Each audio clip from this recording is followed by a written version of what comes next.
Chapter 1. My Internet CAF in Konoha. In the bustling village of Konoha, the main thoroughfare is alive with the ceaseless flow of traffic and the vibrant chatter of its inhabitants. With such a dense crowd, it is only natural that the surrounding shops thrive in business. However, where prosperity flourishes, desolation often follows. Continuing straight down the main road, past the renowned weapons shop YYY, and taking a right after a few miles, one would stumble upon a narrow and secluded alley. Nestled within this sparsely populated lane is an eccentric establishment known as an Internet CAF.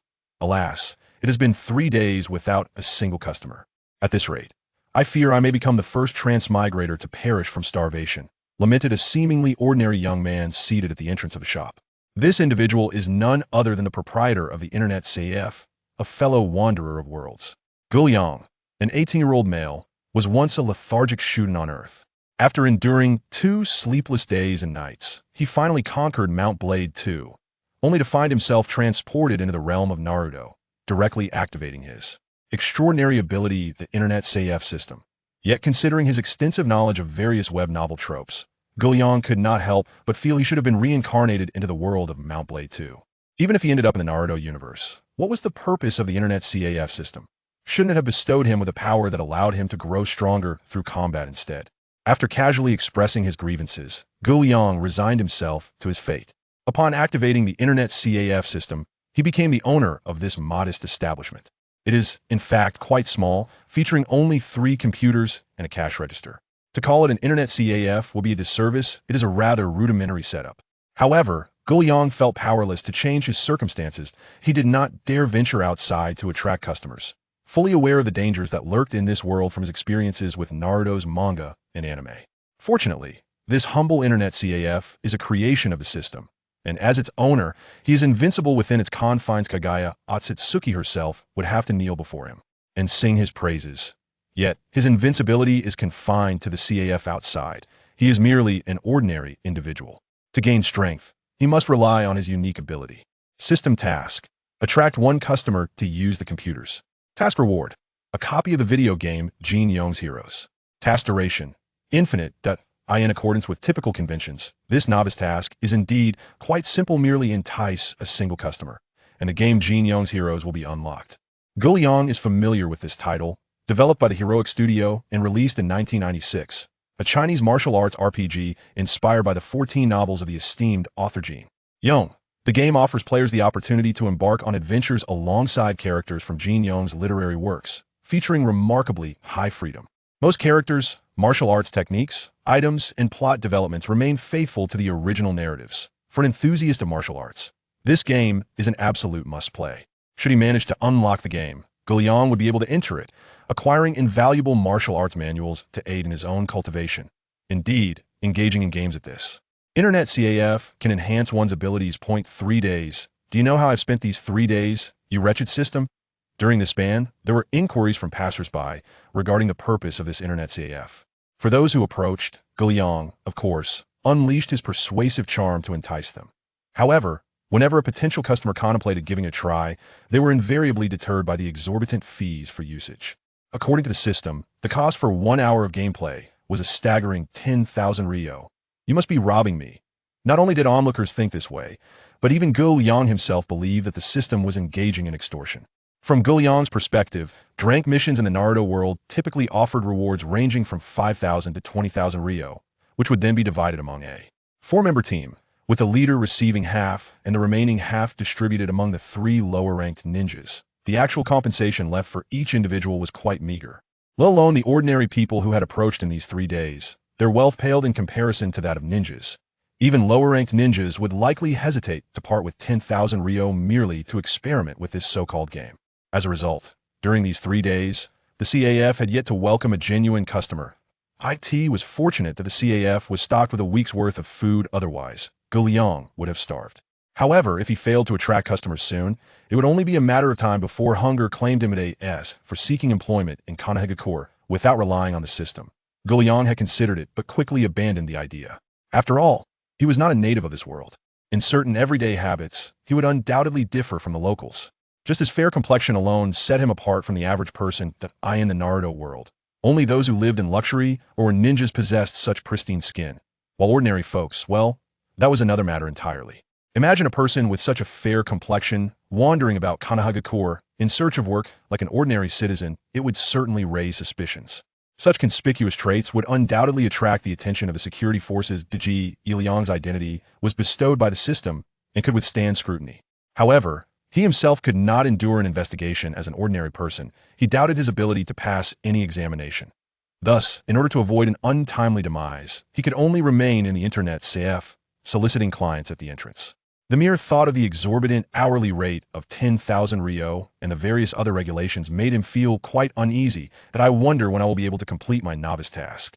As Guliang gazed skyward, he failed to notice a petite beauty approaching from a distance, clad in a form-fitting purple outfit, with a waist-length ponytail, a lock of hair, obscuring her right eye, and possessing fair skin, golden hair, and striking blue eyes. Hey, when did such an unusual shop open here? Upon hearing someone speak, Guliang promptly sprang to his feet, instinctively responding, "This establishment is the first internet CAF in the entire ninja world, primarily focused on gaming." After speaking, Guliang felt a sense of familiarity with the girl before him. It was only natural, as the transition from two-dimensional characters to three-dimensional reality often involved slight modifications in appearance, and it was perfectly normal for Guliang to momentarily struggle to place her. The first internet CAF in the entire ninja world. Although I'm unaware of what an internet CF truly is, it certainly seems impressive. Indeed, it is quite remarkable. Upon hearing the words of the young lady, Guliang readily agreed, following her lead. "Dear young lady, would you care to come in and indulge in some games? You are our very first guest." "First, you say? That sounds rather delightful." Nodding thoughtfully, she considered that she had little to occupy her time, and trying out the games here seemed worth a shot. However, upon entering the CF and catching sight of the small blackboard mounted on the wall, she exclaimed in anger, "Owner, are you attempting to deceive me simply because I am a child?" As she spoke, she pointed at the blackboard and continued, 10,000 Rio for 1 hour? What a ridiculous price for a game. I, Yamanaka Ino, am not easily intimidated. Do not think you can fool me. With that, she stormed toward the exit, eager to leave this untrustworthy establishment. Chapter 2. Yamanaka Ino. Yamanaka Ino? Upon hearing the newcomer reveal her name, Guliang's eyes brightened, and a faint smile graced his lips. He believed that the key to completing the novice task lay within Yamanaka Ino herself. Who is Yamanaka Ino? She is one of the renowned Konoha 12, hailing from the prestigious Yamanaka clan, and is part of the Ino Shikacho trio, representing the Ino of the group. Miss Yamanaka, our establishment is far from a deceitful one. The games we offer are truly worth every Rio spent. Trust me, after just 1 hour of play, you will undoubtedly fall in love with the games at our CAF. I do not believe you. In response to Guliang's assurances, Yamanaka Ino remained skeptical. She was no fool and recognized that such expensive games must surely be a scam aimed at exploiting her youth and naivety. Observing her stubbornness, Guliang pressed on. "How about this? If you play for an hour and find the game unsatisfactory, I will allow you to demolish this CAF. What do you say? Are you truly that confident, owner?" Indeed, Guliang held unwavering faith in the quality of the Legend of the Condor heroes, let alone the prospect of acquiring skills within the game that could enhance one's abilities in reality. Such an engaging and empowering game, who could possibly resist? Very well, since you are so confident, I shall give it a try. But rest assured, even if the game fails to amuse me, I won't destroy your establishment. From the original narrative, it is evident that Yamanaka Ino is a warm-hearted and kind individual. She encouraged Sakura, who lacked confidence, to embrace her true self despite the rivalry that later emerged between them due to their feelings for Sasuke. Even after their match ended in a draw during the Chunin exams, Ino did not harbor resentment. Instead, she remarked to Sakura, "You have finally blossomed, becoming a beautiful flower," as a testament to Sakura's growth. "Owner, here you go. This is 10,000 Rio. Excellent." Having made her decision, Ino was not one to hesitate and promptly handed Guliang the 10,000 Rio. Simultaneously, a notification chimed from the system, indicating that he had completed the task, while a new task emerged. Novice task, complete. Task reward, activate the game Jin Yong's heroes. New task, achieve a total revenue of 1 million taels in the internet CAF. Task progress, 1100. Task reward, a complete collection of Jin Yong's novels and television dramas, along with 3 sets of computers for the internet CAF. Glancing at the taskbar, Guliang felt a familiar discomfort. Reaching a revenue of 1 million taels was inevitable with Jin Yong's involvement. The influx of new patrons would only increase, making the completion of the task merely a matter of time. However, what on earth was this task reward? 3 sets of computers were acceptable, but what use was a collection of Jin Yong's novels and dramas? While playing games could at least enhance one's abilities, watching television? One cannot deny its utility entirely. At the very least, these dramas might offer players of Jin Yong's heroes some insights. The collection of television dramas could indeed be beneficial for players like Jing Yi, yet held no value for Guliang. Well, one could consider it a supplementary guide for the game. Boss, how do I operate this? Seated in the chair, Jing Yi appeared slightly flustered in front of the computer. In truth, the world of Naruto also possessed computers, including laptops. Thus, Jing Yi was no stranger to technology. However, the computers in the Naruto world were undeniably a generation behind those in the internet CAF. Faced with such advanced technology, Jing Yi felt an inexplicable surge of confidence in the games offered at the CAF. Hey, raise the power switch, just press it. The computers in the CAF resembled all-in-one machines, integrating the main unit and the monitor, which explained why Jing Yi had difficulty locating the CPU when attempting to power it on. Boss, isn't there a dearth of games here? There's only one title. And what's the purpose of this helmet? Upon accessing the computer, Jing Yi could not help but voice his discontent at the sparse, pristine desktop and the helmet above him. This helmet is quite remarkable. A sleek, black tube connected the chair's backrest to the helmet above. This helmet was no ordinary device. It represented the pinnacle of technology at this internet CAF. Wearing the helmet allows players to enter the game as a spiritual entity, the legendary virtual gaming helmet. Undoubtedly, it was a valuable invention, yet its peculiar design inevitably led one to feel as if they were getting a perm at a hair salon. MICAF, there are actually 2 modes for playing computer games. The first is the standard mode, where players use a mouse and keyboard. The second is the immersive mode, where players don a helmet. After explaining the functionality of the device to Jing Yi, Guliang sensed a surprise. There's really such a thing? At that moment, Guliang breathed a sigh of relief. Jing Yi did not perceive the helmet as a memory-reading device, which was a fortunate outcome. Had a more experienced ninja been present, navigating the situation would likely have proven far more challenging. Encountering a mere student from a ninja academy like Jing Yi was, indeed, a stroke of luck. What? You asked how Guliang knew she hadn't graduated yet? Nonsense. At this moment, Ino was not adorned with the Leaf Village headband. Without it, she could hardly be deemed a ninja. I wish to try the immersive mode. Very well. Once you don a helmet, simply click to launch the game using the mouse. Is it truly that simple?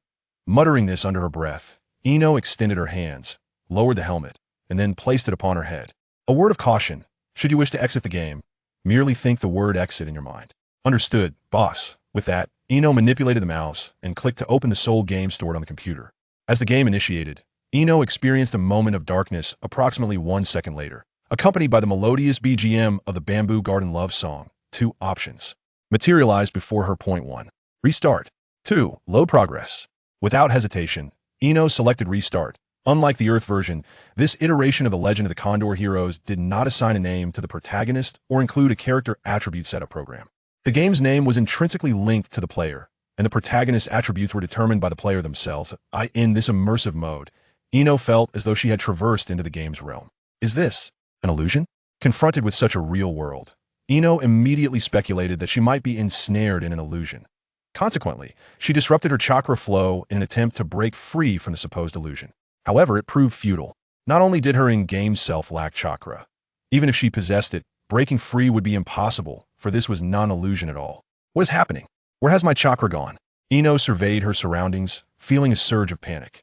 Meanwhile, at the computer screen, Guliang observed Ino's alarm within the game, prompting him to swiftly disconnect the game helmet, forcibly kicking her out.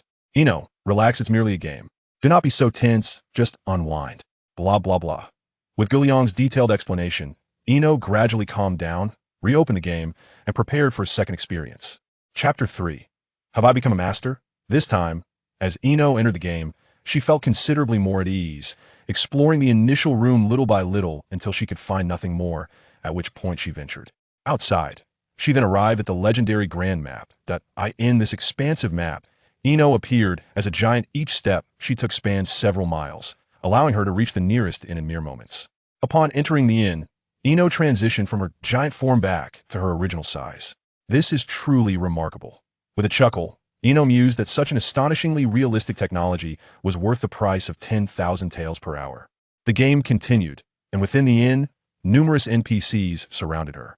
Ino approached each one, engaging in conversation. Although these NPCs mechanically repeated the same lines, it was enough to leave Ino in a state of wonder.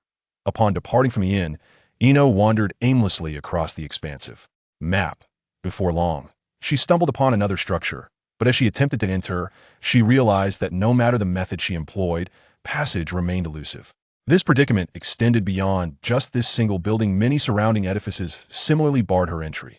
Frustrated by her inability to gain access, Ino exited the game and expressed her dissatisfaction to Guliang, saying, "Boss, I cannot enter any of these places." Guliang chuckled lightly and replied, "You must first visit Nangxianju to unlock all the buildings." Nangxianju? Was that place? Well, it may not be entirely clear through mere words. Why don't you try playing in normal mode for a bit? I will guide you. Nodding in agreement, Ino promptly began to maneuver her character using the mouse. Here, proceed down this path. Turn left here. Yes, right here, just step inside. Under Guliang's guidance, Inoue maneuvered her character into Nancian residence. And after a sequence of events, she finally unlocked all the building functionalities. Now, you can explore all the buildings, continue your adventure. Once more entering the game, Inoue began to wander aimlessly, entering every structure she encountered. Upon discovering an NPC, she engaged in conversation, rummaging through items with unbridled joy. Ah, the Songfeng sword technique. Such an odd name. As she dashed about, Inoue arrived at Lin Pingji's abode, where she stumbled upon this swordsmanship manual in a relatively concealed spot. It must be noted that the Songfeng sword technique is arguably the least effective style within the realm of Jin Yong's heroes, even at its maximum proficiency. Its offensive capabilities are rather meager. It suffices for vanquishing minor foes, yet attempting to employ it against a boss would be exceedingly arduous. While Guliang recognized the technique's inadequacy, Inoue remained blissfully unaware. After an extensive search, she finally located a martial arts manual, despite its peculiar name. It did not deter her from training.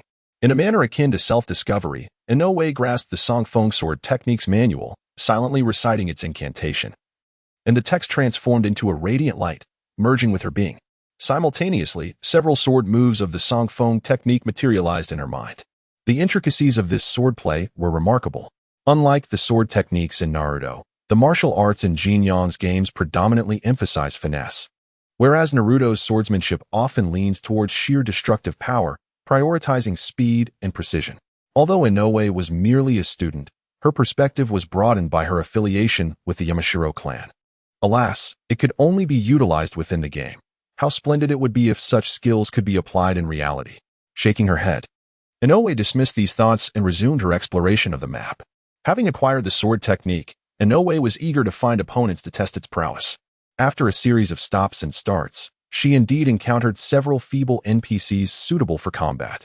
Unlike the ordinary mode, the immersive mode of Jin Yong's heroes features a combat system that allows for direct engagement. Leveraging her innate abilities, Inoue successfully dispatched the NPCs. In her former state, defeating these adversaries would have proven quite challenging.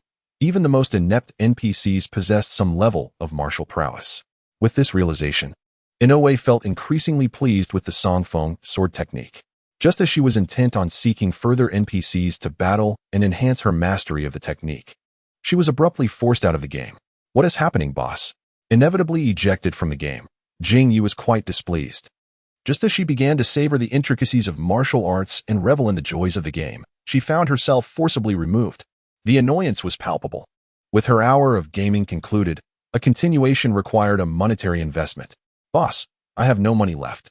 Could you please allow me to play just a little longer?" At that moment, Jing Yi bore a striking resemblance to the young Guliang, who had once implored the internet CAF owner in a similar fashion when funds ran dry.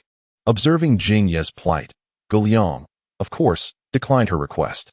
It was a jest. These were the rules set by the system, and he possessed no authority to alter them, not at least at this moment.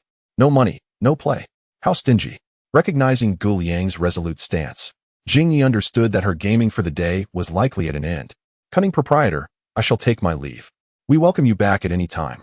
After her departure, Guliang promptly shut down the CAF. With an initial income of 10,000 taels, he could now procure some essential supplies from the system, ensuring he would not face hunger in the days to come. Freed from the burdens of daily life, Guliang yearned to experiment with playing games through a virtual headset. Ah, virtual gaming, a piece of black technology one have long dreamed of. Let me see if it lives up to the hyperbolic descriptions found in novels. Haha, here I come. Legend of the Condor Heroes. While Jing Yu was a novice, Guliang was an experienced player, though he might have forgotten some details. He still retained knowledge of various top-tier martial arts. In just a few hours, he amassed a repertoire of elite skills: inner strength, 9 Yang divine art, palm technique, 18 dragon subduing palms, lightness skill, wave skimming steps, accompanied by a robust inner force. Not bad, not bad. I can barely consider myself a master now. In the evening, after logging off, Guliang began to assess his physique. Compared to just a few hours prior, he felt like a human-shaped behemoth, capable of effortlessly defeating 100 versions of his former self. This is merely due to the fact that these martial arts are not yet at their peak level. If they were to reach full mastery, he could become even stronger. In the current context of the Naruto world, what tier do I occupy? Genin, Chunin, or perhaps Jonin?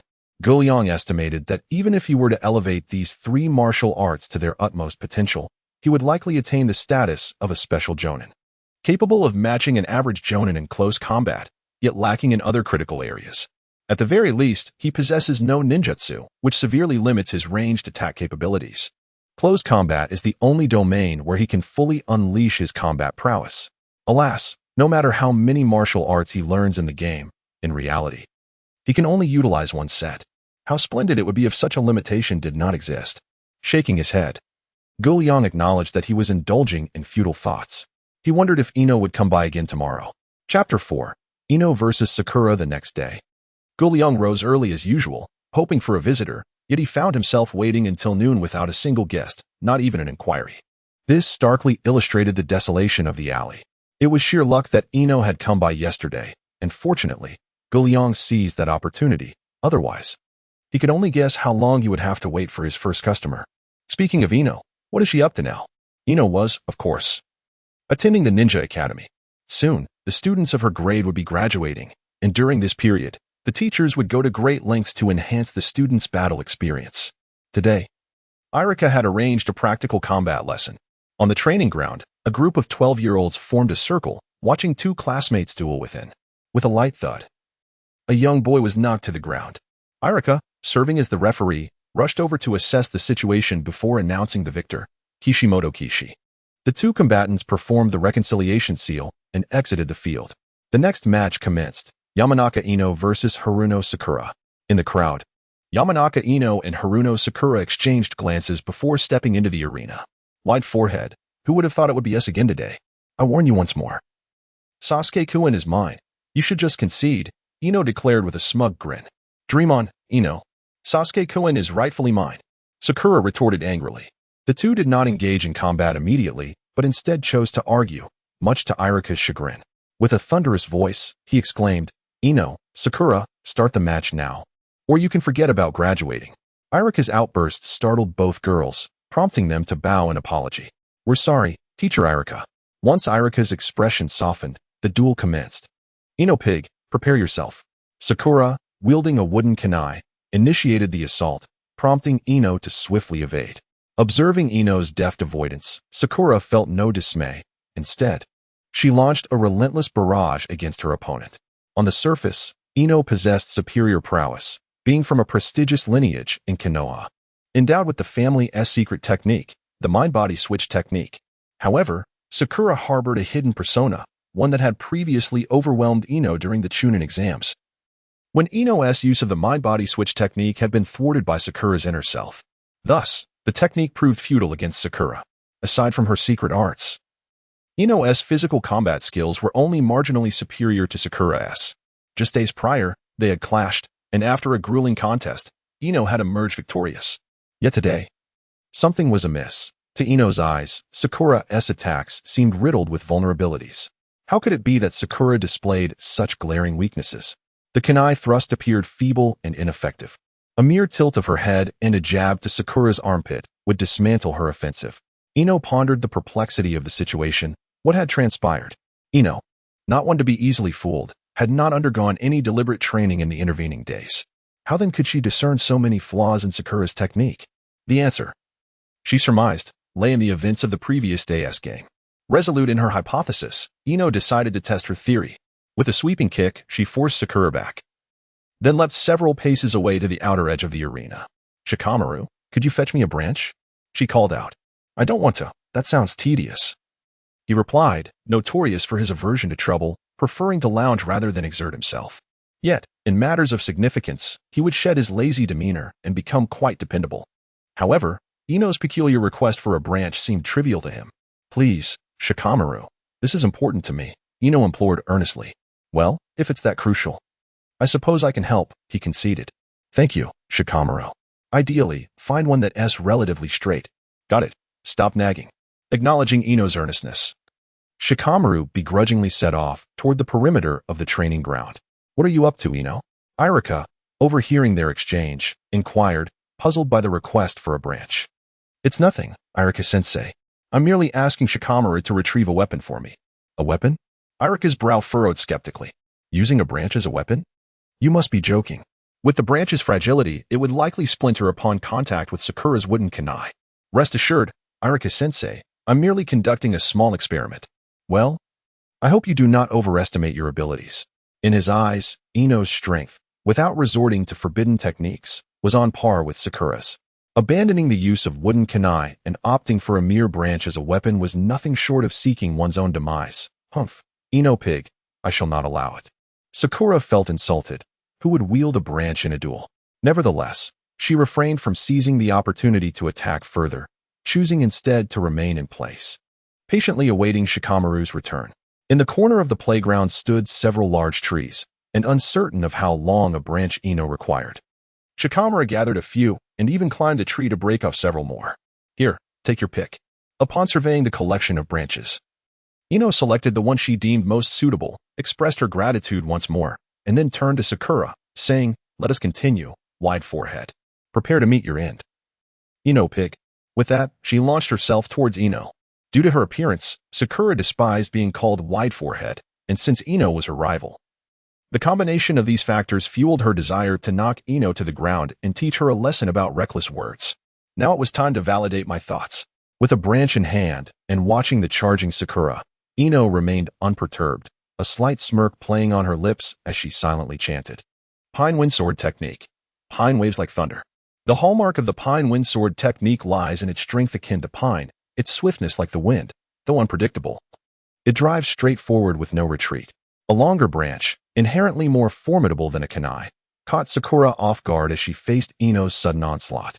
Startled, she quickly adjusted her strategy, opting not to engage Ino head-on. As Sakura altered her approach, Ino matched her shift. Ino's figure swayed incessantly, her branch striking with unerring precision and remarkable speed, exuding an overwhelming force. Faced with such a fierce assault, Sakura found herself utterly unable to defend, struck countless times by Ino's relentless attacks. Irika, observing from the sidelines, swiftly intervened, calling for a halt. It was clear to any onlooker that Sakura had lost all opportunity to counterattack and was left to endure the blows passively. Fortunately, Ino wielded a mere branch. Had it been a sword, I never anticipated that the Yamanaka clan possessed such formidable swordsmanship. Hiki, thank you, Irika-sensei, for the compliment. Chapter 5. Bringing Shikamaru and Choji into the fold following the duel, Sakura appeared somewhat disheveled, yet she had sustained no serious injuries, at worst. She bore a few superficial wounds that would heal naturally in a day or two. After both parties formed a reconciliation seal, Ino cheerfully returned to her original position. When did you become so powerful, Ino? You are truly impressive. Upon returning to their designated spot, Shikamaru gazed at Ino with a look of astonishment. As a member of the Nara clan, which maintained a close relationship with the Yamanaka family, he was acutely aware that the Yamanaka clan lacked any remarkable swordsmanship. Even their lesser techniques were subpar. Thus, Ino's sudden mastery of an exquisite sword technique, seemingly acquired from an unknown source, left Shikamaru thoroughly amazed. Meanwhile, Choji, indulging in potato chips, simply praised Ino without a second thought. Upon hearing Choji's compliments, Ino felt an urge to pat his shoulder. However, as she discarded the twig in her hand and reached out to him, an intense cramp surged through her arm. The sudden onset of pain made Ino gasp. What's wrong, Ino? Are you all right? Shikamaru and Choji immediately expressed their concern upon noticing her discomfort. I'm fine. It's just a slight cramp in my right arm. A cramp? Shikamaru frowned and continued. Is it a side effect from using that technique? Ino pondered for a moment and nodded. It seems so. Is it serious? Not really. I should feel better after a bit of rest. Techniques with side effects should ideally be used sparingly. The The cramp indicates that your physical condition isn't yet adequate for that sword technique. And it also suggests that you haven't fully mastered it. Were you to have complete control, you wouldn't exert yourself to the point of cramping. Don't worry. I'm aware of my limits, Ino replied, realizing that the sword technique she could wield freely in the game required consideration of her physical capabilities and reality. However, since I can utilize sword techniques, what about other martial arts? Ino recalled that, aside from swordplay and palm techniques, the game also featured internal arts and lightness techniques. While internal arts could be set aside for now, mastering lightness techniques would undoubtedly enhance her abilities significantly. The thought of that wondrous internet CAF and the martial arts available in the game made Ino yearn to rush back and immerse herself for 3 days and nights. By the way, Shikamaru, Choji, don't think I'm neglecting you. After school, you both should come with me. Go with you? For what? I'd rather return home and rest, Choji responded. Stop dragging your feet and just answer, are you coming or not? All right, fine, I'll go. Shikamaru, albeit reluctantly, seemed to have an inkling of Ino's intentions. His curiosity about her secret was piqued, yet he genuinely wished to return home and lie down.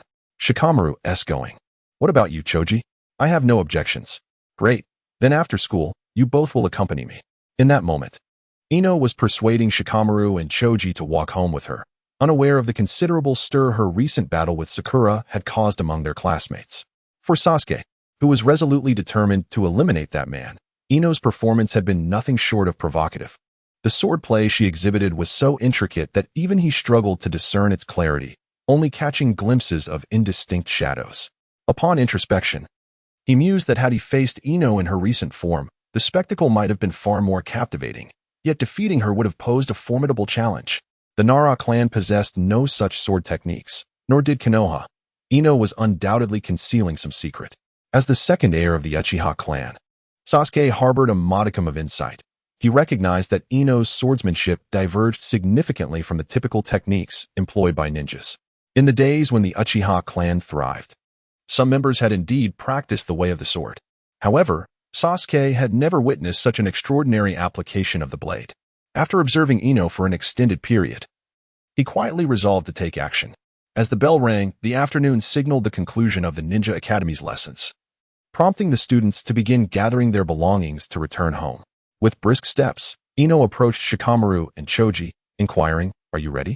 In truth, Shikamaru had little to tidy up. His laid-back nature led him to leave his books in the classroom, thus sparing him the burden of carrying them the following day. Choji was similar in this regard, utilizing his bag primarily for snacks while his books remained in the classroom, much like Shikamaru's.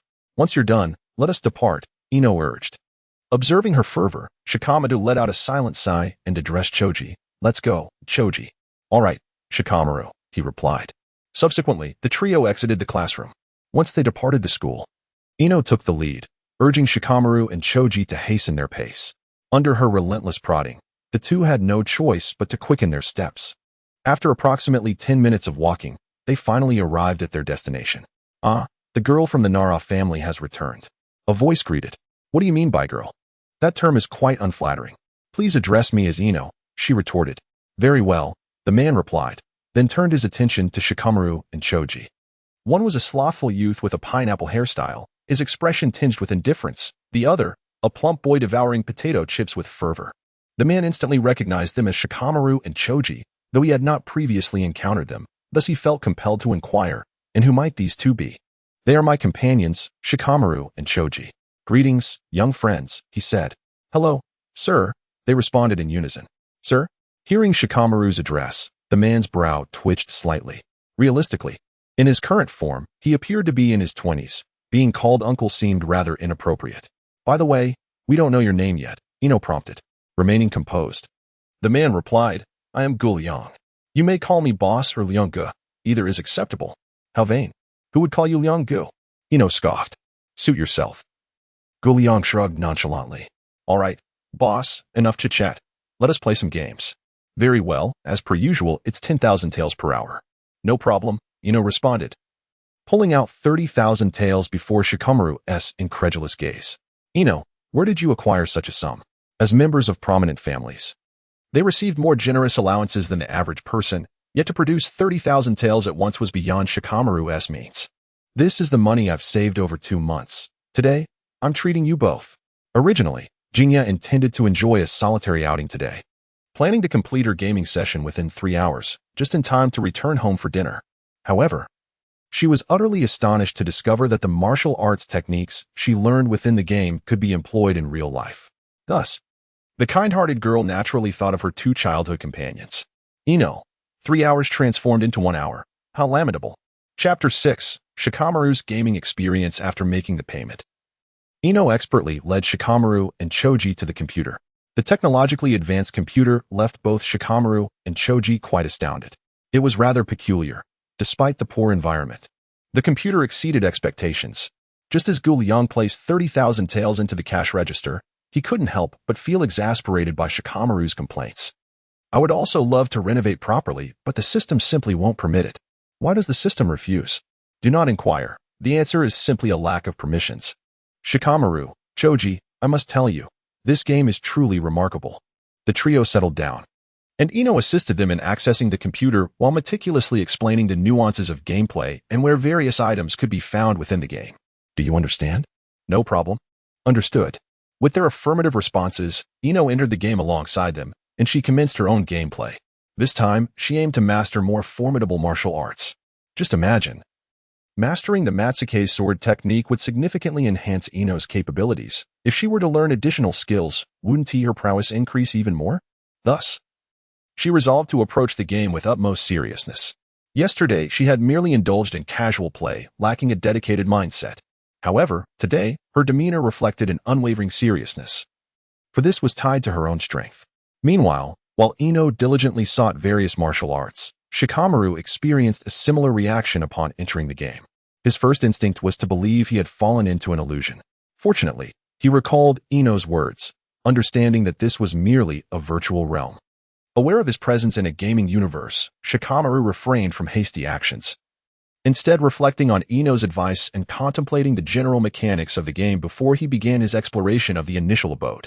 Thanks to Ino's guidance, he swiftly navigated through the starting house and ventured into the expansive map, directly arriving at the Southern Scholar's residence, where he unlocked all the structures. Armed with Ino's early strategies, Shikamaru's gaming journey unfolded smoothly. He avoided unnecessary detours, heading straight to the Fuwei escort agency, where he discovered the Matsuke's sword technique. Was this the very sword technique that Ino had been practicing? Gazing at the technique in his hands, without hesitation, Shikamaru chose to cultivate it.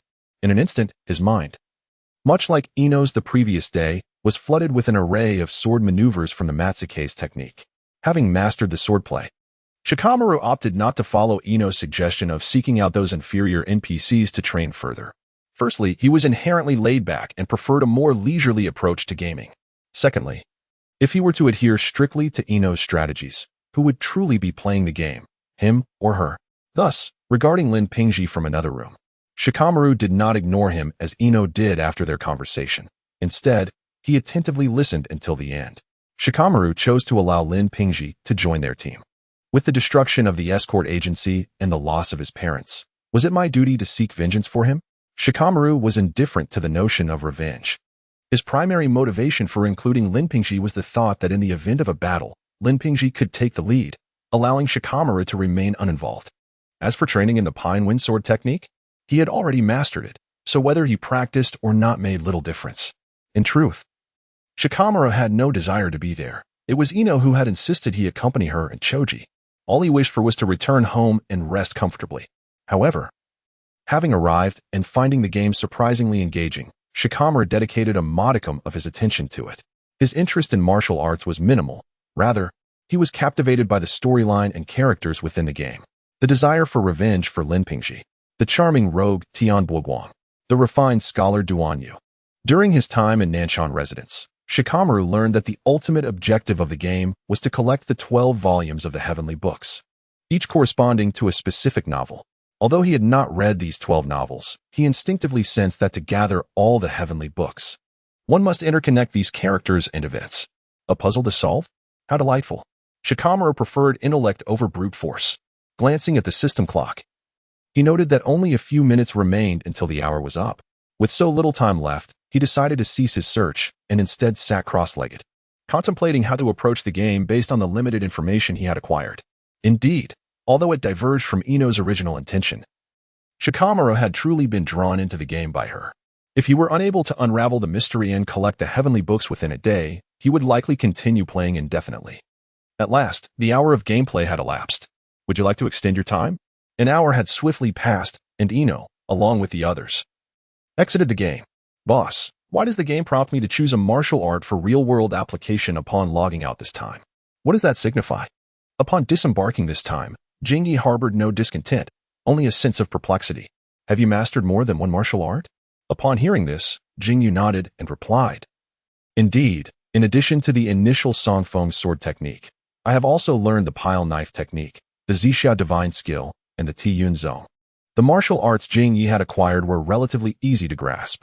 The pile knife technique and the Zixia divine skill could be obtained simply by opening chests, while the Tiyun zone required a duel with Zhang Sanfeng. Losing would grant her this lightness skill.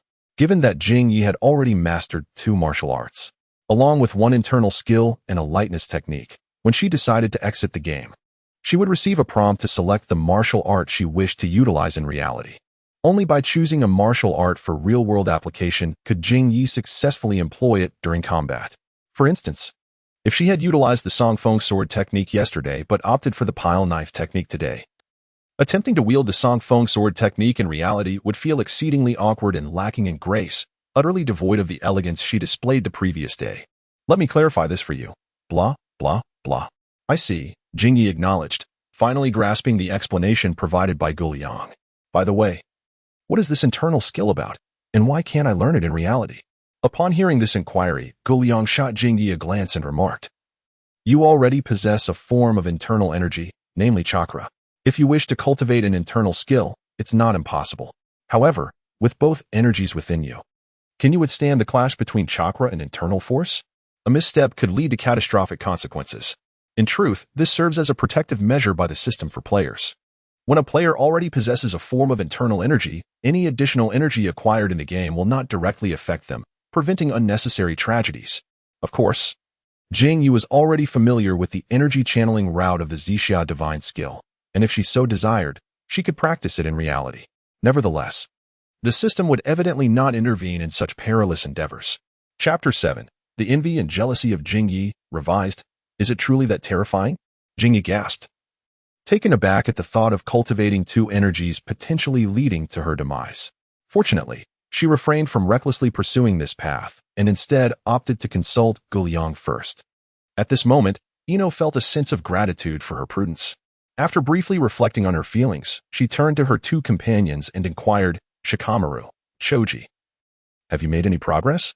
As for me, aside from the SHF kin technique that Ino had shared with me, I spent the rest of my time earning money to buy food. In Choji's view, the SHF kin was rather unremarkable. The clash between the SHF kin and his meat tank was a foregone conclusion in his mind. He believed he would undoubtedly prevail. You think you can pierce me with your sword? Just watch as I flatten you into a pancake. Given that he had yet to fully master his family's secret technique, he hardly had the leisure to pursue martial arts. Instead, he thought it far more productive to seek out delectable treats. Ino, I must tell you, this game is absolutely incredible. I purchased a roasted chicken, and the flavor was simply divine. In addition to the chicken, there were those delightful soup dumplings, scallion pancakes, and yachun noodles. The food was simply exquisite. And, wait. I understand. Ino covered her face, astonished that Choji would forsake the pursuit of martial arts in favor of earning money to indulge in culinary delights. Not only was Ino taken aback, but even Shikamaru was surprised. A martial arts game had been transformed into a culinary adventure by Choji. Now that was truly something. And what about you, Shikamaru? How have you fared? With Choji seemingly hopeless, Ino shifted her attention to Shikamaru, who remained in his usual languid demeanor, responding, Not bad, I suppose. Just average. Upon hearing Shikamaru's reply, Ino, well acquainted with his nature, promptly grew wary and asked, You haven't been sleeping in the game, have you? To be honest, at the start, Shikamaru had indeed entertained that thought. Were it not for the game's captivating storyline, he might have found a cozy spot to take a nap. No. I've been genuinely engaged in playing. That's good to hear. Ino cheerfully patted Shikamaru on the shoulder and continued. Could you share with me the martial arts techniques you have acquired? Do I have to? It seems rather bothersome. Oh, come now. It's just a simple conversation. What's so troublesome about that? Reluctantly, Shikamaru complied and listed the techniques he had obtained. SHF Ken, which you told me about, and the ones you acquired. I did as well. Besides those, I also obtained the Gale Blade technique, the Hu Family Blade technique, the Six Meridians Divine Sword, the Biming Divine Skill, the Wave Step, Iron Palm Fist, and Seven Injuries Fist. Is that all? Ino was left dumbfounded by the extensive list of techniques Shikamaru had just recited. That's it. While Ino was still processing the information, Shikamaru remained remarkably composed, utterly oblivious to the impressive nature of his accomplishments. Damn it! How can you gather so much in just an hour, while my 2 hours yield so little? In the realm of comparison, individuals often find themselves at odds. In just 2 hours, Ino's modest achievements paled in comparison to Shikamaru's considerable gains within a mere hour, stirring a profound sense of discontent within her. This imbalance ignited a fierce desire to confront the composed Shikamaru, to the extent that she contemplated throttling him. Indeed, such thoughts crossed her mind, and she was poised to act upon them. However, before she could reach him, Shikamaru effortlessly stepped aside. Undeterred by his evasion, Ino launched herself once more in pursuit, her determination unwavering. As Shikamaru deftly dodged her frantic advances with nimble footwork, the small internet CAF became a hive of activity, echoing with their playful antics. Observing this lively spectacle, Guliang chose not to intervene but rather to indulge their spirited play, knowing that Ino would soon tire when she realized she could not catch Shikamaru. True to his prediction, it wasn't long before Ino recognized the futility of her efforts and ceased her childish pursuit. Are you employing the water surface walking technique? She inquired, to which Shikamaru nodded in acknowledgement. It's infuriating. My cloud jumping technique seems utterly inferior to your water surface walking, she lamented. Shikamaru merely shrugged, maintaining an air of indifference that only fueled Ino's desire to challenge him further. After taking a deep breath to regain her composure, she reassured herself that, at the very least, her accomplishments surpassed those of Choji. Boss, we're heading out now. We shall return tomorrow, she announced. Of course, you are always welcome to return, Guliang replied, accompanying the trio to the door. Watching their retreating figures, a smile graced his lips. In truth, he felt a twinge of envy for the camaraderie shared among Ino, Shikamaru, and Choji. Such bonds, formed during youth, are invaluable. Only those who venture into the world comprehend the rarity of friendships untainted by ulterior motives. Well, I too must continue my training, he mused. The martial arts techniques he had acquired the previous day remained unmastered, and he felt that a bit of effort today would suffice. Time, like a fleeting shadow, sped by. And before long, 3 days had elapsed. During this span, Ino, Shikamaru, and Choji visited daily for an hour of play. Guliang did not pry into how they managed their finances. Given their backgrounds, it was likely an easy feat, especially with their ample pocket money. What surprised Guliang, however, was his expectation that Ino would be the first among them to complete the storyline and acquire the initial volume of the mystical tome. Despite her occasional neglect of certain plot elements in her quest, her enthusiasm for the game surpassed that of her peers. Yet, unexpectedly, it was the seemingly laid-back Shikamaru who emerged as the victor in completing the first volume's narrative. Reflecting on Shikamaru's formidable intellect, Guliang found solace in this revelation. As the session drew to a close, Guliang inquired, would you like to extend your time? No, thank you, boss. We must return home now. Very well. I look forward to your next visit. After the three departed, Guliang did not immediately close the shop. Instead, he reclined in a chair, lost in contemplation. Having mastered all the martial arts he could, he found himself at a standstill, unwilling to engage further in Jin Yong's world until a new game emerged. Ultimately, even the most captivating game could become tiresome with excessive play. To be honest, during his days in Konoha, he had not ventured beyond this alley. Reflecting on his current martial prowess, he calculated that even if he were to attract attention, he could swiftly return to the internet CAF before anyone could react. As long as he could successfully return, he would remain invincible.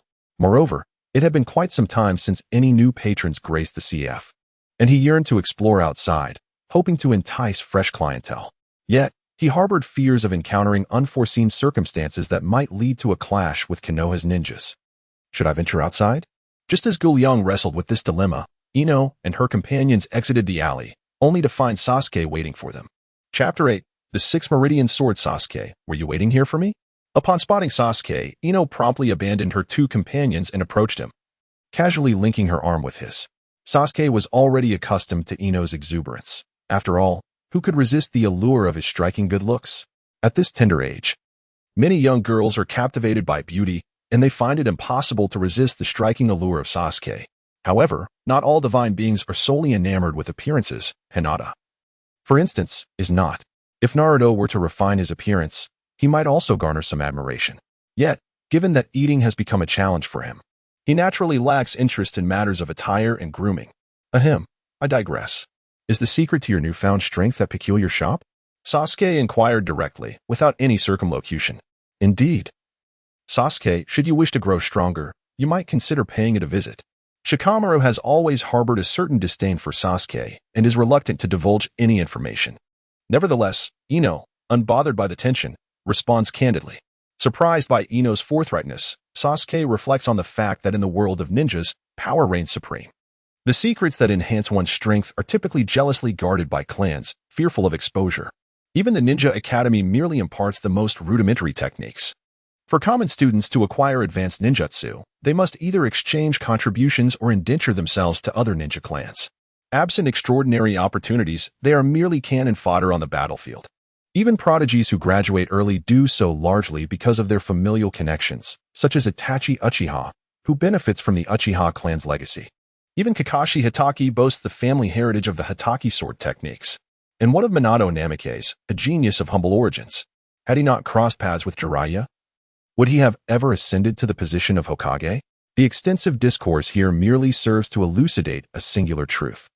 Such mystical methods or secrets that empower one cannot be acquired without some form of sacrifice. Thus, when Ino candidly revealed it, Sasuke was left in utter astonishment. What could possibly be hidden within? Sasuke's desire to grow stronger had remained unwavering from the beginning. However, despite his fervent yearning, he had not become reckless. It must be acknowledged that prior to confronting Itachi Uchiha, his ninja prowess was quite commendable. In truth, it was merely a place for gaming, where one could grow stronger through play. Grow stronger through play? Upon hearing Ino's assertion, Sasuke's expression transformed into one of incredulity, his previously stoic demeanor collapsing in an instant. Do not doubt it, Sasuke.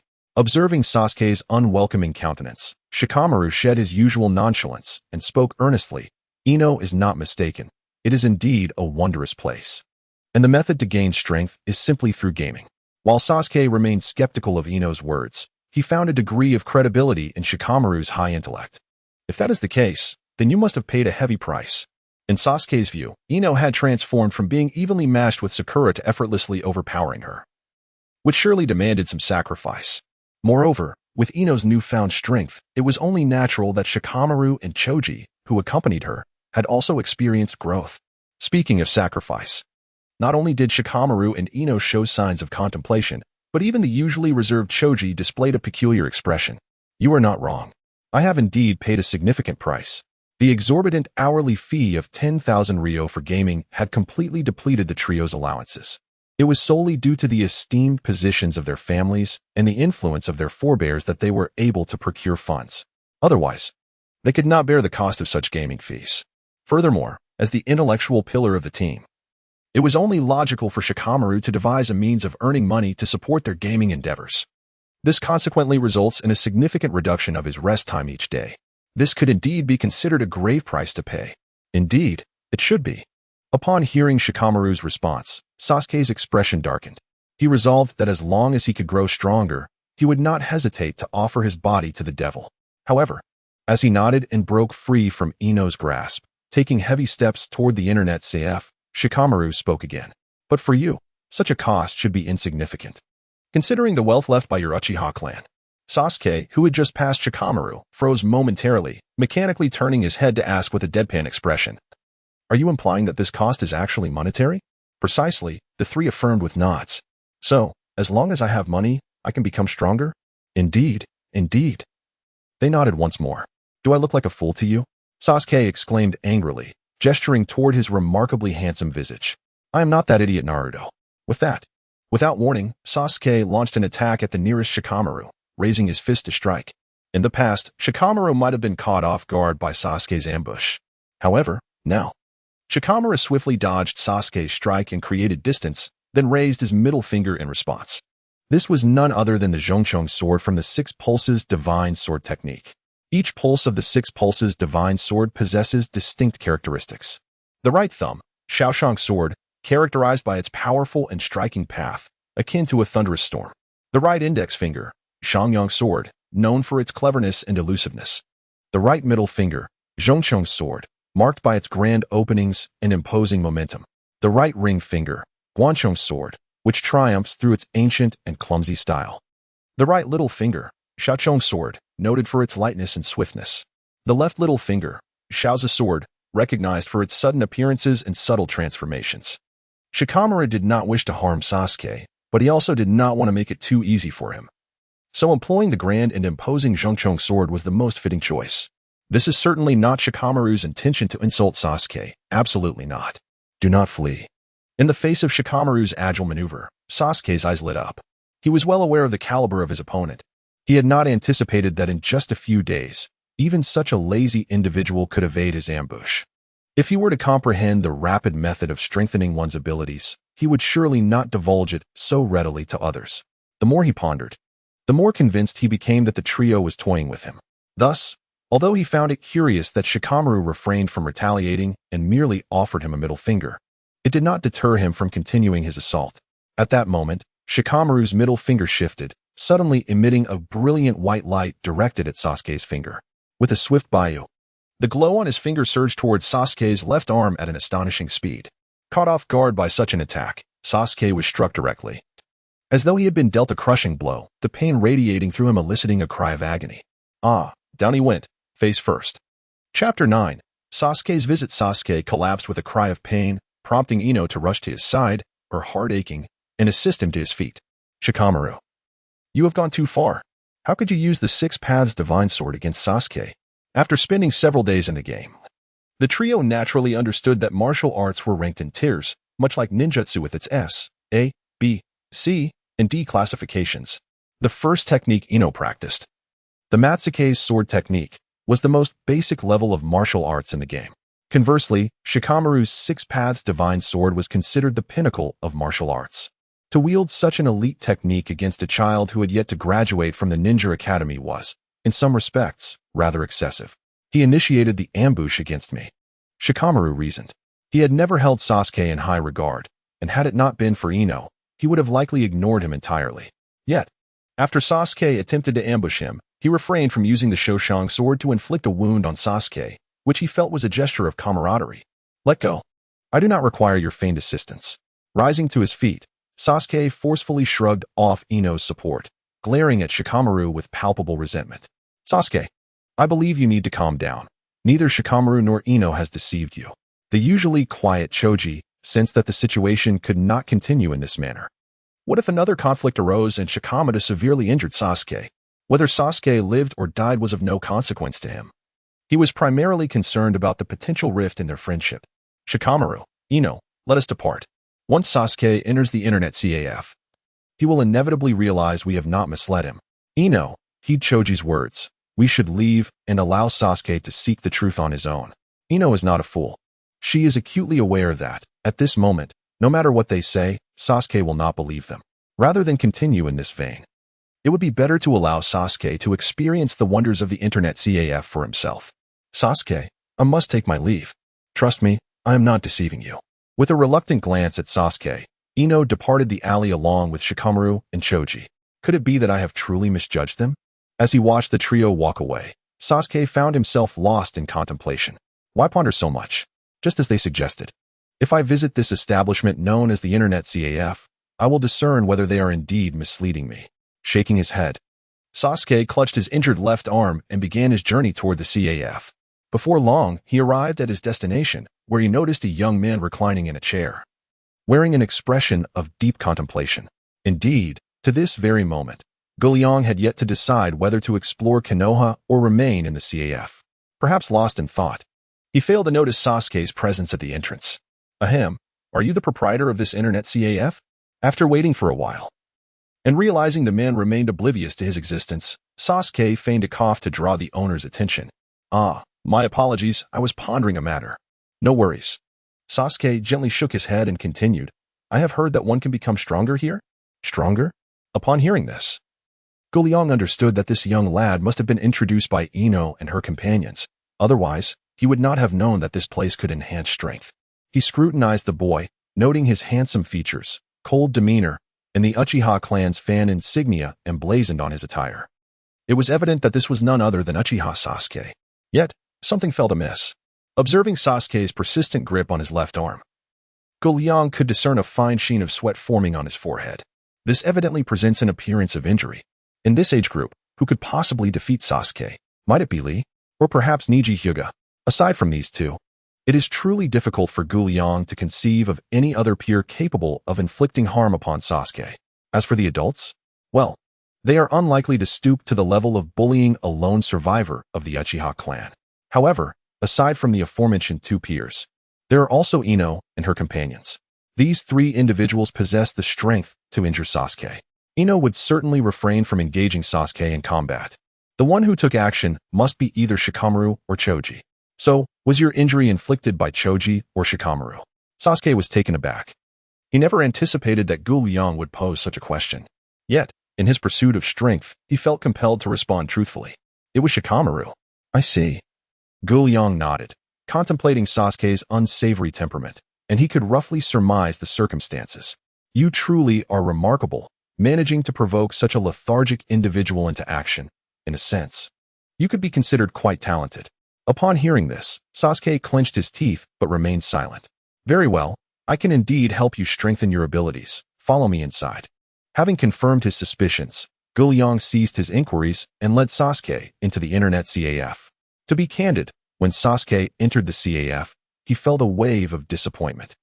It is hardly surprising. Anyone encountering such an environment would share in that sentiment. The dilapidated walls, the antiquated cash register, and, to make matters worse, cobwebs lingering in the corners. Do not be misled by the shabby appearance here. Once you engage for an hour, you will find it hard to leave. Guliang certainly noticed the disheartened expression on Sasuke's face. Thus, he spoke to him calmly, attempting to bolster his confidence, while internally he was raging. Damn it. Do I not wish to work in a better environment? Why does everyone who enters look so disappointed? This place is so run down. I truly apologize. Guliang vowed that once he acquired the necessary funds, he would prioritize renovations, transforming this space into something upscale and impressive, eliciting exclamations of awe from visitors. You are aware of my pricing, correct? I am not sure, Sasuke replied, having not gleaned the fee structure from Ino and her companions. But he was aware that one could gain strength through expenditure. Do you see those computers over there? They are your machines for enhancement. 10,000 Ryo for 1 hour of use. Let me tell you, despite the high fees, the value is. Before Guliang could finish, he observed Sasuke producing two 10,000 Ryo bills from his pocket. Here, I hope this truly leads to your improvement. Rest assured, you will be thoroughly satisfied. With the payment received, Guliang was elated, and regardless of whether Sasuke had learned how to play the game from Ino, he eagerly began explaining the game mechanics to him. Allow me to briefly outline how this game operates. In jest, Sasuke is unlike those three impoverished individuals, for he hails from a family endowed with a substantial inheritance. Even though Konoha reclaimed the majority, leaving only a fraction for Sasuke, it remains an astronomical sum for an ordinary person. If one could persuade Sasuke, a task worth 1 million Ryo could be effortlessly accomplished. To expedite the completion of the mission, obtain greater privileges, and renovate this dilapidated house, it is no wonder that Guliang is so attentive. By the way, could you enlighten me on how Shikamaru was injured? Shikamaru has become quite formidable, and Guliang is naturally aware of this. He harbors a keen interest in how Shikamaru managed to injure Sasuke, so after elucidating the game's circumstances to Sasuke, he posed the question. However, he did not anticipate that such a seemingly innocuous inquiry would elicit a rude gesture from Sasuke. To hell with you, Sasuke, that is excessive. Don't push me to the brink of anger and flip the table. Chapter 10. Mission accomplished and new task. Sasuke was perplexed as to why Guliang bore an irate expression. Observing his hand, his astute mind quickly deduced the cause. It must be that damned gesture. Guliang's countenance made it evident that this was not merely an offensive stance, but also a disparaging gesture. Realizing this, Sasuke promptly lowered his raised middle finger. Feigning calmness while internally flustered, he recounted. Shikamaru made this gesture, and then a beam of white chakra emanated from his finger, striking me with a sound. Given Sasuke's ignorance of the gesture's meaning, Guliang graciously forgave him. This is certainly not due to Sasuke being a significant client. Absolutely not. Alright, I understand. You should hasten to enter the game. Initially, Sasuke intended to inquire with Guo Liang about the availability of a first aid kit, as he wished to tend to the injury on his left arm. However, Guo Liang did not afford Sasuke the opportunity and urged him to enter the game directly. In his quest to grow stronger swiftly, Sasuke resolved to endure this minor pain, since Shikamaru and the others had not shared the game strategy with Sasuke. Upon entering the game, he resembled an ordinary novice. Fortunately, Guo Liang proved to be a decent person after offering Sasuke some guidance. He successfully acquired the secret techniques of the Matsuke's sword style. Is this the very swordsmanship that Ino once employed? As Sasuke absorbed the sword techniques resonating within his mind, he initially experienced awe, but soon discerned that the Matsuke's sword style was rather unremarkable compared to the sword techniques of the ninja world. This style merely exhibited a certain elegance, yet fell short in other aspects, such as destructive power. This phenomenon can be summarized as the notion that those who find difficulty will not master, while those who possess skill will not find it arduous. Having acquired a fundamental understanding of the Songfeng sword technique, Sasuke has come to a certain comprehension of this martial art. Furthermore, after enduring Shikamaru's rigorous training, he surmises that the level of the Songfeng sword technique is not particularly high. Consequently, a mere volume on the Songfeng sword technique is insufficient to satisfy Sasuke's aspirations. After familiarizing himself with the game, Sasuke, akin to Ino in her earlier pursuits, begins to fervently rummage through various sources in search of martial arts manuals. However, unlike Ino, Sasuke remains attentive to the narrative within the game while searching for these manuals. His approach to the game evokes a sense of synergy reminiscent of the collaboration between Ino and Shikamaru. He endeavors to grasp both the search and the narrative, striving to excel in both regards. As for Choji, such a fellow who transforms martial arts games into culinary experiences should really consider leaving the group. 2 hours later, Sasuke successfully disembarked. Boss, I shall return tomorrow. Aren't you continuing to play?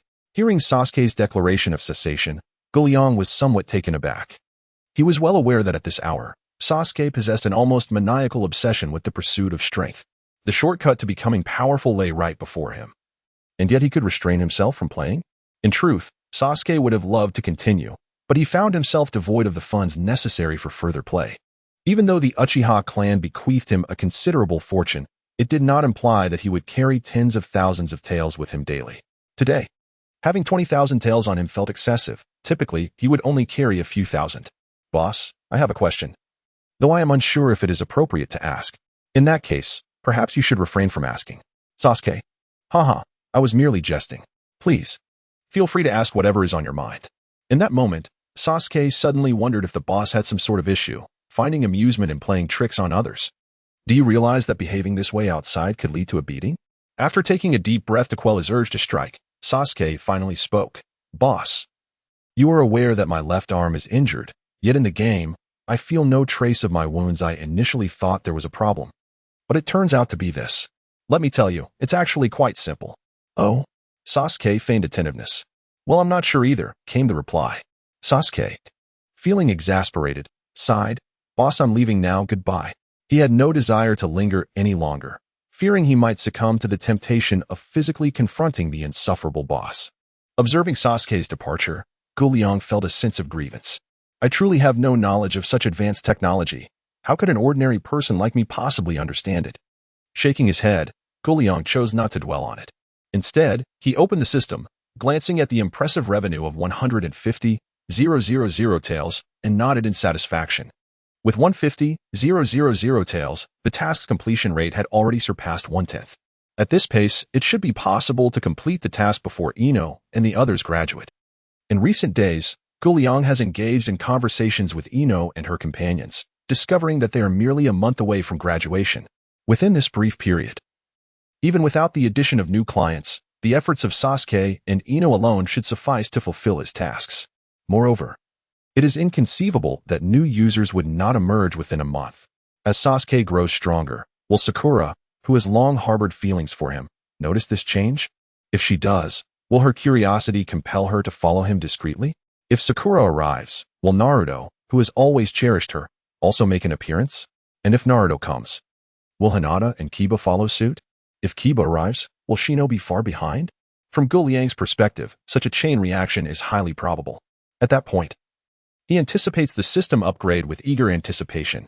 Indeed, events unfolded precisely as Jin Yong had envisioned, when Sasuke was secretly sparring with Shikamaru and caught the attention of Sakura.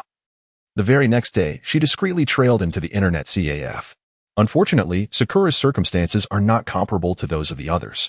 Coming from a humble background, her pocket money amounts to only a few hundred ryo, and it would take her several days to save enough for a mere 1,000 ryo.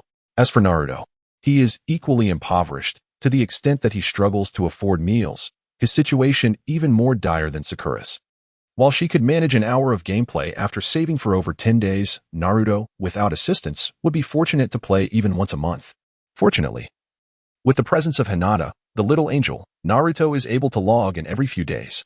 Although his intellectual capacity may limit his gains compared to others, it is undeniable that his strength will surpass that of his original counterpart in the storyline. Among the 12 young ninjas of Konoha, with the exception of Niji, Tenten, and Rock Lee, the remaining 9 have become his clients and have significantly improved through gaming. Jin Yong is keenly interested in how the narrative will unfold in the future. On this day, with merely 10 days remaining before the graduation of Jin Yong and his companions, Jin Yong finally accomplished the task at hand. The total revenue of the Internet CAF reached 1 million taels. A reward for completing the task included a comprehensive collection of Jin Yong's novels and 3 sets of computers. The task rewards will be distributed after the CAF closes for the day. New task: achieve a total revenue of 5 million taels. Task progress: 100. 500 task rewards. Choose one from 3 single-player games, 6 sets of computers, and an elevation of managerial privileges. Chapter 11. The Troubled Naruto. The new task requires a total revenue of 5 million taels, which he initially anticipated to be 10 million taels.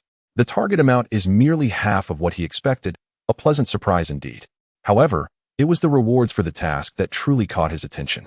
The distribution of computer games would not be determined by the system, but rather by his own choice. Though limited to a selection of 3, it nonetheless enhanced his autonomy. In this manner, the probability of encountering subpar games has significantly diminished, unless all 3 games happen to be disappointments. There is little to elaborate on regarding the accompanying computer. This is merely a fundamental requirement. It is likely that Jin Yong receives this reward with every task he undertakes. As for the elevation of his privileges, that is quite remarkable. Presently, Jin Yong could be described not so much as the proprietor of an internet CAF, but rather as a mere network administrator. Aside from collecting payments, he possesses little authority over the management of these finances. However, it would be inaccurate to say he has none at all. He can utilize these funds to procure various necessities from the system's marketplace. Beyond that, his options are severely limited. Now, he has long desired to enhance the DCOR of this internet CAF, so as not to leave others with the impression that it is of inferior quality. To undertake such renovations, it is imperative that he first elevates his privileges. This is akin to having a pillow at one's disposal whenever drowsiness strikes. One can only speculate to what extent this elevation of privileges will rise. Perhaps it will grant us the authority to undertake renovations. Having accomplished a staggering 1 million in revenue, we have added 3 additional computers to our establishment, bringing the total to 6. This finally resembles a proper internet CAF. Boss, what exactly is this collection of Jin Yong's novels and television adaptations? After school at the Ninja Academy, the 9 young warriors gathered at Jin Yong's place. The newly acquired 3 computers piqued little curiosity among the children. However, a new film and television database within the computers captured Shikamaru's attention. Upon hearing this, Jin Yong refrained from giving a direct answer, instead prompting, "Think about it. What is the name of the game you play?" "The Legend of the Condor Heroes." Upon uttering this, Shikamaru appeared to have an epiphany. He glanced at the titles of the television series and then at the game's name. Could it be? Indeed. Jin Yong nodded in affirmation of Shikamaru's revelation. The celestial scripts you collect in the game are, in fact, narratives generated from the game's plot. And these television series are adaptations of those very novels. Thus, before Jin Yong could complete his thought, Sasuke interjected. "So, by watching these series, we will find it easier to collect the celestial scripts?" "Precisely, that is correct. Besides this, does the television series offer any other functionalities?" While everyone, except for Shikamaru, was quite pleased with the prospect of using television to understand the plot and gather game clues, particularly the simple-minded Naruto, who had already completed 2 celestial scripts while Shikamaru had yet to finish even one. With this television series, Naruto would be better equipped to collect celestial scripts and learn formidable martial arts. However, Shikamaru had a different perspective. His primary aim in playing the game was to decipher its mysteries. By unraveling the plot-esque clues within the game, he sought to fulfill the tasks assigned by N.C. and, in doing so, navigate the intricacies of the game. To him, this cerebral approach represented the essence of gaming. If watching television allowed one to bypass mental engagement and simply follow the cues presented, what joy would remain in playing the game?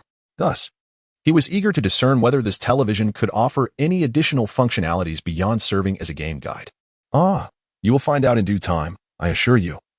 It will not disappoint, Guliang promised confidently, igniting the enthusiasm of the young ones.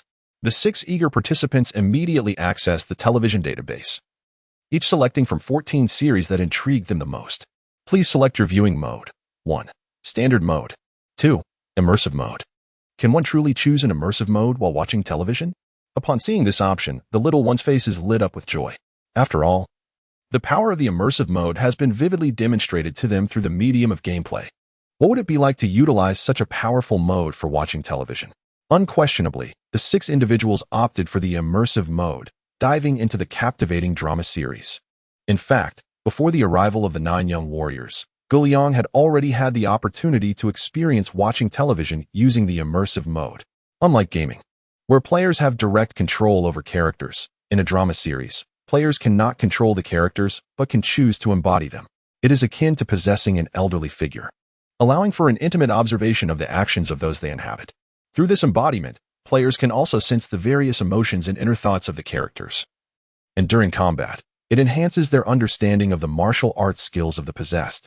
Guliang believes that through this method, the 9 young warriors will accumulate vast experiences and grow rapidly. Among the 9 young warriors, 6 are engaged in watching television, while the remaining trio, Naruto, Sakura, and Hinata, are not idle. Sakura stands closely behind Sasuke, intently watching the demigods and semi-devils playing on the computer. Hinata, however, is not focused on the screen but is standing aside, fiddling with her fingers while silently observing Naruto. Conversely, Naruto, having gained strength from martial arts training, is eagerly clamoring for a chance to spar with the others. Nevertheless, they have collectively decided to avoid confrontation unless absolutely necessary. In order to minimize the risk of being discovered, this proposal was put forth by Shikamaru. This martial art has completely deviated from the traditional style of the ninja world. While the appearance of 1 or 2 practitioners might be comprehensible, the fact that all 9 have mastered this technique is rather alarming. The proliferation of skills that do not align with the norms of the ninja realm will undoubtedly draw attention from certain individuals. To avert unnecessary complications, Shikamaru proposed this suggestion. Thankfully, everyone, with the exception of Naruto, possesses enough wisdom to recognize that exposure would inevitably lead to trouble. Thus, they unanimously agreed to Shikamaru's proposal. Consequently, aside from the instance when Ino utilized the Matsuke's sword technique during her confrontation with Sakura at school and Sasuke's private encounter with Shikamaru for revenge, no further conflicts have arisen among them. This predicament greatly vexed Naruto. For reasons well known to all, he possessed an inclination towards seeking the limelight. Now that he had significantly strengthened his abilities, the restriction against showcasing his prowess in front of outsiders was unbearable for him. Thus, every time he visited the internet CAF, he yearned for a duel with Guliang. Naruto's reasoning was straightforward. Since he was prohibited from revealing his martial skills, battling Guliang would serve as the optimal solution. Firstly, the CAF was rather secluded, with hardly anyone else around except for a few of them. Secondly, Guliang was the proprietor of this establishment, where he had originally honed his skills. Hence, the matter of exposing his abilities was of little consequence. Chapter 12. I see you are trying to trouble me. Uzumaki Naruto. In response to Naruto's request, Guliang could hardly be bothered to engage. A fight? Where would it take place? In the CAF? Surely, that was a joke. While the space within the CAF was relatively spacious, it amounted to merely about 10 square meters of open area, which was hardly suitable for a proper confrontation. What about fighting outside? But that would increase the risk of exposing one's abilities. Well, even if there were no onlookers outside, the risk of exposure still loomed.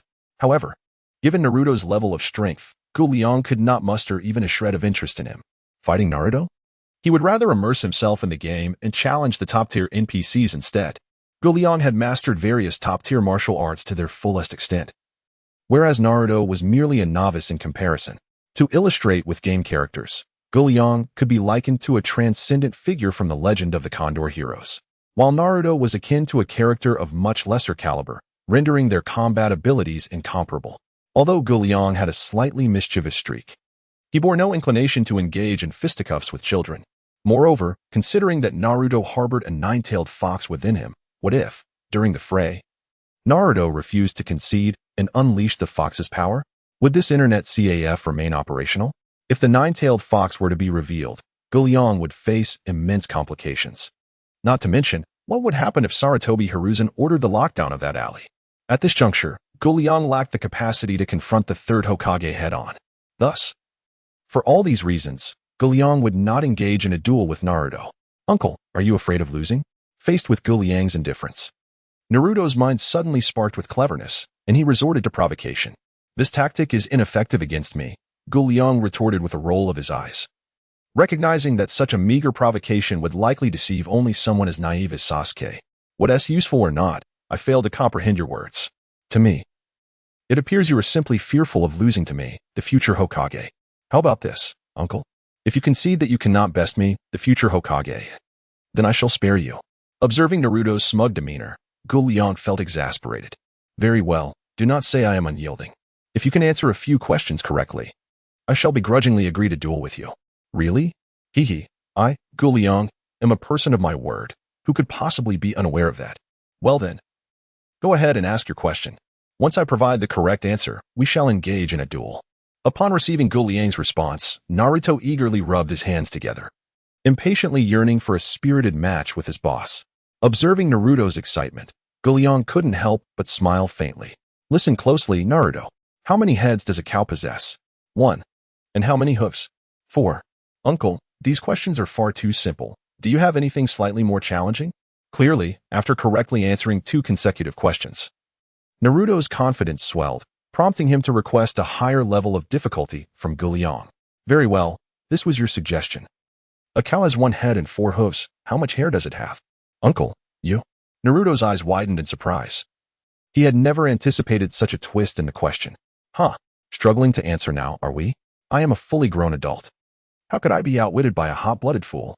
Just as Yong prepared to declare the duel cancelled, Naruto suddenly shouted, a cow has a full coat of hair. Impressive, you got that right. Yong was astonished, not expecting Naruto to solve such a riddle. A piece of cake. It's just that I am exceedingly clever. Come on. Uncle, do you have any even harder questions? Hee. Were it not for my knowledge of your true nature, I might have almost believed you. Why what? What do you mean why? Clearly, faced with this new question, Naruto, who had just been elated, was momentarily at a loss for words. A cow has 1 head, 4 hooves, and a full coat of hair. So why? Why? How should I know why? Upon hearing this question, Naruto was nearly driven to madness. Why was the cow's situation relevant to him? How could he possibly know all those reasons?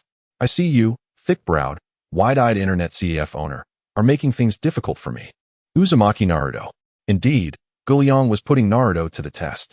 With no desire to duel and faced with Naruto's relentless persistence, he resorted to this underhanded tactic. Unable to answer, are you? After a while, without coming up with a response, Naruto reluctantly conceded defeat. Observing Naruto's crestfallen expression, Yong felt a sense of satisfaction. In this moment, he could truly understand the delight of those with a penchant for mischief.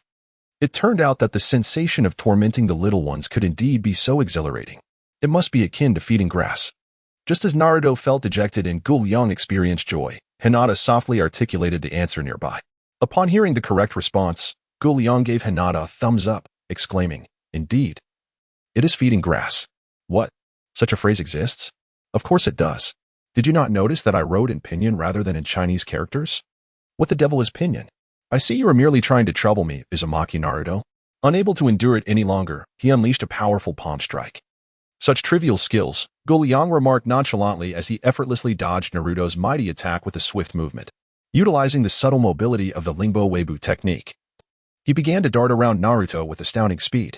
Faced with this erratic movement, Naruto found himself utterly bewildered, surrounded by nothing but Yang's afterimages, rendering any attempt to strike futile. What kind of martial art is this? This is the soul-shifting technique, which, when mastered, can leave the target dizzy and disoriented, as if they were ascending to the heavens. How remarkable, Naruto exclaimed, astonished. It appears the master is employing the Lingbo Weibu technique. As Naruto neared a state of confusion, it was the kind-hearted Hinata who spoke up to warn him. That wicked uncle is deceiving you again. Haha. Who told you to be so foolish? However, I assure you, this function is no deception. Are you not beginning to feel a bit lightheaded? I do feel somewhat dizzy. The soul-shifting technique is indeed impressive. Though the soul-shifting technique is commendable, it does possess a significant drawback. This contraption not only has the capacity to disorient the enemy, but, more importantly, it can also leave the user in a state of bewilderment. Guliang has already been dizzy for a minute now, and fortunately, his profound skills have spared him the fate of regurgitating like Liu Yida from the covert operations of the Imperial Guard. However, he has nearly reached his limit. Seizing the moment as Naruto begins to feel lightheaded, he decides it is time to conclude the battle. In an instant, Guliang deftly maneuvers behind Naruto. Taking advantage of the latter's momentary confusion, he adopts a semi-squat position, intertwining his hands to form the tiger seal. Hinata is not like Naruto, who struggles academically. She recognizes that the tiger seal is the precursor to fire release and instinctively fears that her master might unleash it upon Naruto, prompting her to urgently warn him.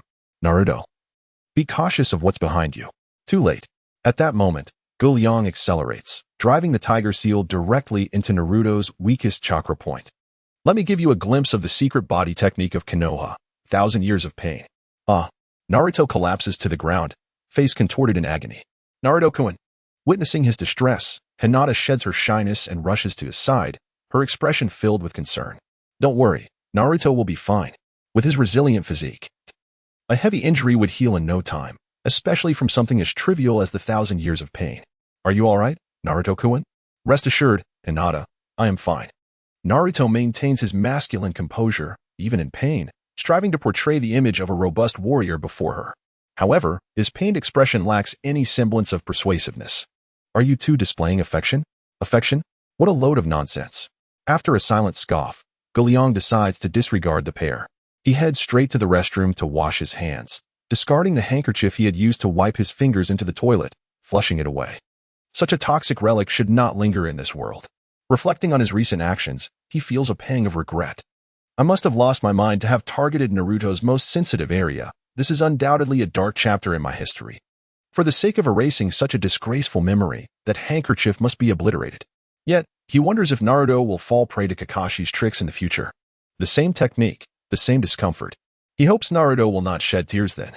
Time swiftly passes, and before long, it is time for the little ones to undertake their graduation examinations. Like the original tale, the graduation examinations still centered around the art of shadow clones. Due to the influence of the internet CAF, the present Naruto not only honed his martial prowess, but also significantly broadened his experiences. He witnessed the indomitable valor of Xiaofeng and beheld the poignant finale of Xiaofeng. He experienced the carefree and unrestrained life of Ling Huchong and felt the desolation accompanying Yu Buchuan's demise. Overall, at this juncture, Naruto surpasses his original self not only in strength but has also matured in character. However, this does not imply that Naruto has mastered the art of chakra manipulation.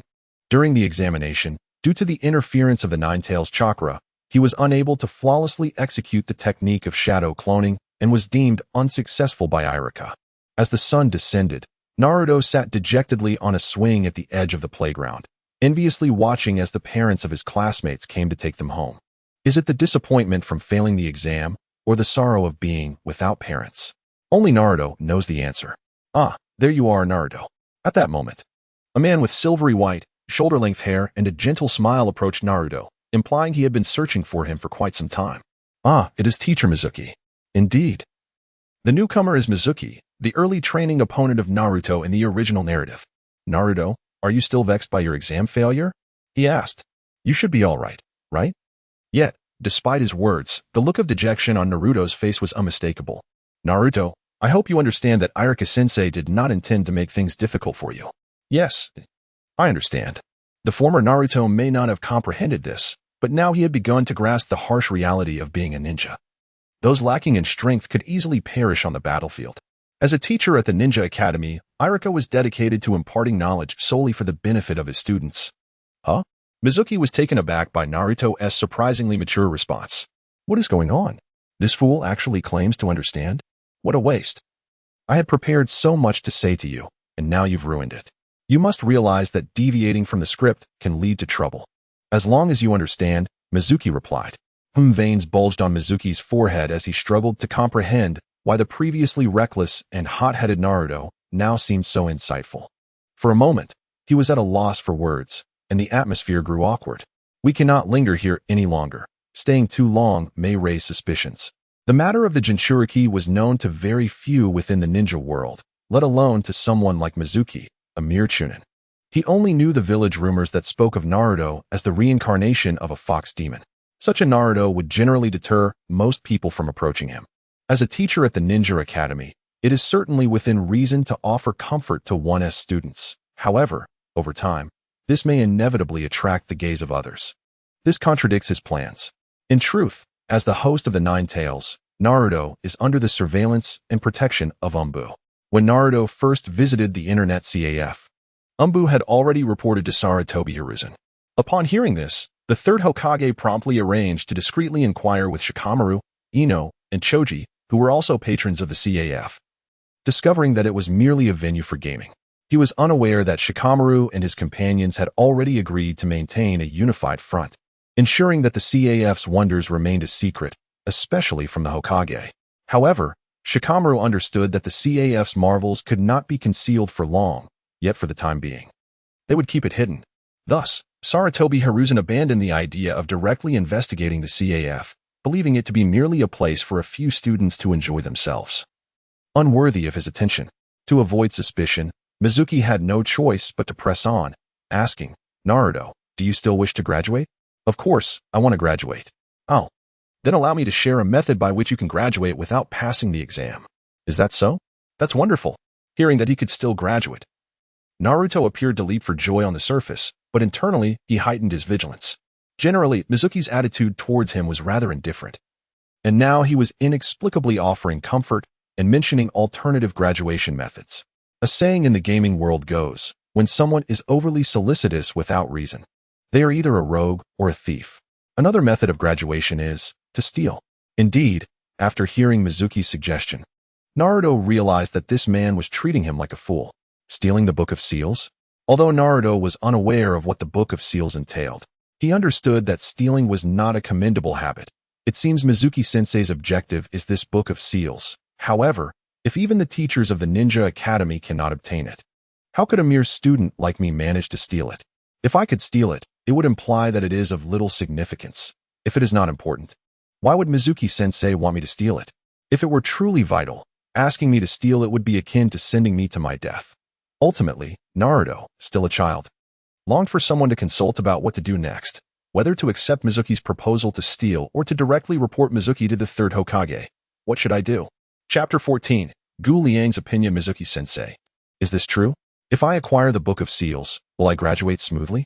Given the urgency of the situation, Naruto could not afford to ponder further. He had to feign compliance and agree for the time being. Of course, why would a teacher deceive you? Very well, I will procure the Book of Seals tonight. Upon hearing Naruto's consent, Mizuki felt a wave of relief wash over him. He had feared that Naruto might impulsively refuse, which would have forced him to eliminate Naruto to conceal his own ambitions. Fortunately, Naruto remained true to form. A passionate fool willing to engage in a treacherous endeavor simply to graduate, agreeing to steal the Book of Seals. Thus, they had reached an understanding. Very well, Sensei Mizuki, Naruto declared. As he observed Mizuki's retreating figure, he pondered earnestly for a moment before deciding to consult with Kakashi regarding their next course of action. Why not approach the third Hokage, you might wonder. Naruto had begun to sense that something was amiss. Consider this, in such a vast village, why was everyone seemingly against him? Just when he felt isolated, the third Hokage appeared, feigning concern. Was this mere coincidence? Though Naruto may not have fully grasped the situation, his suspicions were palpable. Thus, instead of seeking the dubious third Hokage, he opted to confer with Kakashi. Admittedly, Kakashi was quite insufferable and shameless, often toying with him for amusement. However, he possessed one admirable quality. He treated everyone equally. Naruto appreciated that Kakashi did not shun him for being the reincarnation of a fox demon. Rather, he displayed no disdain during their interactions. Occasionally, when he noticed Naruto's loneliness, Kakashi would engage him in play, even if Naruto often found himself on the losing end. Nonetheless, this did not diminish Kakashi's standing in Naruto's heart. Hey, old man. I'm here, Naruto announced. Oh, I thought you wouldn't show up today, Kakashi replied, his tone laced with surprise. What do you mean? Naruto asked, bewildered. He and his friends visited daily. Why would this old man assume he wouldn't come today? Isn't your school holding graduation exams today? Kakashi inquired. How did he know? Following Kakashi's gesture, Naruto turned to see Sasuke had already arrived at the internet CAF, donned in a headset, engrossed in a television show. Did Sasuke tell you? Naruto questioned. Indeed, Kakashi nodded, contemplating. Not only do I know you failed your exam, but I also suspect you will attempt to steal the Book of Seals tonight. Barring any unforeseen circumstances, since he was aware of Naruto's impending theft, it was apparent that Naruto had no time to waste today. So why was he here at this hour? Could it be that Mizuki had not approached him? Had the plot shifted? As Kakashi mused over the possibility of a narrative twist, Naruto presented himself with a bashful demeanor, saying, Uncle, I have something I wish to discuss with you. Something to discuss with me? How peculiar, Kakashi remarked. Naruto generally keeps to himself. Even when he has matters to address, he tends to conceal them from others. It is an inevitable consequence of youth. His heart is inherently fragile, fearing the potential for harm, which naturally leads him to refrain from seeking counsel. Considering this, if Naruto has come to me for advice, does it signify that he regards me as someone of importance?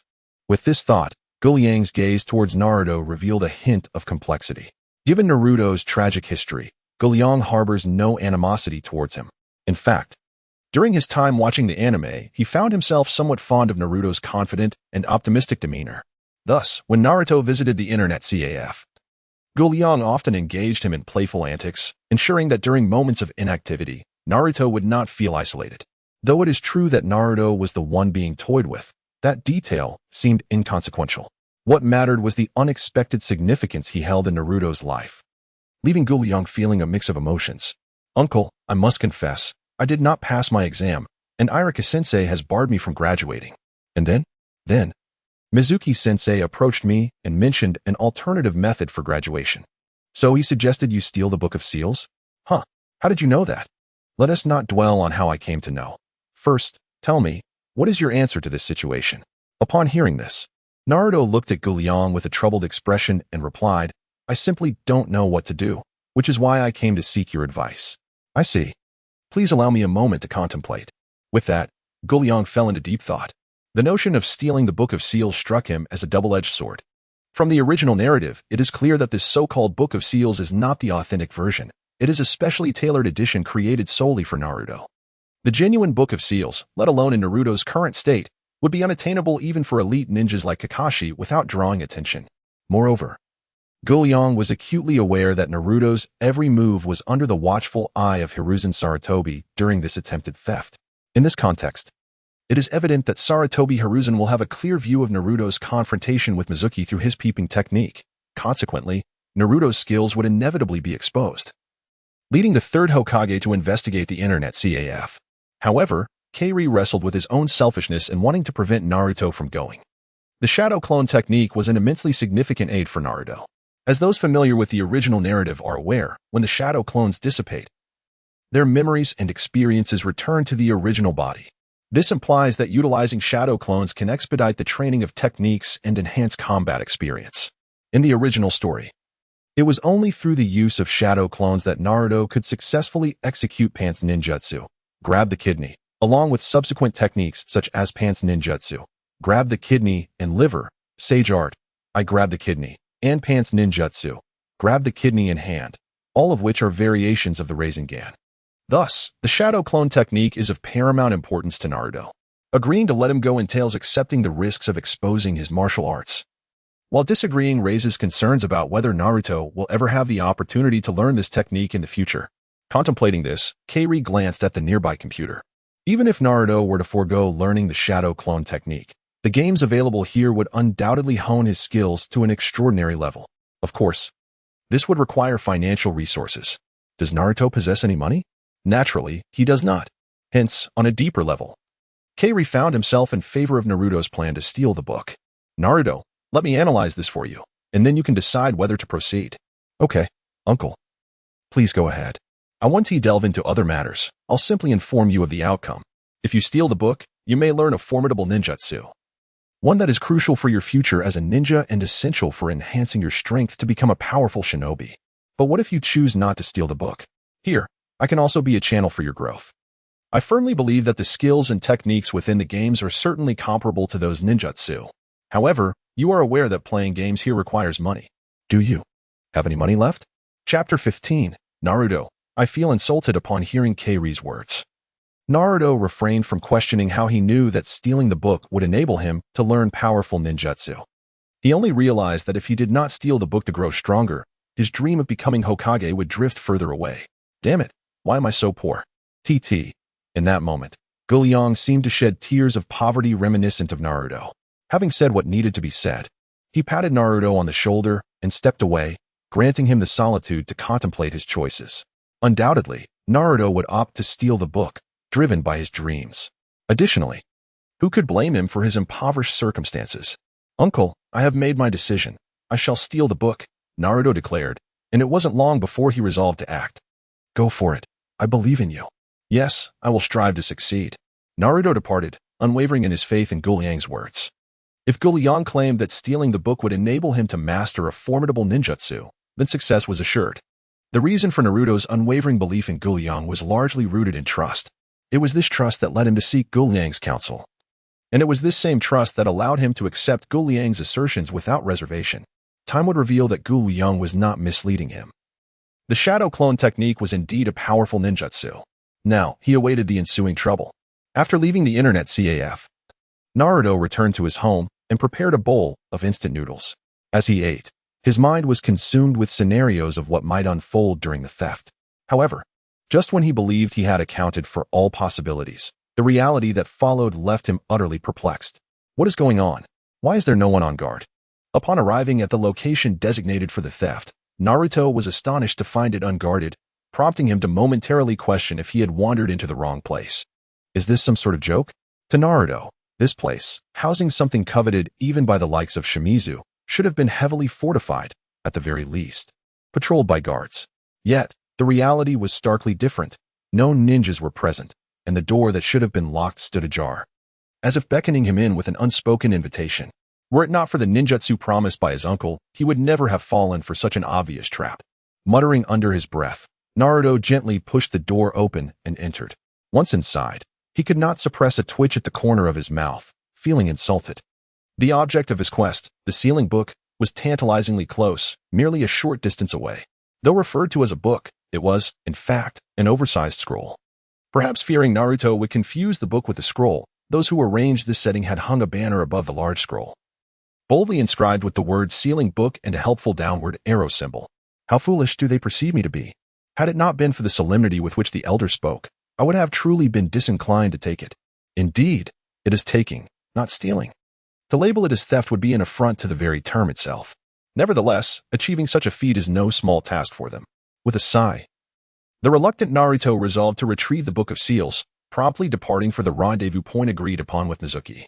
In the original narrative, upon pilfering the Book of Seals, Naruto arrived at the designated location only to find that Mizuki had yet to arrive, which prompted him to open the book and inspect its contents. However, due to the prior revelations from Kakashi and his newfound mastery of the body flicker technique, Naruto opened the Book of Seals mid-journey and began perusing the ninjutsu contained within. Is this the ninjutsu that the elder referred to, the shadow clone technique? It is, without doubt, the technique I am least adept at. Yet, despite his reservations, Naruto diligently committed the method of the shadow clone technique to memory. Once he believed he had sufficiently absorbed its training methodology, he further delved into the Book of Seals, eager to discover if there were any additional ninjutsu within. Indeed, this Book of Seals was prepared for me. Why would Naruto express such a sentiment? Because within this extensive scroll, beyond the initial shadow clone technique, the remainder was filled with vague and misleading phrases, clearly intended to deceive a learner of Naruto's caliber. Very well, you have triumphed. After completing his examination of the Book of Seals, Naruto stifled the urge to retaliate and restored the scroll to its original state.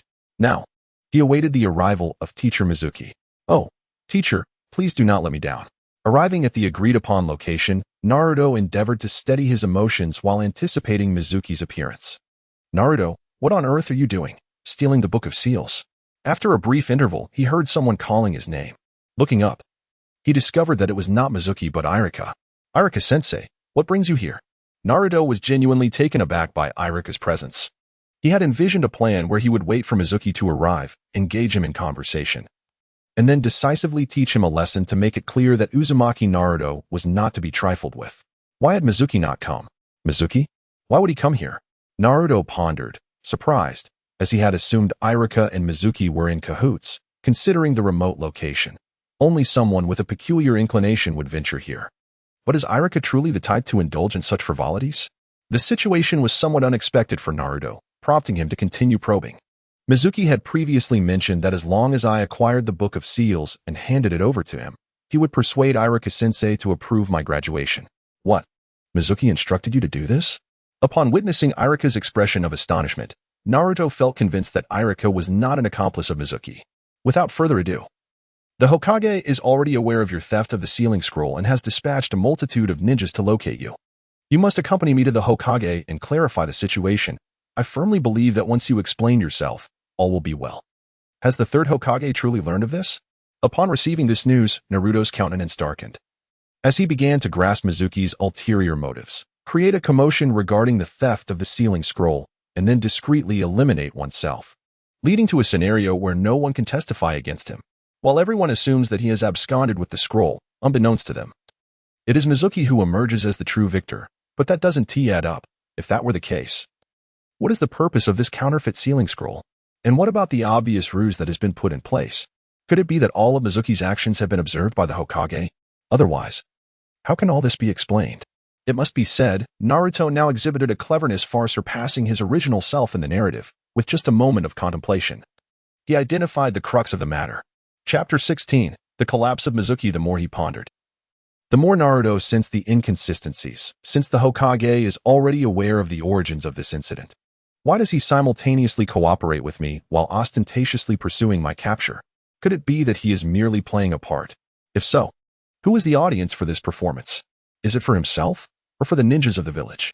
Just as Naruto was deeply engrossed in thought, 3 shurikens suddenly flew out from the thicket beside him. Be careful. Irika, fearing for Naruto's safety, swiftly stepped forward, using his back to shield Naruto from the incoming attack. Teacher Irika, you. Observing Irika sustain an injury while protecting him, Naruto felt an overwhelming surge of emotion. Truly, what a touching display of teacher-student camaraderie. Clapping his hands mockingly, Mizuki emerged slowly from the bushes, a sinister smile plastered across his face. Mizuki, what are you plotting? Irika, managing to stand despite his injuries, positioned himself protectively behind Naruto and glared at Mizuki with fury. What am I plotting? Isn't it abundantly clear? Mizuki replied, his demeanor dripping with mockery, clearly dismissive of both individuals. Indeed, in Mizuki's eyes, Irika was a mere waste of space, an elite genin at best, without a modicum of teaching talent. The idea of becoming a chunin was nothing short of a fantasy. As for Naruto, a child who struggled with the basic clone technique, was there truly any reason to fear him? Naruto, I will hold Mizuki off. You must take this opportunity to flee. Teacher Irika, you. Mizuki was merely a chunin, and Irika was also a chunin. Thus, the teacher would be fine. Irika-sensei, enough is enough. In truth, Naruto has a general understanding of Irika's capabilities, or rather, he can somewhat envision the prowess of the teachers at the Ninja Academy.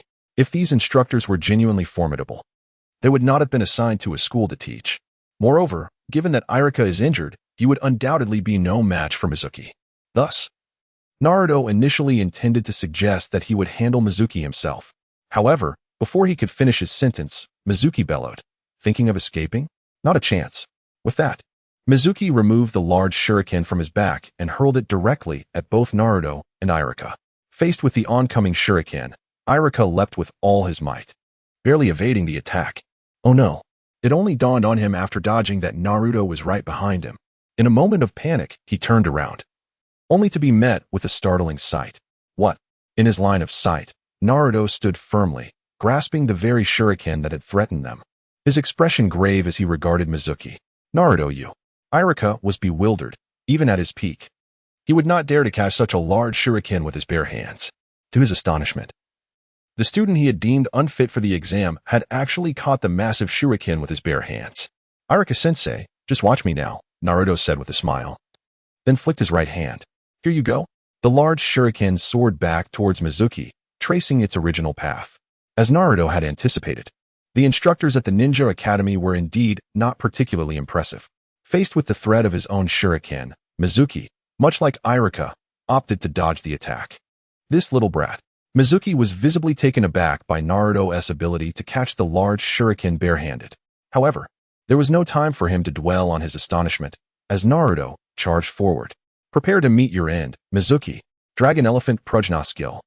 This technique is reputed to grant 1 dragon and 1 elephant strength for each layer mastered, culminating in 10 dragons and 10 elephants of might upon mastering 10 layers. While it may not possess the sheer power of dragons and elephants, each strike still carries the weight of nearly 1,000 pounds, wielding immense force. In contrast to the equally vigorous 18 dragon-subduing palms, the Dragon Elephant Prajna skill lacks intricate techniques. It is characterized solely by one essence, brute force. You wish to engage me, a Chunin, in a battle of physical prowess? You're courting disaster. Confronted with Naruto's assault, Mizuki displayed a profound disdain. A mere student from a ninja academy daring to engage him in physical combat was nothing short of a fool's errand. With that, Mizuki launched a punch, intending to crush Naruto with the might of a ch-ni. However, to his astonishment, Mizuki was sent flying by Naruto's strike. It was absurd. Having mastered the Dragon Elephant Prajna technique, as long as Naruto had sufficient chakra, his strength was unrivaled except by Tsunade. For someone of Mizuki's caliber to challenge him in combat was indeed a path to self-destruction. Impossible. How can your strength be so formidable? After being struck by Naruto, Mizuki felt a heavy blow to his pride. This blow is not merely physical, but also psychological. The unknown weighs heavily upon you, Shuemu. What else do you have to say? Humph, ahaha. Struggling to rise, Shuemu gazed at Naruto, who had chosen not to pursue him relentlessly. He first let out a mocking laugh reminiscent of Yagami, before continuing, Now, let me teach you another lesson. Do not allow yourself to become complacent just because you believe you have won. With that, Shuemu swiftly retrieved a smoke bomb from his ninja pouch and hurled it to the ground with a sharp crack. The moment the smoke bomb erupted, Shuemu disappeared from his original position, fleeing into the woods in another direction. Fool, you let me escape so easily. Students can never surpass their teachers. Alas, I have not secured the Book of Seals, and I wonder if Lord Orochimaru would accept someone like me. Indeed, I am a ch-nin, and I possess teaching abilities. I am quite valuable, and Lord Orochimaru should not reject my allegiance. Shuemu had chosen this location precisely because of its proximity to the village exit. Even if things went awry, he could find his way out, providing a means of retreat. Now, that retreat was proving essential. Shuemu-sensei, where are you going? Just as Shuemu hastily fled, preoccupied with thoughts of how to gain Orochimaru's acceptance, he suddenly heard Naruto's voice to his left. He quickly glanced that way, realizing Naruto had somehow caught up to him, now less than 2 meters away. Shuemu-sensei, what are you looking at? As Shuemu turned to the left, he heard Naruto's voice from his right as well. He swiftly turned to see yet another Naruto standing there. Shadow clone. Shuemu was astonished. How could someone who cannot even utilize the clone technique perfectly have mastered the shadow clone jutsu? Surprised I can use shadow clones? At that moment, he also heard Naruto's voice ahead of him. Rather than responding, he quickly adjusted his course and charged towards the left front. This path is blocked. There was a Naruto clone to the left, so he redirected to the right. This route is also obstructed. Since forward escape was impossible, he resolved to retreat. There are clones behind you as well. Surrounded by Naruto's clones on all sides, Shuemu realized he was ensnared. Perched atop a massive tree, Shuemu stared in bewilderment at the multitude of Naruto clones surrounding him, sinking into despair. 1,000 Narutos, assemble. Shuemu surrender. Dragon Elephant Prajna technique, 1,000 Naruto strike. Do not come any closer. Faced with the onslaught of 1,000 Narutos, Shuemu completely crumbled. Chapter 17, Class Assignment, Shikamaru's Brilliant Deduction. The instigator of this incident, Mizuki, has been thoroughly thrashed by Naruto. With the main culprit apprehended, the resolution of the matter became rather straightforward. With Iruka's steadfast support, the third Hokage agreed not only to absolve Naruto of his transgressions but also to grant him the privilege of graduating. The moment Naruto received his ninja headband, he leaped in joy. With this headband, he was officially recognized as a ninja of the Hidden Leaf Village. Achieving this status brought him one step closer to realizing his dream of becoming Hokage, filling him with exuberance. Observing Naruto's elation, Sarutobi Hiruzen displayed a warm smile and, after offering some encouraging words, Irika discreetly led Naruto away. Once the two exited the Hokage's office, Sarutobi fell into deep contemplation, just as Kakashi suspected. Sarutobi had been monitoring Naruto with a crystal ball, and thus had witnessed the scene of Naruto sending Mizuki flying with a single punch. When had Naruto acquired such formidable strength?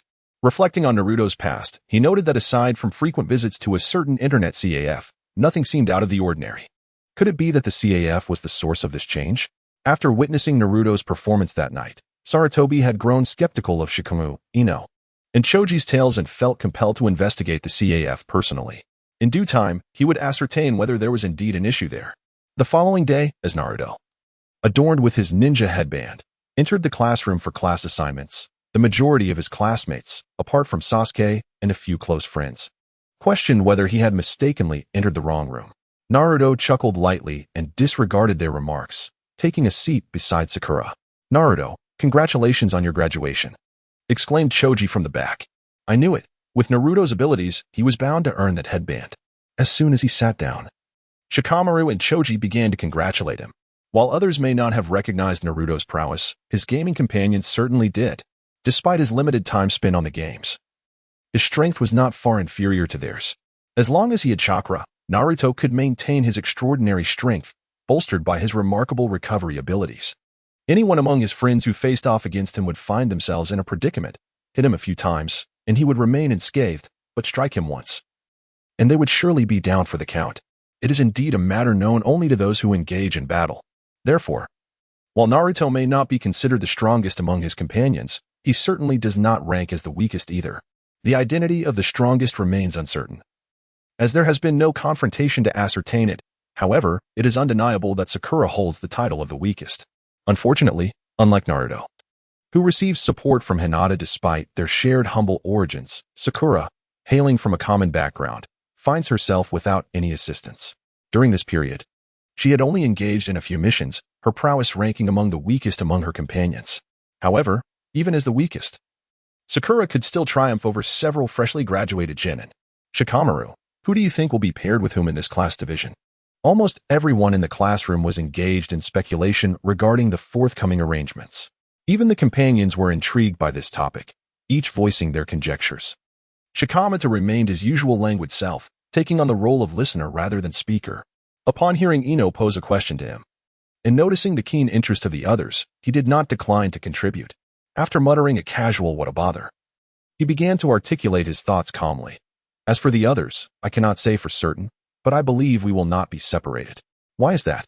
"The abilities of the others are evidently not on the same level as ours. For the sake of the team, they would likely avoid such a hasty division, as the value of an elite team far surpasses that of a regular one." Upon hearing this, everyone nodded in agreement, acknowledging Shikamaru's reasoning. Now that it was clear they were to form an elite team, the task of assembling it became straightforward. Ino, and Choji would undoubtedly be placed in one team, as the Ino-Shikacho trio is a classic combination in Konoha. Meanwhile, Hinata, Shino, and Kiba would likely be grouped together, forming a reconnaissance unit, given Hinata's Byakugan, Shino's insects, and Kiba's keen sense of smell, all of which are exceptionally suited for scouting. Consequently, Sasuke, Naruto, and Sakura would naturally form another team. Shikamaru's analysis was so sound that it left little room for rebuttal. "Haha, Ino, did you hear that? Even Shikamaru says I'll be on the same team as Sasuke." "Don't get too cocky, forehead. This is merely Shikamaru's analysis. How we are actually divided will depend on what the teacher decides shortly." Clearly, Sakura was the most delighted by Shikamaru's insights, flaunting her excitement towards Ino. What could Ino possibly say? The Ino-Shikacho combination was one that the village would never dismantle, and she, being the weaker party, could only resign herself to fate. Yet, witnessing Sakura's smug demeanor, Ino felt a surge of frustration. "All right, students, please settle down. We will now commence with the class division." At that moment, Irika entered with the class division documents, prompting Sakura to suppress her triumphant expression. First class, XXX, ZZZ, CCC. Seventh class, Uchiha Sasuke, Haruno Sakura, Uzumaki Naruto. Eighth class, Hyuga Hinata, and Izuka Kiba, Aburame Shino. 10th class, Nara Shikamaru, Yamanaka Ino, Akimichi Choji.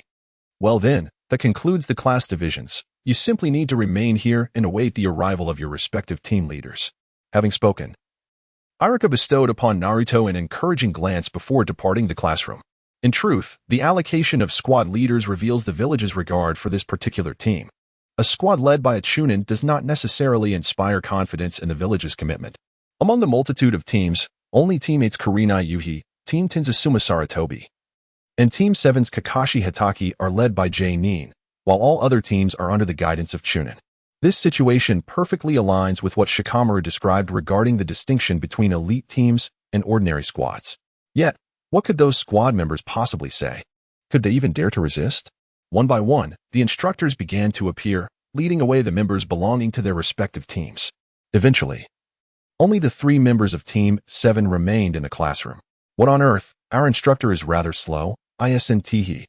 As he watched everyone else depart with their instructors, Naruto couldn't help but voice his grievances. Perhaps we should play a little trick on him. True to his nature, Naruto, despite having matured significantly in his thoughts, occasionally indulged in rather juvenile antics. For instance, this time, he placed an eraser above the classroom door, ensuring that anyone who entered would be met with a sudden drop. Chapter 18. Kakashi falls for it. Naruto, how can you still be so childish? The instructors capable of leading a team are at least Nin level. Such petty tricks are easily evaded, even by us. Do you really think our instructor would fall for it? Sasuke, influenced by the presence of the internet CAF, was not as brooding and aloof as in the original narrative. Seeing Naruto's prank, he couldn't help but scoff. Why not give it a try? As the old man said, since we have nothing better to do, why not? Sasuke nodded in agreement with Naruto's suggestion, then stood up, approaching the door and retrieving something from his pocket. Yours is far too simplistic. Allow me to enhance it. If any time traveler were to witness this scene, they would undoubtedly exclaim, Sasuke, your character is crumbling. Yet, Sasuke was indifferent to such notions, finding a peculiar joy in this mischief. With Sasuke's involvement, Sakura naturally became intrigued as well. In no time, the 3 of them began to concoct their scheme at the classroom door. As Kakashi Hitaki slowly regained his composure and made his way to the school, appearing languid and ready to open the classroom door, he suddenly sensed something amiss. Just as he opened the door, the eraser fell from above, while simultaneously, the wire that Sasuke had rigged around the door triggered several pieces of chalk to cascade down. Faced with the eraser above and the chalk barreling towards him, Kakashi had no choice but to dodge left or right. However, the floor on either side was coated with the powerful glue that Sakura had applied. Unless Kakashi were to retreat, he was bound to be caught in their prank.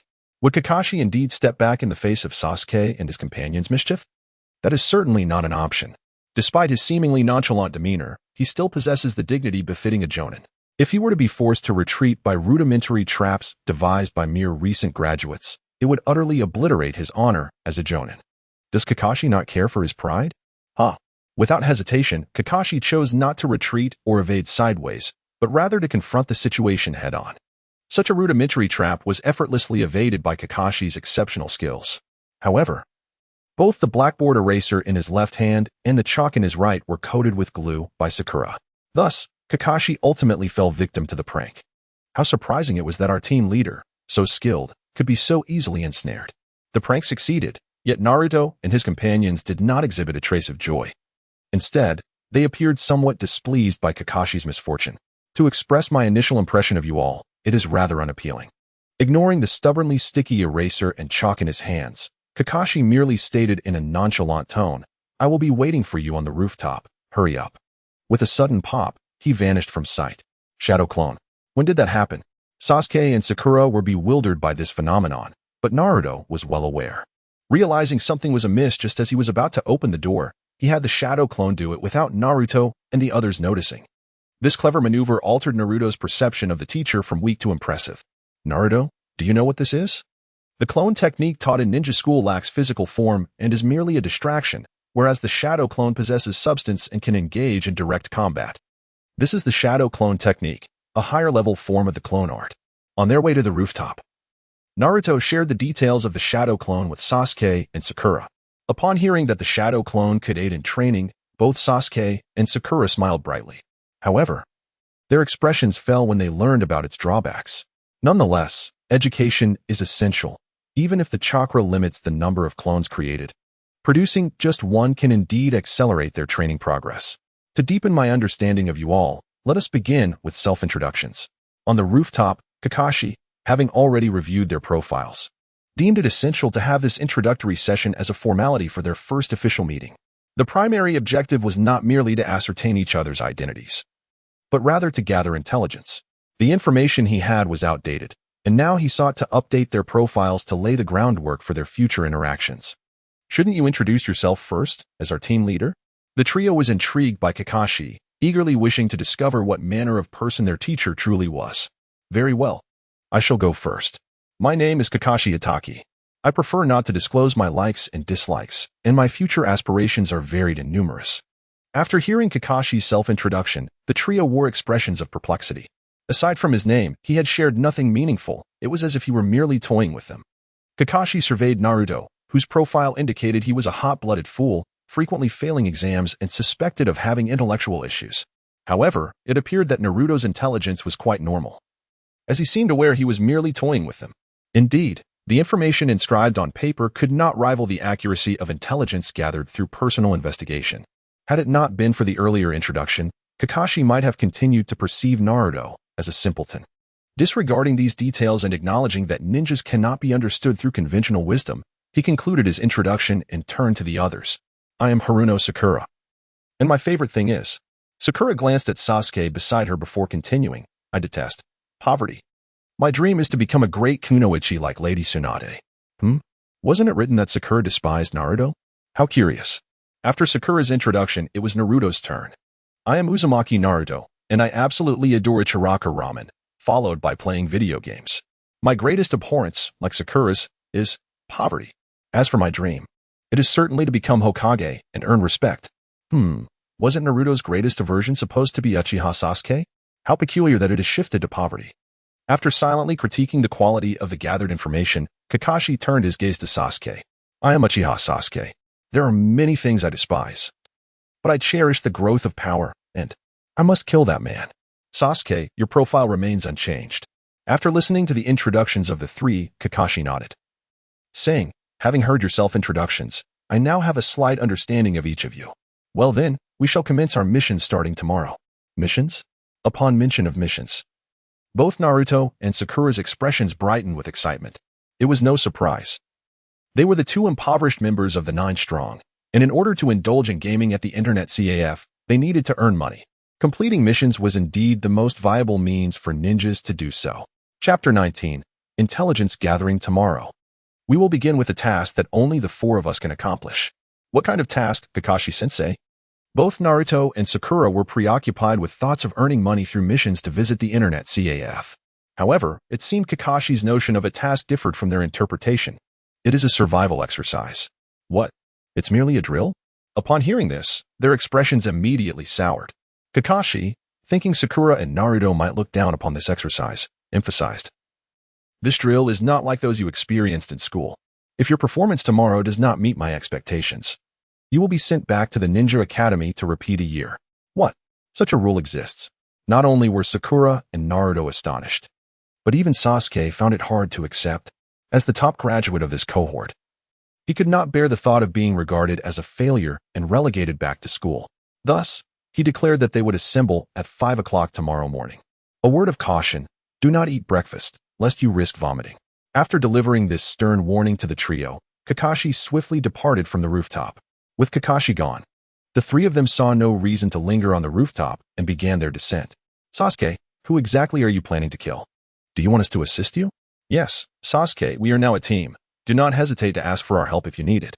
When Sasuke mentioned his intention to eliminate a certain individual, both Naruto and Sakura had already detected the unusual intensity in his expression.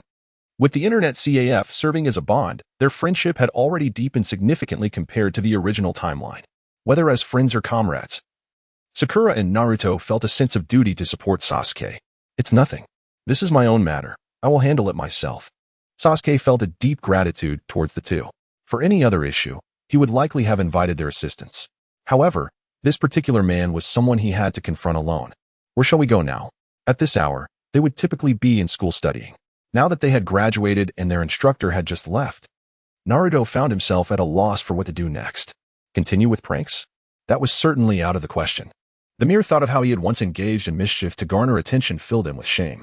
Nevertheless, a new chapter was about to unfold, and he wished to leave his past transgressions behind. Since there's nothing else to do, why don't we head to the internet CAF? Naruto felt rather foolish. It was a splendid idea he had only just now considered. Just as he anticipated that Sasuke and Sakura would readily agree, they both shook their heads in refusal. Naruto, I need to return home first to inform my parents about the class division today. Unlike Naruto and Sasuke, Sakura had her own family to consider. Such an important matter as class division warranted her immediate communication with her parents. This rationale is impeccable, leaving Naruto at a loss for words.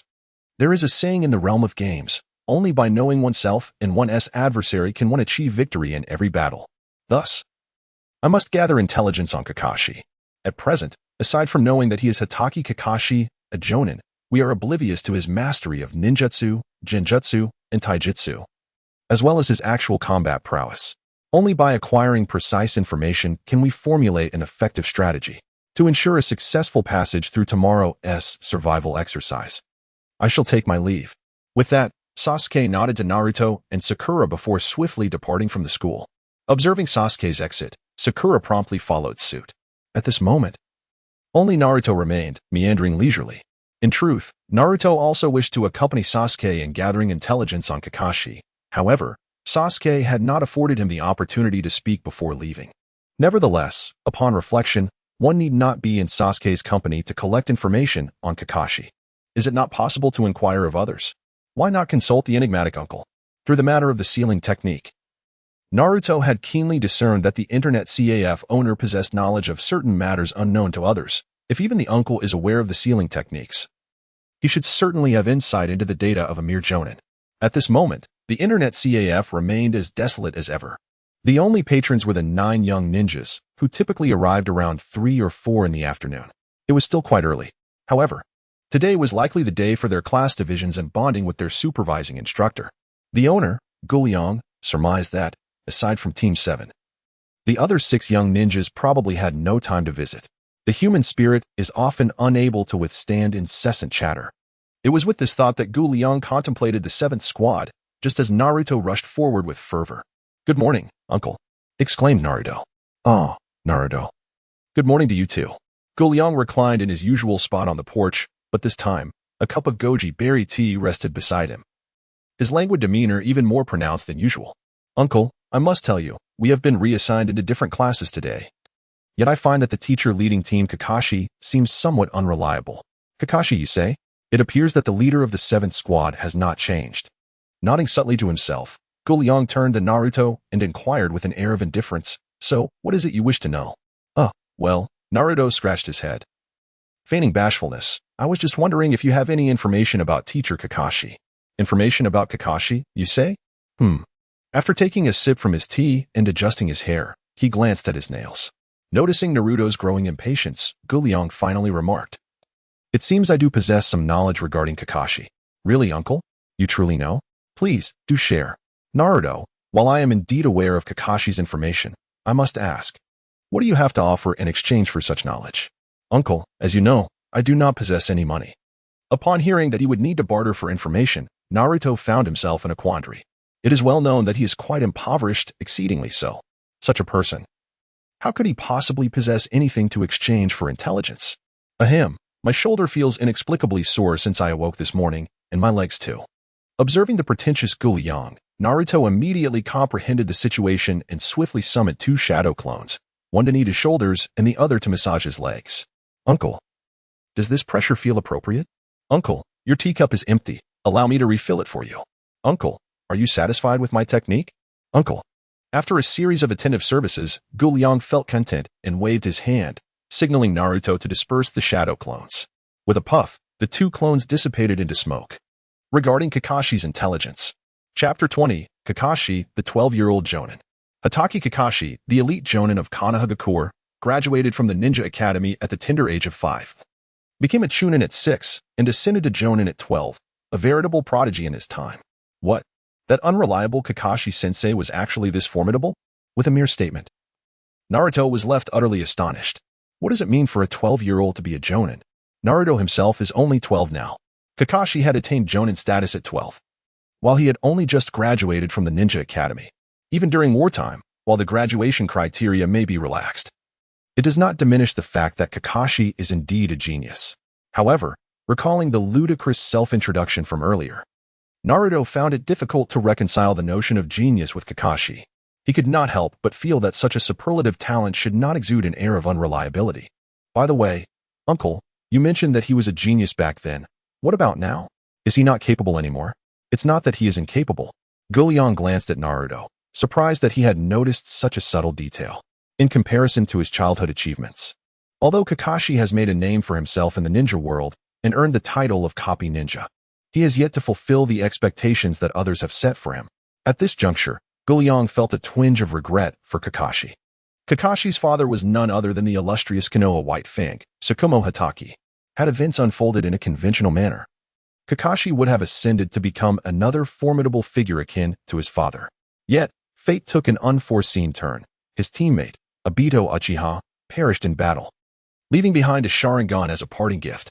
Lacking Uchiha blood, Kakashi could not freely activate or deactivate the eye bestowed upon him.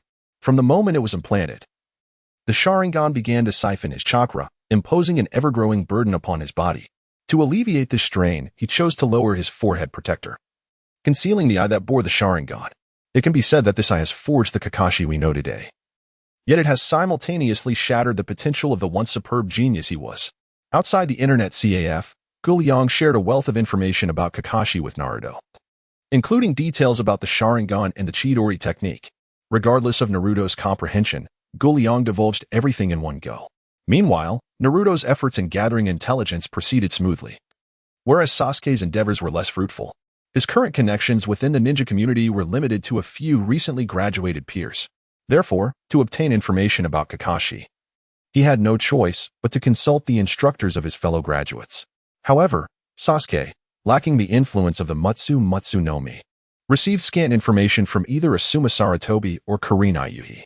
Out of respect for Ino and others, they merely shared trivial details such as Kakashi's ninja rank, age, and height, mundane facts at best. This left Sasuke quite dissatisfied, yet he found himself powerless. Asuma and Kurenai were not well acquainted with him. Their relationship was based on goodwill rather than obligation, and he could not impose upon them. Moreover, he lacked the strength to compel the two jonin. Nonetheless, he had not emerged entirely empty-handed.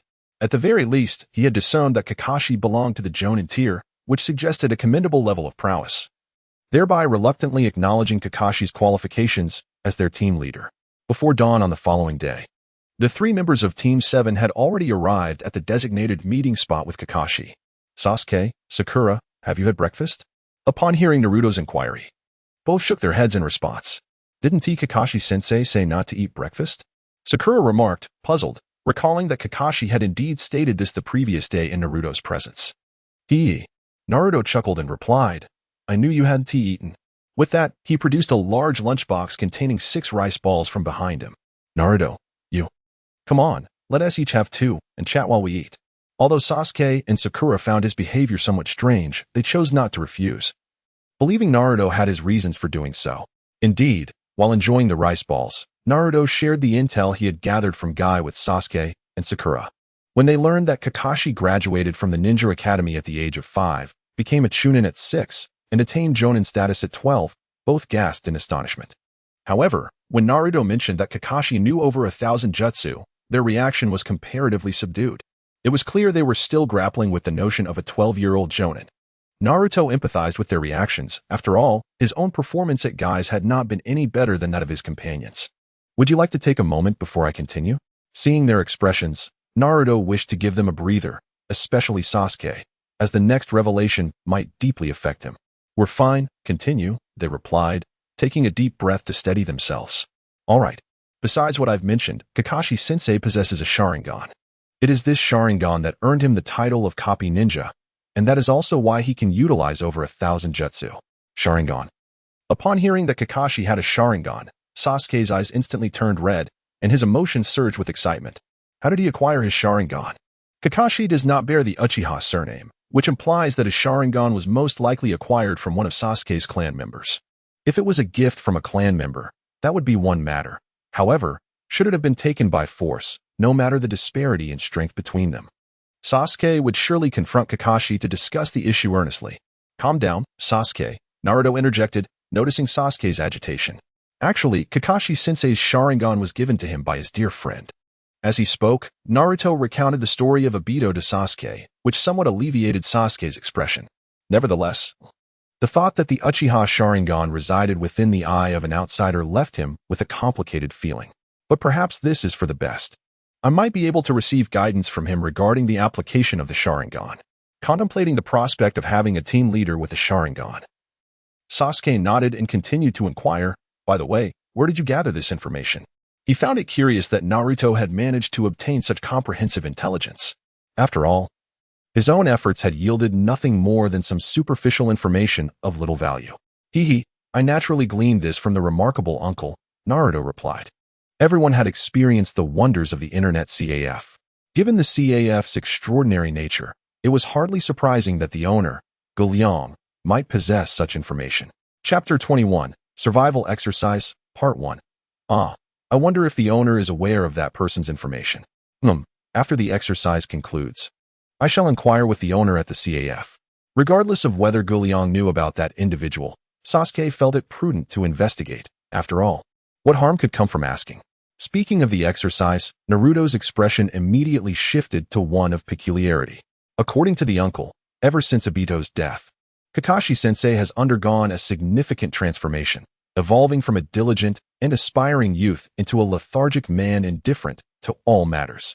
Moreover, the uncle specifically cautioned me that Kakashi-sensei's favorite pastime is arriving late. Therefore, we should prepare ourselves for the possibility that Kakashi-sensei might not show up until noon, or even in the afternoon. At that moment, both Sasuke and Sakura felt an overwhelming urge to strangle Naruto. Such crucial intelligence was astonishingly revealed only at the last moment. So, what shall we do now? Shall we simply wait idly? I longed to retreat into a blissful slumber. Sakura harbored considerable resentment about waking up so early, as insufficient sleep can indeed affect one's complexion. Now, upon hearing Naruto's words, her discontent has only intensified. Let us not forget, if Kakashi arrives and we are not present, he may seize the opportunity to unleash his wrath. Sasuke and Naruto remained quite rational. Acutely aware that they were at a pivotal juncture, their ability to graduate and become ninjas hinged upon Kakashi's disposition as their instructor. Should they inadvertently provoke his displeasure, he could swiftly declare them unqualified, leading to considerable distress. Since we find ourselves with time on our hands, let us convene and devise a strategy to approach Kakashi-sensei. Very well. The trio of Naruto possesses considerable strength, and now that they are privy to Kakashi's precise intelligence, it is prudent to be prepared regardless of the nature of the forthcoming exercise. As the sun ascends to its zenith, lunchtime approaches swiftly. At this moment, Kakashi arrived rather late. Casting a glance at the vacant large lunchbox, he maintained a relaxed demeanor, seemingly indifferent to the situation at hand. "Apologies. I seem to have lost my way on the journey of life," he remarked, words that were clearly dismissive, inciting Naruto and Sakura's considerable discontent. "If you're going to make excuses, at least conjure up a more convincing one. Such insipid remarks blatantly indicate that you hold us in little regard." Seeing their exuberance brought him a sense of relief. Ignoring Naruto and Sakura's dissatisfaction, Kakashi retrieved 2 bells from his pocket and announced, "Lunchtime is upon us. So let us simplify today's exercise and aim to conclude it swiftly. Do you see these 2 bells? Regardless of the method you employ, as long as you manage to seize them, I shall consider you successful." With that, he affixed the bells to his waist. "Wait, there are only 2 bells. Yet there are 3 of us," Sasuke pointed out. Kakashi nodded in affirmation and explained matter-of-factly, "Thus, one of you will be sent back to the academy." "Who, then, among the 3 of you will it be?" Kakashi had anticipated that his statement might evoke feelings of despair or anger from Naruto and the others. However, he observed that the trio paid him no mind, instead distancing themselves slightly and whispering among themselves. Their composure was rather commendable. Kakashi felt a sense of satisfaction with the current approach of Sasuke and his companions. Meanwhile, the trio began to engage in hushed discussions. Is our teacher trying to amuse us? In this day and age, what ninja team consists of anything less than 4 members? If one of us were to be eliminated, would we not then become a trio? Would the Hidden Leaf Village permit such a team to exist? After Naruto voiced his thoughts, Sasuke continued, stating, "Thus, the question arises. The primary purpose of this exercise cannot merely be the simple act of seizing bells. It must possess a deeper significance. Otherwise, if one person is eliminated by the bell snatching, then all would face elimination, and regardless of the circumstances, at least one individual must be ousted. This exercise seems to be nothing more than a farce. Upon reflecting on Kakashi-sensei's past, I surmise that the true aim of this exercise is to teach us the importance of teamwork and trust in our comrades. Ultimately, it was Sakura, the academic prodigy, who swiftly deduced Kakashi's intentions behind this exercise. Sasuke.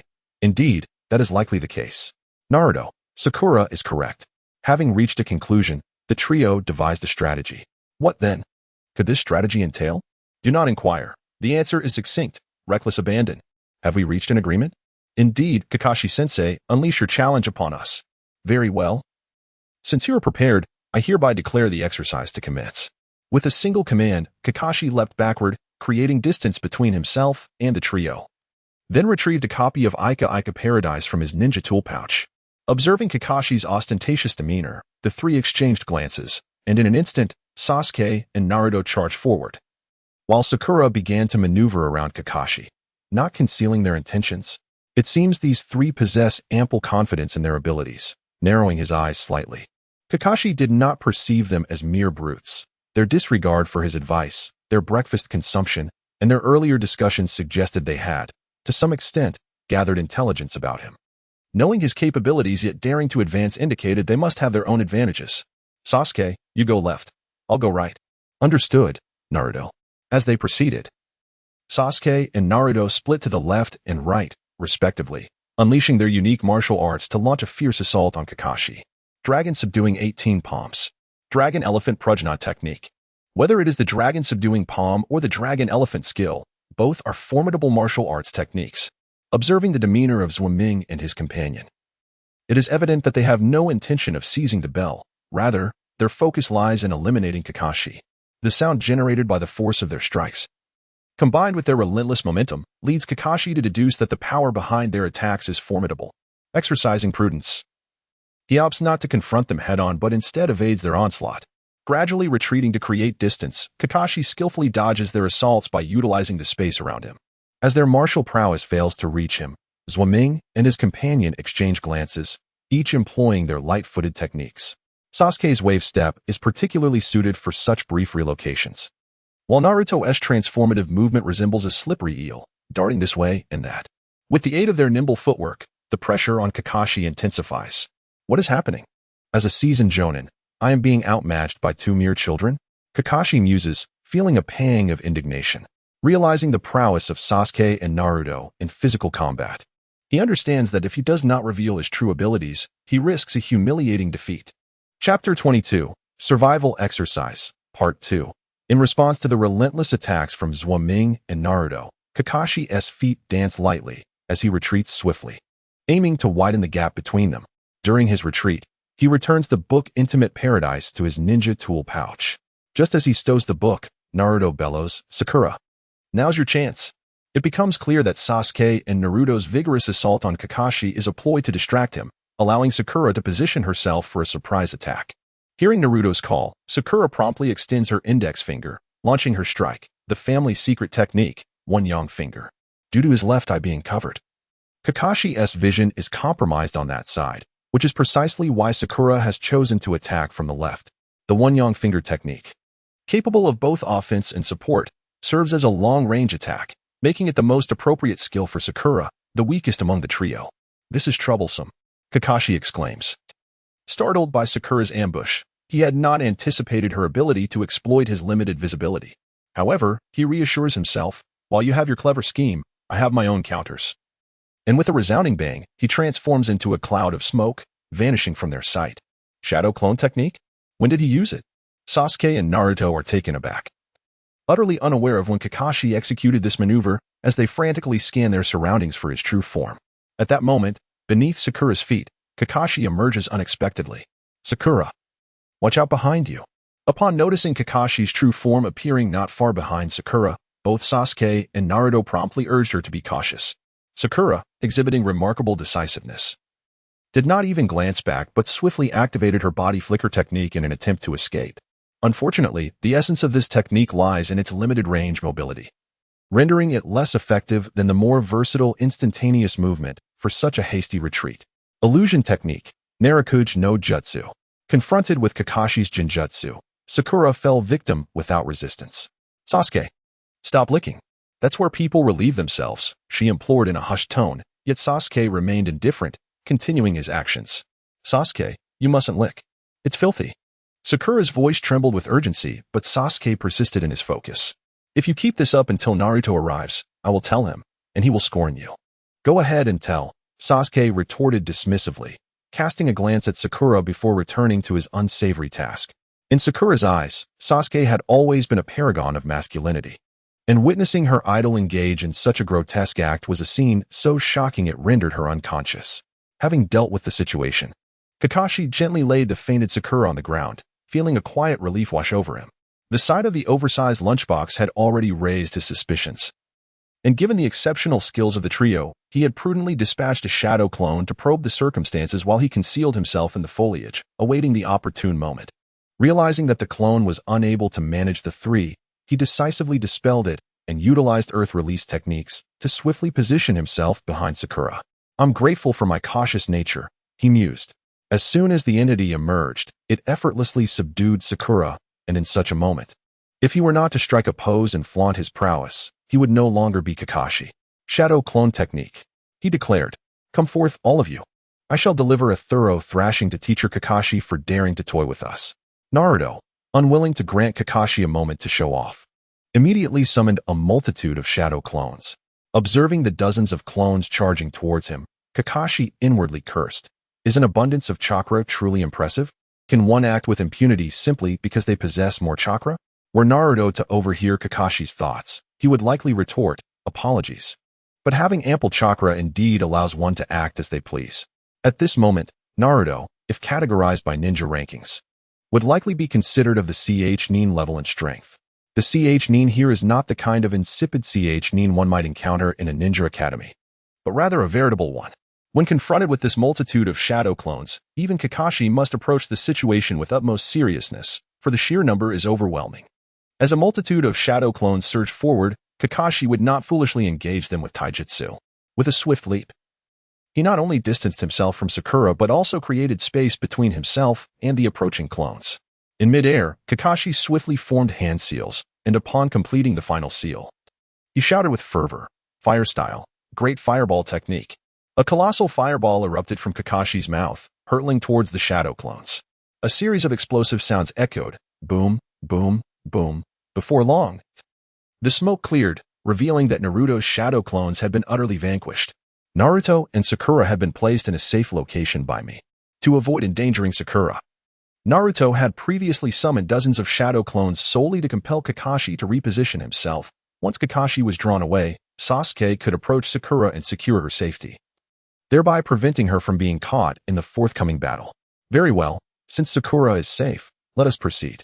Without awaiting Sasuke's response, Naruto unleashed the multiple shadow clone technique once more. The number of clones this time is no longer merely in the dozens, but has escalated to over 100. The army of Naruto's charges forth fearlessly towards Kakashi, their momentum so palpable that one might almost hear a rallying cry of "Let us go." At this moment, Kakashi feels quite helpless. Just moments ago, he had vanquished dozens of Naruto's shadow clones, and now, in the blink of an eye, he is confronted by yet another 100.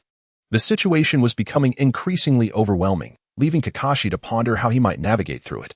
Aware of his chakra reserves, he resolved to conclude the battle swiftly, determined not to allow Naruto the chance to exhaust him. With a newfound seriousness, Kakashi removed the forehead protector obscuring his left eye, revealing the mesmerizing three-tomo Sharingan. Upon witnessing this transformation, both Sasuke and Naruto understood that Kakashi was now fully engaged. Once the Sharingan was activated, Kakashi exuded an air of terrifying prowess. He charged into the throng of Naruto's shadow clones, armed with kunai, dispatching each clone with precision. While Naruto's physical prowess was formidable, so too were his shadow clones. Yet, as over 100 clones fell before him, not a single one managed to land a blow on Kakashi. The Sharingan greatly enhanced his perceptive abilities, allowing him to deftly evade the onslaught of numerous clones. However, Kakashi was not without his own struggles. The mere act of creating a shadow clone had already drained a significant portion of his chakra, and after executing a fire-style, fireball technique, his energy was further diminished. Now, having activated the Sharingan and vanquished so many clones, the chakra he possessed was dwindling, and he found himself slightly winded. If Naruto summons another wave of clones, I might truly be overwhelmed. With this thought, Kakashi resolved to prevent Naruto from employing any more shadow clones. Thus, for the first time, he took the initiative to attack Sasuke and Naruto. Fire style, fireball technique. Fire style, fireball technique. As Kakashi unleashed a torrent of flames towards them, Sasuke, unwilling to be outdone, retaliated with his own fiery breath. The two flames collided spectacularly. Sasuke stood his ground, channeling chakra to maintain the intensity of his fire. He knew that as long as he could hold Kakashi at bay, Naruto would have a chance. After all, he had allies to rely on. Kakashi, aware that he could not afford to be hindered by Sasuke, for he stood alone without teammates, promptly interrupted his chakra flow after a brief stalemate and hurled a kunai aimed at Naruto before sprinting towards them. Naruto, intent on employing the shadow clone technique to further exhaust Kakashi, reluctantly abandoned his hand signs and executed a small leap to evade the kunai strike. However, upon dodging, he realized he had forfeited his opportunity to use shadow clones, for Kakashi had closed the distance between them. Indeed, Kakashi was now prepared to engage both of them in close combat. Faced with the onslaught of Kakashi, who had activated his Sharingan, both Sasuke and Naruto found themselves struggling to respond effectively. It wasn't long before their faces bore the bruises from Kakashi's strikes. In Chapter 23, Survival Exercise, Part 2, it became evident that Kakashi too was feeling the strain. The Sharingan was not infallible. During the fray, he had been struck by a punch from Sasuke and Naruto. Fortunately, their control over chakra was lacking, particularly Naruto, whose dragon elephant technique lacked even a fraction of its usual potency. If this battle continued in such a manner, even if Kakashi could manage to subdue both Sasuke and Naruto, he would undoubtedly emerge gravely injured. However, Sasuke made a critical error in battle. He continually sought to create openings for Naruto, hoping to enable him to execute the shadow clone technique successfully. If they could deplete Kakashi's chakra, victory would be theirs. From this perspective, Sasuke's intentions could not be deemed erroneous. He simply wished to win. Unfortunately, the seasoned Kakashi did not grant Sasuke any opportunities, rendering his efforts, whether shielding Naruto from blows or using the body flicker technique to entangle Kakashi, futile. Ultimately, a wounded Sasuke fell victim to Kakashi's keen observation, who seized the moment to employ Earth-style, heart decapitation technique, dragging him into the ground and rendering him unconscious. With two of the trio incapacitated, only Naruto remained. Kakashi initially intended to swiftly dispatch Naruto, but then recalled Naruto's reckless use of shadow clones, expending chakra as if it were limitless, an attitude that certainly warranted correction. No. It was not envy of Naruto's chakra reserves that stirred within him. Absolutely not. Now, it was time for Naruto to witness the secret technique of Konoha, the ultimate 1,000 years of pain. At this moment, Naruto's reactions had dulled significantly, and he found himself unable to fend off Kakashi's onslaught. However, upon hearing the words 1,000 years of pain and realizing that Kakashi had maneuvered behind him, a peculiar smile emerged on his face. Ding! Creak! Ah! The attack had indeed landed, yet Kakashi sensed something was amiss. Before he could comprehend why Naruto's rear was so unyielding, the pain radiating from his fingers nearly compelled him to cry out, suppressing the agony. Kakashi swiftly retreated a few steps, examining the index and middle fingers of both hands, only to discover they were fractured. Ha ha ha, did you expect this, Kakashi-sensei? Naruto chuckled heartily at Kakashi's furrowed brow, and then he began to unfasten his trousers. Do not misunderstand, Naruto was neither a pervert nor did he possess any exhibitionist tendencies. His actions were solely in accordance with the directives given by Zhuge Liang. It turned out that after Naruto inquired about Kakashi's intel the previous day, Zhuge Liang had handed him an item to don before the exercise. If Kakashi had refrained from employing the 1,000 years of pain, Naruto would have had no reason to comply. However, should Kakashi utilize that technique, Naruto was instructed to remove his pants and mock him accordingly. Fearing that Naruto might refuse, Zhuge Liang had hastily persuaded him with, "Don't you wish to witness the discomfort on Kakashi's face?" To be honest, there was no enmity between Kakashi and Naruto. Such antics were rather spiteful. Yet, Naruto was reluctant to dismiss Zhuge Liang's request, and he had resolved that even if Kakashi executed the technique, he would not remove his trousers. Little did he anticipate that he would be so thoroughly beaten by Kakashi today. In order to vent his frustrations, he felt compelled to show Kakashi something. To his astonishment, he found himself adorned in iron shorts. Indeed, what Zhuge Liang had gifted Naruto was a pair of iron undergarments. This pair of iron undergarments is no ordinary item. It is a remarkable creation brought forth by the system. This object possesses considerable weight, capable not only of safeguarding one's private areas but also of providing a convenient means to enhance physical fitness. This is also one of the few items that Jin Yong can purchase within the system, aside from some basic necessities. Haha. I told you to use the 1,000 years of pain. Now you are facing the consequences. I must admit, witnessing Kakashi's pained expression truly amuses Naruto. As he observes this entertaining scene, Naruto bursts into laughter, clapping his hands in delight. Meanwhile, Kakashi remains unperturbed by Naruto's antics, deep in thought, his brow furrowed. Whether it's the oversized lunchbox Naruto brought, Sakura's strategic movements, or the current predicament of the iron shorts, all indicate one significant truth. His intelligence has been severely compromised. Most of the ninjas from Konoha are well acquainted with his personality. Discovering that he would be late should not pose much difficulty. While the Sharingan is not a secret within the ninja community, these three have only just graduated, lacking connections with other ninjas. Moreover, information concerning the strengths and secrets of others is seldom shared, even among comrades from the same village. However, Sakura's recent ambush clearly suggests she is aware of his Sharingan. Coupled with the current 1,000 years of pain, the implications are undeniable. This was invented by his father, Kiki Shikaku, who has only utilized it a few times himself. The son has yet to employ it even once. This is the first time I have encountered the legendary iron undergarment. This is utterly absurd. If one were to claim that no one is targeting him, even he himself would find it hard to believe. So who exactly is after him? Although he may occasionally exhibit a lackadaisical attitude, arriving late and being somewhat dismissive towards others, Kakashi is well aware that he is a commendable ninja.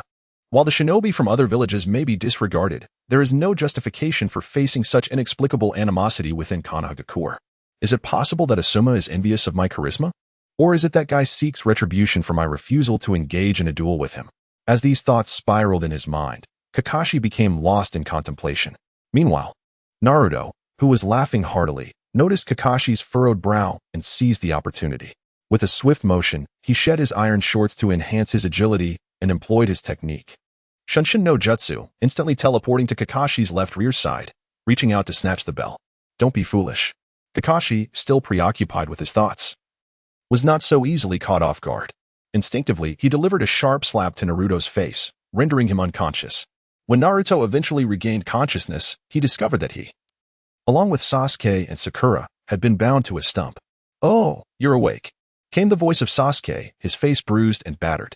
Upon seeing Sasuke's disfigured appearance, Naruto couldn't help but burst into laughter. This foolish grin of Naruto's only served to infuriate Sasuke further, who retorted with indignation. "What are you laughing at? Do you truly believe you are in any better condition than I?" Indeed, in this moment of humiliation, Naruto's pig-headed visage offered him no grounds for mockery. "I don't care. Your current state is simply hilarious," Naruto exclaimed. "You imbecile!" Sasuke seethed, his teeth clenched, wishing nothing more than to retaliate against Naruto. Unfortunately, he too was bound by Kakashi and unable to move freely. At that moment, Kakashi produced a mirror and silently presented it to Naruto.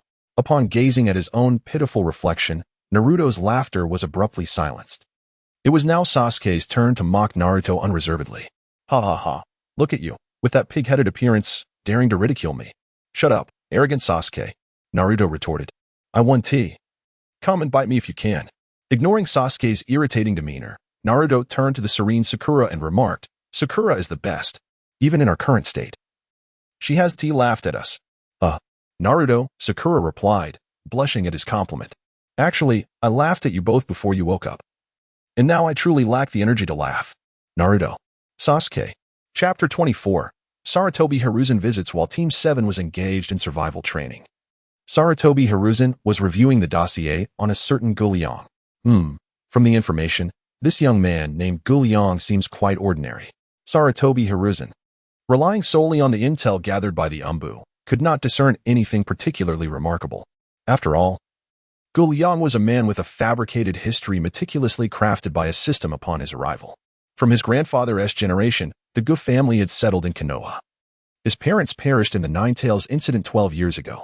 Konoha had provided Jin Yong with some compensation, which, along with his family's savings, allowed him to establish a rather peculiar shop. From his household registration to his behavioral logic, everything appeared reasonable and convincing.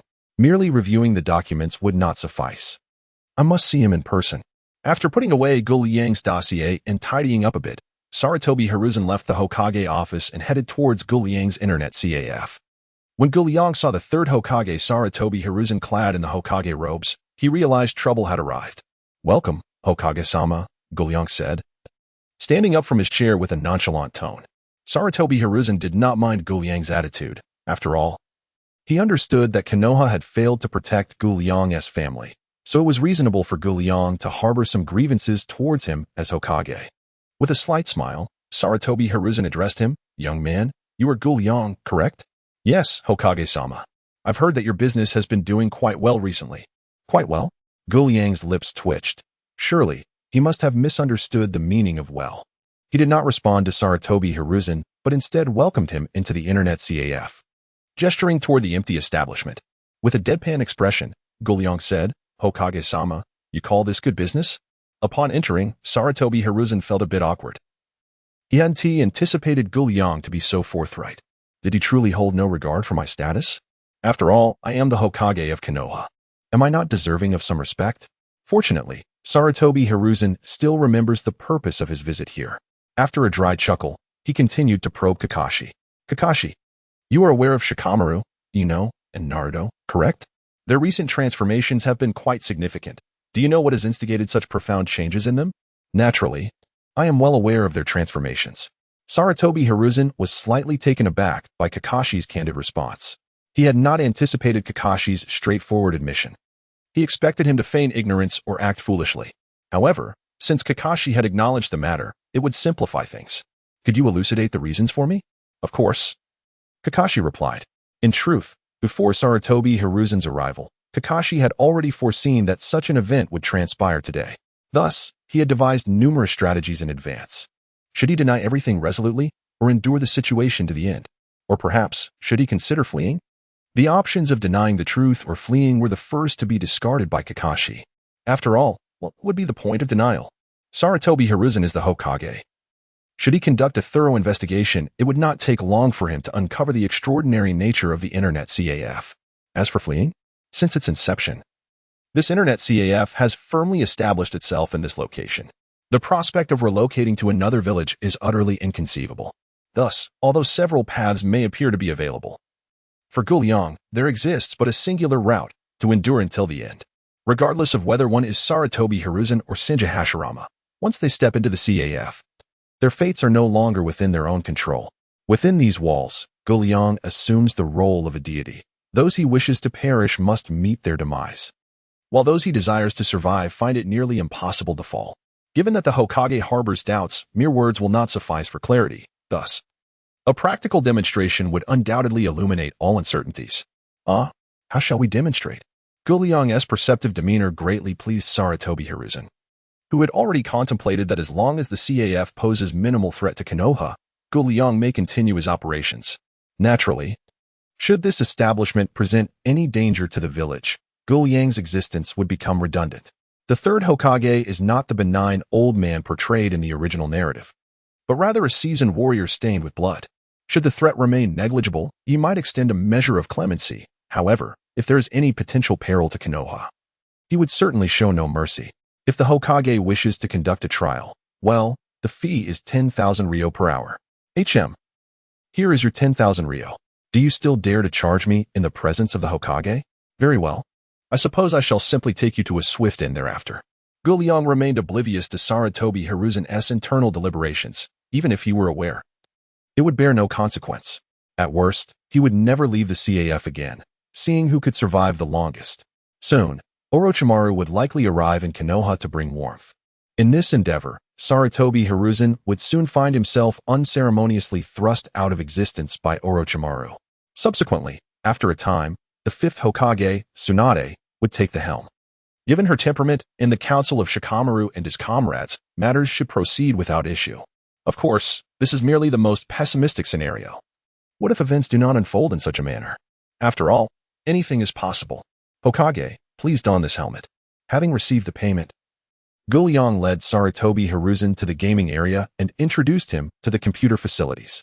However, when he mentioned the virtual helmet, he noticed an unusual expression on Sarutobi Hiruzen's face. Must this be worn? It is not strictly necessary, but donning the helmet would enhance your experience significantly. Upon hearing this, Sarutobi Hiruzen said nothing but fixed a penetrating gaze upon Guliang. Within the CAF, Guliang felt no fear. If you dare to look at me, I shall return the gaze. Thus ensued a tense standoff, with both men locking eyes, perhaps feeling the dryness of his own gaze. Sarutobi Hiruzen was the first to avert his eyes, speaking with a hint of significance. Very well, I hope you will not disappoint me. Rest assured, Hokage. This place will undoubtedly meet your expectations. Sarutobi Hiruzen spoke of you, referring to the individual known as Zhuge Liang. In turn, Zhuge Liang spoke of this place. The Internet CAF. Their dialogue is fundamentally misaligned, yet the essence remains akin. Thus, one must acknowledge the profound depth of the Chinese language. What? You inquire why the world of Naruto employs Chinese. How naive. Are you not aware that there exists a Chinese version of Naruto? Who asserts that traversing the Naruto realm can only lead one to the Japanese version? Zhuge Liang has, by some quirk of fate, found himself within the Chinese rendition. Such is the peculiar nature of circumstances. As for why Zhuge Liang possesses the ability to enter the Chinese version, do not question it. To inquire is to acknowledge the prowess of the system. The author. Chapter 25, The Scapegoat soon to be blamed. Is the Hokage not in the office? Having completed the survival exercise, Kakashi, after announcing the qualifications of Naruto, Sasuke, and Sakura, departed from the training ground and made his way to the Hokage's office. He intended to report on the circumstances of Team 7, as the transformations of these three individuals were indeed significant. However, his timing appeared rather unfortunate, as the third Hokage was not present in the office. XX, do you know where the Hokage is gone? He must have gone to that Internet CAF. Typically, the whereabouts of the Hokage are not to be disclosed to others. However, this staff member of the Hokage building was familiar with Kakashi, understanding that he is a close associate of the Hokage. Moreover, since the Hokage's destination lies within the confines of Konoha, he felt that informing Kakashi would pose no issue. Thank you. Having learned of the Hokage's whereabouts, Kakashi expressed his gratitude and departed from the Hokage building, making his way toward the Internet CAF. During his review of the trio's profiles, it had already been indicated that they frequently visited an establishment known as the Internet CAF, complete with its detailed address. He had intended to visit the CAF to uncover the allure that drew the trio there so often. Now, with the knowledge that the Hokage was likely present as well, it seemed the perfect opportunity to satiate his curiosity. As Kakashi made his way, the third Hokage, Hiruzen Sarutobi, had already been lured by Guliang and was successfully immersed in the realm of Jin Yong's heroes for half an hour. Apart from Guliang's initial suggestion to visit Nanxianju to construct a building, he had not offered further guidance to Hiruzen during this time. Through this period of exploration, Hiruzen had begun to grasp the mechanics of the game. Coupled with the extraordinary martial arts within the game and Naruto's remarkable performance that night, the mere thought of certain possibilities left Hiruzen astounded. After effortlessly dispatching a minor NPC with the Six Meridian Sword, his astonishment not only remained but intensified. Simultaneously, the perceived threat posed by Guliang surged in Hiruzen's mind. If he could learn such formidable martial arts in a mere half hour of casual play, what could be said of Guliang? As the owner of the Internet CAF, Guliang undoubtedly possessed ample time and a deeper understanding of this game. Just how formidable was Guliang's prowess? This is precisely the reason why Sarutobi Hizashi harbors trepidation. With such an unpredictable element in existence, how could he find solace? Fortunately, he possesses the composure to refrain from abruptly concluding the game, instead opting to continue immersing himself in the experience and relishing the pleasures it offers. An hour later, Sarutobi Hizashi successfully disembarked.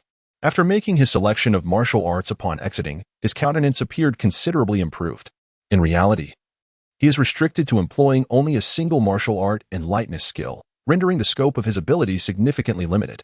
At the very least, from Sarutobi Hizashi's perspective, mastering a top-tier martial art to its fullest extent, due to the nature of its offensive techniques, would at best categorize him as merely superior within the realm of the ninja. Ninjas of this caliber cannot be deemed weak, however. They possess distinct shortcomings that must be addressed in order to ascend to the rank of true jonin. Can mastery of martial arts alone elevate one to the status of jonin? Sarutobi Hiruzen believes that relying solely on martial prowess to achieve jonin status is rather improbable. Firstly, the game employs inner strength, while in reality, ninjas harness chakra. Engaging in gameplay does not augment one's chakra reserves nor enhance one's control over it. Secondly, the offensive techniques of martial arts are rather limited. Aside from a few select styles, most lack the capability for ranged attacks, rendering them incomparable to the destructive power of ninjutsu. With these two significant drawbacks, aspiring to become a jonin solely through martial arts seems virtually unattainable. Nevertheless, it must be acknowledged that he does not dismiss the intrinsic value of these martial disciplines. At that moment, he had already devised a plan. Should Guliang exhibit a modicum of understanding and remain dutifully in Konoha, he would spare him, naturally. The internet CAF would be entrusted to Konoha's administration. Conversely, if Guliang proved obstinate and clung to the CAF, he would have no choice but to express his regrets.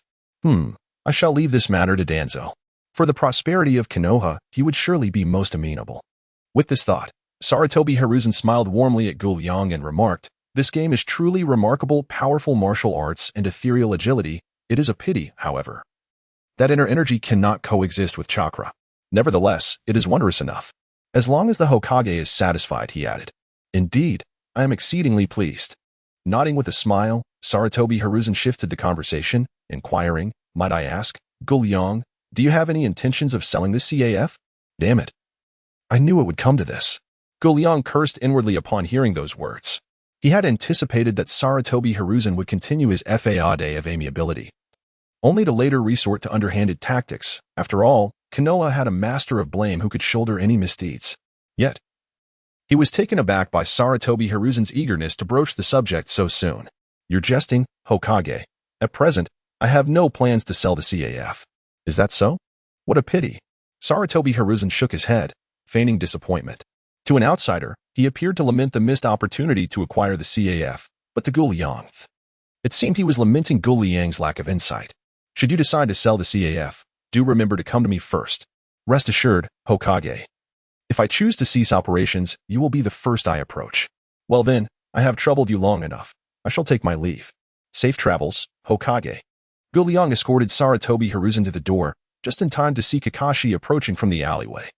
Noticing that the third Hokage had exited the CAF and seemed poised to depart, Kakashi hurried over to offer his greetings. "Hokage. Kakashi, is it? Are you here to enjoy the CAF as well?" "Enjoy?" Kakashi was still unaware of the CAF's purpose, but upon hearing the third Hokage's words, he surmised that it was indeed a place for amusement. That seems to be the case. This is not an ideal place for a report, especially with the presence of the outsider, Guliang. He would feel somewhat embarrassed to admit that he was here merely to satisfy his curiosity.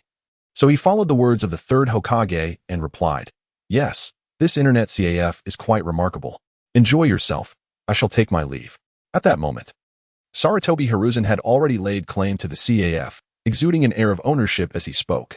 Furthermore, Kakashi was his direct subordinate. And even if the CAF did not belong to him, he welcomed Kakashi's enjoyment of such a place that could enhance his abilities. After all, the stronger his direct subordinates were, the greater the power he could wield. "Yes, Lord Hokage." Chapter 26, Umbu?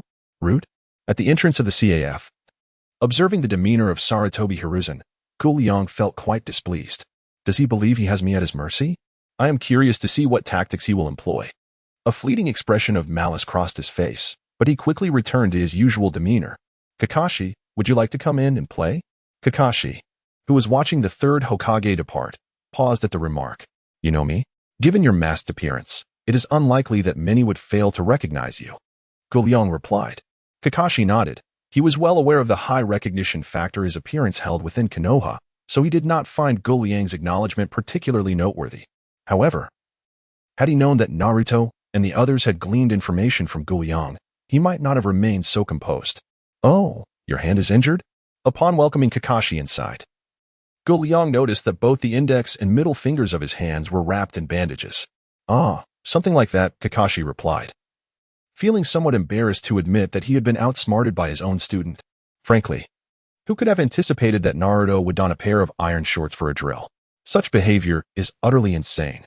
Upon seeing Kakashi's unwillingness to elaborate, Guliang chuckled softly, realizing that it must be due to Kakashi's use of the 1,000 Years of Death technique. This reason is indeed somewhat difficult to articulate. Thus Guliang refrained from further probing, for they were not particularly familiar with one another. It is best to leave such matters lightly touched upon. 10,000 taels for an hour of computer time. After leading Kakashi to the computer area, Guliang began to provide an introduction. Kakashi promptly paid the fee and, under Guliang's guidance, donned the virtual helmet. Why was Kakashi so agreeable? Naturally, it was due to the endorsement of the third Hokage. If even the esteemed Hokage praised this place, Kakashi harbored no doubts. As night descended, after enjoying 5 hours of exhilarating gameplay, Kakashi felt immensely refreshed. After selecting the skills and agility he wished to utilize in the real world, he departed from the internet CAF. He had now come to understand why Naruto and his companions had such significant discrepancies with the information available. Even someone of his elite J-Nin status had succumbed to the allure of the game. One can only imagine how much more so the freshly graduated Naruto and his peers would be affected. It seems that Naruto and Sakura's disdain for poverty is largely attributable to the exorbitant fees for gaming. As an elite J-Nin, Kakashi was indeed qualified to undertake so-called S-rank missions. Tasks of this caliber are exceedingly perilous. Nonetheless, high risks beget substantial rewards, with compensations for such tasks typically commencing at 1 million taels. However, S-rank missions are rare and elusive. In contrast, A and B rank missions are relatively commonplace, offering lucrative rewards ranging from 150,000 to 1 million taels and 80,000 to 200,000 taels, respectively. As for C rank missions, they're less frequent, with rewards spanning from 30,000 to 100,000 taels. D rank missions are merely designed for lower-ranking ninjas to hone their skills and augment their earnings, as higher-ranking ninjas regard such meager compensation with disdain. It is important to note that missions of C rank and above necessitate leaving the village, with durations measured in days. Therefore, despite the seemingly attractive remuneration for these tasks, the reality is that the extended absence from the village significantly diminishes the average daily earnings, making them far less appealing than they initially appear. Moreover, the internet CAF charges a fee of 10,000 taels per hour, a rate that even the likes of Kakashi find somewhat burdensome. Today, he found himself immersed in gaming for an uninterrupted 5 hours, spending a staggering 50,000 coins, enough to undertake a C-rank quest to capture ferocious beasts. Yet, in Kakashi's eyes, this expenditure was justified, not a squander at all. He had reached what is often termed a bottleneck in his abilities, should he manage to transcend this limit. His prowess would undoubtedly ascend to new heights, potentially rivaling the strength his father possessed in his prime.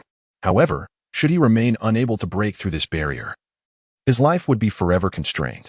The advent of internet CAFs presented him with a means to enhance his strength, and he was determined to approach this opportunity with utmost seriousness. He was resolute in his desire to avoid a repeat of the unfortunate events surrounding Rinno era. He could no longer tolerate being perceived as a failure, incapable of achieving anything meaningful. At this moment, Kakashi seemed to rediscover the emotions he had long lost. Yearning to empower himself, nightfall settled in. Jin Yong, seated beside the cash register, exhibited a hint of impatience. What is taking so long? If they do not arrive soon, I shall have to close the doors. The system mandates that the internet CAF must shut by 8 in the evening, though if patrons are present, an extension of 10 minutes may be granted. Each day, the CAF's operating hours can stretch to a maximum of 12 hours. Jin Yong often found himself lamenting this exasperating rule. However, he was powerless to alter the operating hours. Otherwise, he would surely keep it open around the clock. After all, if one cannot immerse oneself in an all-night internet experience, can it truly be called an internet CAF?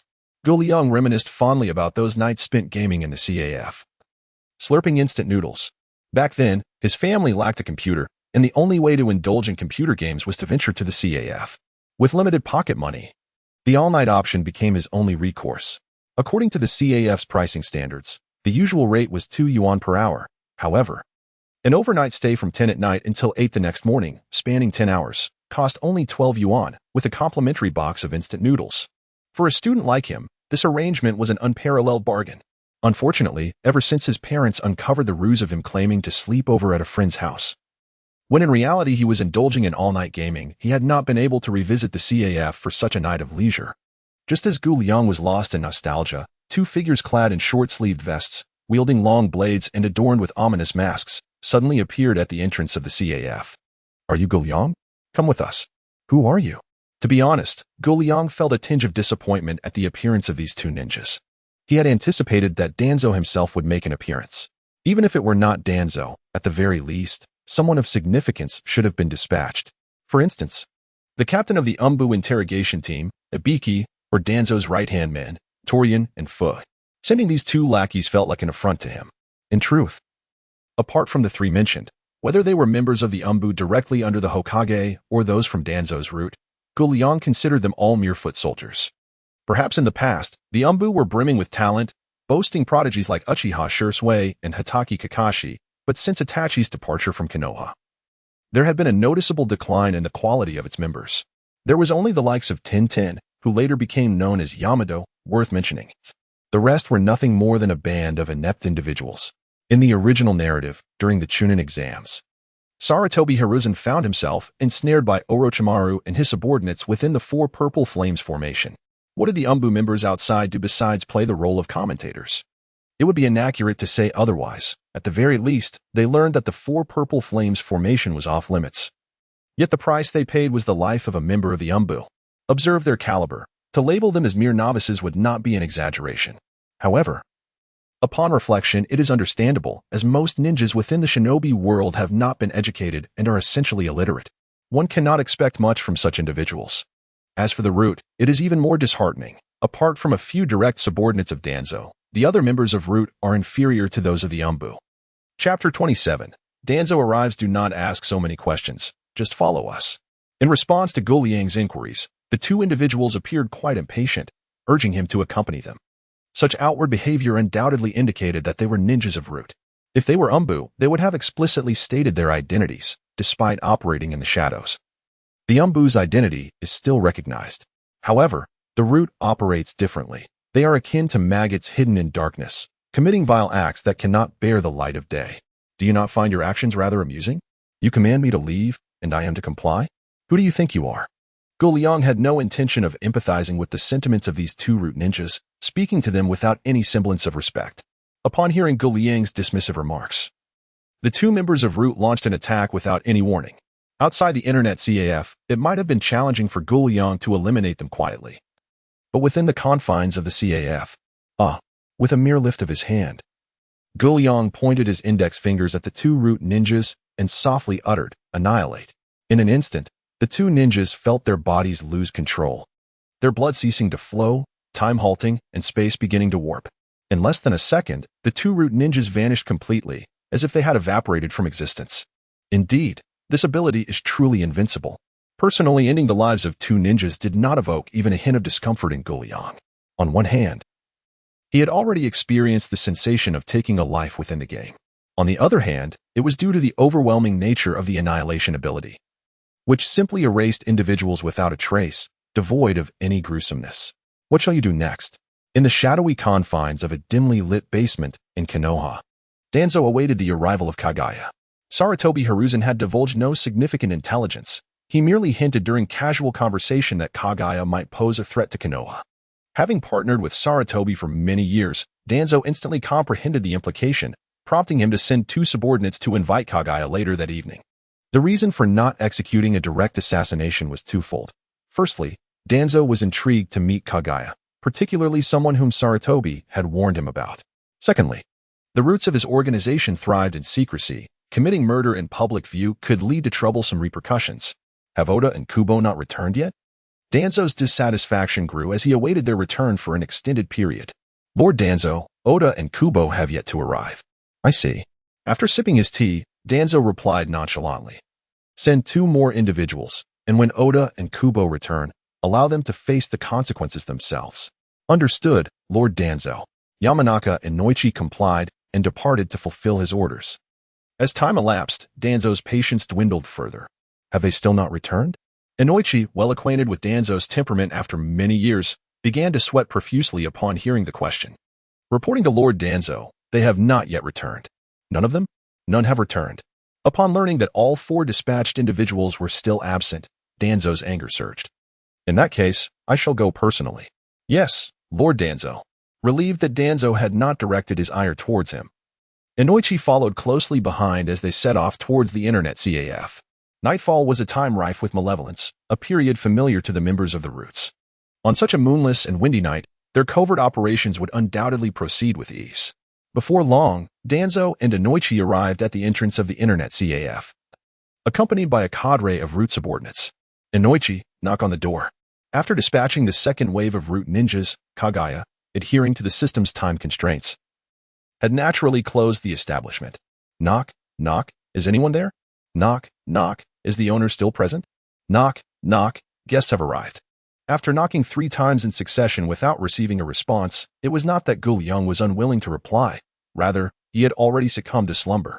He believed that the door was in a secure state, and whether the system would permit entry remained uncertain. Instead of responding and opening the door, he thought it wiser to feign ignorance and enjoy a restful sleep. However, just as he intended to disregard the group outside, he received a notification from the system. Beep. A significant presence of malice has been detected. The system offers the host 2 choices. 1. Eradicate the threat entirely. 2. Pretend as if nothing has occurred. This is an option? Naturally, I choose the first one. Damn it. The system's interruption immediately robbed Gu Liang of his drowsiness. He hastily donned his nightwear and rose to open the door. Master Danzo, what now? Outside, Oil Girl Torian was at a loss, surrounded by the residences of Konoha villagers. Forcing entry would undoubtedly create a commotion, contradicting the core principles of Root. Just then, as Danzo was holding his breath, preparing to retreat, the door of the internet CAF swung open, accompanied by Gu Liang's teasing voice. Let me tell you, if you dare to relieve yourselves in front of my store, I shall lodge a complaint with Lord Hokage. How dare you? Since assuming the leadership of Root, Danzo had never been spoken to in such a manner. He vowed to ensure that Gu Liang met a most gruesome fate. What do you mean what? Are you coming in, or not?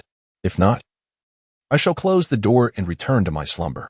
With that, Gu Liang pretended to close the door, but Danzo and his entourage, having come specifically for him, would not allow such a simple act to occur. Humph, we are coming in. Danzo snorted coldly, leading Oil Girl Torian inside. The other members of Root promptly took their positions at the doorway, sealing off the scene. This task is well within their expertise. And what of my subordinates? What have you done to them? Upon entering the internet CAF, Danzo wasted no time and directly inquired. Oh, so those few lacking ninjas were indeed your subordinates. Gu Liang feigned realization and continued. No wonder, as the saying goes, a leader's quality is often reflected in their subordinates, and vice versa. If your subordinates are of poor quality, it stands to reason that your own merits are not commendable either. Indeed, if they possessed any decorum, they wouldn't be relieving themselves at my doorstep. How dare you urinate here, you fool, you are courting death. Danzo, already seething with anger, found his restraint waning further under Gu Liang's provocations. Enough. Don't think I'm unaware of your intentions. If you wish to strike, then do so directly, instead of dawdling like a coward. You scoundrel, prepare to meet your end. At last, Danzo could no longer contain himself and launched a kick at Gu Liang. Simultaneously, a multitude of venomous insects began to appear on the skin of Yamanaka Torian. Witnessing the confrontation, Gu Liang responded without hesitation, activating another skill from the system, deprivation. Upon the activation of the deprivation skill, both Danzo and Torian instantly collapsed to the ground.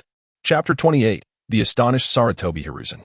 The skills within the system are vast and varied, encompassing healing, binding, and annihilation. The 2 skills employed by Gu Liang this time, annihilation belongs to the annihilation category, while deprivation is part of the binding category. Therefore, after using deprivation on Danzo and Torian, neither perished. Gu Liang merely stripped them of everything, including their senses, bodily control, and self-awareness. Now, Danzo lay as motionless as a stone. Though he was alive, he resembled a corpse. Somehow, this feels a bit too lenient for him. Gu Liang's intention was to leave Danzo for Sasuke to confront, though not the current Sasuke.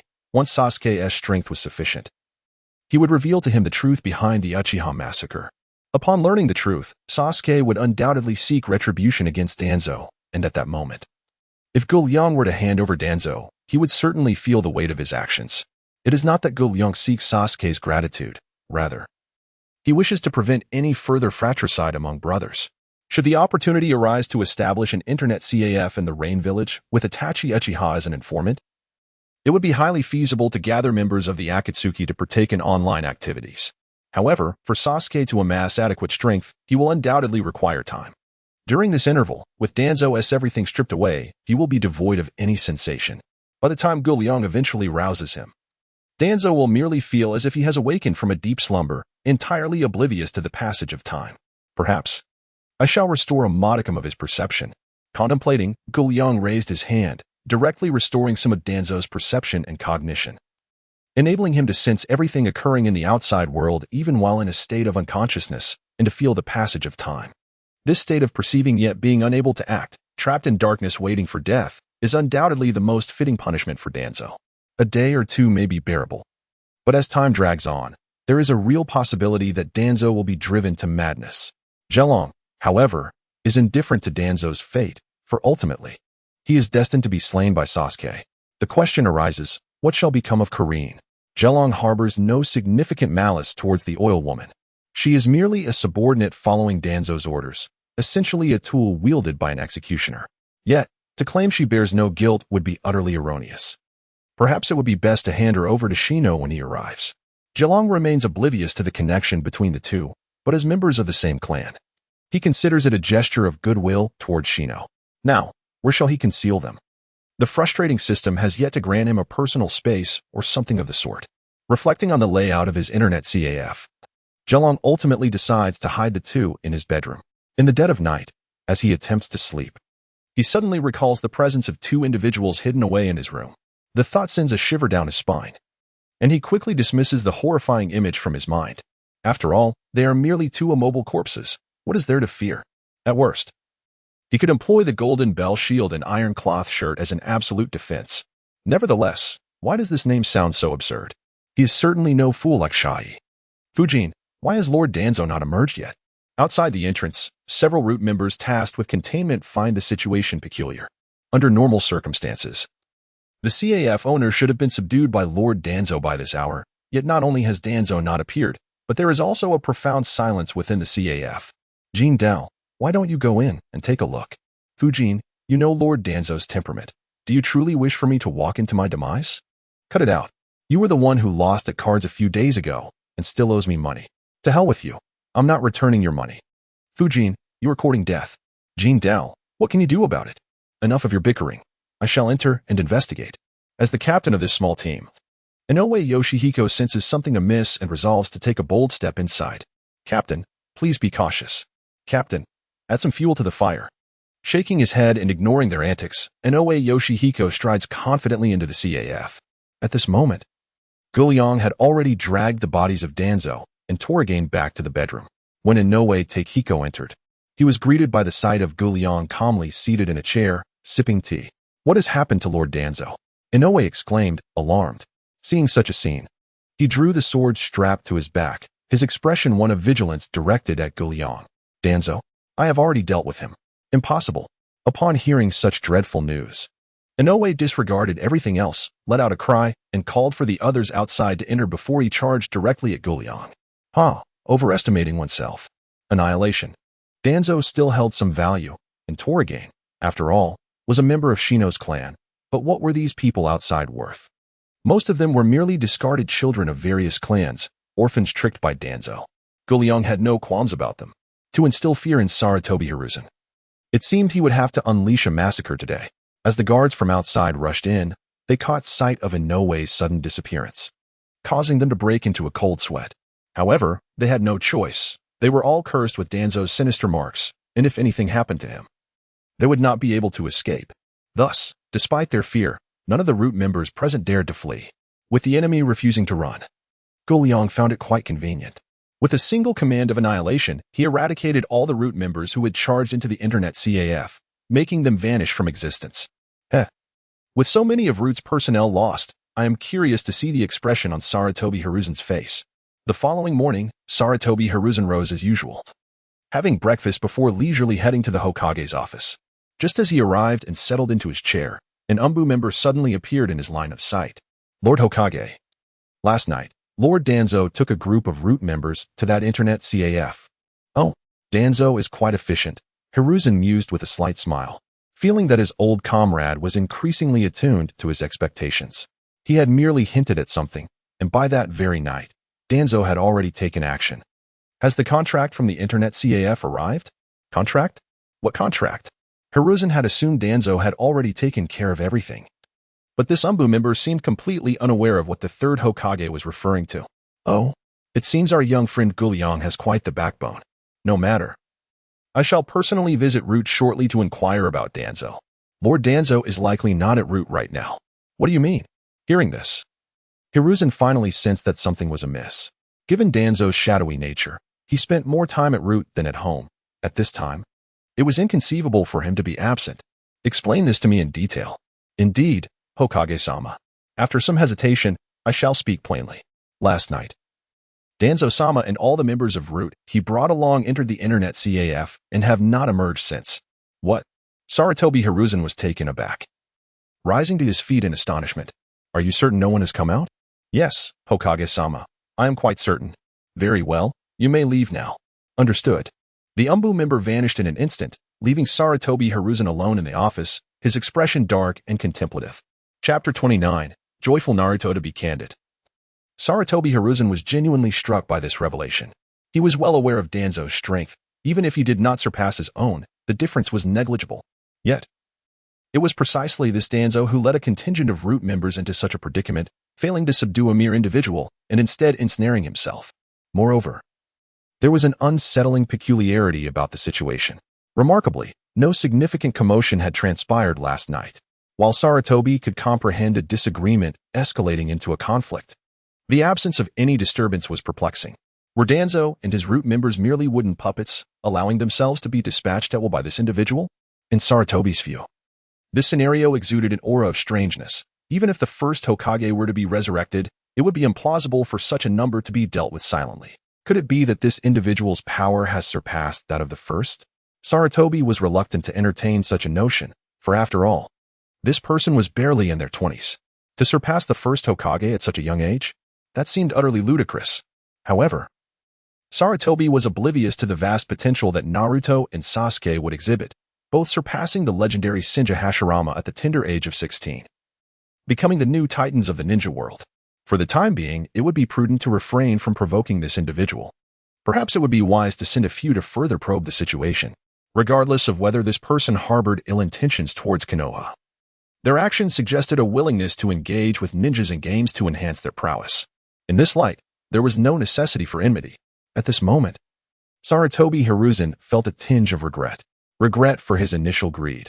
Upon discovering the wonders of the internet CAF, his first thought was to claim it for himself. Now, he found himself in a precarious situation. Fortunately, I did not personally intervene but rather entrusted the task to Danzo. Although Zhuge Liang may harbor doubts, he possesses no evidence. Alas, how I lament my earlier decisions. However, regardless of Hiruzen's profound remorse, life must continue day by day. Today, Zhuge Liang unusually indulged in a leisurely morning, delaying the opening of his establishment until the afternoon. This was necessitated by his discomfort with the two individuals in his bedroom, which had caused him a sleepless night. Indeed, waking naturally is a delightful experience. After rising, Zhuge Liang casually consumed a light meal before opening the doors of the CAF, commencing the day's business. It seemed that the events of the previous night had left Hiruzen shaken. For a time, he would likely refrain from any hasty actions. At the very least, until he thoroughly assessed my capabilities, he would not make a move. As for sealing off the streets, having already experienced the benefits of the CAF, it would be unlikely for him to restrict access. On the contrary, if he sought to bolster the strength of the Leaf Ninja, he would promote my establishment. After all, as Hokage, it is his duty to strengthen Konoha. Zhuge Liang harbored no concerns regarding Hiruzen's potential retaliation. The third Hokage had crafted his image too impeccably. All good deeds were attributed to him, while all misfortunes were laid at Danzo's feet. Should he specifically target the CAF? It would undoubtedly provoke speculation among ninja such as Kakashi. Moreover, Hiruzen had yet to grasp the full extent of Zhuge Liang's strength. Unaware that he could only assert his dominance within the confines of the CAF, outside, he was merely a formidable special jonin at best. This is the cognitive disparity resulting from information asymmetry. Hence, the importance of intelligence is emphasized in the curriculum of the Ninja Academy. Today marks the inaugural day for Naruto and his peers as ninjas, and their progress remains uncertain. Today also signifies the first execution of a mission for the class comprising the 9 young strong. Unlike in the original narrative, Naruto is absolutely thrilled about these D-rank missions. Even tasks such as weeding or searching for items bring him joy, for he finally has the opportunity to earn some money. Though D-rank missions may seem somewhat tedious and offer modest rewards ranging from 5,000 to 50,000 Ryo, with half of that amount going to the supervising jonin, Naruto remains undeterred. With his mastery of the shadow clone technique, he has taken on 10 D-rank missions simultaneously. Were it not for the task distributor's restrictions, he would have gladly accepted even more. In his imagination, completing 50 D-rank missions daily would be effortlessly achievable. After all, with an abundant chakra reserve, he feels capable of anything. Regrettably, he can only undertake a maximum of 10 D-rank missions in a single day. Nevertheless, 10 is sufficient. Excluding those tasks that require patience and involve children, most of the D-rank missions he has accepted consist of physically demanding work such as weeding, farming, and transporting goods. For Naruto, these tasks were nothing short of child's play. His comrades in Team 7, Sasuke and Sakura, enjoyed a leisurely experience, as Naruto completed all the assignments with little effort on their part throughout the duration of the tasks. Naruto even took the time to impart the technique of shadow clone jutsu to both of them. Observing Naruto, who, after producing dozens of clones, remained spirited while instructing Sasuke and Sakura, Kakashi found himself feeling envious. Had he possessed such chakra in the past, perhaps Obito would not have met his tragic fate. The mere thought of Obito led Kakashi's mind to the internet CAF. In the original narrative, Kakashi's fondness for the intimacy paradise likely stemmed, at least in part, from a desire to immerse himself in literature, thus escaping the sorrows of his past. Now, with the advent of the internet CAF, the immersive experience of gaming far surpassed that of reading. Hence, gaming not only bolstered Kakashi's strength but also allowed him to momentarily evade the tragedies that haunted him. By 3 o'clock in the afternoon, Team 7 had flawlessly completed 10 D-rank missions. After receiving their respective rewards from the mission office, Naruto, Sasuke, and Sakura bid Kakashi farewell and set off for the internet CAF. "Wait, I'm coming with you," Kakashi announced. The trio was taken aback by Kakashi's intention to join them, as they had all agreed to keep the existence of the CAF a secret. "Kakashi-sensei, are you really going? There is nothing enjoyable there. It's rather dull. We're only going to chat," Naruto protested. Yes, Naruto is right," Sakura added. Kakashi couldn't help but roll his eyes at their feigned responses and remarked, "I've been to the internet CAF before. I know exactly what goes on there." Before the trio could process this, Kakashi continued, "Not just me, even the Hokage has visited." "What? The third Hokage has been there too?" Naruto found himself at a loss. His thoughts were simple. He feared that the third Hokage might cause trouble for the CAF. If it were to be shut down, where would he go to play games? The games were secondary. His primary concern was the loss of a place to enhance his abilities. In truth, among the 9 strong, only Sakura had yet to complete the legend of the Condor Heroes, while the others had mastered its martial arts to their fullest potential. It could be said that the game no longer contributed to their physical prowess. At most, it provided them with some experience against formidable NPCs. However, if they weren't gaming, they could always watch television. Utilizing the possession mode to view shows not only enriched their experiences but also elevated their mental state, thereby enhancing their soft skills. It was evident that Naruto was no longer as foolish as he once was, and Sasuke had also shed his previous brooding demeanor. This is all attributed to the influence of watching television dramas. Chapter 30. A favor from Sarutobi Hiruzen? Rest assured, Lord Hokage likely harbors no ill will towards that internet CAF. When Kakashi visited yesterday, he encountered the third Hokage emerging from within, and his demeanor did not suggest anger or a heavy sense of foreboding. On the contrary, the third Hokage appeared quite pleased. With such a disposition, it is improbable that he would intentionally target the internet CAF. How splendid! Upon hearing Kakashi's words, the 3 companions expressed their delight, given that the third Hokage had visited and would not take aim at the CAF. Does this not imply that the number of patrons frequenting the CAF to play games will gradually increase? With an influx of customers, might the CAF consider introducing new games? The inclusion of a game like The Legend of the Condor Heroes has already significantly bolstered their capabilities. Could other games similarly enhance their prowess? These companions were already yearning for new gaming experiences. When Team 7 arrived at the CAF, they discovered that the 6 computers had already been claimed by others, and intriguingly, these 6 individuals were not Shikamaru and his group. "Shikamaru, what is happening here?" Naruto exclaimed, bewildered by the scene before him. Even though he had anticipated that the CAF's business would improve, the rapidity of this development was astonishing. "I have no idea.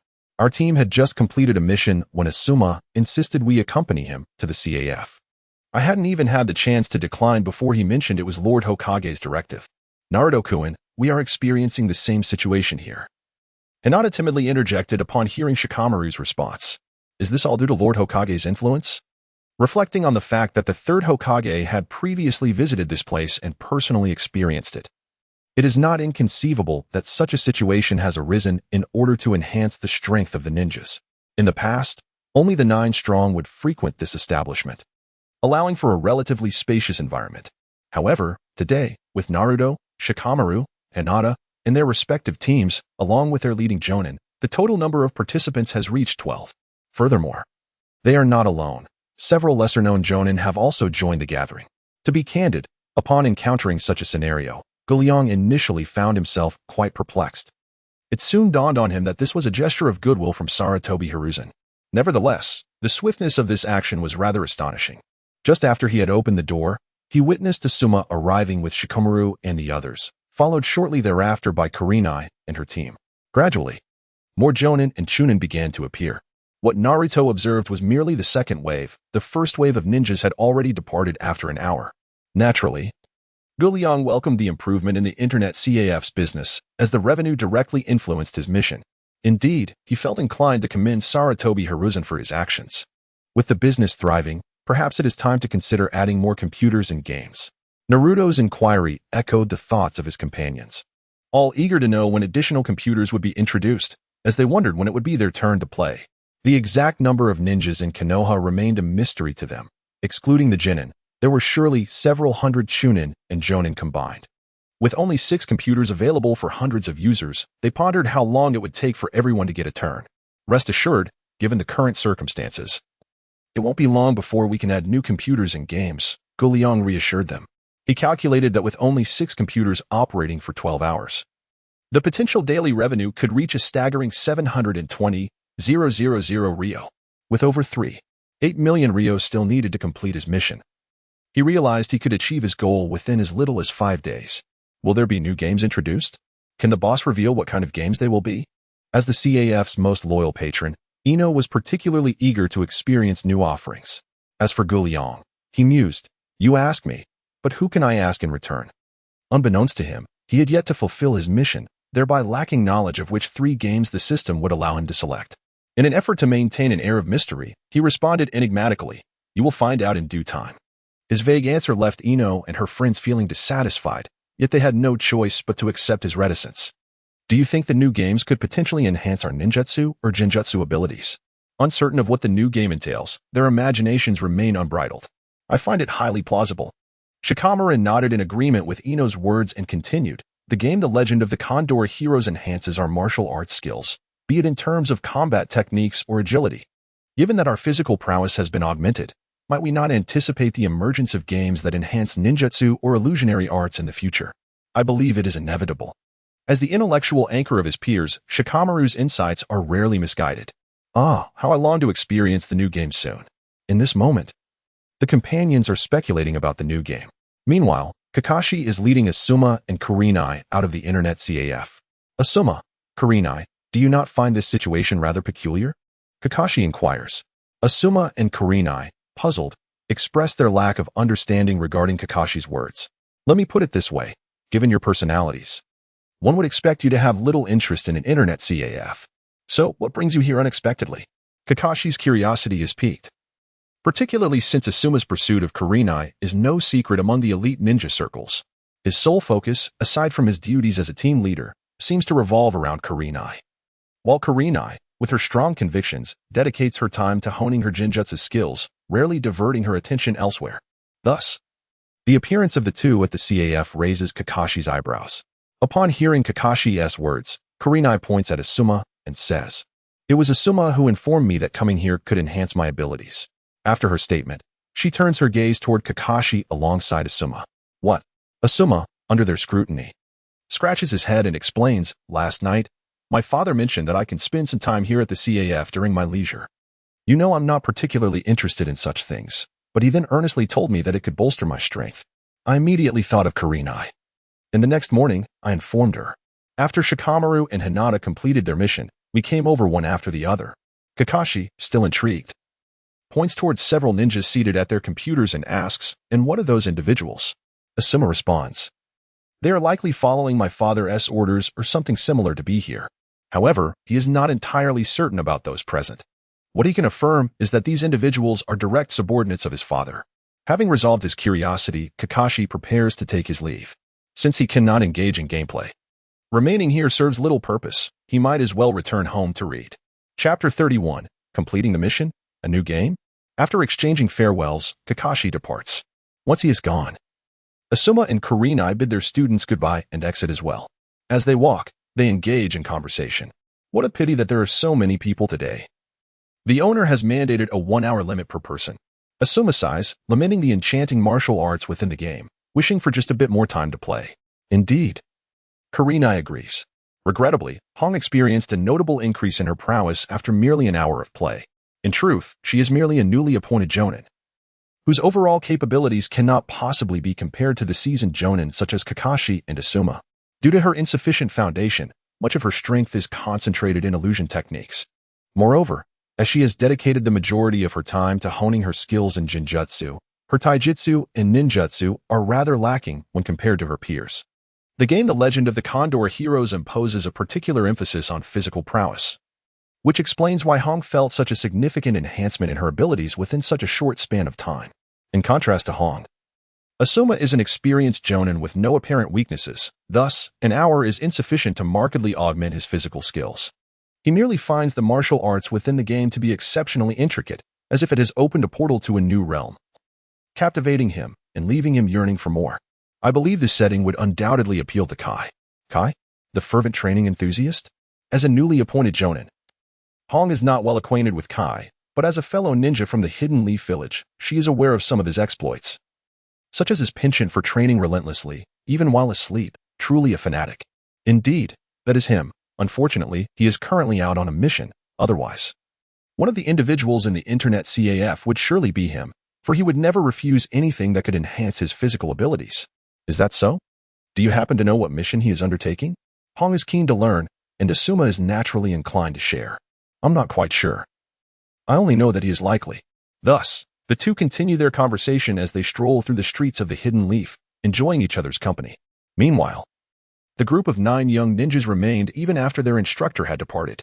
Even though they could not engage in the game, they exchanged tales and experiences from their missions. However, Shikamaru and the others could not compare to Naruto, the anomaly. After completing their first D-rank mission, they had no desire to undertake another, for in their eyes, such tasks offer meager rewards and are rather cumbersome. Most importantly, they are not in need of money. Completing a D-rank mission seems far less appealing than spending time in an internet CAF, indulging in games, or watching television. Unfortunately, this place is no longer their secret base. To access the computers, they must await an increase in their number by Guliang. As the sun sets and dinner time approaches, the 9 young ninjas prepare to depart, heading home for their meals. Just as they are about to leave, Guliang suddenly appears before them, calling out to the somewhat inconspicuous Shino. Shino, wait a moment. I have something to discuss with you. All right. As the boss intended to discuss matters with Shino, the other companions paid no heed and bid each other farewell before heading home. Shino, come with me. Ignoring the 6 ninjas still engaged in their tasks, Guliang directly led Shino to his bedroom and pulled out a figure from beneath the bed. Boss, what are you doing? Is that Toraijin? Shino was perplexed as to why Guliang had brought him into the bedroom, and upon seeing the figure extracted from under the bed, he was taken aback. Oh, you know him, Shino? Shino nodded. Yes, he is my friend, though we haven't seen each other in many years. Despite being 3 years older than Shino, Toraijin had been a close companion before Shino even attended the Ninja Academy. Unfortunately, after Toraijin joined the Root organization, they had lost contact. Never did Shino expect their reunion to occur under such circumstances. Since you know him, I will leave him in your care, Guliang said, feigning to adjust Toraijin's position. While in reality, he was employing the system's skill to restore Toraijin's consciousness. Of course, this restoration would take some time, approximately an hour before he would awaken. You may leave now. Dazed, Shino carried Toraijin and left the internet CAF in a state of confusion. As for Toraijin's situation, Guliang had done all he could. If the Oil Woman clan sought explanations, he was not running a charitable establishment. However, having resolved such a significant matter involving Danzo, it was unlikely that the clan leader of the Oil Woman would remain oblivious. Danzo, serving as both the leader of the Root organization and a consultant to the Hokage of Konoha, had gone missing. In light of his prominent position, his absence could be concealed for a day or two, but eventually, the truth would emerge and suspicions would arise. Furthermore, some ninjas had witnessed Danzo leading Root members into action last night. His prolonged absence would inevitably raise eyebrows. One could only hope that the leader of the Oil Woman clan would not be foolish enough to overlook this. Tom quietly slipped away, and in the blink of an eye, 5 days had passed. As he had anticipated, The Oil Maiden family did not come to cause any trouble. Instead, they entrusted Shino with a sum of 1 million taels to express their gratitude to Gu Liang for rescuing Qi General after some initial reluctance. Gu Liang could not refuse Shino and ultimately accepted the money. Unfortunately, this 1 million taels could not be counted as part of the Internet CAF's operating revenue. Otherwise, he could have completed the task a day early. Nevertheless, he was optimistic that if today's earnings matched those of the previous days, he would still fulfill his mission. While Gu Liang fantasized about the rewards the system might offer upon task completion, Sarutobi Hiruzen arrived. In truth, he was not particularly eager to come. But he had no choice. Danzo, his old comrade, was nowhere to be found, and fellow advisors Mito Kato and Tsurugi Koharu had been persistently inquiring about Danzo's whereabouts. Thus, whether out of concern for Danzo's well-being or in his capacity as Hokage, he felt compelled to attend. After a disingenuous exchange of pleasantries, Sarutobi Hiruzen finally broached the subject of Danzo. Gu Liang naturally stated that Danzo was dead, regardless of the truth of Danzo's fate. Hiruzen had no choice but to accept Gu Liang's assertion, unless he wished to provoke a conflict. As expected, Sarutobi Hiruzen shifted the blame entirely onto Danzo, claiming ignorance of the situation. Whether Gu Liang believed him was irrelevant. What mattered was that he himself did. He hoped that the matter concerning Danzo would not adversely affect the relationship between the village and himself. Rest assured, I merely wish to conduct my business peacefully. If you do not trouble me, I shall have no inclination to interfere with you. Upon hearing Gu Liang's final response, Sarutobi Hiruzen felt reassured. As long as Gu Liang did not instigate chaos within Konoha, all would be well. It was a pity for Danzo, a scapegoat of such caliber, that he had met his demise. Who would now handle the unsavory tasks? It was indeed a vexing predicament. After Sarutobi Hiruzen departed, he handed Gu Liang a pouch containing 1 million taels, ostensibly as a prepayment for his grandson's internet fees, yet subtly serving as compensation for Gu Liang. With poise, Gu Liang accepted the sum. After all, it was Hokage's funds. Why not take advantage? At the very moment he received the money, the system's notification chimed. To his surprise, this prepayment could indeed be counted towards the operating revenue. Perhaps he should consider introducing a membership card or something similar to secure some initial profits? After a silent chuckle, Gu Liang began to inspect the system. Let us see which 3 games the system has bestowed upon me. Goodness, it is indeed these 3 titles. Allow me to exclaim in admiration. The system is truly remarkable. Chapter 32. Selected Games. Navigating the beginner's phase task. Achieve a total operating revenue of 5 million taels at the Internet CAF. Task rewards. Choose one from 3 single-player games, 6 sets of computers, and an upgrade in host privileges. The available single-player games are Diablo 2, Story Mode, Resident Evil 1, Story Mode, and The Legend of Sword and Fairy 1, Sandbox Mode. The host currently possesses a privilege level of 1, as the host privileges have surpassed level 1. The beginner benefits have been lifted. Various changes await the host to experience. New task. Achieve a balance of 10 million taels in the Internet CAF. Task progress, 5,941. 000. Task rewards include 12 sets of computers, a television series adaptation of The Legend of Sword and Fairy 1, a choice of 1 from 3 single-player games, and an elevation in host privileges. Honestly, upon seeing these 3 games, Gu Liang was filled with immense excitement. After all, these titles are quite renowned back on Earth. The first game, Diablo 2, is an action role-playing game developed by Blizzard Entertainment in the United States.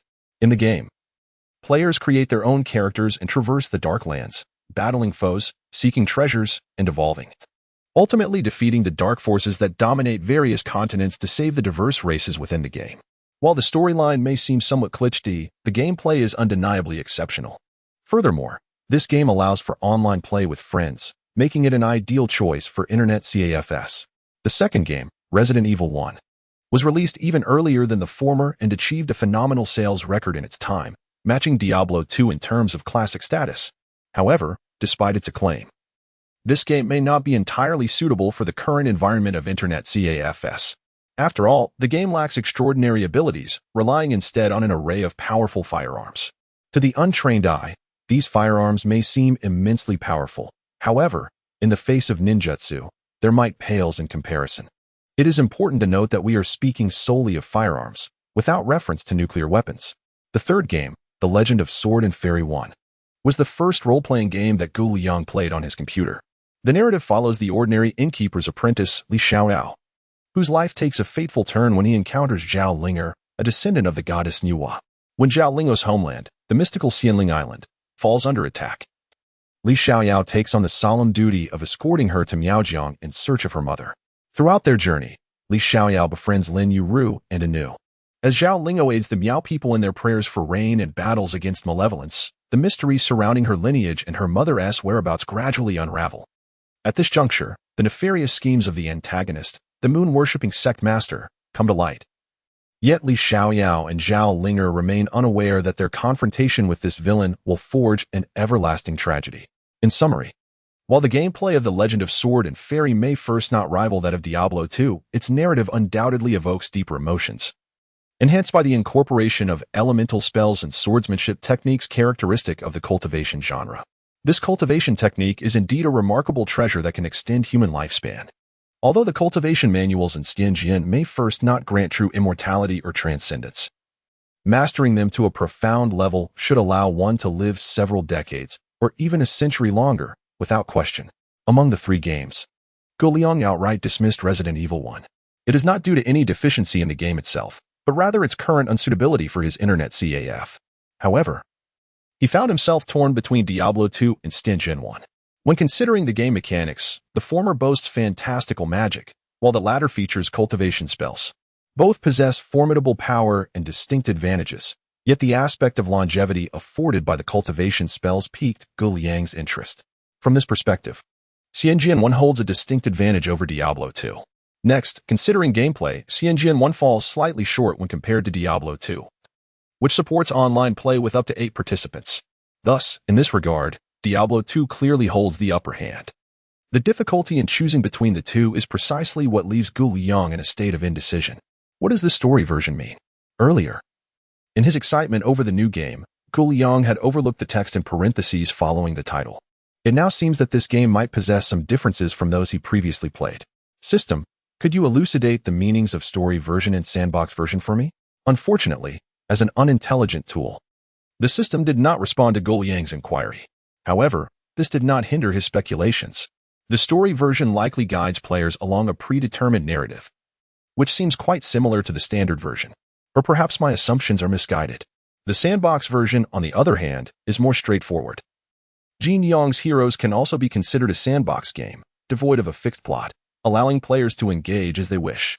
Could it be that in Xianjian 1, one could even ascend to the throne? If that were the case, it would certainly be intriguing. After much deliberation, Gu Liang ultimately chose Xianjian Qixiao, Chuan 1 from the three games. Compared to the uncertain story version, the meaning of the sandbox version is easily comprehensible. Moreover, transitioning from a martial arts game to a fantasy adventure should not feel too jarring. Furthermore, Xianjian 1 offers the promise of longevity-enhancing cultivation manuals and sword mastery. The captivating art of flight with a sword, as described by Gu Liang, is something he is determined to master. Moreover, the impending task rewards include the television series The Legend of Sword and Fairy, and should he opt for an alternative game, what would become of the series? The thought of separating the drama from the game seems wasteful to Gu Liang. Thus, it is evident that selecting The Legend of Sword and Fairy is the most prudent choice. Once the game selection was finalized, Gu Liang began to peruse his privileges. As previously mentioned, aside from being able to purchase some basic supplies within the system, his purchasing options were exceedingly limited, with most items being rather disappointing, such as the infamous iron shorts. However, now that his privileges have ascended by one level, he anticipates a greater array of purchasable items. He hopes that this first-level privilege will allow him to renovate the internet CAF. While he does not hold high expectations for other functionalities, he earnestly wishes for the renovation privilege to be included. Host privileges, Level 1 unlocked renovation privilege. New room unlocked, Enlightenment Chamber exclusive for host. Enlightenment Chamber, skills that the host struggles to learn can be practiced here at a cost, enhancing the host's proficiency in those skills. New items in the mall, Sword, Beginner. Intermediate, Advanced. Taoist Robe, Beginner, Intermediate, Advanced. Dietary Pills, Hemostatic Pills. 5 Elements Spirit Orbs, Water, Fire, Thunder, Wind, Earth. Immersive Mode Version 2.0 unlocked.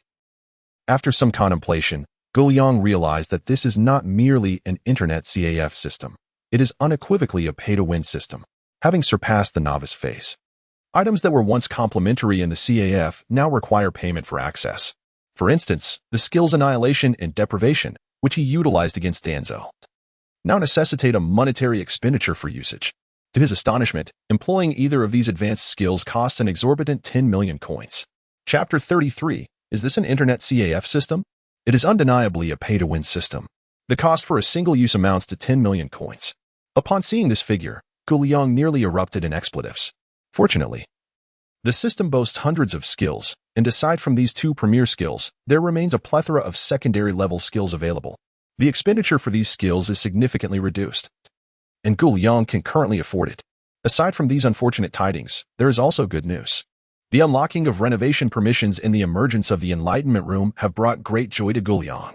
However, upon seeing the financial cost involved, he couldn't help but curse the dogged system. Internet CAF renovation, basic renovation, simple, intermediate renovation, refined, and advanced renovation, luxurious. These three levels of renovation correspond to 1 million taels, 10 million taels, and 100 million taels, respectively. The exorbitant costs are utterly outrageous. Initially, he had consulted with Shikamaru, who mentioned that a simple renovation would suffice with just 200,000 Ryo. And even a lavish refurbishment would only amount to around 10 million Ryo, were it not for the system's restrictions. Yong would have preferred to hire individuals from the Hidden Leaf Village rather than allowing this wretched system to exploit him. As for that so-called Enlightenment Chamber, it is even more absurd. The unlocking fee is somewhat reasonable, requiring only 100,000 Ryo. However, the proficiency requirement is rather ridiculous. Merely using it once does not guarantee mastery. One must attain sufficient proficiency to learn? Alright, I can begrudgingly accept such a premise. Yet, what on earth is the rationale behind charging 1 million Ryo for a single use? Such an exorbitantly priced contraption would only be utilized if I were utterly famished. Nonetheless, despite these grievances, Yong still expended 100,000 Ryo to unlock this nonsensical enlightenment chamber. In contrast to these frustrating contrivances, the newly added items by the system have indeed brought a sense of relief to Yong. The items featured in the first installment of the Sword and Fairy series are, in comparison to their intrinsic value, rather affordably priced by the system. For instance, the sword that complements the art of sword control, a basic magical artifact, is astonishingly priced at merely 100,000 taels, while the intermediate and advanced versions are valued at 1 million and 10 million taels, respectively. This resilient texture, inherently sharp in nature, can be harmoniously paired with the use of the Chinese longsword, beginner level, in swordsmanship, astonishingly priced at merely 100,000 taels.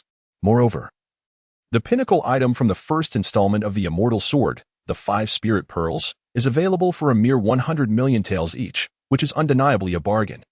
It appears that engaging in the buying and selling of items could be a viable means to swiftly amass funds in the internet CAF. Indeed, the items within the system mall can be sold to customers of the CAF, and Yong has the autonomy to set the prices.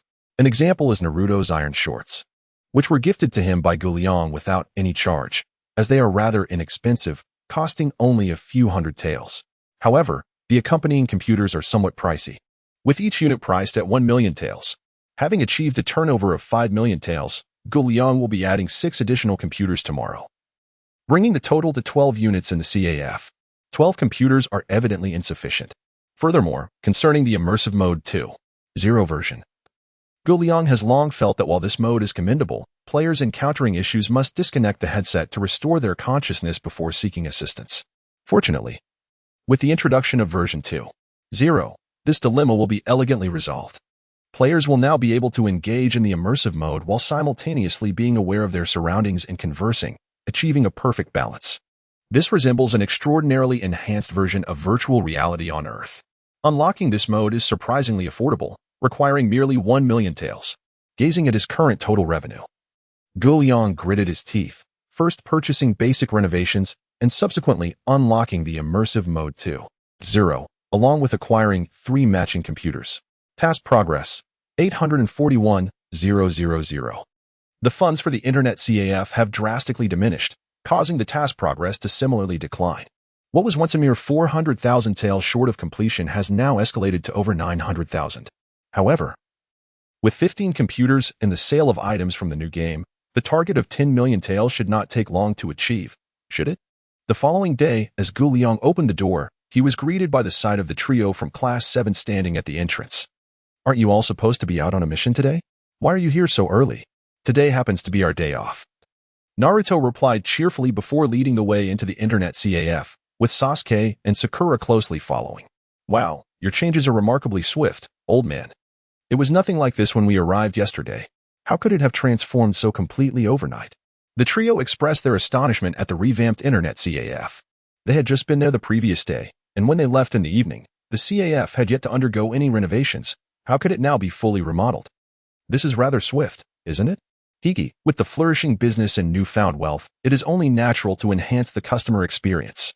"By the way, a new game has been added today. Would you care to give it a try?" The number of computers has increased from 6 to 15, a substantial addition of 9. The internet CAF has transformed from a dilapidated state to one adorned with a minimalist decor style.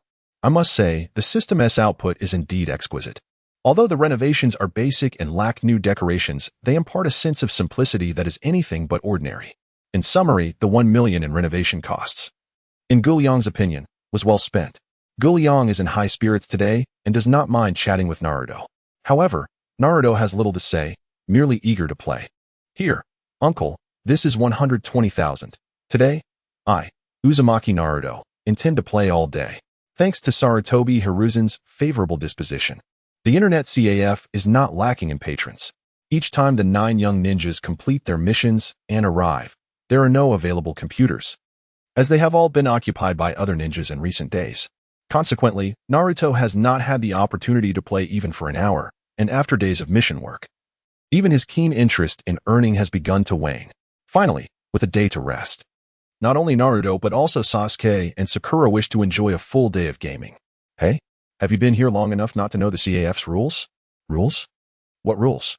Guliang shook his head, retrieved the small blackboard, and pointed to it, stating, "It is clearly written here. Each person may only play for 6 hours a day." The three immediately focused on the blackboard, discovering that it was indeed inscribed as such. It not only details the gaming limits and fees but also the opening and closing times, along with a warning against causing disturbances, lest one bear the consequences. "How can this be? Why is there a 6-hour limit?" Guliang mused internally. "I, too, would like to know why, but the system stipulates a minimum playtime, not a maximum. 6 hours is the limit, and there is nothing I can do." Of course, to maintain his image, Guliang had his own justifications. Chapter 34. Disturbances and entering the game. Consider this. When you first encountered the games in the CAF, did you not wish to play endlessly?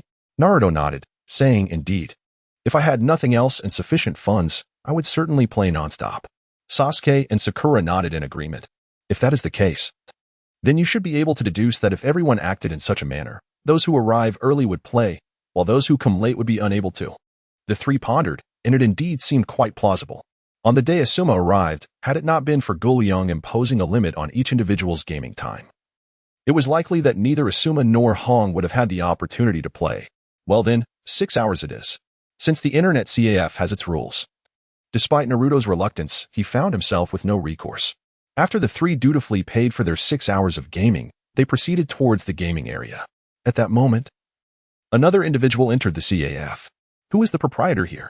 The newcomer was a middle-aged ninja, bearing 2 deep scars on his face, exuding an intimidating aura. "I am the owner. What brings you here, esteemed guest?" he inquired. "I have heard that one can gain strength here. Is that true?" The individual spoke with a rather fierce expression, and his tone was far from pleasant. Nevertheless, as a guest, as long as he did not cause trouble, Guliang could tolerate a slightly rude demeanor. Of course, as long as one is willing to invest in gaming, one can naturally grow stronger. "So what is the price?" Just as Guliang was about to mention the cost, this fellow brandished a shuriken and, with an ominous glare, declared, "I hope you do not deceive me." Otherwise his words trailed off, yet the threat was palpable.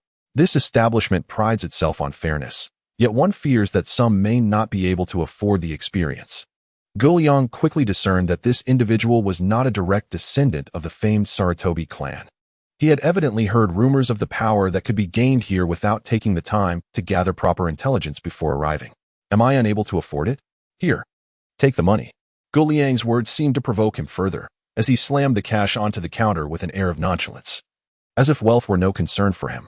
"I'm afraid your funds appear to be insufficient," Guliang observed, glancing at the pile of bills. While there were indeed many, the total was not quite right. Most of these banknotes are in denominations of 10 or 100 taels, and not a single note of 1,000 taels has been observed. Here, at best, there are merely a few thousand taels. Damn, isn't that insufficient? I perceive you are mocking me. This place is nothing but a den of iniquity. As he spoke, the man promptly pocketed the money, then fixed a menacing glare upon Jin Yong as if contemplating a violent end for him. Meanwhile, Naruto and his companions refrained from intervening directly, instead observing the commotion from the sidelines. Upon witnessing the man's intent to harm Jin Yong, the trio, startled, swiftly positioned themselves in front of him to shield him, then confronted the man with indignation. What are you trying to do? If you cannot play the game, then do not engage. Leave at once. And do not compel us to take action. Perhaps sensing that his adversaries were mere children, the middle-aged ninja maintained an arrogant demeanor. Want to lay a hand on me? Come on, let Lord Honda teach you three little brats a lesson, so you may learn what it means to respect your elders. The blunt words ignited fury in the trio. Sasuke, acting on impulse, lifted his leg with the intention of delivering a kick to the offending individual. Perhaps unprepared for Sasuke's sudden aggression, or perhaps simply lacking the ability to defend himself, the man only reacted when the kick was imminent. But alas, it was too late.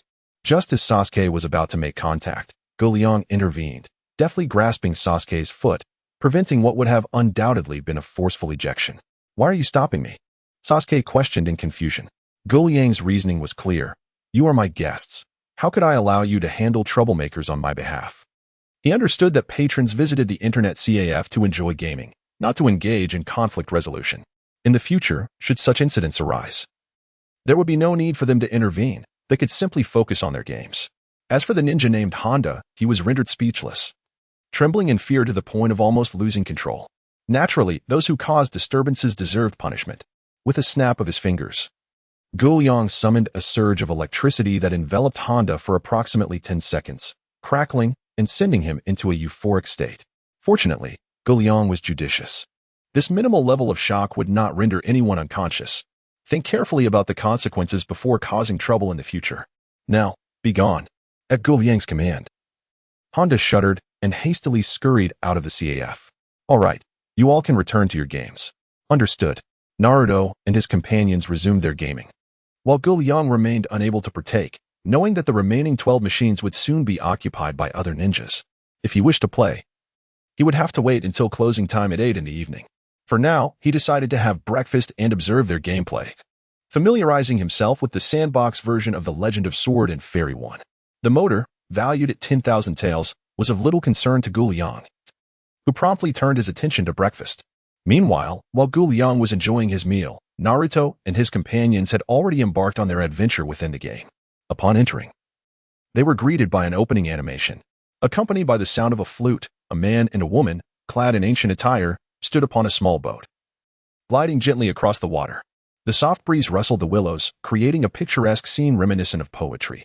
Suddenly, as if sensing an impending event, the man brought his index and middle fingers together and pointed upwards, conjuring a celestial sword that rapidly expanded in size.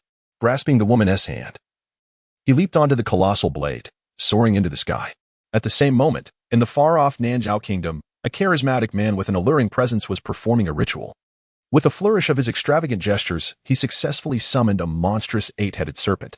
As the creature emerged, fierce winds whipped through the air, the sky darkened, and floods began to rise, threatening to engulf the entire kingdom. Just then, the man and woman from the opening animation arrived at the scene.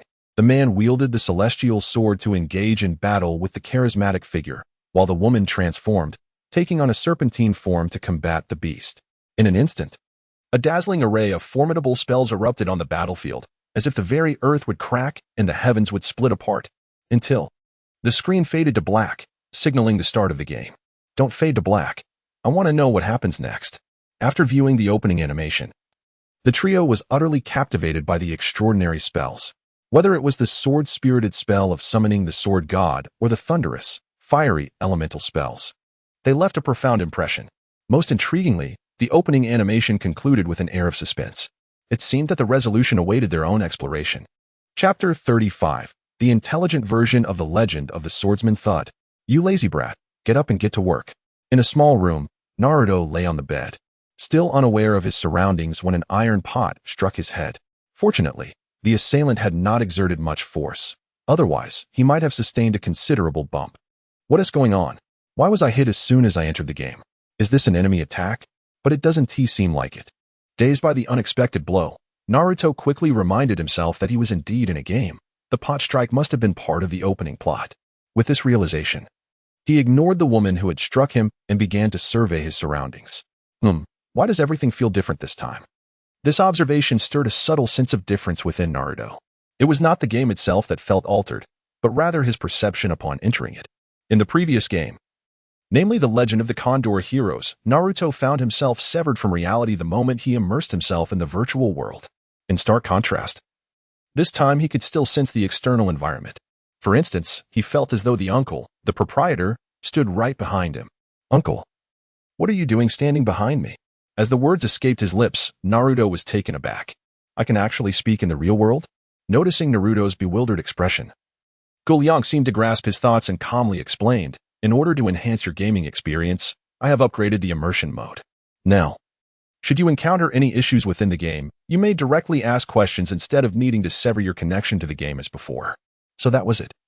It seemed remarkably impressive. Upon hearing this, Naruto did not ponder further, instead marveling at the sophistication of the technology. This sentiment was shared by Sakura and Sasuke as well. "Please continue your game. Kakashi and the others have arrived, and I shall go greet them." "All right, uncle." In the game, Naruto rose from the bed and, following Aunt Lee's instructions, went to attend to the guests. It must be said that immersion mode 2.0 is indeed a significant improvement over 1.0 at that moment. Naruto was engaged in a game while conversing with Sakura and Sasuke. He was not inquiring about anything in particular. He merely asked them where they had progressed in the game and if there were any treasure chests to be found. It must be noted that this mode of play was significantly more convenient than that of version 1.0, at the very least. Naruto gleaned information from Sasuke and Sakura about the locations of treasure chests and the treasures they contained upon being opened. "Hey, Naruto. Don't you think this game feels considerably more liberating compared to the previous one? After all, being a woman, Sakura is not yet the Sakura of the future. Her thoughts are indeed more nuanced than those of Naruto and Sasuke." Following her interactions with various NPCs, she discovered that the responses from the NPCs varied depending on the nature of her inquiries. For instance, when Sakura asked a visiting guest what they would like to eat, the guest would naturally provide an answer. However, if Sakura were to bypass the question and instead exclaim something like "eat this," the guest would promptly retaliate, brandishing a stool in a fit of rage. In contrast, the previous game, The Legend of the Condor Heroes, did not exhibit such complexity. No matter how the protagonist conversed with the NPCs, their replies remained monotonously repetitive. Overall, the game evolved from a mere trigger mechanism into an interactive intelligence system. After Sakura shared her insights with the duo, Naruto and Sasuke began experimenting as well. Sasuke maintained a relatively normal demeanor, engaging in standard dialogues, while Naruto's antics were more outrageous. He dashed out of the inn, seized a child playing by the roadside, and began to playfully bounce the child while laughing uncontrollably. Once the child's parents realized what was happening, they swiftly employed their agility to escape the scene. Additionally, while rummaging through a chest in a civilian home, they were unexpectedly confronted by the returning male homeowner, who promptly grabbed a weapon and initiated a pursuit of Naruto. Fortunately, Naruto had retained some combat skills learned from the previous game. Otherwise, he could have easily been beaten into a pulp by the irate crowd. However, these skills were limited to the realm of reality. As for Naruto's mischievous antics, both Sasuke and Sakura refrained from commenting, as they had fully immersed themselves in the game. The passage of time within the game differed from that of reality. A single day in the game equated to merely 10 minutes in real life. Furthermore, should they find the in-game time progression too slow, they had the option to enable a feature to accelerate time within the game. Lost in their immersive experience, the trio remained oblivious to any discrepancies. After chatting with Kakashi and Asuma and arranging for them to log in, Jin Yong approached Naruto from behind, continuing to observe the progress of the seventh squad. However, what he witnessed was startling. The original game narrative depicted the protagonist offering a bottle of wine to a disheveled Taoist priest, unexpectedly. This priest was the renowned sword immortal of the Shushan sect, leading to the protagonist naturally acquiring swordsmanship from him. Jin Yong was at a loss as to how Naruto and his companions managed to play, as it seemed they had not learned the art of swordsmanship at all. Observing this peculiar situation, Jin Yong furrowed his brow and inquired, "Sasuke, Naruto, Sakura, What did you do about the Taoist priest at the inn yesterday? Huh. Upon hearing Guliang's question, the trio paused momentarily before responding. Sakura remarked, that Taoist was too disheveled. I chose to ignore him. Sasuke. I welcomed him in and offered him some wine, but he claimed that the drink I provided was merely watered-down imitation. Upon hearing this, the aunt appeared and began to argue with him. The Taoist, unable to counter her points, muttered a few curses before taking his leave. Naruto. My experience was quite similar to Sasuke's, except when the aunt confronted the Taoist, I discreetly retrieved the finest wine in the shop and presented it to him. Consequently, I received a reprimand from the aunt. Later, the Taoist invited me to meet him at Shirley Slope that evening. I did go, but I encountered the lantern monster there. Defeating these creatures would grant me experience and enhance my attributes. In my eagerness to level up, I lost track of time. After listening to the accounts of the three, Guliang found himself at a loss for words. Sakura did not engage, while Sasuke's interaction failed to trigger any further developments. In contrast, Naruto did initiate the subsequent events, yet ultimately missed the opportunity due to his focus on leveling up. What peculiar individuals these are. Well, as long as you are happy. Sandbox games, after all, need not adhere strictly to the original narrative. Who knows what unique variations Naruto and his companions might conjure. Regarding this, Guliang harbors a sense of anticipation. While Guliang observes Naruto and his friends engaged in their game, at the same moment, within an antiquated bungalow, Honda, who had just been dismissed by Guliang, is reporting to someone. Thus, this is the nature of the events that transpired in that internet CAF. Chapter 36, Sasuke. I believe there is an issue with this game. After Honda finished speaking, the portly man before him exhibited no visible emotion, calmly uttering, I understand. Following this, the man produced a satchel brimming with treasures and presented it to Honda. This is your reward. Upon receiving the bundle, Honda displayed no hesitation and promptly opened it. Satisfied that his employer had not engaged in any deceit, he nodded approvingly, stating, Boss, if such opportunities arise again, do remember to seek me out. In Honda's perspective, he merely exerted a bit of influence at the internet CAF while gathering some intelligence, even though an unexpected incident had led to a mild shock. The bounty of gold and silver made this task undeniably rewarding. If there is nothing else, I shall take my leave. Yes, you may go. Having completed the task and with no further request from his employer, Honda cheerfully prepared to exit. However, upon turning away, the man suddenly drew a shuriken and, with a swift motion, plunged it into Honda's back. Struggling to turn his head, Honda gazed at the man in disbelief, as if questioning the motive behind his impending demise. I'm sorry, you are no longer of use. With a thud, Honda fell lifeless, his eyes remaining open in shock. Observing the deceased Honda, the man swiftly formed a hand seal, and with a soft pop, transformed into another visage. It turned out that the individual who had just met with Honda was not his true form, but a disguise achieved through transformation techniques. Once the transformation was undone, his true appearance was revealed, a striking figure with gray-white hair, handsome features, and round glasses adorning his face. Who exactly is this sudden apparition, Guliang? Such audacity. One can only hope it does not jeopardize the plans of that esteemed individual. After all, Honda was a registered nin of Konoha Village. Guliang's direct use of lightning release techniques against him was an open provocation to the ninja hierarchy of Konoha. The intelligence remains insufficient. It seems prudent for me to personally probe further. As he spoke, the individual adjusted his glasses, revealing a confident smile. 2 hours had elapsed since Naruto and his companions commenced their adventure in the first installment of the Xianjin series. During this time, Guliang found himself increasingly speechless as he observed their gaming antics. Can one truly fathom that Naruto, upon penning a letter to the aunt the following afternoon, fled from Yuhang Town to pursue the life of a hero elsewhere? Can one imagine Sasuke, upon learning that Shirley Slope was an ideal training ground, dedicating 3 days and nights a game to leveling up, thus leading to the aunt's demise at the hands of the moon worshippers?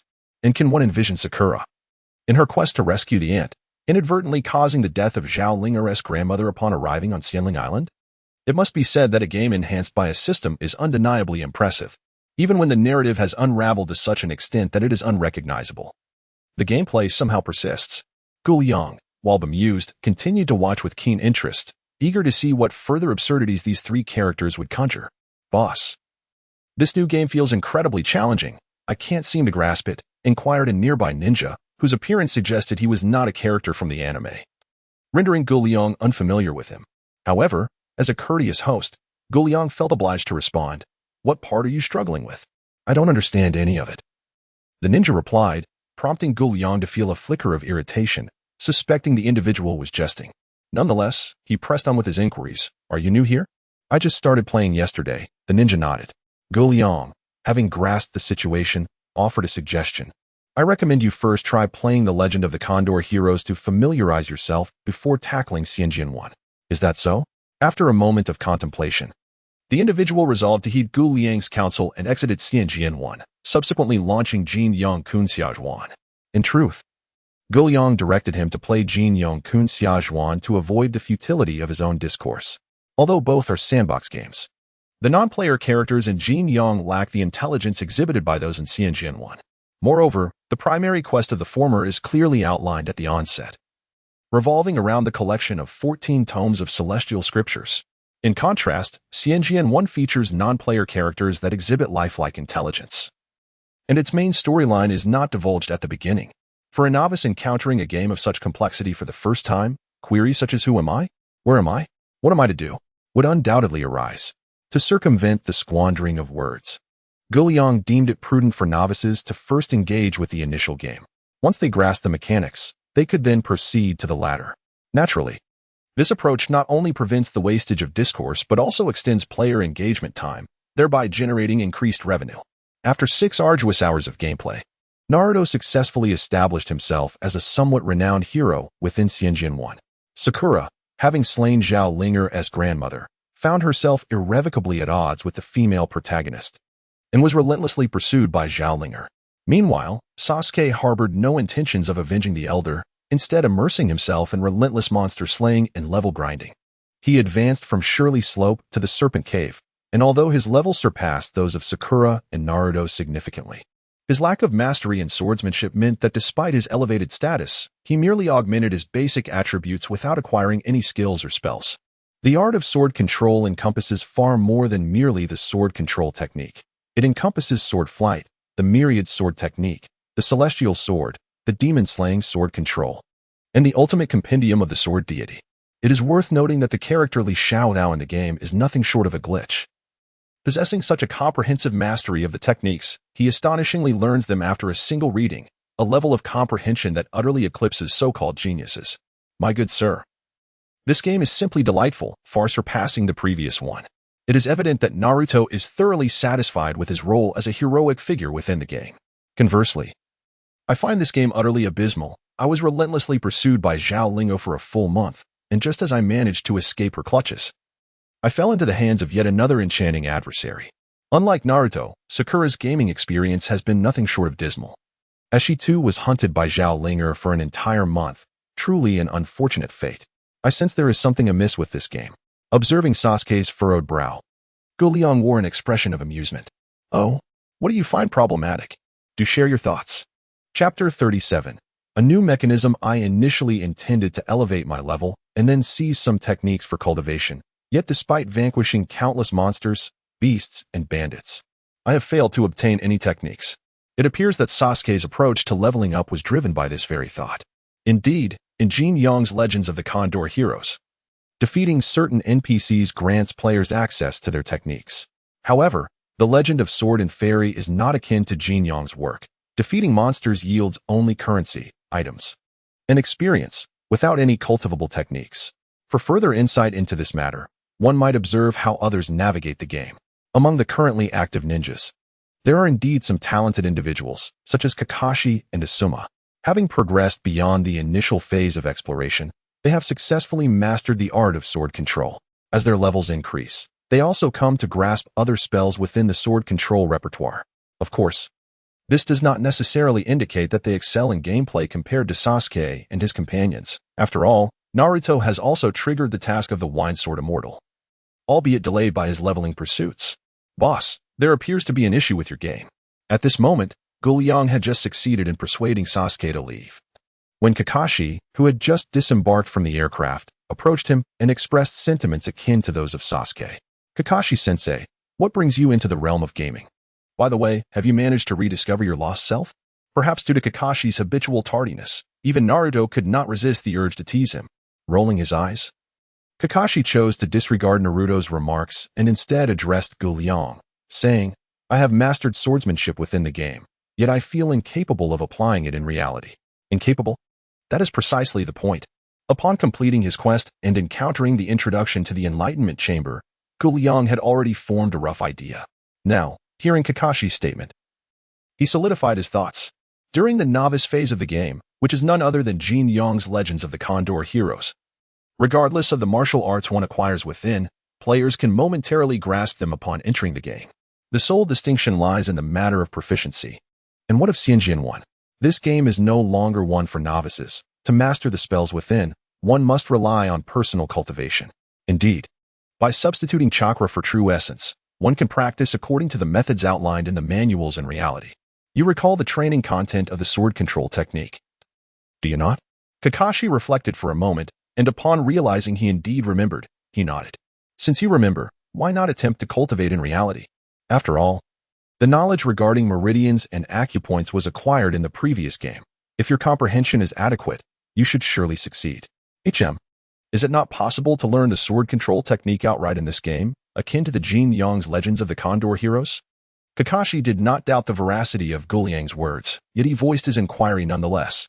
Not only in this game, but I suspect that future games will also necessitate self-cultivation. Is that so? Even the owner cannot control the cultivation methods within the game? In response to this question, Jin Yong chuckled softly, deeming it unnecessary to address Kakashi's probing query. Not pressing further, Kakashi chose to refrain from inquiry, recognizing that excessive probing might jeopardize their rapport. If the owner has no further matters, Asuma, Hong, and I shall take our leave. Indeed, we intend to return and ascertain whether we can truly master the sword control technique. Asuma felt a pang of regret regarding the inability to instantly learn the technique. Consider this. In the game, they could freely soar through the skies wielding their swords, yet in reality, they must endure the drudgery of running. With such a magnificent means of travel, who would opt for the mundane act of running? It is simply too pedestrian. Moreover, the sword control technique offers more than mere flight. Please, do not depart just yet. Observing Kakashi, Asuma, and Hong preparing to leave, Jin Yong hastily called out to them. Even if you return and successfully master the sword control technique, you will not ascend to the heavens with ease. Why? Asuma inquired, bemused. Is it due to the sword itself? It seems that women possess a keen sense of detail. Upon hearing Hong's response, Kakashi and Asuma exchanged looks of dawning comprehension. Indeed, it pertains to the sword. Jin Yong nodded in affirmation of Hong's answer before continuing, because this is a game. The swords you acquire within can be used for the sword control technique and aerial flight, but in reality, a common sword will not suffice. The inquiries posed by Jin Yong took the three individuals by surprise, yet upon further contemplation, they found it to be quite reasonable. After all, they had all witnessed the introductory animation of the game and understood the nature of swordsmanship as it advanced. Reflecting on the formidable heavenly sword and the barrage of blades unleashed by the sword god, it seemed rather devaluing to imagine such supreme spells could be wielded by mere ordinary swords.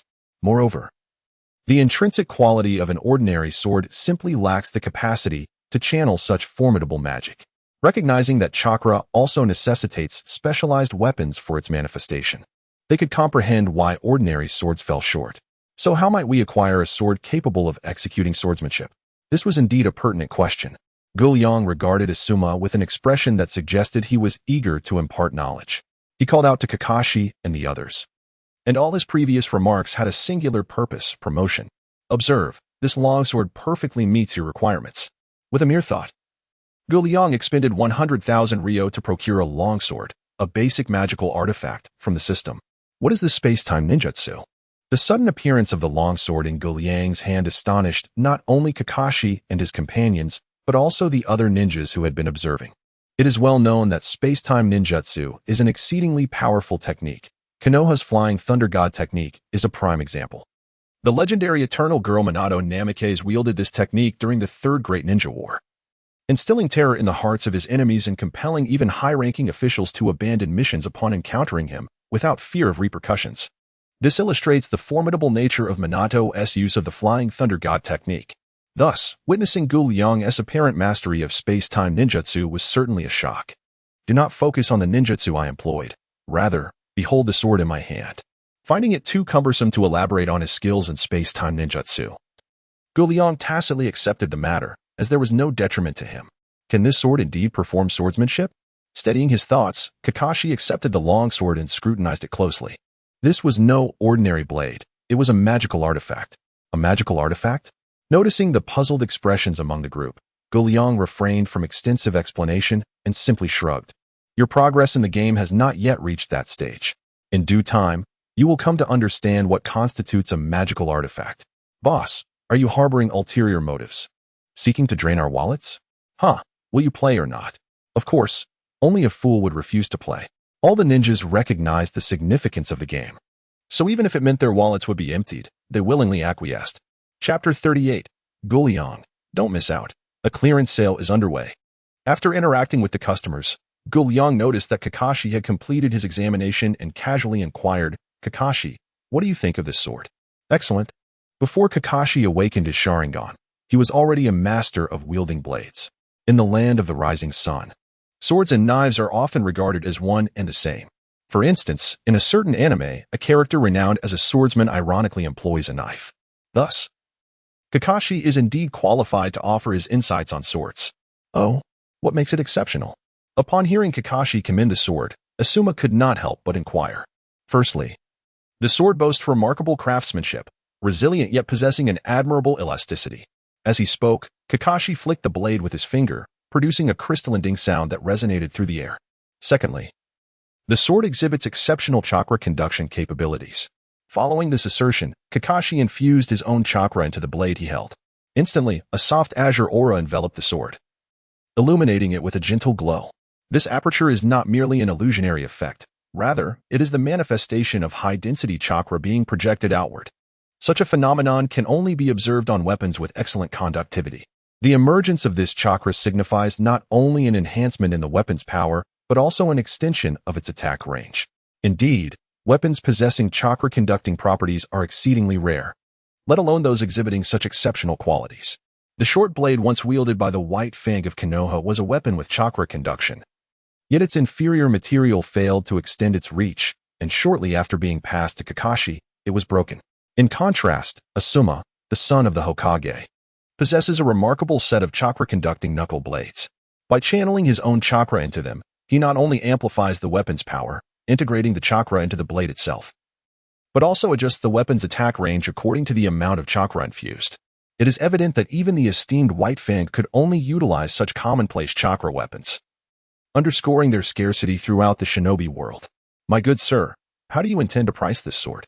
While one may cast doubts on Kakashi's character, his discerning eye cannot be questioned. With the sword now receiving Kakashi's official endorsement, it has captivated the attention of nearly every ninja in the internet CAF, all eager to acquire it. After all, a weapon is an integral part of one's strength.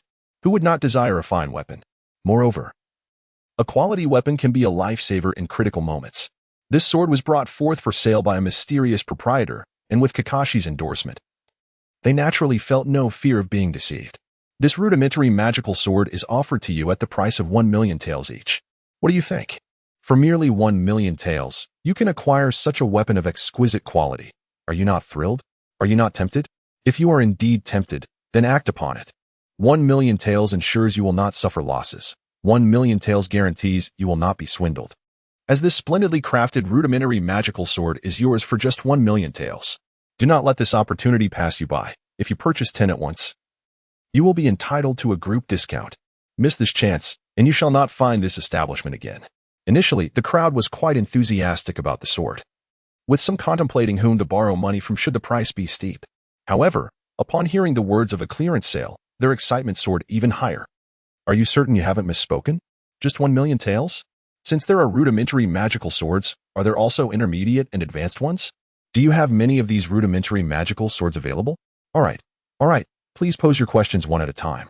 Recognizing the heightened enthusiasm of the crowd, Gu Liang quickly gestured for silence. The audience complied, their chatter subsiding. Once the atmosphere was entirely tranquil, he stated, the price of the rudimentary magical sword is indeed 1 million taels each, and I assure you, I am responsible in telling you that beyond the rudimentary magical swords, I also possess intermediate and advanced magical swords. Let me elucidate the distinctions among these 3 types of magical swords. The rudimentary magical sword is composed of resilient yet flexible material, inherently possessing a sharp attribute, and exhibiting excellent chakra conductivity, enabling the proficient use of techniques from the sword mastery manual, such as the sword manipulation technique and the sword flight technique. If one does not mind the potential damage to the sword, it can also be utilized for the formidable 10,000 swords technique on a single occasion. The intermediate magical sword sees a further enhancement in quality, in addition to utilizing the aforementioned techniques from sword mastery. It can also employ the 10,000 swords technique and the sword demon subjugation technique, albeit at the cost of complete destruction upon using the celestial sword technique once. As for the advanced magical sword, it is truly remarkable, essentially impervious to damage. Even when employing the ultimate mastery of the sword mastery, known as the sword deity, it will sustain no harm whatsoever.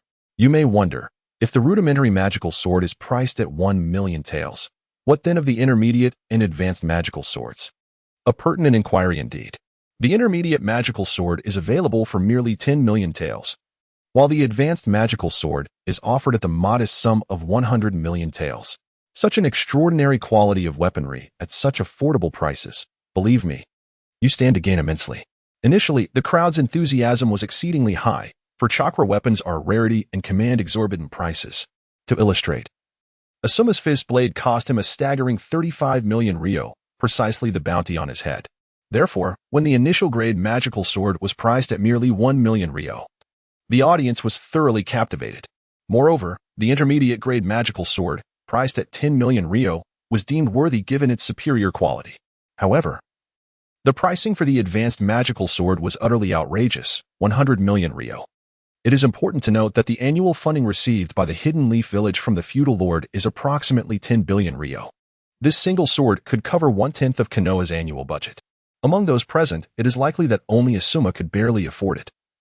The others would have to sell their blood to even consider such a purchase. Fortunately, they do not currently require a mid-level sword, as they have yet to master the art of swordsmanship in reality.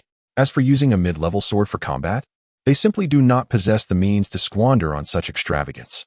However, a beginner's sword, priced at 1 million ryo, is not an insignificant sum. Yet aside from Naruto and his fellow Genin, the remaining shinobi could readily afford it, even without having learned the art of swordsmanship. Wielding the sword as a mere chakra weapon would not be a loss. In a moment, the ninjas present expressed their intention to return home for funds, requesting that Guliang reserve a beginner's sword for them. Guliang anticipated that the sale of swords might be quite popular, yet he was taken aback by the fervor. In no time, he had sold 10 beginner swords and received several pre-orders. As he collected the payments, Guliang was beaming with joy. By the way, I also have beginner robes that complement the beginner swords. Would you be interested in purchasing them? The ninjas responded with silence. Chapter 39. Sarutobi Hiruzen's troubling maneuvers. While Guliang was busy selling swords and robes in the internet CAF, Sarutobi Hiruzen sat in the Hokage's office, appearing rather melancholic. Unfortunately, with Danzo having perished for several days, he had yet to find a suitable scapegoat, resulting in the Root division lacking a leader. Consequently, the operations of Root had nearly ground to a halt, and without their assistance, Hiruzen found himself unable to carry out many clandestine affairs. This rendered him exceedingly displeased. Damn you, Mito to have the audacity to refuse the leadership position at the Roots. And as for Tsunade Koharu, she too, fearful of my intentions, dismissed my proposal before I could even articulate my thoughts. Alas, it seems these two old comrades have long since lost their initial ambition, now having succumbed to a most conservative demeanor. Such individuals can no longer serve as advisors to the Hokage. It appears I must seek out new candidates.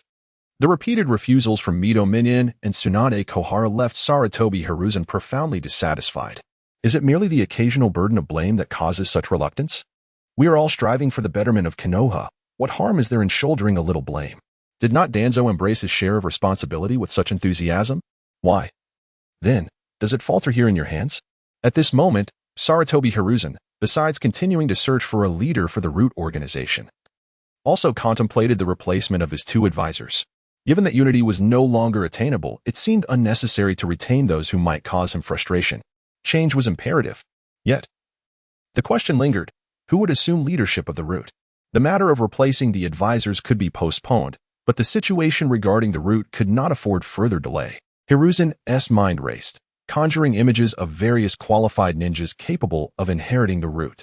After a vigorous mental deliberation, he concluded that, apart from his two old companions. The rest either lacked sufficient experience or prowess. What was he to do? Just as Hiruzen pondered this dilemma, the office door was abruptly flung open. A child, sporting protective goggles atop his head and a long scarf wrapped around his neck, burst in, exclaiming loudly, "Old man, take this." With that, the child swung his right hand and hurled a shuriken towards Hiruzen. "Ah, Konohamaru, you've come again." Indeed, this child was none other than Sarutobi Konohamaru, Hiruzen's grandson. Faced with his grandson's onslaught, Hiruzen felt a sense of resignation. To avoid dampening Konohamaru's confidence, he reluctantly sidestepped the attack. He braced himself for Konohamaru's continued barrage, as the boy had always engaged in such playful antics. However, this time, Konohamaru presented a new twist.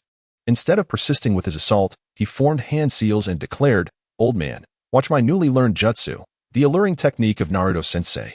With a resounding pop, Konohamaru transformed from a mere child into a stunningly beautiful, fully nude woman enveloped in mist. "Come play, Grandpa." Caught off guard by Konohamaru's audacious attack, Hiruzen promptly erupted with a fountain of nosebleed as a sign of respect. "Ha ha ha, old man, did you see that? This is my unbeatable attack." Observing that the third Hokage had been injured, Konohamaru quickly dispelled the alluring technique and pointed at his grandfather, mocking him. "You fool. After losing a bit of blood." Hiruzen regained his composure and retaliated with a punch to Konohamaru's head. "Ouch, that hurts." The boy crouched defensively, unable to retaliate. "Ebisu, I leave Konohamaru in your hands." As Konohamaru's tutor, Ebisu had accompanied him to the office. However, witnessing the playful banter between the grandfather and grandson, he felt it was inappropriate to intervene. "Yes, Lord Hokage. Now that the attack program has concluded, this tutor must naturally escort Konohamaru from the office to continue his ninja education. That rascal Naruto truly knows how to cause a ruckus." Due to his status, Konohamaru has few friends in the village, aside from Udon and Moegi.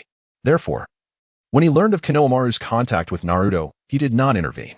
Little did he know that scoundrel Naruto would teach Konohamaru the seduction technique. Using him as a practical example. What a misfortune. Wait, the seduction technique? Ah, the transformation technique? In essence, the seduction technique is merely another application of the transformation technique, which nearly all who aspire to be ninjas can master. However, knowing the technique and employing it are two distinct matters. After all, these individuals still possess a sense of shame. Why did I not think of using the transformation technique? Just moments ago, Sarutobi Hiruzen was contemplating matters regarding Root, and now, upon being interrupted by Konohamaru, he found himself directly associating with the transformation technique. By utilizing this technique, I could transform my shadow clone to resemble Danzo, thereby taking over Root. Moreover, with Danzo's reputation, no ninja would dare employ sensory ninjutsu against him within Root. Consequently, I would have no fear of being exposed. The more he pondered, the more feasible it seemed to Sarutobi Hiruzen. He and Danzo had been old friends for decades, and he was well aware of Danzo's character. Even in imitation, he was confident he could capture the essence quite well. Thus, rather than exerting effort to find someone to take the blame, it would be more prudent for him to take matters into his own hands. "I shall bear the burden myself." Should this operation come to the attention of Jin Yong, he would undoubtedly exclaim in awe. With a spontaneous decision, Sarutobi Hiruzen instructed the concealed members of the office's covert division to refrain from following him, before embarking towards a secluded area within the Hidden Leaf Village. Utilizing the shadow clone technique and the transformation technique, a brand new Danzo materialized before Sarutobi Hiruzen. "Hiruzen, it has been quite some time," remarked the figure before him.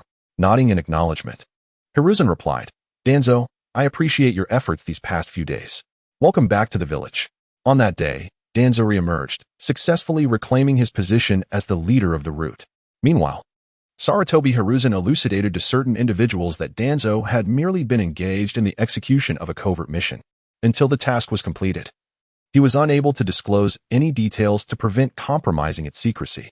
Now that Danzo's mission was accomplished, his return was only to be expected. Such a response effectively silences certain individuals. Even if Tka.sh Rin and Mito Munin harbor doubts regarding this Danzo, they dare not voice their concerns. After years of coexistence, they understand that Sarutobi Hiruzen does not wish to appear as benevolent as he seems. One need only observe the fates of the Senju and Uchiha clans during his tenure to comprehend the gravity of the situation. As the two principal founding families of Konohagakure, they have now vanished entirely. In stark contrast, the Sarutobi clan has only grown in strength. Undoubtedly, the pivotal figure in this transformation is the third Hokage, Sarutobi Hiruzen. Therefore, even if the two harbor suspicions about this Danzo, they must exercise prudence to safeguard themselves and their families. Chapter 40. Completion of the task and a new game. Take your time, and we welcome you to return tomorrow. That evening, after closing the internet CAF, Guliang sat in his chair, gazing at the figures on the system, a smile involuntarily gracing his lips. What a lucrative day this has been. In just one day, Guliang sold 18 beginner magic swords. After deducting the costs incurred for procurement, he netted a staggering 16,200,000. Regrettably, not a single Taoist robe was sold. Although the robe's price and functionality paralleled that of the magic swords, it remained unsold. Nevertheless, he felt a sense of satisfaction with the substantial sales of beginner magic swords. The profits from the sword sales, combined with the internet fees in the previous balance, brought the CAF's total to 18,930,000. Without hesitation, Guliang opted to complete the task. Reach a balance of 10 million taels in the internet CAF, completed. Task reward, 12 sets of computers, the television series Xianjian Xishajuan, and a selection of one standalone game, along with an elevation of host privileges. Standalone game selections, Diablo 2, Story Mode, Resident Evil 1, Story Mode. The King of Fighters, 97, Team Mode. Current host privileges, Level 2 new task, reach a balance of 50 million taels in the internet CAF. Task progress, 8,935,000. Task reward, 24 sets of computers, a selection of one standalone game, and an elevation of host privileges. As for the new standalone game selections, the first two have been mentioned previously and will not be reiterated here. However, the King of Fighters 97, Team Mode, evokes fond memories of his youth. In truth, the King of Fighters series originates not from computer games but from arcade games.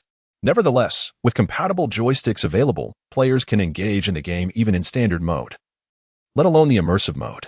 The emergence of this game adeptly addresses the deficiency of competitive games in internet cafes. Furthermore, as indicated in the parenthetical description, this game ostensibly allows for trio team play, thus categorizing it as a network game suitable for camaraderie. However, the game's power ceiling is exceedingly high. It would be preferable if players could select their characters for combat, as the inability to do so forces players to rely solely on their own prowess, which could prove rather frustrating. The ultimate boss of the game is the colossal serpent known as Earth's Will, whose prestige far surpasses that of the extraterrestrial Kaguya. In the original narrative, it was only through the combined might of the three sacred treasures that the serpent was barely sealed away. In addition to this formidable boss, there exist lesser bosses such as the 8 fated ones. Whether it be the withered Earth's 7 chains, the tempestuous thunder of Shalem, or the flame of destiny, Chris. None of these adversaries are within the capability of players at this stage. Thus, in comparison to the King of Fighters 97, this time, Guliang appears to favor the selection of Diablo 2. This game is not a sandbox version. It appears to be an optimized rendition of the original game, where players merely need to follow the narrative to complete the entire experience.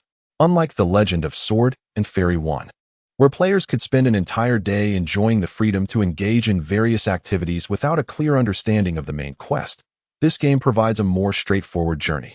To grasp the primary storyline, it seems that players will only come to realize, perhaps a year into gameplay, that the main objective is to confront the formidable boss, Baiwe, when the time comes for the summoning of the water demon. Alternatively, they might gain some insight after watching the television adaptation of The Legend of Sword and Fairy 1 the following day. Having chosen Diablo 2, the character began to explore the newly acquired permissions. Current permissions: to unlock new room, training room for players only in the training room. Players can invest their resources to accelerate the mastery of spells, skills. New items in the shop include sword, blue, purple, orange, random teleportation scrolls, town return scrolls, life potions, small, medium, large, and the Heradric Cube. A newly introduced feature allows for spatial expansion. The training room requires little elaboration. It essentially serves as a player version of the Enlightenment Room. However, unlike the Enlightenment Room, which can only have one constructed, multiple training rooms can be established, provided the Internet CAF has sufficient space. Besides the potential for quantity, the financial expenditure differs as well. The Enlightenment Room requires a one-time fee of 1,000 taels without a time limit, whereas the training room imposes a time constraint. costing 100,000 taels for 1 hour of use. As for the efficiency of cultivation in both, the character remains uncertain, as they have yet to experience the Enlightenment Room themselves and thus cannot ascertain its effectiveness. The new items in the shop are rather self-explanatory, being primarily components from Diablo 2. Among them, besides the customary red and blue potions, the character finds the teleportation scrolls and return scrolls to be the most practical. This item is undoubtedly essential for survival. With these two types of scrolls in hand, one need not fear being besieged. Upon encountering an adversary and sensing danger, one can immediately utilize the random teleportation scroll to swiftly escape, leaving the enemies in utter bewilderment. Furthermore, there is the newly introduced expansion of space. As the name suggests, it serves to enlarge the internal area of the internet CAF. With the increasing number of computers, the CAF has become quite congested. Even without this new feature, Guliang had intended to inquire at a neighboring establishment about their offerings.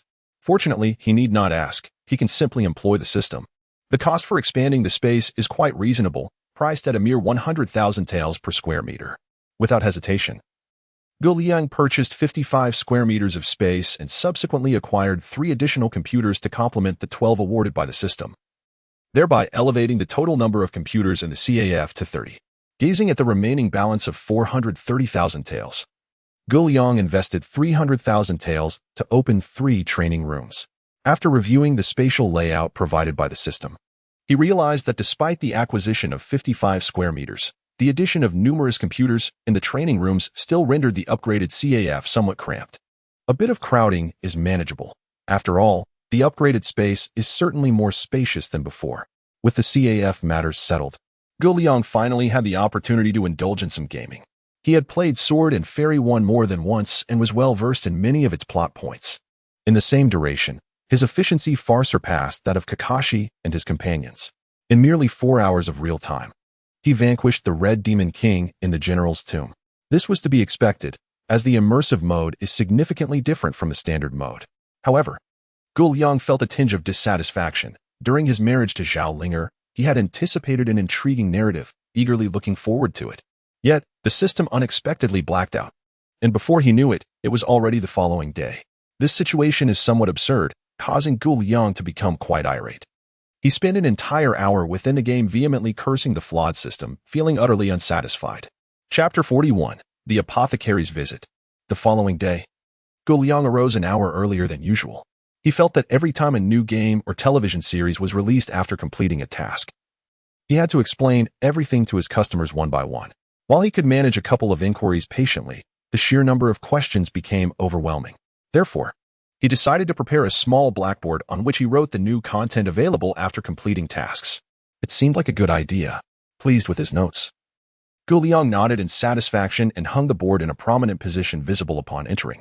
After having a light breakfast, he indulged in a brief session of Diablo 2 in normal mode.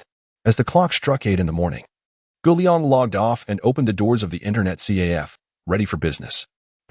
What is going on? Since the day Saratobi Asuma showed goodwill, there had always been a few customers waiting at the door when he opened. Some were familiar faces, while others were strangers. Nonetheless, there were always patrons eagerly anticipating entry. However, today's absence of any waiting customers felt rather peculiar, especially considering that a new game had just launched yesterday. One would expect enthusiasm to be high. If not a crowd, at least a handful of people should be present. Guliang shook his head in confusion. Fortunately, after a few minutes, he spotted the members of Team 10. After exchanging greetings with Shikamaru, Ino, and Choji, he turned to Asuma and inquired, "Are you all heading out of the village for a mission?" Observing Team 10, fully equipped, Guliang suspected they were not there merely to play games. They appeared to be preparing for a departure. It is well known that leaving the village as a ninja is a complex affair, unless under extraordinary circumstances. One requires the Hokage's approval to venture out. What could Team 10 possibly be doing outside the village? Only one thing, undertaking a mission. Indeed, I believe Shikamaru and the others have honed their skills sufficiently and should experience the scenery beyond the village.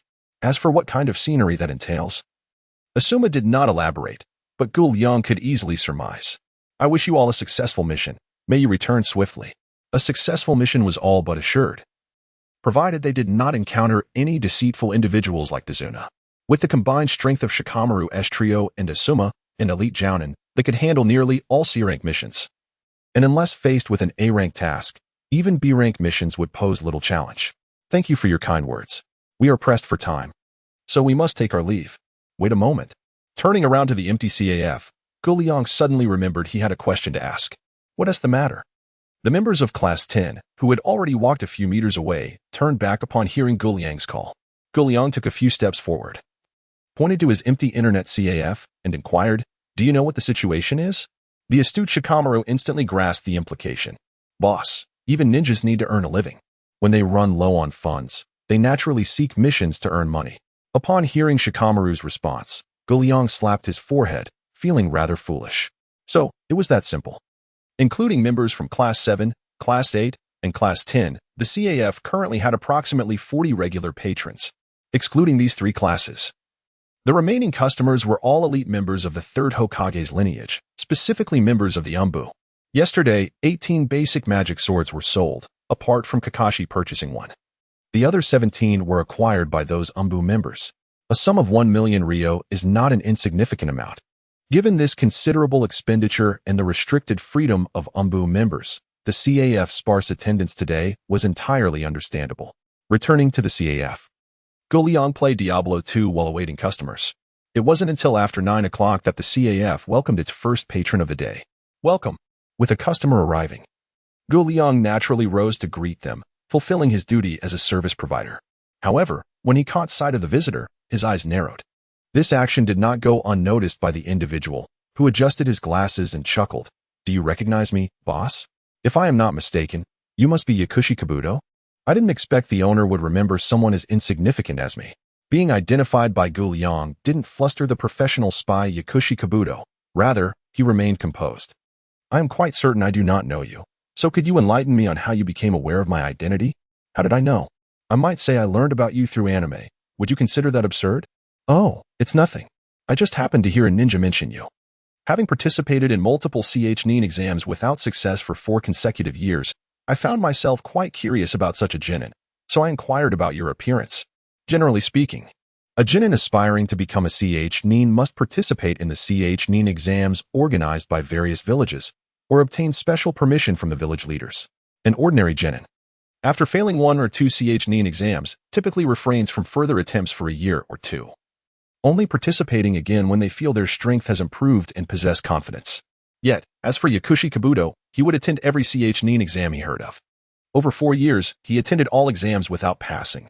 Such a resilient individual, determined to rise despite repeated failures, naturally piques the curiosity of some.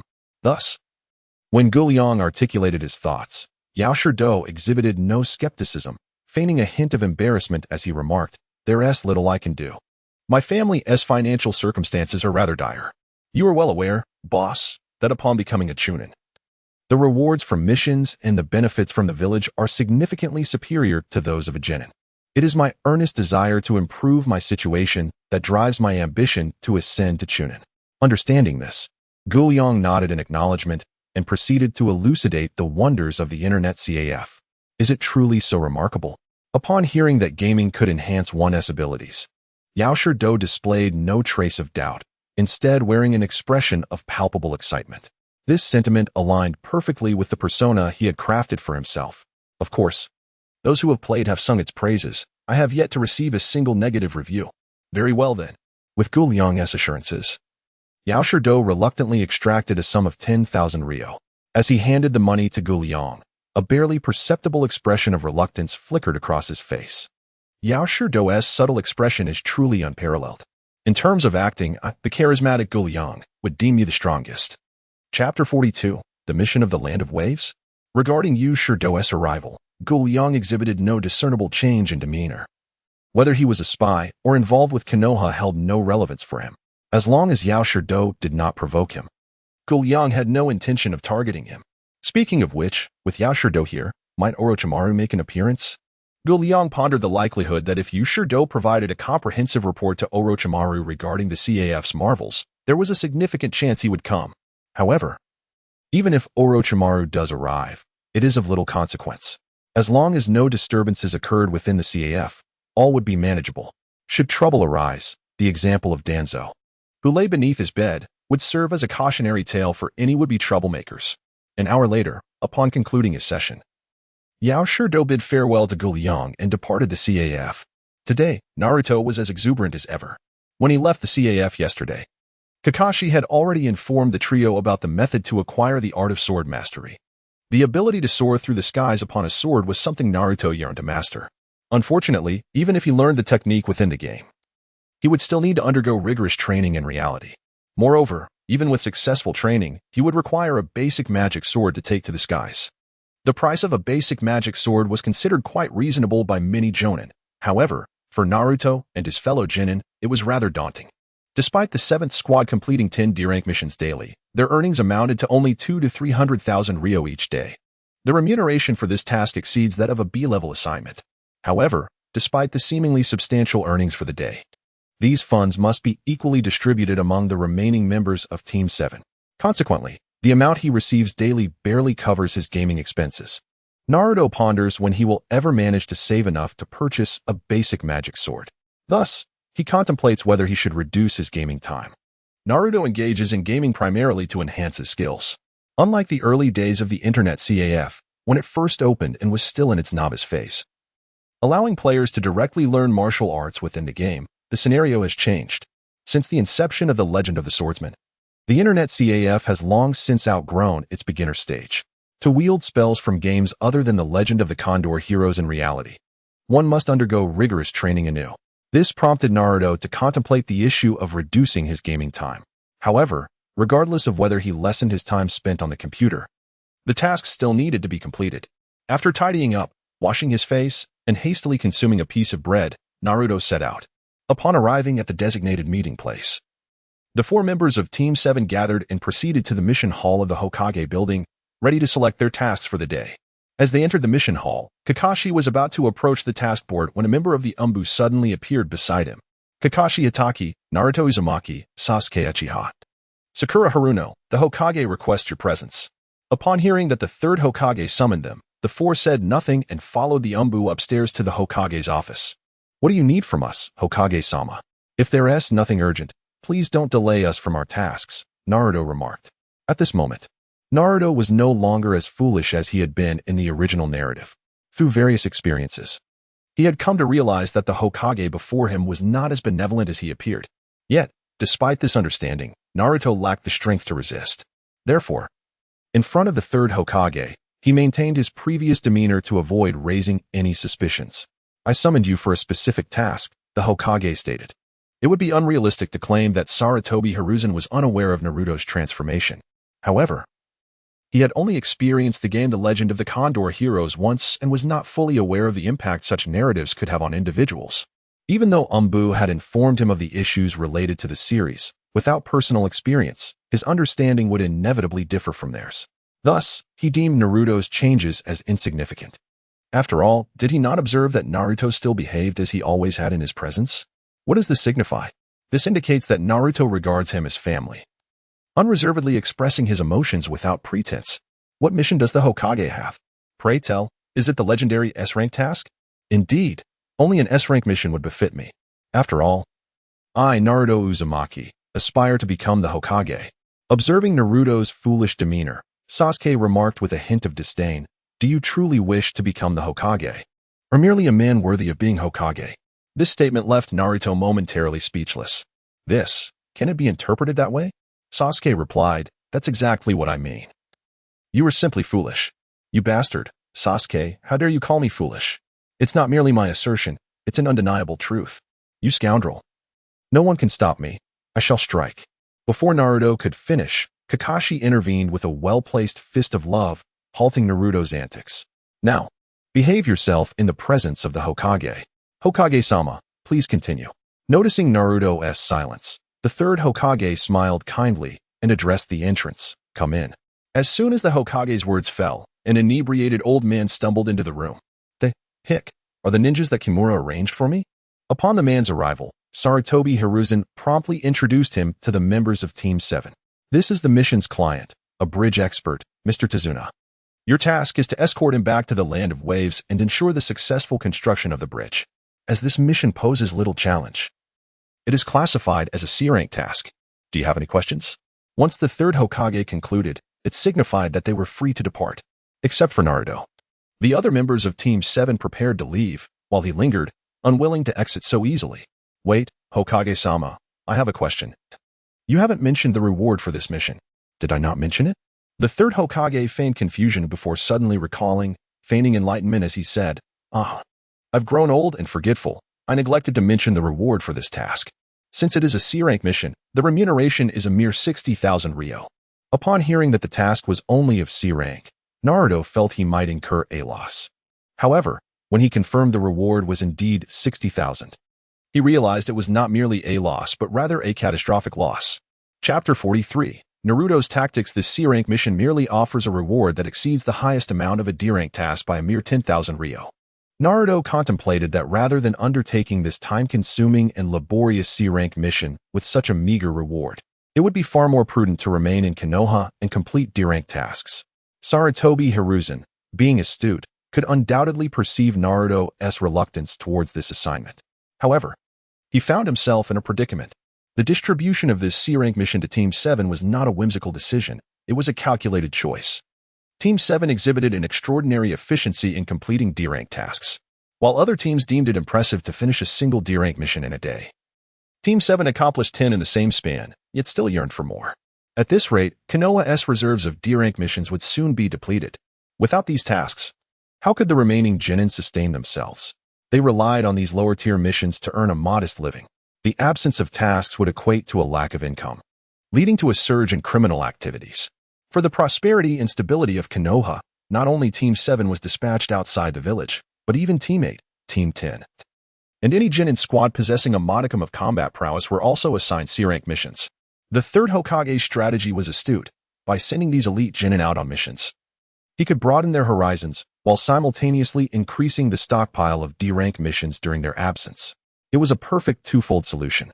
Thus, for this purpose, regardless of Naruto being the host of the Nine Tails or his evident reluctance, it was imperative for Team 7 to undertake this mission. Listen, Naruto, Sarutobi Hiruzen said, observing the sulking Uzumaki with a knowing smile. If you successfully complete the task, I shall personally reward you an additional 40,000 ryo, bringing the total to the maximum amount for a C-rank mission. What do you think? In Hiruzen's view, the source of the discontent was merely a matter of monetary compensation. Now, with an extra 40,000 ryo offered, totaling 100,000, Naruto should have no objections. Did Naruto truly have no objections? His concerns were far greater than that. A mere 100,000 ryo was something he could earn in 2, at most 3 days. Yet, he was about to leave the village for an undetermined duration to complete this mission. However, what choice did he have? The arm cannot outmatch the thigh. After all, Sarutobi Hiruzen is the Hokage, and he is merely a genin. In this moment, Naruto Uzumaki's desire to become Hokage intensified, reluctantly accepting a C-rank mission. Kakashi instructed everyone to return home for preparations and reconvene at the village entrance in 1 hour. Naruto and Sasuke had little to prepare, as possessing a kunai was sufficient for them. Thus, they headed directly towards the internet CAF, since leaving the village required passing through that narrow alley. As for Sakura, she intended to return home to inform her parents and to purchase some soldier pills for unforeseen circumstances. Hey, Naruto, Sasuke, why are you two here so early? Are you not on a mission today? Queried Jin Yong, who was engrossed in playing Diablo 2, slightly puzzled by their early arrival. He knew that Team 7 typically undertook missions in the afternoon, around 3 or 4 o'clock, only coming in the morning when they had no assignments. At this juncture, it is likely that there are no tasks remaining. Sasuke, however, is unconcerned, as he possesses ample resources. But Naruto, do you truly believe it is acceptable to forego your missions? It is a long story. The Hokage insists that we venture outside the village to undertake a C-rank mission, and we are currently in the preparatory phase, set to depart shortly. In the original narrative, Naruto yearns for more challenging assignments. Yet this version of Naruto is decidedly disinterested in such endeavors. Not only do they consume considerable time, but the monetary rewards are scant, and more importantly, there is no computer to play on. Uncle, do you have a new game out? Naruto, who had been feeling rather dejected, suddenly brightened upon seeing the computer screen that Jin Yong was playing on. Boss, is business at the internet CAF particularly slow today? Sasuke, on the other hand, was more concerned with the CAF's performance. As you are aware, those ninjas who purchase the basic magic swords also need to earn a living. Those who have not made a purchase are likely off completing missions today. Guliang first explained the situation to Sasuke before turning to Naruto, saying, "Indeed. This is a newly released game. Not only is there a new game, but a television series based on Sword of Immortals 1 has also premiered. With a television series in existence, you are less likely to get sidetracked while playing Sword of Immortals 1. Guliang's words brought immense joy to the two. The emergence of a new game signifies an additional means to grow stronger. Furthermore, the television adaptation of Sword of Immortals 1 not only accelerates their gameplay but also enhances their training speed. They had not forgotten that by using possessed mode to watch the series, they could better comprehend the martial arts skills of the characters they embody. A thorough understanding would naturally lead to an expedited training process. If Guliang were aware of their thoughts, he might well inform them that their reasoning was misguided. If one could indeed expedite their training speed in such a manner, what would be the purpose of a training room? They might as well all gather to watch the television series. While it is true that possessing a character allows for a better understanding of their martial skills, this understanding must be grounded in the ability to perform those skills in reality. If you cannot utilize a skill in real life, how can you claim to comprehend it? By the way, may I inquire if your mission this time involves protecting a bridge-building expert named Dasna?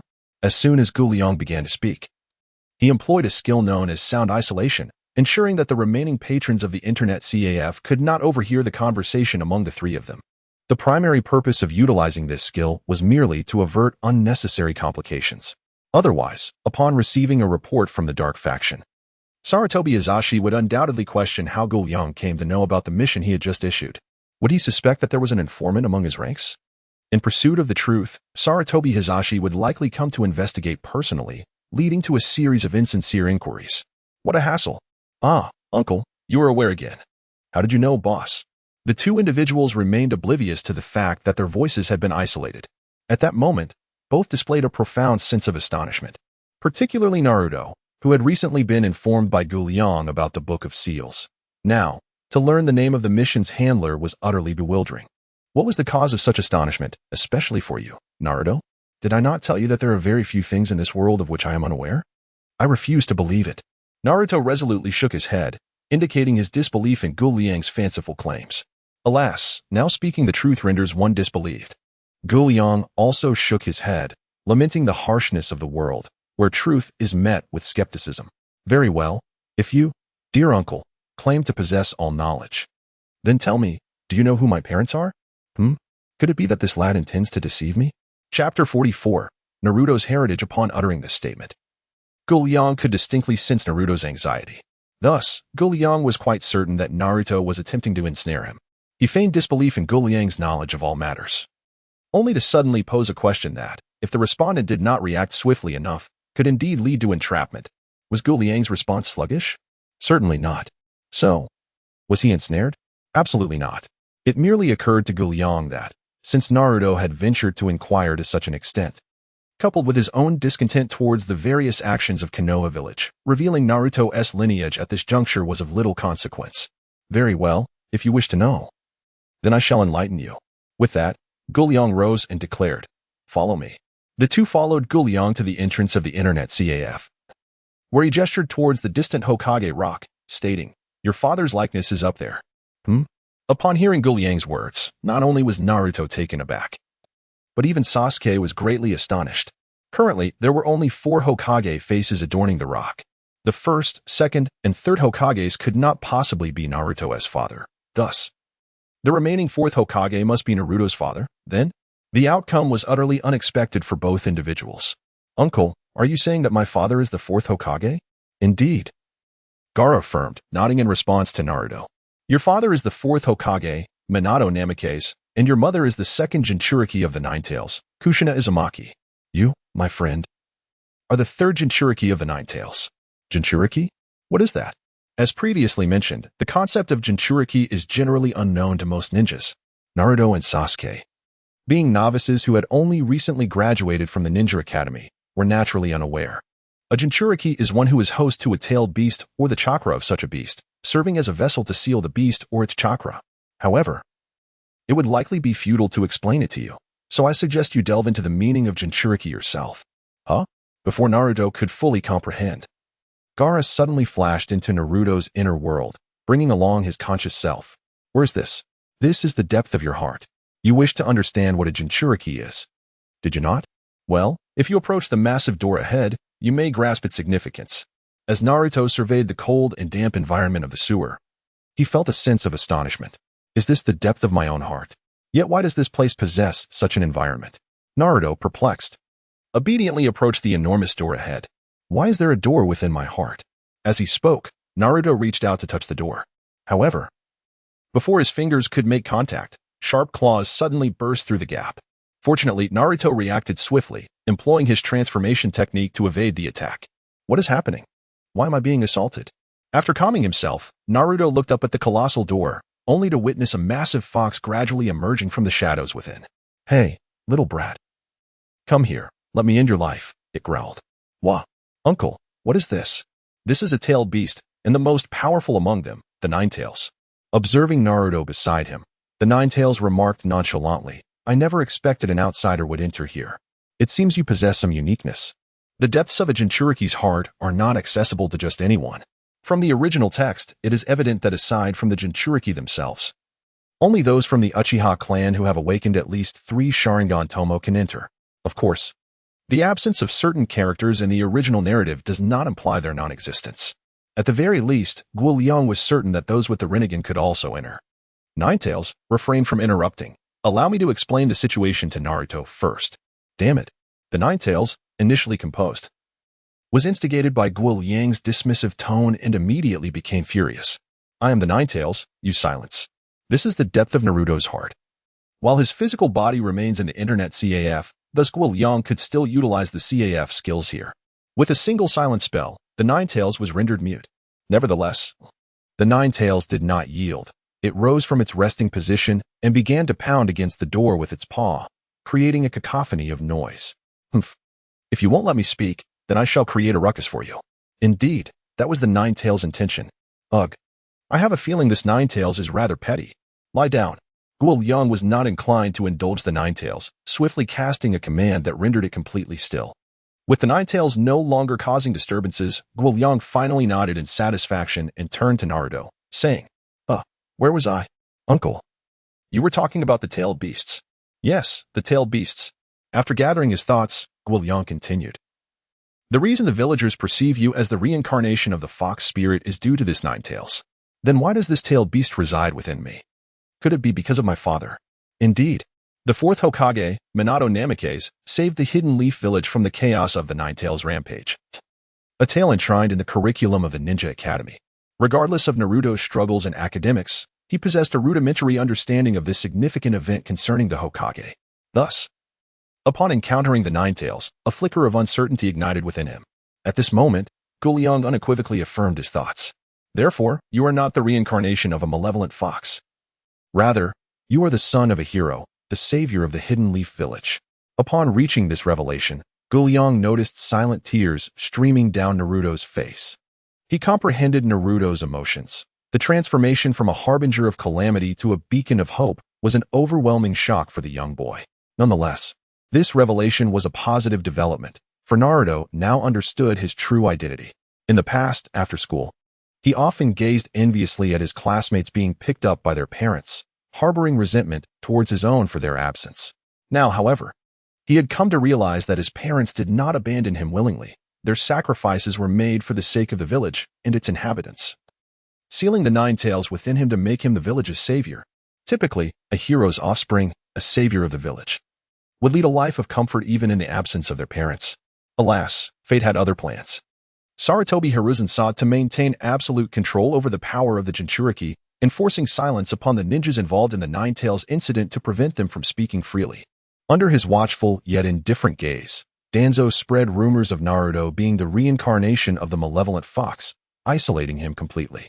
Just when Naruto found himself utterly alone, Sarutobi appeared before him, feigning the persona of a benevolent grandfather, offering him compassion and care. A rational individual might have been inclined to heed only Sarutobi's words from that point forward, considering he was the sole figure to show him kindness. Chapter 45. The Deal with the Ninetales. Thus, Sarutobi Hiruzen was a proficient politician, yet he fell short of being a commendable Hokage. If even the son of the 4th Hokage endured such treatment, what fate awaited the other ninjas? They fought valiantly for the Hidden Leaf, should misfortune befall them in battle. Would their children live lives as bleak as Naruto's? This discontent among the ninjas was evident when Orochimaru initiated the plan to dismantle the hidden leaf. Otherwise, how could a mere 4 purple flames formation possibly contain Might Guy, who could open the 8 gates? How could it thwart the legendary trio of Inuzuka, Nara, and Akimichi? Guliang certainly did not believe it. Reflect upon this yourself. Having said so much, Naruto was undoubtedly shaken. Now is the time for him to gather his thoughts. Ninetales. It is time for us to converse. With the lifting of the silencing Gaoi's command imposed upon the Ninetales, Guliang stood resolutely at the doorway. What do you wish to express? In regard to Guliang, the Ninetales had reluctantly submitted. Both the silence that rendered it mute and the Gaoi's command that forced it into a prone state were beyond its comprehension. After all, Senju Hashirama and Uchiha Madara were formidable foes. Hashirama's strikes against it felt trivial, while Madara could ensnare it in illusions, turning it into his combat puppet. However, neither of these titans possessed the ability to silence the Ninetales or incapacitate it while it remained conscious. It was precisely due to the peculiarity of these powers that the Ninetales could now engage in a seemingly placid conversation with Guliang. Do you wish to leave? Of course, I long to be free. Do you possess the capability to release me? Indeed, I have the means to set you free. But why would I grant you such a favor? Upon hearing the first half of this statement, the Ninetales became quite animated, believing Guliang intended to liberate it. After all, why would he inquire about its desire to escape if he had no intention of doing so? Yet, upon absorbing the latter half, it froze in disbelief. Are you toying with me? The Ninetales bellowed in fury at Guliang, yet it found itself unable to break free from the seal, leaving it to seethe impotently within the confines. Do not be so irate. After the Ninetales had vented its anger for a time, Guliang casually tapped his ear and remarked, "Have you finished your roaring? Once you have, let us consider a transaction." What sort of transaction? Following its bout of impotent rage, the Ninetales' emotions stabilized somewhat, piquing its interest in the proposition Guliang presented. If you refrain from causing chaos within Naruto's body and offer him assistance at appropriate moments, I can assure you that in 10 years, I shall release you. 10 years. Are you certain? A decade is neither excessively long nor excessively brief, and the Ninetales found the duration acceptable, albeit with a lingering skepticism toward Guliang, especially after being deceived moments prior. Rest assured, I am a man of my word. Gaining Guliang's assurance, the Ninetales ceased its protests. After all, it lacked better options. And if it wished to escape, complying with Guliang was its only path forward. Naruto, during this decade, to ensure a harmonious relationship with Kurama. Fear not, uncle. I shall do so. By the way, is the Ninetales' name truly Kurama? It sounds rather endearing. After a period of digesting this information, Naruto managed to regain his composure. Listening to the decisions made by Guliang, he felt not a trace of dissatisfaction but rather a sense of reassurance. Hey, I still do not know your name. And how did you come to know that I am called Kurama? My name is Guliang. You may refer to me directly or call me boss. As for how I know your name, well, why not take a guess? Kaibai. Both Guliang and Naruto felt as though they had lingered in the sewer for an eternity, yet in reality, merely a few seconds had elapsed. This brief passage of time did not alert Sasuke to anything. He remained ensnared in a state of astonishment. He was taken aback by the revelation that Naruto was the son of a hero, and even more so by the manner in which Konoha treated him. Thus, when Naruto and Guliang regained their awareness, Sasuke had yet to collect his thoughts. Thank you, uncle, for sharing this with me. I no longer harbor hatred towards them. Well, it's good that you've come to terms with it. Wait, weren't we discussing the Jinchuriki? What are you two talking about now? Sasuke, who had not entered the sewer, found their conversation perplexing. Just moments ago, they were discussing the Jinchuriki, and now, only seconds later, the topic had shifted to matters of forgiveness and understanding. Had he truly been dazed for mere seconds, or had it been minutes? Had he missed some crucial dialogue? By the way, during your mission, you are likely to encounter someone named Zabuza, along with his assistant, Haku. I hope that instead of eliminating them, you can bring them back to me. Uncle, how do you know this? After witnessing Guliang's extraordinary abilities, Naruto had become accustomed to such spoilers. Nevertheless, protocol must be followed, and certain inquiries needed to be posed. Uncle, what do you intend to do with these two? Don't you think that as my internet CAF expands, I will require additional staff? Currently, the CAF only has 30 computers, which Guliang manages to handle alone with difficulty. But what of the future? If there were to be 50 or 100 computers, would he manage alone? What would he be then, the proprietor or merely a server? Speaking of expansion, boss, I have been meaning to ask since I walked in, has this place gotten significantly larger? Sasuke chose not to dwell on the previous topic and posed a new question. Of course, if I hadn't enlarged the space, these computers and training rooms wouldn't fit at all. But when I was outside, it didn't seem like the CAF had expanded at all.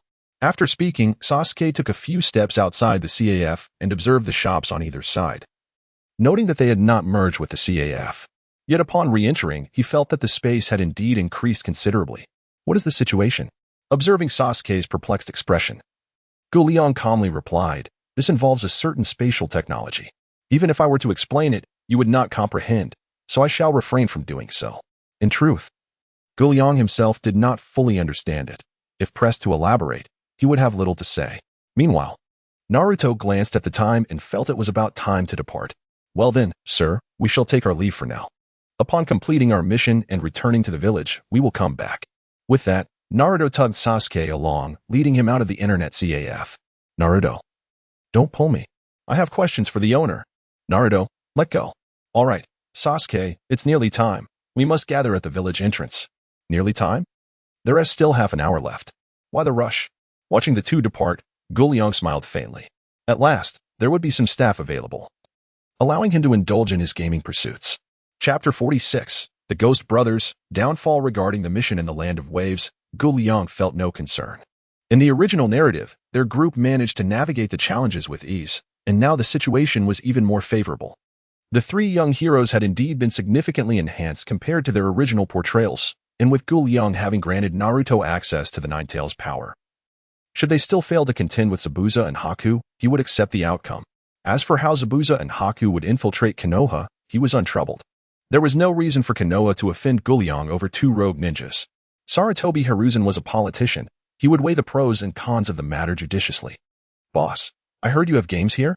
Just as Jin Yong was lost in thoughts of his impending liberation, another customer arrived. Welcome, Sarutobi Konohamaru. Time passed swiftly, and soon Team 7 had gathered and successfully exited the village. The world beyond the village intrigued the three young ninjas, who were busy observing their surroundings, playfully engaging with one another as if on an outing. To Kakashi, their behavior seemed exceedingly amateurish. However, given that this was merely a C-rank mission, based on the task's description, they would likely encounter only some bandits or thieves, so there was no cause for concern, even if an unexpected situation arose. Kakashi was present to safeguard the team. What sort of trap could possibly elude the eyes of copy ninja Kakashi? It seems that thoughts manifest quite readily.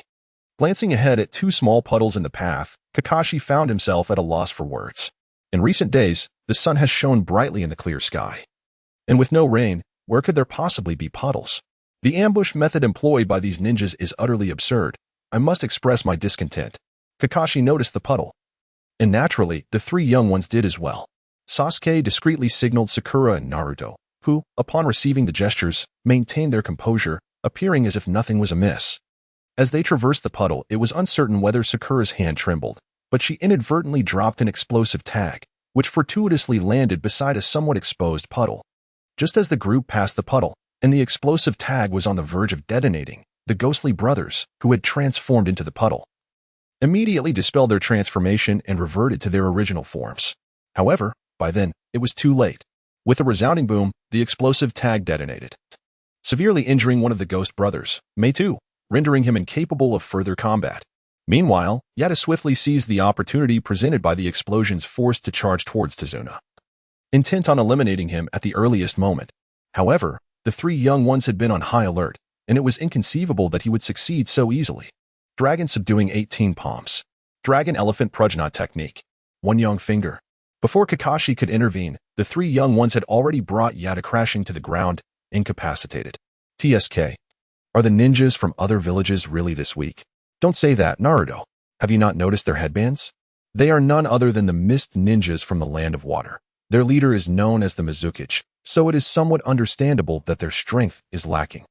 Why name their leader Mizukage, of all things? Isn't that a blatant admission that their village is weak? Look, Naruto, Sasuke, they are rogue ninjas. Rogue ninjas? Haha. Would they rather be rogue than remain in their village? It seems that the Mist Village is indeed feeble. The three young ones exchanged barbs, disparaging the Mist Village and the Ghost Brothers, almost causing them to burst with indignation. Though the Ghost Brothers may not be renowned in the ninja world, they were certainly not unknown. Otherwise, this mission would not have fallen to them. Now, at their lowest point, they were being mocked by 3 mere children. And in that moment, they longed for mutual destruction. If you 3 continue your taunts, these 2 will truly perish. The severely injured Meitu was already rolling his eyes.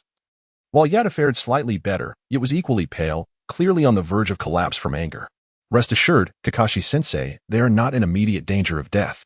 Sakura positioned herself as a support, thus she opted for the one-yang finger, a technique capable of dealing damage, controlling, and healing. With a flurry of one-yang fingers unleashed by Sakura upon the 2 brothers, their expressions brightened considerably. If I observe correctly, Yadu's primary target for attack should have been our mission's client, Tazuna. Kakashi-sensei, do you recognize these 2 rogue ninjas? Upon hearing Sakura's inquiry, Kakashi nodded and replied. Both of these rogue ninjas are Nin, and they refer to themselves as the Ghost Brothers. The one you severely injured is known as Ming-Tu, and the one who nearly drove you to madness is called Yedo.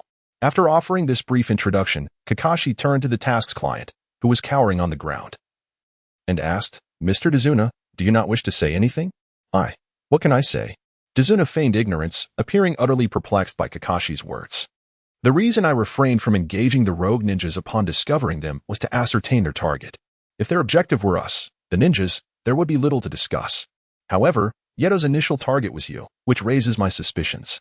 C-rank protection missions typically do not involve combat. Even if conflict arises, it usually entails confronting common bandits or thieves. Now, before us stand 2 Nin-level rogue ninjas, which clearly exceeds the realm of a C-rank mission. Mr. Tazuna, if you do not speak the truth, we reserve the right to refuse to continue with this mission. At this point, Kakashi found the individual before him rather foolish. Did he not understand the consequences of misrepresenting the mission's rank? Fortuitously for him, he encountered the elite squad of Team 7. Had a regular team led by a Nin been assigned, he surely would have been eliminated by these Ghost Brothers. I apologize. I misrepresented the mission's rank. I implore you not to abandon this task.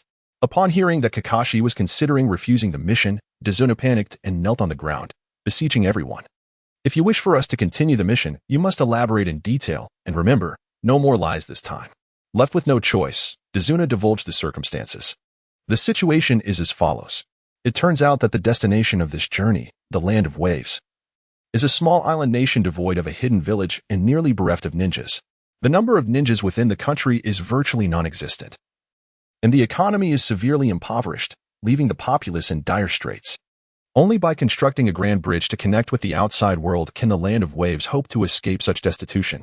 Unfortunately, a merchant named Kado is determined to prevent the bridge's construction and has dispatched ninjas to eliminate Tazuna. As long as Tazuna is alive, the Land of Waves possesses a skilled bridge builder. Should he perish, Kado could monopolize the nation's marine resources. Chapter 47. A decision to be made. Our nation is quite poor, which is why we lack the funds to commission higher-ranked missions. We can only scrape together enough for a C-rank task. It's a gamble, indeed. The words of Tazuna incited considerable ire among the 3 young ninjas. If he were to proceed in such a manner, it would not only jeopardize himself, but also the lives of the comrades accompanying him on this mission. Had it not been for the influence of Kakashi, Naruto and Sasuke would have been inclined to abandon the task altogether, for Tazuna's very presence repulsed them. Please take a moment to rest. I must confer with my teammates, Kakashi stated, subsequently launching 2 shurikens towards the demon brothers. Now that the true nature of the mission was unveiled, there was no longer any need to spare these 2. What say you? Do you wish to continue the mission? The demise of the demon brothers did not unsettle the 3 young ninjas. Rather, Kakashi's inquiry caught them off guard. Typically, when significant disagreements arise during a mission, it is the responsibility of the leading instructor to make the final decision. Given their extensive experience and maturity compared to the students, the very act of Kakashi seeking their opinions indicated that he considered them not as mere subordinates, but as true comrades. Truth be told, I would prefer not to continue. Sasuke expressed his sentiments, to which Naruto nodded in agreement. Indeed, I feel the same. Very well. I shall proceed to refuse, Kakashi began, but was interrupted by Sasuke's urgent interjection. However, Naruto and I made a promise to the owner of the Internet CAF to return with 2 individuals. If we abandon the mission now, I fear it would reflect poorly on us. Sasuke's observation was astute. Kakashi regarded the 2 as they harmonized their thoughts, finding it somewhat peculiar. What exactly did you promise to the CAF owner? Sasuke and Naruto exchanged glances before Naruto replied. The uncle mentioned we would encounter a rogue ninja named Zabuza, and he needs us to bring this individual and his accomplice back to him. Zabuza? Are you certain the CAF owner mentioned Zabuza, and not the 100 slaughters or I must slay? Kakashi inquired. Sensei, do you know this individual? Indeed, I am familiar with him, Kakashi affirmed, nodding before elaborating. He is one of the 7 ninja swordsmen of the mist, a wielder of the executioner's blade. Coupled with his brutal disposition, he has earned the moniker of the Demon of the Mist. His erratic nature renders him uncontrollable. During his time in the assassination unit, he has eliminated countless high-profile figures using the silent killing technique. He is a formidable figure, notorious within the ninja world. Kakashi pondered why the CAF owner would wish to recruit such a dangerous individual as a mere servant. Initially perplexed by Dazna's intentions regarding Zabuza and his assistant, Kakashi found himself utterly speechless upon hearing Sasuke's musings. This is not merely a matter of confronting Zabuza, it is not akin to merely slaying a chicken. Employing such an individual as a server in an internet CAF, would it not frighten away the patrons? Zabuza is indeed a formidable adversary. Are you certain you wish to proceed with this mission? Kakashi was perplexed as to why Naruto and Sasuke acquiesced to Boss G's request. Yet he sought to confirm once more. If Sasuke and Naruto were reluctant to continue, he would outright refuse to undertake this task. Rest assured, Kakashi-sensei, we are quite capable. And even if Zabuza is exceptionally powerful, can he truly surpass your prowess? Naruto subtly lauded Kakashi, leaving him somewhat bashful about declining the mission. To refuse would imply that Kakashi feared Zabuza. Very well, since you have all resolved to proceed, we shall continue with the mission. As night fell, Guoliang's internet CAF was preparing to close its doors. He had not anticipated that Sarutobi Konohamaru would bring along Moello and Udon to the CAF. After all, Konohamaru, being the grandson of Sarutobi Hiruzen, possessed little strength. Did he not fear that Guoliang might turn hostile and abduct him? However, it must be noted that Konohamaru's presence at the CAF indirectly suggested that Sarutobi Hiruzen no longer held such apprehension towards this establishment. This bodes well. As time progressed, once Sarutobi Hiruzen realized that Guoliang genuinely wished to conduct business rather than stir trouble, the CAF's patronage would likely experience a significant surge. How many members are there in the Umbu? At most, a few hundred. How many ninjas does Konoha possess? Considering the 800,000 coalition during the Fourth Great Ninja War, Konoha must have dispatched at least 10,000 ninjas, including Genin. With 3 to 4 years remaining until the Fourth War, if we adjust for a more moderate estimate, Guoliang speculated that Konoha currently harbors at least 2,500 ninjas. Naturally, among these, approximately 70% are likely Genin, while Chunin and Jonin account for only about 30%. Upon a cursory calculation, it appears that the number of CH Nin and J Nin is quite substantial. Guoliang chuckled softly. The greater the number of ninjas in Konoha, the larger the pool of potential consumers. This is indeed a good thing. With a smile on his face, Guoliang rose and approached the door, preparing to close it when he heard someone calling him from the alley. Wait a moment, boss. As the figure approached, Guoliang realized it was Yunuchi General. What brings you here? Observing that he was alone and unarmed, Guoliang chose not to wear a displeased expression. Boss, may I come in to speak? Guoliang nodded and welcomed Chi-Jin inside. Once they were seated, Chi-Jin immediately inquired, Boss, I would like to know if Lord Danzo has been released by you. Certainly not. Guoliang regarded Chi-Jin with confusion, unable to fathom the reason behind his question. He hasn't been released? Upon hearing this, Chi-Jin sighed in relief and muttered, Then the Danzo at the root must be a fake? Huh, there's another Danzo at the root. Guoliang was even more perplexed by Chi-Jin's musing. He was well aware that Danzo did not possess any substitutes. Thus, the Danzo currently at the root must undoubtedly be an imposter. What audacity to dare impersonate Danzo. However, I distinctly remember informing Sarutobi Hiruzen that I had dealt with Danzo. Now, a new Danzo has emerged, and doesn't even bother to investigate? Unless, as Guoliang pondered, a possibility emerged in his mind that Sarutobi Hiruzen was aware of this counterfeit Danzo. Even more troubling, this imposter might have been sent by Sarutobi Hiruzen himself to better control the root. Little did Guoliang and Chi-Jin realize that the Danzo in question was merely a shadow clone of Sarutobi Hiruzen. Nevertheless, it sufficed for them to know that the Danzo was a fabrication. Despite Chi-Jin being Danzo's close aide at the root, he held no emotional attachment to that place, as it was inherently a realm that extinguished human sentiment. Therefore, after being captured by Guoliang, he bore no resentment towards him. Instead, he felt gratitude, thankful for the freedom Guoliang had granted him. Now that he was aware of the false Danzo, he would never return. Chapter 48. The arrival of Zabuza Konoha village lies in the heart of the Land of Fire. Even with the ninjas exerting themselves, it would take them most of the day to reach the border. Due to the presence of the ordinary man, Dazna, the speed of Team 7 was naturally not swift. It took nearly 2 days to reach the border. Had it not been for Dazna's superior stamina, their journey would have taken even longer. We have crossed the border. Everyone, remain vigilant. Once they had exited the border, Kakashi felt less at ease. Only inexperienced ninjas, akin to the Chicken Brothers, would attempt ambushes within the territories of the 5 great nations. Most seasoned ninjas would wait until their targets had crossed into the border before striking. There exists a significant advantage in this approach, regardless of the success of the assault. The assailants can extricate themselves with relative ease. The knowledge that such formidable individuals will emerge again has considerably intensified Kakashi's pressure. Those who have carved their names within the ninja world are anything but ordinary.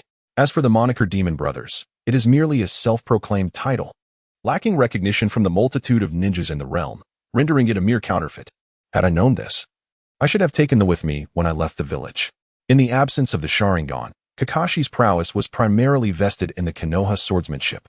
Although his family's techniques are optimally executed with a short blade, the longsword is not without its merits. It merely necessitates adaptation and refinement. Kakashi had only recently acquired the and had yet to adapt or enhance the Konoha sword techniques when he was assigned this task. The disparity in weaponry, ordinary kunai versus a decapitating blade, already placed him at a disadvantage. Rest assured, Kakashi-sensei, we understand. With Kakashi's admonition, Naruto and his companions immediately ceased their leisurely demeanor and began to vigilantly survey their surroundings. By the way, Kakashi-sensei, should I create a few dozen shadow clones to scout ahead? After traversing a distance, Naruto suddenly recalled that the shadow clone technique he had mastered was conceived by the second Hokage for the purpose of better intelligence gathering. Utilizing it for reconnaissance now seemed quite reasonable. While Naruto's suggestion was indeed inventive, Kakashi pondered for a moment before shaking his head. This is not merely an effort to conserve Naruto's chakra. Rather, he deems it entirely unnecessary. We are now aware that Zabuza intends to launch an attack against us. Yet Zabuza remains oblivious to our knowledge. To avoid alerting him, it is prudent for us to feign ignorance and quietly heighten our vigilance. As Kakashi aptly stated, Zabuza believes he operates from the shadows while Team 7 stands in the light. In truth, he has already revealed himself. Should Naruto inadvertently alert him, unforeseen complications may arise. The current course of action is commendable. Maintaining our covert readiness ensures that even if Zabuza seeks to ambush us, he will find no opportunity. Naruto's suggestion was promptly dismissed by Kakashi, who exhibited no signs of frustration. Instead, he turned to quietly confer with his 2 companions. Once their discussion concluded, Naruto discreetly formed a hand seal, and the team resumed their original stance. Kakashi, naturally aware of Naruto's subtle maneuver, chose not to dwell on it. He merely needed to trust that Naruto would not act recklessly. The 5 of them continued onward, and at this pace, they would soon reach the shores of the Land of Waves. Just then, a large blade whirled toward them from the front. Get down, Kakashi called out immediately, prompting everyone to drop to the ground. Thankfully, the timely warning spared them from casualties. Once they rose, they beheld a man standing atop the blade embedded in a tree, his face obscured by bandages. The demon, Zabuza Momochi? It is unexpected to encounter the infamous copy ninja, Kakashi Hatake. It seems the Demon Brothers met their demise without injustice. I have no desire to engage in battle with you. Might you hand over that old man over there? Standing upon the blade, Zabuza crossed his arms defiantly, gazing down upon them with an air of contempt. I'm afraid this individual is our designated protection target. How about you abandon this mission instead? Kakashi, of course, could not relinquish Tizuna to Zabuza, nor did he mind exchanging words with him to gauge Zabuza's perspective on the mission. Then we are enemies, Zabuza declared, clearly unwilling to forego the mission. Following the failure of the Demon Brothers, he had already faced reprimand from Gato. This time, he personally intended to eliminate Tizuna and fulfill the task assigned to them by Gato. After uttering these words, he lowered his arms and prepared to form seals to unleash his jutsu, when suddenly, a figure burst forth from behind him. You bandage-faced fool. What are you pretending to be? Do you not know that boasting invites calamity? Unbeknownst to him, when Kakashi heard those words, he felt as if Naruto was addressing him. Indeed, the figure that suddenly emerged was none other than Naruto himself. With his appearance, the Naruto in the team transformed into a puff of smoke. Simultaneously, Sasuke and Sakura initiated their actions. It turned out that Naruto's earlier subtle movements were intended to create a shadow clone to substitute for him in the group, while his true self remained concealed behind the team. Now, with Zabuza's arrival, a surprise attack was imminent. Facing Naruto's ambush, Zabuza remained unflustered, retrieving a shuriken from his pocket and deftly hurling it towards Naruto. Mystical art, ill-slipping through the hole. The shuriken successfully struck Naruto, yet it failed to inflict any harm. The principle behind this technique was to rotate and vibrate one's inner energy, chakra, effectively dissipating incoming force. At that moment, Naruto was as slippery as an eel. The instant the shuriken made contact, he dispersed the impact. Uchiha throwing technique. One finger of Yang. Dragon Elephant Prajna. Behind him was Naruto's assault, while in front lay Sasuke's kunai throw, and to the left was Sakura's Bayubi-Yubiu. At this juncture, Zabuza had lost the initiative, and faced with the trifecta of attacks, he could only evade upwards. Observing Zabuza leap high, a smile crept across Sasuke's lips. Clang, clang, clang.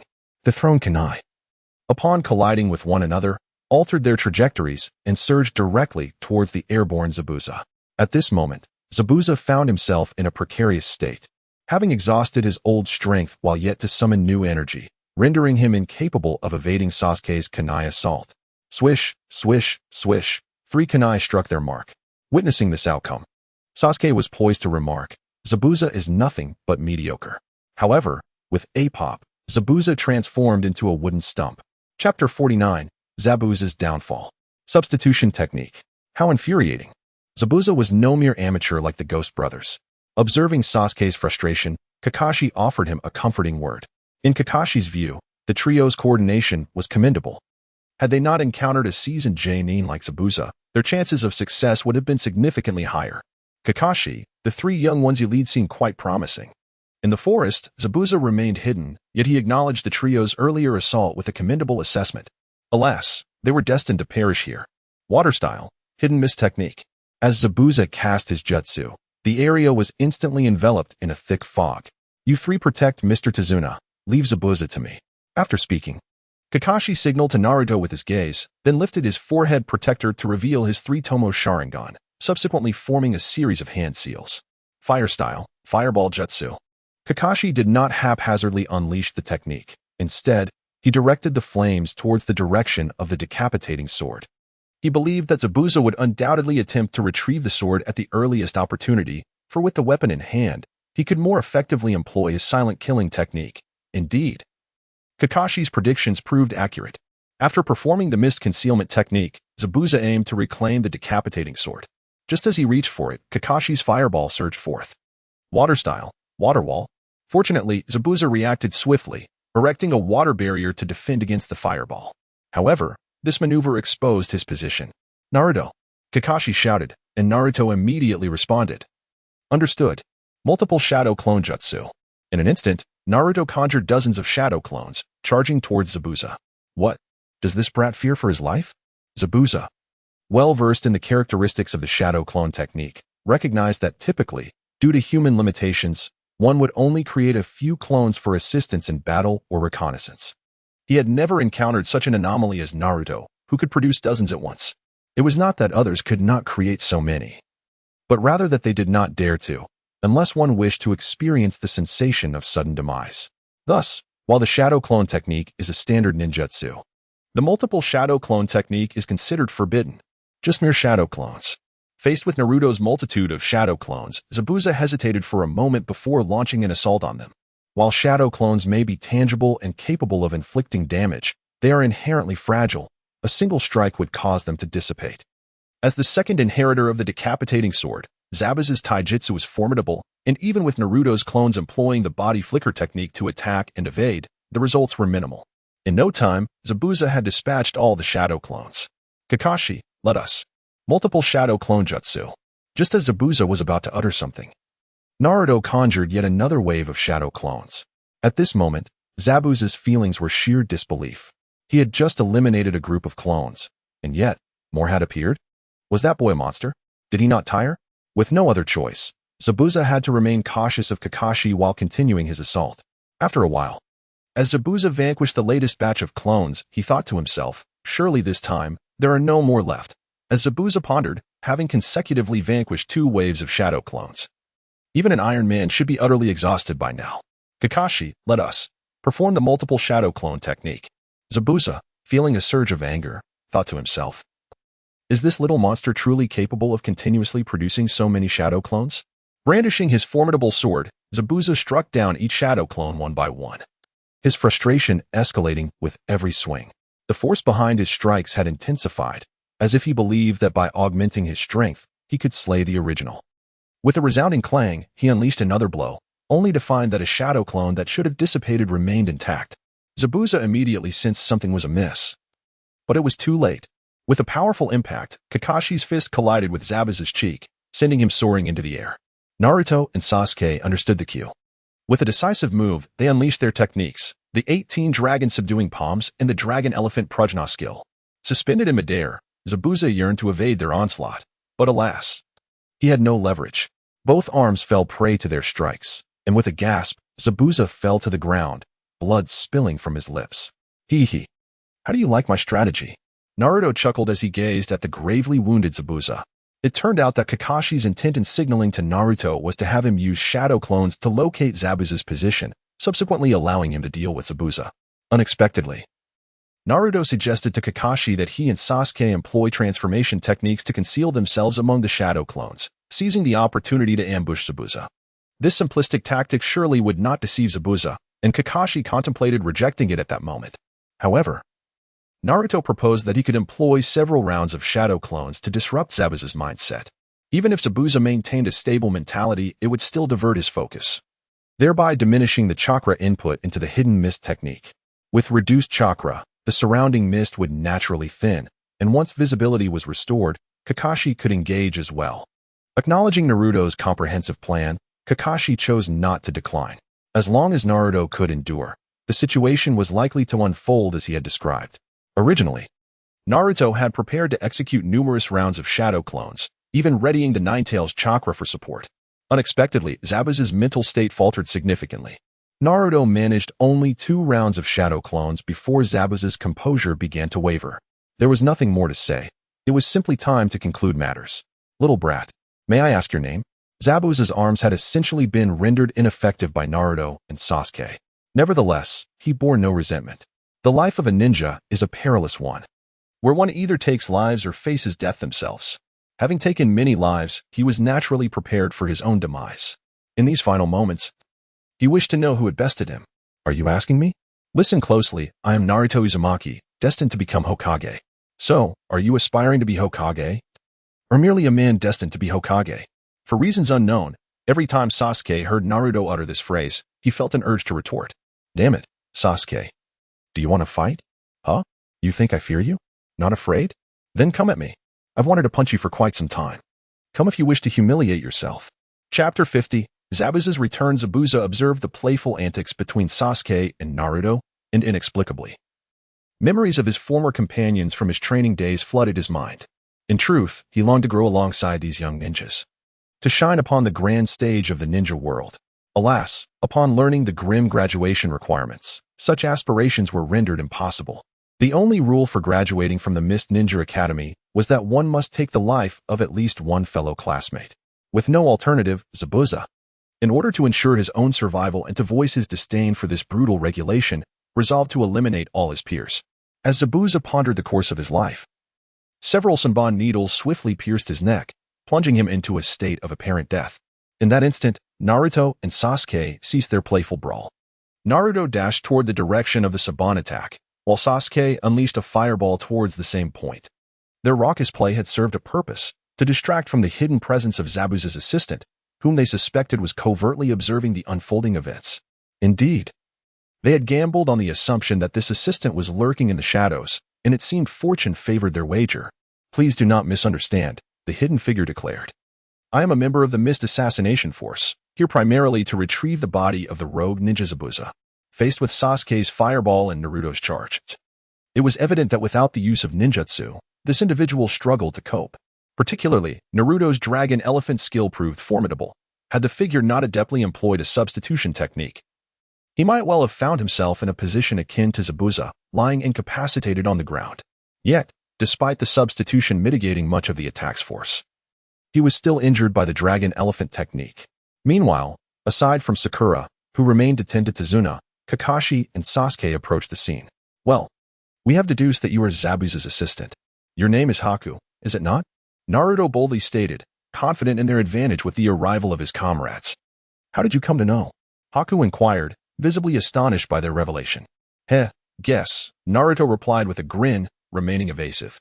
As Haku surveyed the trio encircling him, he did not immediately resort to resistance. Instead, he calmly articulated, if you are willing to spare Lord Zabuza, I will gladly offer my life in exchange. I had already contemplated that if these individuals were resolute in their intent to kill Zabuza, then he too would have no choice but to fight desperately. Regardless of whether you believe it or not, we never truly considered taking your lives. Upon hearing Kakashi's words, I glanced at Zabuza, who lay there, and a particular phrase welled up within him, though he hesitated to voice it. Never contemplated killing them? Yet, they had rendered Zabuza's arms useless. After his appearance, Naruto's assault was undeniably merciless. Had it not been for his swift reflexes, he would likely have already succumbed. Is this what you call not wanting to kill them? I assure you, as long as you and Zabuza return to Konoha with us, we will not take any lethal action against you. Go to Konoha? Will we even have our lives left if we do? Zabuza is a rogue ninja, and from Haku's perspective, Konoha must be seeking to leverage Zabuza to gain some advantage from the mist. Handing Zabuza over to the mist would surely spell death for him. Rest assured, I understand your concerns. However, it's difficult to clarify everything at this moment. If you accompany us back to Konoha, you will see for yourself. I do not trust you. Observing Haku's continued wariness, Kakashi could only respond with resignation. What change does your mistrust bring? Do you really believe you can rescue Zabuza from our grasp? Kakashi speaks the truth. With an elite jonin like him present, attempting to extract Zabuza, who is in a state of feigned death, would be utterly impossible. Kakashi has allies. Hence, since we are all bound for a dead end, why not choose to trust us? After all, the situation cannot worsen, can it? Haku pondered for a moment, then removed his mask, his expression grave. Very well, I hope what you say is true. He felt he had no choice, unless he truly desired mutual destruction. He could only trust Kakashi. Big sister, you are very beautiful, Naruto remarked. Hearing this, Haku, resigned to his fate, smiled faintly in response. I'm sorry. I am a boy. You're lying. Thus, Haku and Zabuza joined Team 7 as they embarked on their journey to the Land of Waves. In truth, they were not far from the Land of Waves. With just 1 hour's sailing, they would set foot on its shores. On the boat, Zabuza had regained consciousness. After Haku explained the situation, Zabuza refrained from any rebellious actions. After all, both of his arms were incapacitated. Even if he wished to resist, he lacked the means. So he chose to accept his fate. Throughout the journey, Zabuza remained taciturn, while Haku and Naruto engaged in lively conversation, occasionally joined by Sakura and Sasuke. Their discourse not only passed the time but also deepened their mutual understanding. In the hearts of the three young ninjas, Zabuza and Haku had already become part of their circle. As members of their circle, they were considered allies. Zabuza's silent demeanor made him difficult to approach. But Haku was quite talkative. So, you are refraining from killing us because of that individual named Guy? During their conversation, after gauging Haku's general character, Naruto boldly articulated Guy's expectations of them. While that may indeed be the case, Haku, with your kindness, we wouldn't harm you even without the uncle's influence. Would we? Regarding Naruto's words, I was rather indifferent. Instead, he found himself more concerned about the individual named Jin Yong. He was well aware that he had never heard of Zabuza before and could not comprehend why this person, Jin Yong, would choose to safeguard them. Could it truly be, as Naruto suggested, that he merely required 2 internet CAF attendants? Not to boast, although he was unfamiliar with the concept of an internet CAF, he was confident in his ability to fulfill the role of an attendant. However, the thought of Zabuza assuming the guise of a servant, he shuddered at the mere image of such a fearsome figure. The scene was so exquisite that he dared not gaze upon it. Sister Bai, are you feeling cold? I do not feel cold. Moreover, Naruto, I am male. I refuse to believe it unless you reveal your private parts to us. Otherwise, I remain unconvinced. Bai, what should I do? This person is so infuriating. I desperately want to strike him. Chapter 51. The 7th squad returns to the village. Time flew by, and it had been a week since the 7th squad had departed the village for their mission. Throughout this week, Jin Yong had been enveloped in a cloud of melancholy. It was not due to missing Naruto and the others, but rather the decline in business at the internet CAF. Numerous factors contributed to the downturn in sales. For instance, Gu Liang had sold his magic sword, resulting in a significant loss. Furthermore, the 9 young prodigies had accompanied their instructor on a mission, totaling 12 individuals from 3 classes. With an already limited clientele, the sudden absence of 12 patrons had a considerable impact on the CAF's business. Nevertheless, the decline in business was not devoid of advantages. At the very least, Gu Liang could indulge in gaming during the day. After several days of strenuous effort, he had successfully completed the first chapter of the Immortal Sword game. Upon finishing, his mind retained not only the cultivation methods of swordsmanship but also the spells of Zhao Linger and Lin Yuru. Of course, being able to cultivate was one thing. Achieving mastery was quite another. In reality, he attempted to practice and soon realized he was far from the so-called genius. It took him several days to grasp the introductory spell of swordsmanship, the sword control technique. Reflecting on how Li Xiaoyao learned the technique merely by observing the Wine Sword Immortal, he couldn't help but marvel at such extraordinary comprehension. He could not match Li Xiaoyao's aptitude. As an ordinary individual, his aspiration to master advanced spells could only rely on the Dao Enlightenment Room. A million taels per session felt utterly painful. Currently, the funds in the Internet CAF barely sufficed for a single session in the Dao Enlightenment Room. Yet he hesitated to make the commitment, as he had not yet reached that level. Shaking his head, he set the matter of spells aside for the time being. Observing the bustling scene outside the alley, another thought crossed his mind. At this juncture, the CHNIN exams must be approaching. The decline in business at the CAF was also primarily due to the impending exams. The patrons had flocked to uphold the peace in Konoha, leaving little time to visit the CAF for leisure. As a result of the CHNIN exams, a sudden influx of people had surged into Konoha.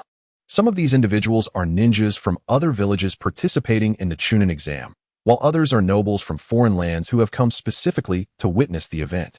It is true that some outsiders have stumbled upon the Internet CAF nestled in this narrow alley. However, they have collectively chosen to maintain their distance.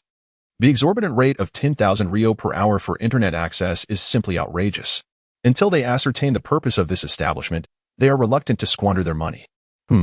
After the implementation of the Konoha collapse plan, Konoha will need to restore the confidence of its patrons and will therefore dispatch a multitude of ninjas to undertake various missions. This implies that the Internet CAF will endure a period of decline? This simply will not do. In just a week's time, the business of the Internet CAF has already left him in a state of dismay. If this continues for an extended period, how will he be able to earn a livelihood? He must devise a strategy to rekindle everyone's enthusiasm. Just as Gu Liang was contemplating a solution, the thoughtful tool system provided him with a side quest. Side quest: successfully host an event at the Internet CAF. Task reward: to be determined. Host: please prepare accordingly, player. Well then, it seems fortune has smiled upon him at just the right moment. Until now, he was unaware that the Internet CAF system even offered side quests. The rewards for this task are quite intriguing. The host's rewards depend on the type of event held, while the player's rewards are to be provided by Gu Liang. He will simply purchase some items from the shop, which won't cost much at all. However, he is quite curious about his own reward. If that is the case, perhaps I should organize an event where spending 100,000 grants a bonus of 10,000, and spending 1 million grants a bonus of 150,000. I wonder if that would be feasible. The bonuses could be considered as rewards for the players. What might I gain from such an event? Should I give it a try? The absence of a notification from the system indicates that Gu Liang can indeed proceed with this event. However, I'm uncertain if this initiative would enhance the frequency of visits to the Internet CAF. Most importantly, his own reward might be the least favorable. After some contemplation, Gu Liang decided against such a dubious venture. To increase the frequency of visits to the Internet CAF, and to secure a better reward for himself, this upcoming event must be executed meticulously. But what kind of event should be organized? Currently, the CAF lacks competitive games, thus eliminating the possibility of a direct K-type event. How about hosting a game speedrun event? That seems plausible. The CAF has, aside from the initial The Legend of the Condor Heroes, both Chinese Paladin and Diablo 2, which could serve as potential games for the event.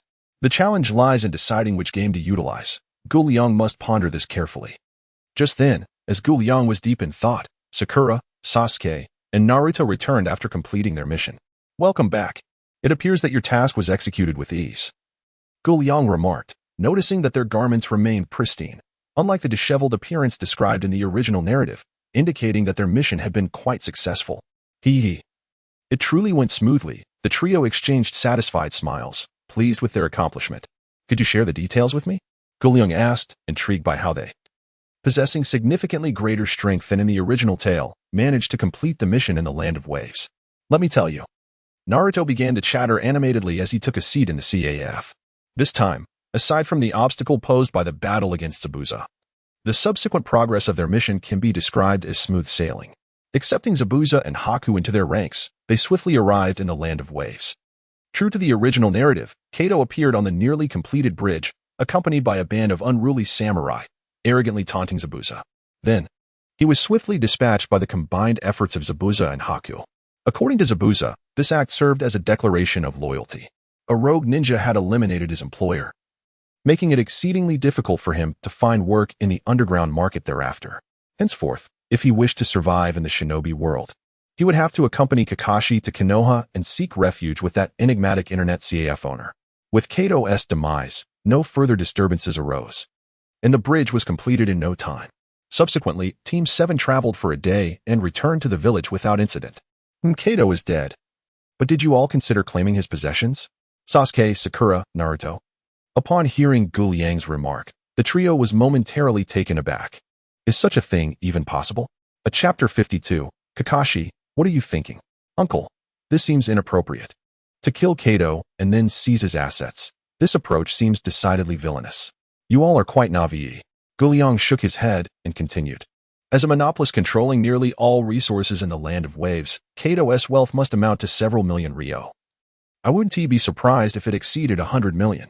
Although much of it may be in real estate, the liquid assets should not fall below 5 million ryo. Even if you fear tarnishing your reputation by taking action yourselves, you could have Zabuza and Haku handle it. After all, they were the ones who killed Kato, making it entirely reasonable for them to claim the assets. TSK, at least 5 million ryo in cash, and you let it slip away. Upon hearing Gul Yang's words, the trio displayed expressions of heartache. Naruto was the most dramatic, repeatedly berating himself for his foolishness. Sasuke, Sakura, do you think we can still rush to the Land of Waves in time? Let it go, Naruto. Setting aside whether we can even leave the village, it would be too late to reach the Land of Waves now. Among the three, only Sasuke, the wealthy heir, regained his composure first, contemplating his own family's considerable inheritance. He felt less anguish over Kato's fortune. Ah, my money, Naruto lamented. All right, enough of these unpleasant thoughts. Where are Zabuza and Haku? Oh. They are accompanying Kakashi to meet the Hokage. Disregarding Naruto's antics, Sasuke promptly addressed Gul Yang's inquiry. At that moment, in the Hokage's office, the third Hokage, Hiruzen Sarutobi, appeared quite troubled by the return of Kakashi with the two individuals. One might think that if Kakashi had brought back ordinary civilians, it would be manageable. However, the fact that he returned with a rogue ninja from the mist, a wielder of the executioner's blade, posed a significant dilemma for Sarutobi. Firstly, considering that Zabuza is a rogue ninja, what would happen if the Mist Village sent representatives to hold Konoha accountable? Would they assume that the Leaf Village was supporting Zabuza's misdeeds? Secondly, the Executioner's Blade is one of the 7 ninja swords of the Mist. If they were to demand its return, should it be surrendered? These two matters, if mishandled, could potentially lead to diplomatic disputes. Given his character, he would undoubtedly hand over Danzo and Sai to the Mist Ninja, thereby resolving his troubles and perhaps even reaping some benefits from the hidden mist. However, these two individuals were specifically requested by Kakashi. Sarutobi Yamato has always regarded Kakashi with caution, as he has not forgotten that Danzo fell victim to Kakashi's schemes. Before Konoha became powerful, he would strive to avoid offending someone like Kakashi whenever possible. Have you noticed that recently? He has been allowing Konohamaru to spend time at the internet CAF? This serves as a further signal of goodwill, having finally improved the relationship between himself and Gakuryo. If he were to encounter Zabuza again, would not all previous efforts be rendered futile? Accepting Zabuza would offend the hidden mist, while rejecting him would anger Gakuryo. Zabuza found himself in a quandary. In the office, Kakashi, Zabuza, and Haku stood in anticipation of the third Hokage's decision. Kakashi and Zabuza appeared indifferent, the former, as a Konoha ninja, merely needed to follow orders, while the latter had resigned himself to his fate, accepting whatever the outcome may be. Only Haku seemed anxious, fearing that Gakuryo's influence was not as significant as Kakashi implied. What if the third Hokage ultimately decided to hand them over to the hidden mist? It would not matter if he perished, but Zabuza must not meet the same fate. After a lengthy contemplation, the third Hokage sighed and remarked, You certainly know how to present me with challenges. Then, Hokage-sama, what is your decision? Will you hand us over to the hidden mist or allow us to remain? Casting a glance at the indifferent Zabuza, the third Hokage ultimately resolved, very well, consider this a favor to Gakuryo. As long as you do not cause chaos in Konoha, I shall act as if you do not exist. Understood. Thank you, Hokage-sama. The third Hokage made his decision, while Zabuza maintained a stoic expression, in stark contrast to Haku, who was visibly elated, bowing repeatedly in gratitude. Remember my words, do not create disturbances in Konoha. Rest assured, Hokage-sama, we shall adhere to Konoha's rules. All right then. You may leave.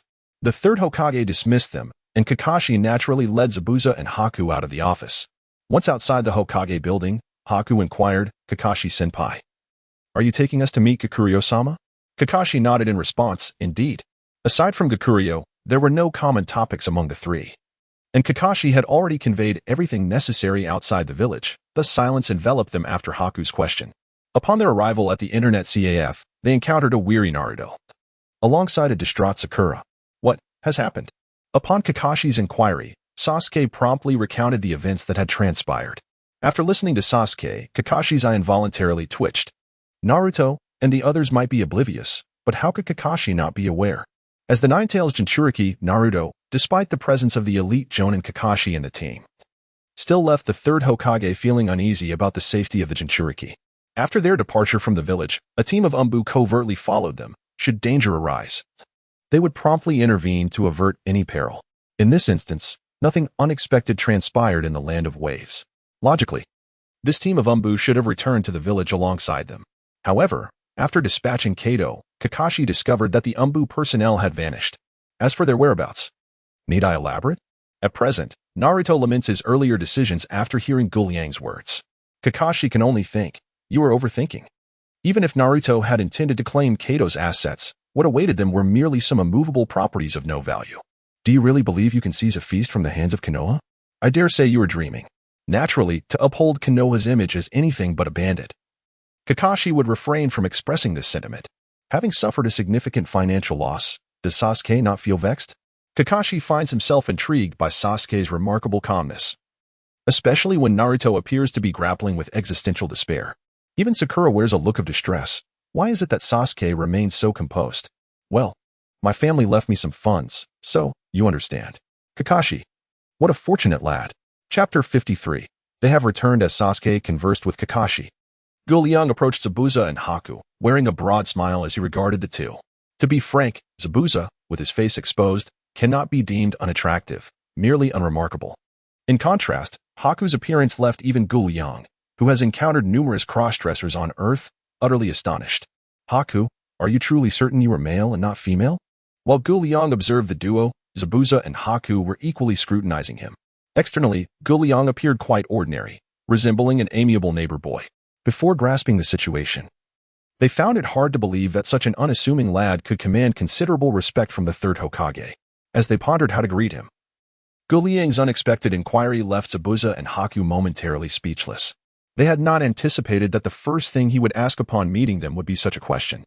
I am quite aware of my gender. I am indeed male. During their time in the Land of Waves, Naruto had engaged Haku in numerous discussions regarding gender.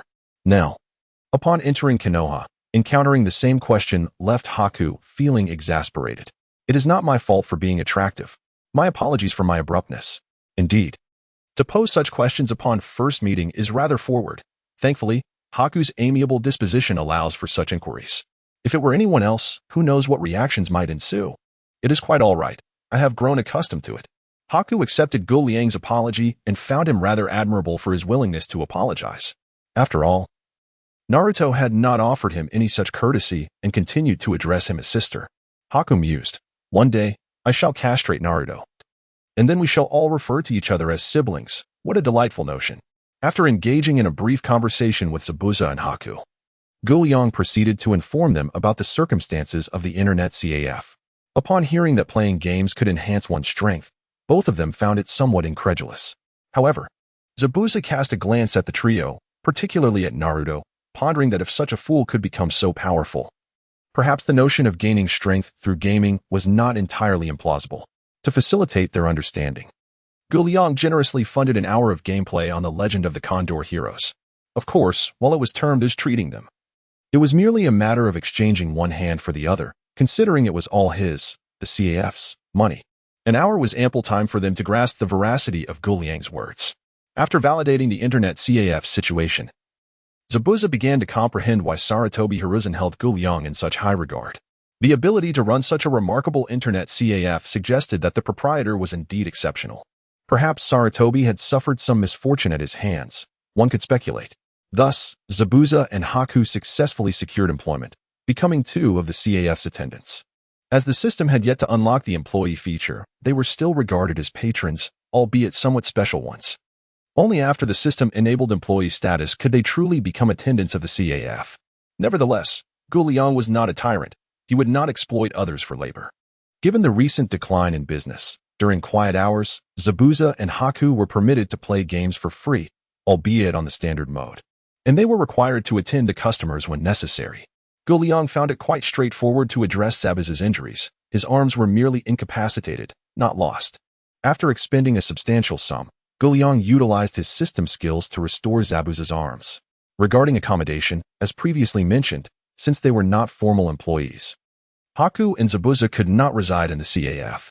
After closing at 8 in the evening, they were obliged to leave, unless they wished to remain overnight like urine, which would not be a choice a reasonable person would make. Thus, the issue of lodging arose. Fortunately, in a timely manner, Sasuke stepped in, offering 2 of the vacant rooms in his home for Zabuza and Haku to stay. However, he had a stipulation: they were to serve as his sparring partners. The exchange of labor for lodging was agreeable to Zabuza and Haku, leading to a satisfactory resolution of the accommodation dilemma. 2 days passed. During this time, the members of Team 8 and Team 10 returned to the village after completing their missions.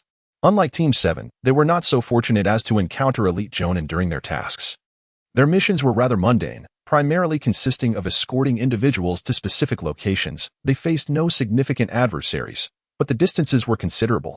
Consequently, they lagged behind Team 7 by 2 days and had only just returned to Konoha. The return of the 3 teams significantly increased the CAF's patronage. Inside the CAF, Asuma was engrossed in playing Xianjian 1, while conversing with Kakashi beside him, remarking, "The Chunin exams are the day after tomorrow. I wonder if Guy will manage to return in time." Regarding Akai, what mission did he embark on? I'm uncertain. All I know is that it appears to be a B-rank mission, devoid of any significant danger but rather tedious. At this point, Asuma paused momentarily before continuing. You know well that Akai never returns to the village at the fastest pace after completing a mission. Instead, he exercises on his way back. Perhaps he is currently en route to the village. As Akai's destined rival, Kakashi is well aware that Akai, with his character, is indeed capable of walking and exercising simultaneously. Rest assured, Akai will undoubtedly return in due time. As fate would have it, their predictions were accurate. In fact, even before Team 7 concluded their task with Cardo, the third team, led by Akai, had successfully completed their mission. However, unlike Team 7, they did not hasten back to the village. Instead, true to Asuma's words, Akai and Lee made their way back to Konoha while performing handstands, combining their workout with their journey. After several days of arduous travel, they finally returned to Konoha. Upon their arrival, the first order of business for Tintin and Niji was to indulge in a refreshing bath. By the time they learned of Akai's return, it was already the following day. "Oh, there is such a delightful place. You must take me there."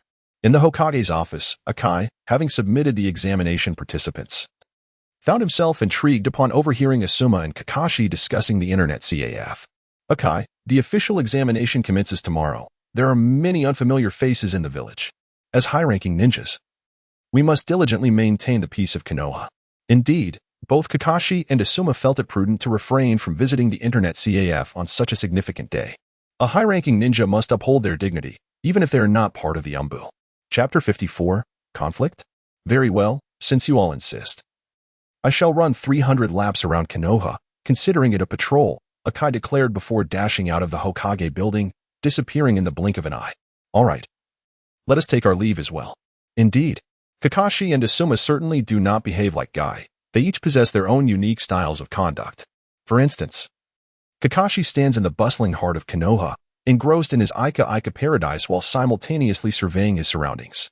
As for Asuma, he is presently on a date with Kurenai, though one could argue that he is patrolling alongside her. In any case, nearly all of Konoha's elite shinobi are actively engaged in maintaining the peace of the village, each in their own manner. Meanwhile, just 2 streets away from the internet CAF alley, Sarutobi Konohamaru walks backward, animatedly recounting his impressive gaming feats to his friends Moegi and Udon. He never anticipated colliding with anyone, let alone 2 shinobi from a foreign village. Fortunately, Konohamaru is considerably more adept than his portrayal in the original narrative. He deftly employs the body flicker technique to evade contact at the last moment. The individual he nearly bumped into, initially intent on reprimanding him, was rendered speechless upon witnessing Konohamaru's graceful movements. Are the young ones from Konoha the skilled? The girl beside him, known as Temari, shrugged and replied, Kankuro, if you ask me, who should I inquire? This is my first visit to Konoha as well. Well then, allow me to give it a try, Kankuro declared, reaching out to seize Konohamaru. Naturally, Konohamaru would not be so easily captured. He immediately attempted to utilize the technique's limited-range teleportation to escape. However, despite its prowess, the effectiveness of the body flicker technique is contingent upon the user's abilities. At merely 8 years of age, Konohamaru's chakra reserves and physical constitution are insufficient to meet even the lowest rank of shinobi standards. As Kankuro began to take the situation more seriously, he swiftly ensnared Konohamaru with a chakra thread. What a disappointment. He is merely an ordinary child. With Konohamaru sprawled on the ground, Kankuro hoisted him up, his demeanor dripping with disdain. Let me go, you jerk. Konohamaru protested, struggling to break free. Yet his short limbs could barely reach Kankuro's body. Just then, a figure emerged behind Kankuro, tapping him on the shoulder and saying, Friend, that is quite enough. Who is it? Kankuro exclaimed, startled and drenched in cold sweat. However, he chose not to relinquish his hold on Konohamaru. Instead, he took a small leap back, turning to face his new adversary alongside Temari. Naruto, big brother, save me. It was none other than Naruto who had arrived. Do you know who this child is? A misunderstanding here could spark a war between Konoha and Sunigakure. So, are you seeking conflict? Upon returning to the village, Kakashi had already informed the 3 about the upcoming Chunin exams. In the days that followed, they indeed noticed the presence of many unfamiliar faces within the village. When Naruto beheld the forehead protectors of Kankuro and Temari, he realized that these 2 must be genin from Sunigakure, come to participate in the Chunin exams. Huh, is this little brat really that significant? Pray tell, who exactly is he? Kankuro retorted, still brimming with arrogance and evidently skeptical of Naruto's assertion. Temari, on the other hand, adopted a more cautious demeanor, eager to hear what Naruto had to say. Listen closely, the individual in your grasp is named Sarutobi Konohamaru, the nephew of Konoha's Jonin. Asuma Sarutobi. He is the grandson of the 3rd Hokage and the young master of the Sarutobi clan, one of Konoha's esteemed ninja families. More importantly, he is my little brother, Uzumaki Naruto's protege. The revelation came as a shock to Kankuro and Temari, who had not anticipated that a mere child they casually captured would be the grandson of the 3rd Hokage. They instinctively overlooked the part about him being Naruto's little brother. To think he would dare to assault the grandson of the Hokage. You certainly possess a remarkable audacity. Now, I present you with 2 choices. First, release Konohamaru and apologize. Second, prepare to be beaten by me and then apologize to Konohamaru.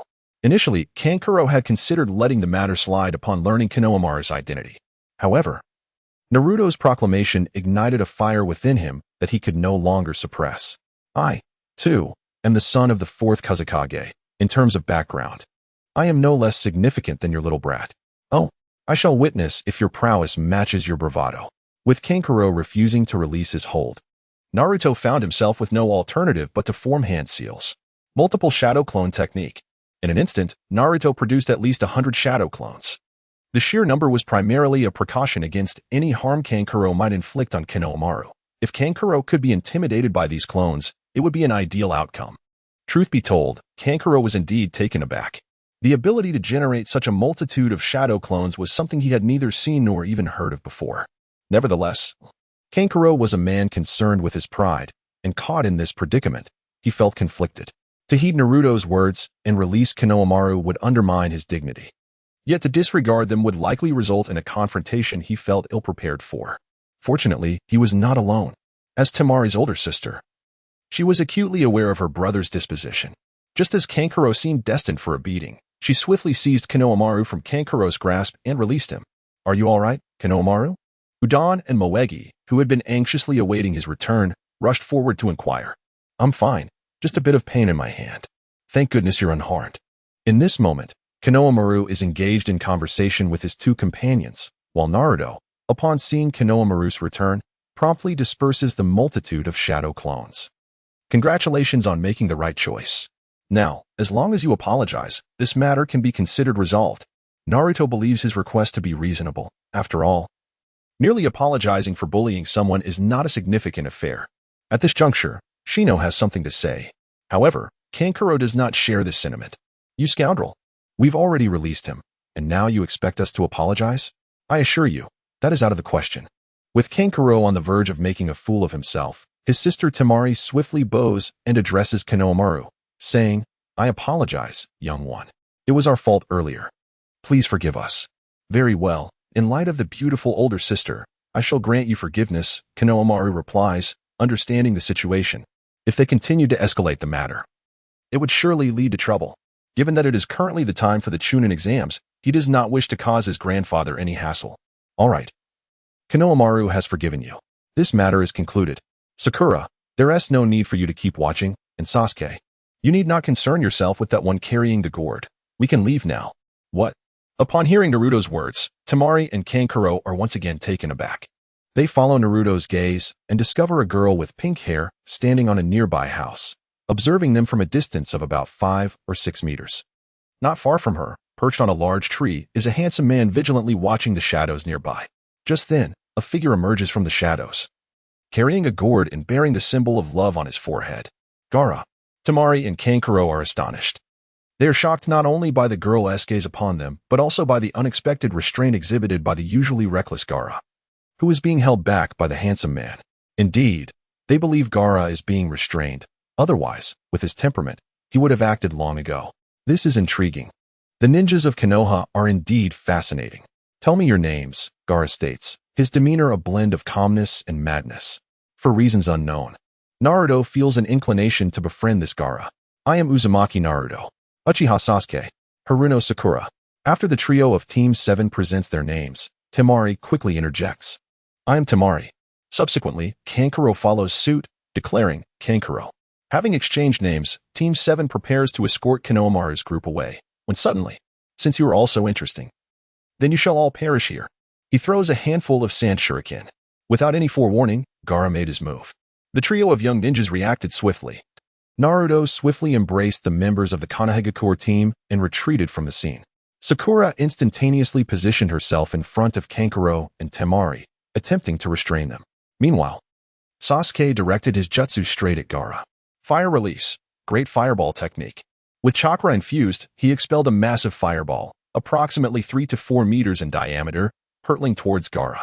In the face of this fiery assault, Gaara remained rooted to the spot, effortlessly shielding himself with his sand. Conversely, Sasuke found himself compelled to leap away from the towering tree, forced by Gaara's sand shuriken. Run. If you don't escape now, Gaara will kill you. Temari and Kankuro were acutely aware of Gaara's terrifying prowess. From childhood, they had learned that whenever Gaara exuded murderous intent towards someone, that individual could begin making arrangements for their funeral. Eager to avoid bringing trouble to their village, Temari urgently urged the Leaf Ninjas to flee. It's all right. My two teammates are exceptionally strong. Sakura held great confidence in the abilities of Sasuke and Naruto, not only due to their martial arts acquired in training, but also because their innate strength surpassed that of ordinary genin. Gaara is unlike any other ninja. Just hurry and get away. It's too late. Unbeknownst to Sakura, a monstrous entity was sealed within Gaara, yet Temari was keenly aware. As she saw Sakura remain unfazed, Temari grew increasingly anxious, persistently imploring them to escape. At that moment, she caught a glimpse of Gaara unleashing a torrent of sand, enveloping Naruto, who was on the verge of entering the battlefield. Sand? As the grains began to cocoon him, Naruto remained unperturbed, displaying no sign of panic. Honestly, I wanted to be friends with you. But since you're being so arrogant, I have no choice but to. Damn it. Kurama, lend me some chakra. No problem, kid. For reasons unknown. Naruto perceived a hint of malicious glee in that response. However, there was no time for him to analyze it. His singular focus was on delivering a severe beating to Gaara. In an instant, as the chakra of the Nine-Tails surged into his body, a formidable and sinister orange chakra erupted around Naruto. As soon as this chakra manifested, The sand enveloping Naruto was immediately repelled. Gaara attempted to manipulate the sand to cling to Naruto once more, yet he discovered that no matter how forcefully he directed it, the grains would not attach themselves to Naruto's form. The vibrant orange chakra served as a protective cloak for Naruto, shielding him from the onslaught of sand. Are you prepared to endure? With a swift and graceful motion, Naruto surged forth like a brilliant orange beam towards Gaara, causing the stone pavement beneath him to crack and splinter under the weight of his formidable presence. This situation is as terrifying as the infamous Shaoli with 3 doors opened. Take this. In the face of Naruto's onslaught, Gaara exhibited a remarkable confidence, remaining steadfast in his position, secure in the knowledge that his sand would shield him. However, this time, Gaara miscalculated. While the sand was indeed meant to protect him, it was utterly scattered in the wake of Naruto's formidable blow. Boom! With a single punch, Gaara was sent flying. The onlookers were rendered speechless. Kankuro and Temari were astonished that Gaara had been struck down, while Sasuke and Sakura were taken aback by the overwhelming and sinister chakra emanating from Naruto, which seemed markedly different from the Naruto they once knew.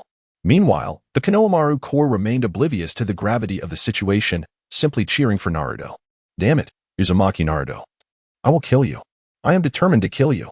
Naruto, somewhat surprised, noted that although he had not exerted his full strength, the punch was sufficient to incapacitate a genin. Upon closer inspection, he realized that Gaara was not only conscious but was growing increasingly volatile. Was it the sand that shielded him? No wonder he wasn't knocked out. Nevertheless, it was merely a matter of delivering a few more punches. Just as Naruto contemplated advancing a few steps to continue his assault on Gaara, the Nine Tails suddenly retracted its chakra. What's wrong, Kurama? I was just getting into the groove, Naruto thought, perplexed by the abrupt withdrawal of chakra. Are you trying to pull a fast one on me? Someone is approaching. Kurama replied, having sensed an impending presence nearby. Moments later, 3 masked Umbu appeared at the scene. Observing the chaos, they quickly deduced what had transpired. However, according to protocol, they were obligated to inquire about the situation. It's nothing. We were merely sparring. Yes, indeed. We encountered a genin from another village and couldn't resist a friendly exchange. Upon the arrival of the Konoha Umbu, and fearing Gaara's identity might be compromised, Temari and Kankuro hurriedly asserted that it was merely a sparring match, dismissing it as a trivial matter. Chapter 56. Naruto. Choose between money or another round. Indeed, we were simply sparring. Naruto nodded, affirming Temari and Kankuro's explanation. That's right. Although unsure why Naruto endorsed their account, Sasuke and Sakura, as teammates, felt no need to undermine their narrative. Sparring? Given the devastated street, the raging flames, and the utter disarray, how could one possibly regard this as mere sparring? Fortunately, the location here is somewhat secluded, and there are not many residents, otherwise the consequences could have been dire for many civilians. The 3 members of the Umbu felt a twitch at the corners of their eyes before calmly stating, when you engage in sparring, it is essential to choose a more suitable location. This is a public street. What would happen if someone were to get injured? You should go to the Konoha office and pay the fines yourselves. If we were to adhere to previous regulations, both Naruto and Gaara would certainly have to visit the Konoha administrative building to clarify the matter. However, given that Konoha is currently hosting the Chunin exams, with an influx of visitors from various villages, it is prudent to downplay such incidents for the sake of Konoha's reputation. Simply compensating for the damages incurred here at the Konoha office will suffice. As for the repairs needed, that responsibility lies with another department. After issuing this reprimand, the 3 Umbu departed. Upon their exit, Temari and Kankuro breathed a sigh of relief, yet they anxiously regarded Gaara, hoping he would refrain from further chaos. Fortunately, Gaara remained unusually calm, merely fixating on Naruto without displaying any inclination for aggression.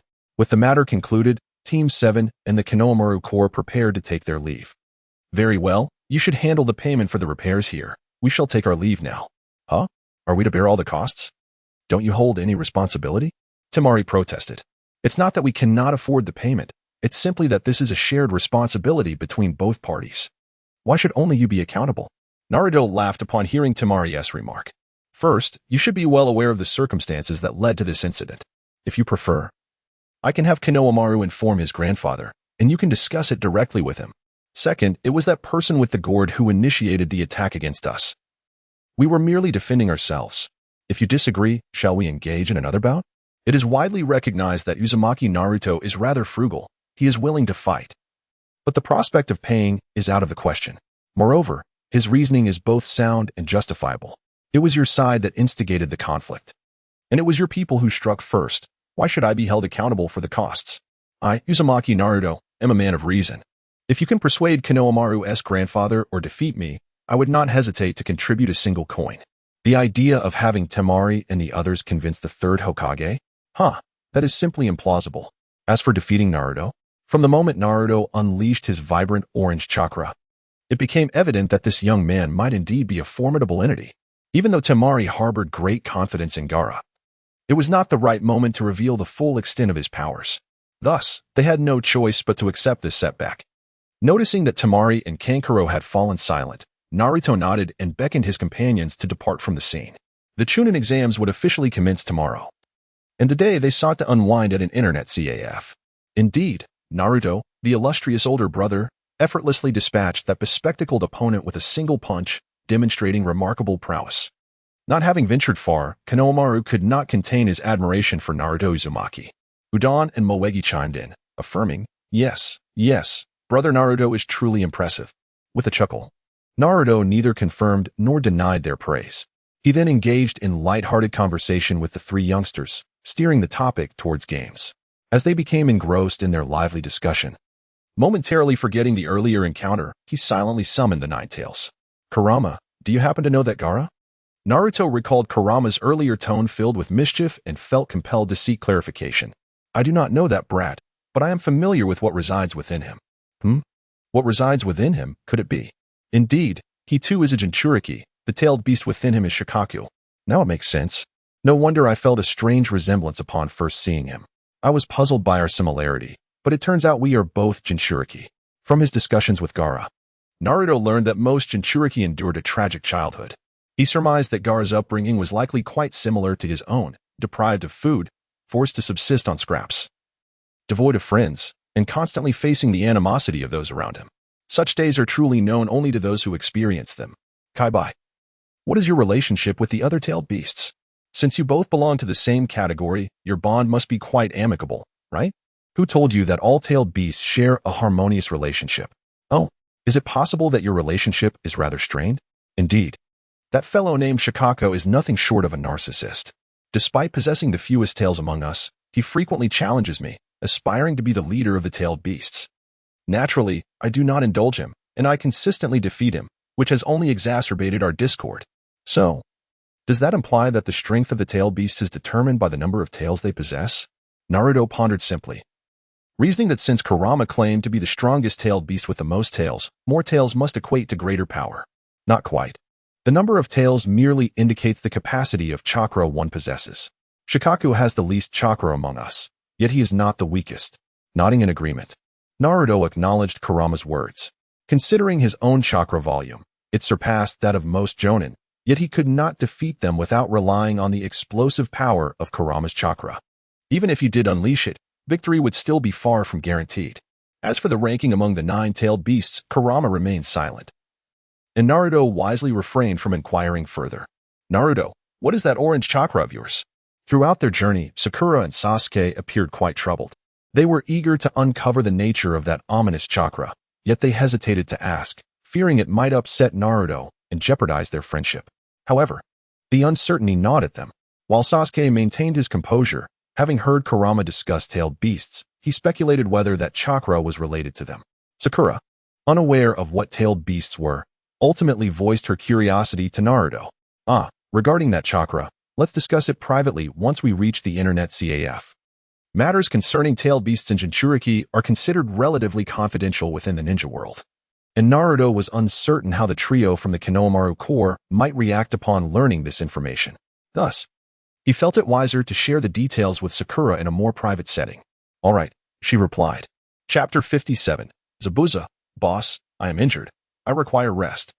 The internet CAF remained as desolate as ever, with the occasional arrival of members from the Umbu purchasing basic magical swords, which prevented the CAF's financial reserves from appearing too dismal. The Chunin exams were set to commence the following day, and once the preliminary rounds were concluded, Guliang resolved to immediately initiate a speedrunning event, rather than waiting for the eventual collapse of Konoha. There was a full month between the preliminaries and the final battles, and who could predict what events might unfold during that time? it would be prudent to commence the activities sooner to generate revenue.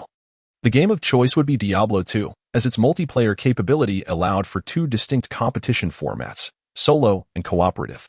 Guliang had already devised a plan where the solo group would engage in the game at nightmare difficulty, while the cooperative group would tackle it at hell difficulty. The exceptionally high level of challenge would undoubtedly provide participating players with an unparalleled experience. Reminiscing about his own encounters with hell difficulty, Guliang felt an overwhelming urge to launch the event immediately, eager for these novice shinobi to fully appreciate the exhilarating intensity. Welcome. As Guliang pondered the inevitable demise of the cooperative group at the hands of a game monsters, a welcoming voice from Bai echoed at the entrance. Speaking of Bai, he truly deserved commendation. As one of the two attendants at the CAF, Bai performed admirably, choosing not to indulge in gaming during the quiet hours, but instead standing at the entrance, serving as the CAF's greeter.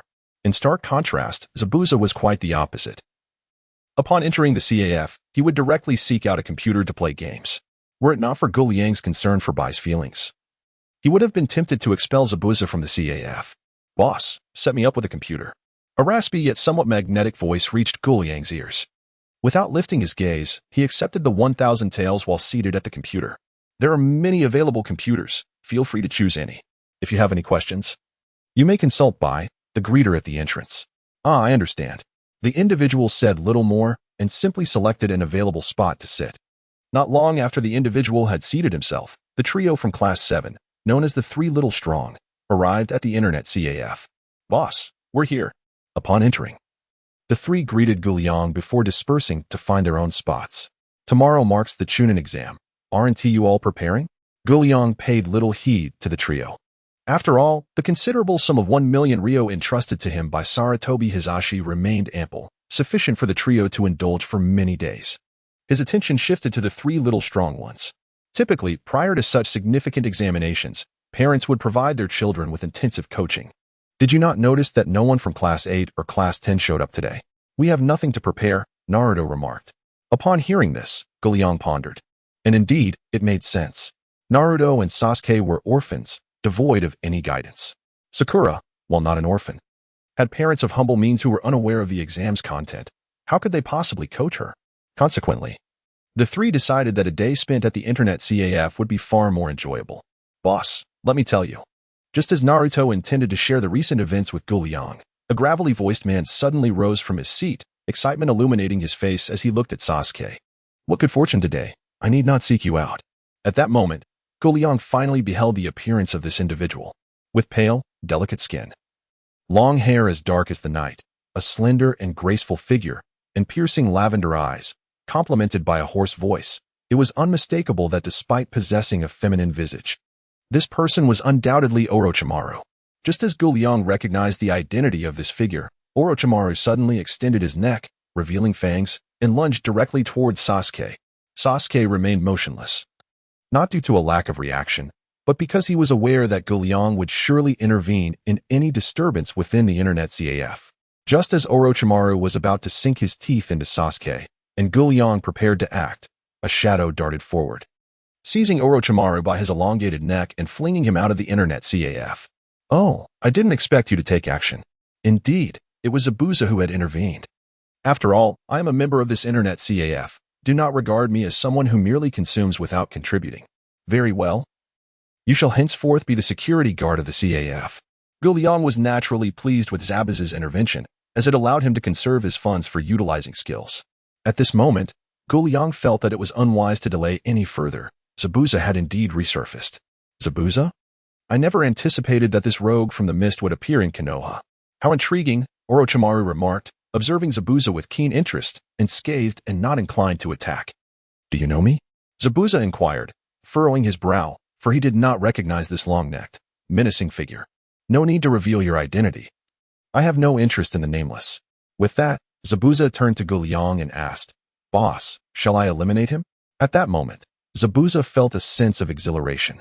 It had been days since he had experienced the thrill of showcasing his prowess since encountering Team 7. Now, with a mere supporting character appearing, he intended to seize this opportunity. However, he couldn't help but wonder why his boss gazed at him with such an enigmatic expression. If you can dispose of him. I have no objections, Guliang replied. Very well, Zabuza thought. dismissing any further contemplation. Since his boss did not object, this was indeed Zabuza's moment to shine. Should I employ the water dragon jutsu, or would it be more effective to vanquish him with taijutsu? He pondered. Alas, possessing overwhelming strength and a multitude of skills can be a burden. Ultimately, he decided to utilize ninjutsu, for only ninjutsu could truly demonstrate his might. Just as Zabuza was preparing to form seals and unleash his attack, Guliang casually interjected, "Oh, by the way, that individual facing you is not a mere nobody. He is Orochimaru, one of the legendary Sannin of Konoha, known as the Cold Lord." Good heavens! Zabuza exclaimed internally. Boss, did you not realize that such revelations can be fatal? Upon learning of the identity of his formidable opponent, Zabuza nearly strained his hands while forming the seals. The chakra he had summoned began to swirl chaotically within him, as there was no outlet for its release. Fortunately, Zabuza's strength was considerable for an ordinary ninja. Such a situation could lead to severe injury. Boss, I cannot continue. I am injured and feel utterly weak. I require rest, he lamented. Now it is time for Guliang to exclaim in disbelief. Observing Zai Bujan lying on the ground in a shameless display of despair, he feels compelled to find an opportunity to rid himself of this character. There is no denying that Zai Bujan's behavior is indeed rather disconcerting. Just moments ago, he had projected an air of arrogance, but upon discovering the identity of his opponent, he immediately transformed into a petulant scoundrel. This brazen and frivolous demeanor of yours. Are you perhaps channeling Wei Xiaobao while watching a television drama? Chapter 58. You must be Orochimaru from the filming set of the neighboring Little Lee's legend. Huh? I never imagined one could be recognized in such a manner. At this moment, Orochimaru was not in his true form, but rather wore the visage of a woman. Come now, aside from you, Orochimaru, whose neck could possibly stretch so long. Rolling his eyes, Guliang continued, well, no matter what intentions you harbor towards Sasuke, they hold no weight here. Is that so? Orochimaru refrained from contesting this assertion, having just experienced a session of Jin Yong's heroic tale, albeit in standard mode. He found himself miraculously acquiring the Song Feng sword technique, which then manifested in his mind. Witnessing such a wondrous spectacle, Orochimaru naturally elevated Guliang's prowess in his estimation, envisioning it to be exceedingly formidable. Thus, when Guliang presented himself as an advocate for Sasuke, Orochimaru promptly abandoned any further thoughts of pursuit. Given this, I look forward to our next encounter. With that, Orochimaru slowly began to sink, seemingly preparing to depart. Wait, you haven't utilized your hour of computer time yet. Are you really leaving? Don't you think that's a waste? Upon hearing this, not only did Zaibuzai appear taken aback, but even Orochimaru seemed momentarily stunned. I can continue playing? Of course, Guliang nodded, asserting, as long as you are here in my internet CAF, you are my guest, and I treat all guests equally. What a commendable notion of equality. Had it not been for Zaibuzai's lack of initiative, he might have almost believed it. However, upon reflection, it seemed that Guliang had not exhibited a shred of hostility towards him from the outset. Glancing at Zaibuzai, who was still lying on the ground feigning death, Orochimaru chuckled and said, very well, I shall play for a while longer. All right, everyone, let us head back to the internet CAF. After calling out, Guliang turned and began walking toward the CAF. Seeing that the excitement had dissipated, the crowd gradually followed suit into the CAF. Hold on. At that moment, Orochimaru suddenly called out to everyone.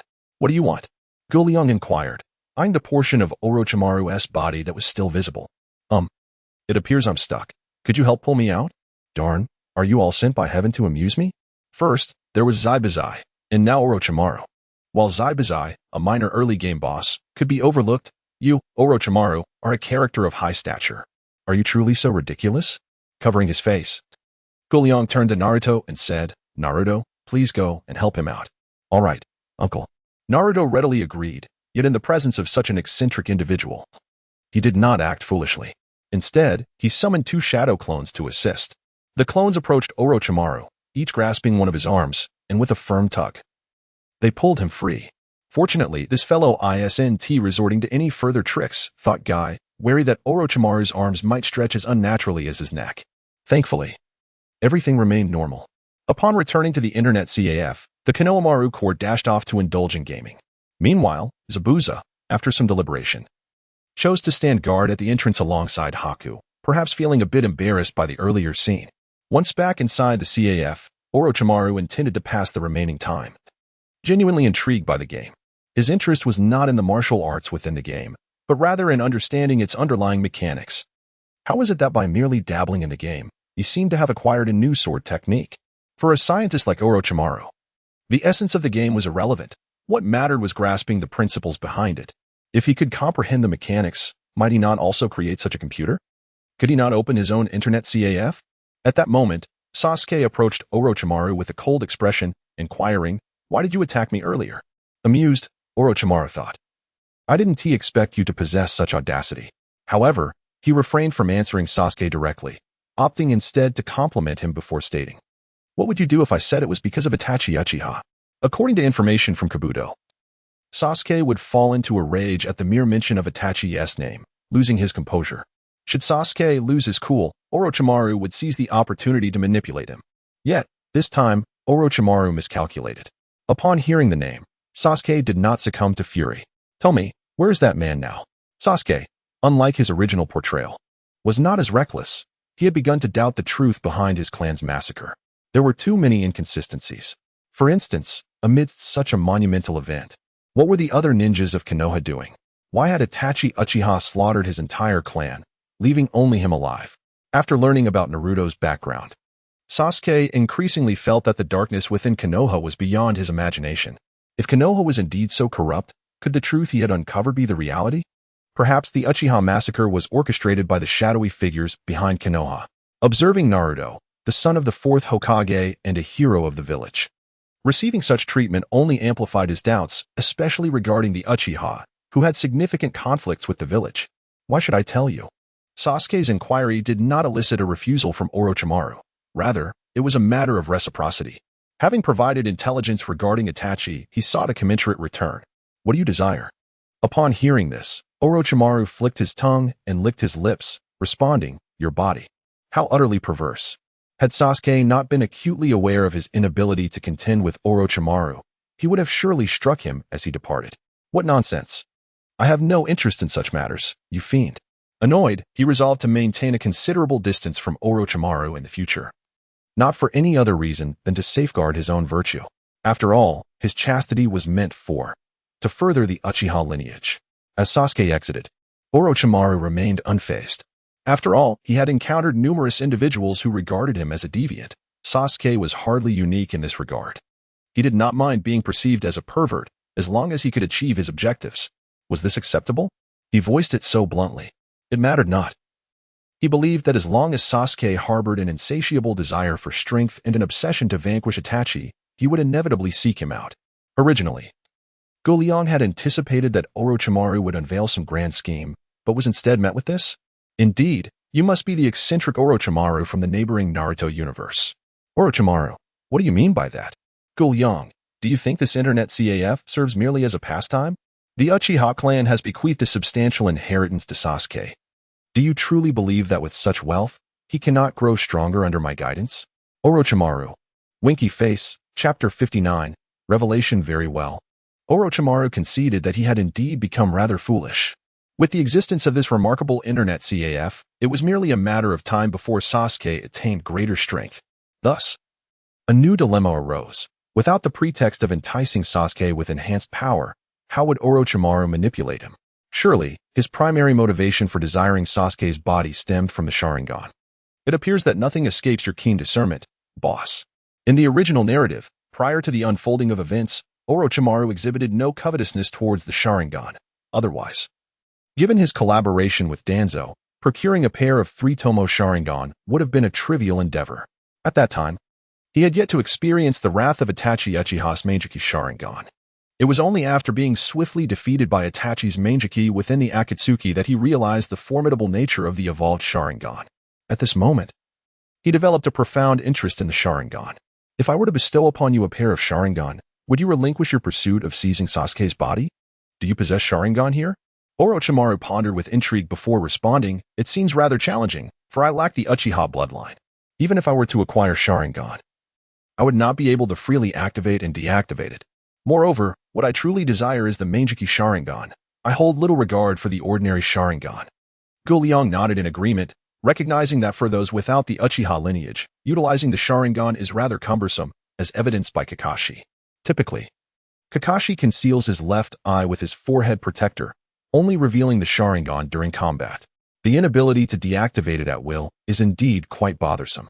Furthermore, as Orochimaru articulated, what he seeks is the Mangekey, not merely the ordinary Sharingan. Sasuke, a prodigy, undeniably possesses the potential to evolve into Mangekey.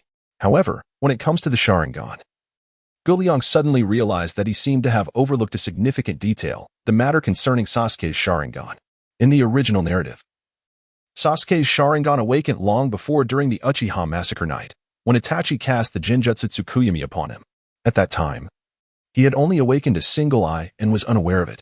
It wasn't until he arrived in the Land of Waves, after a fierce battle with Haku, that both of his eyes finally awakened into Sharingan, one with two Tomo and the other with one.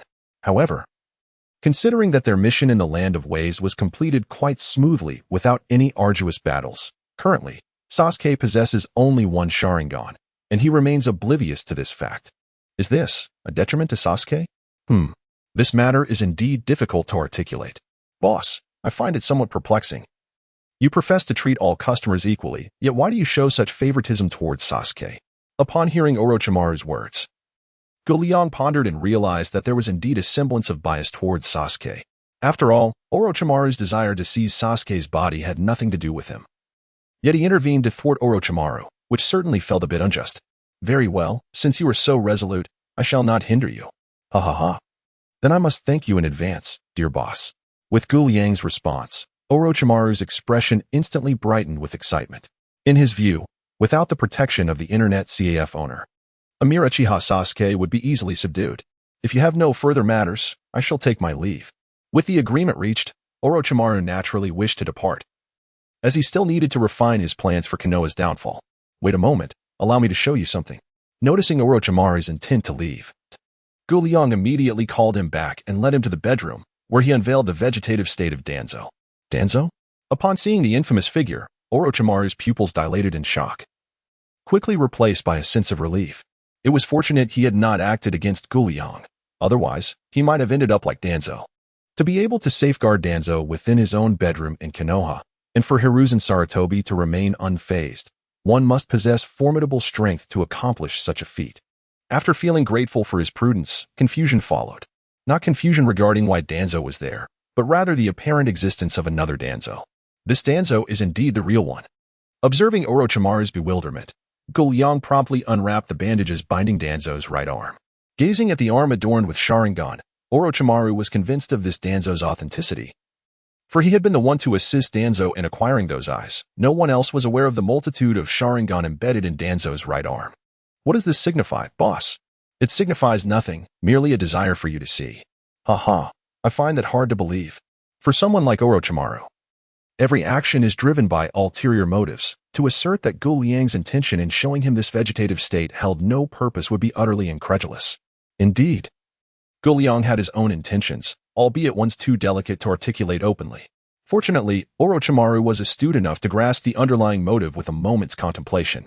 Licking his lips, Orochimaru remarked, "It seems you two harbor dissatisfaction towards the third Hokage, wishing for me to eliminate him." What prompted Orochimaru to make such a declaration?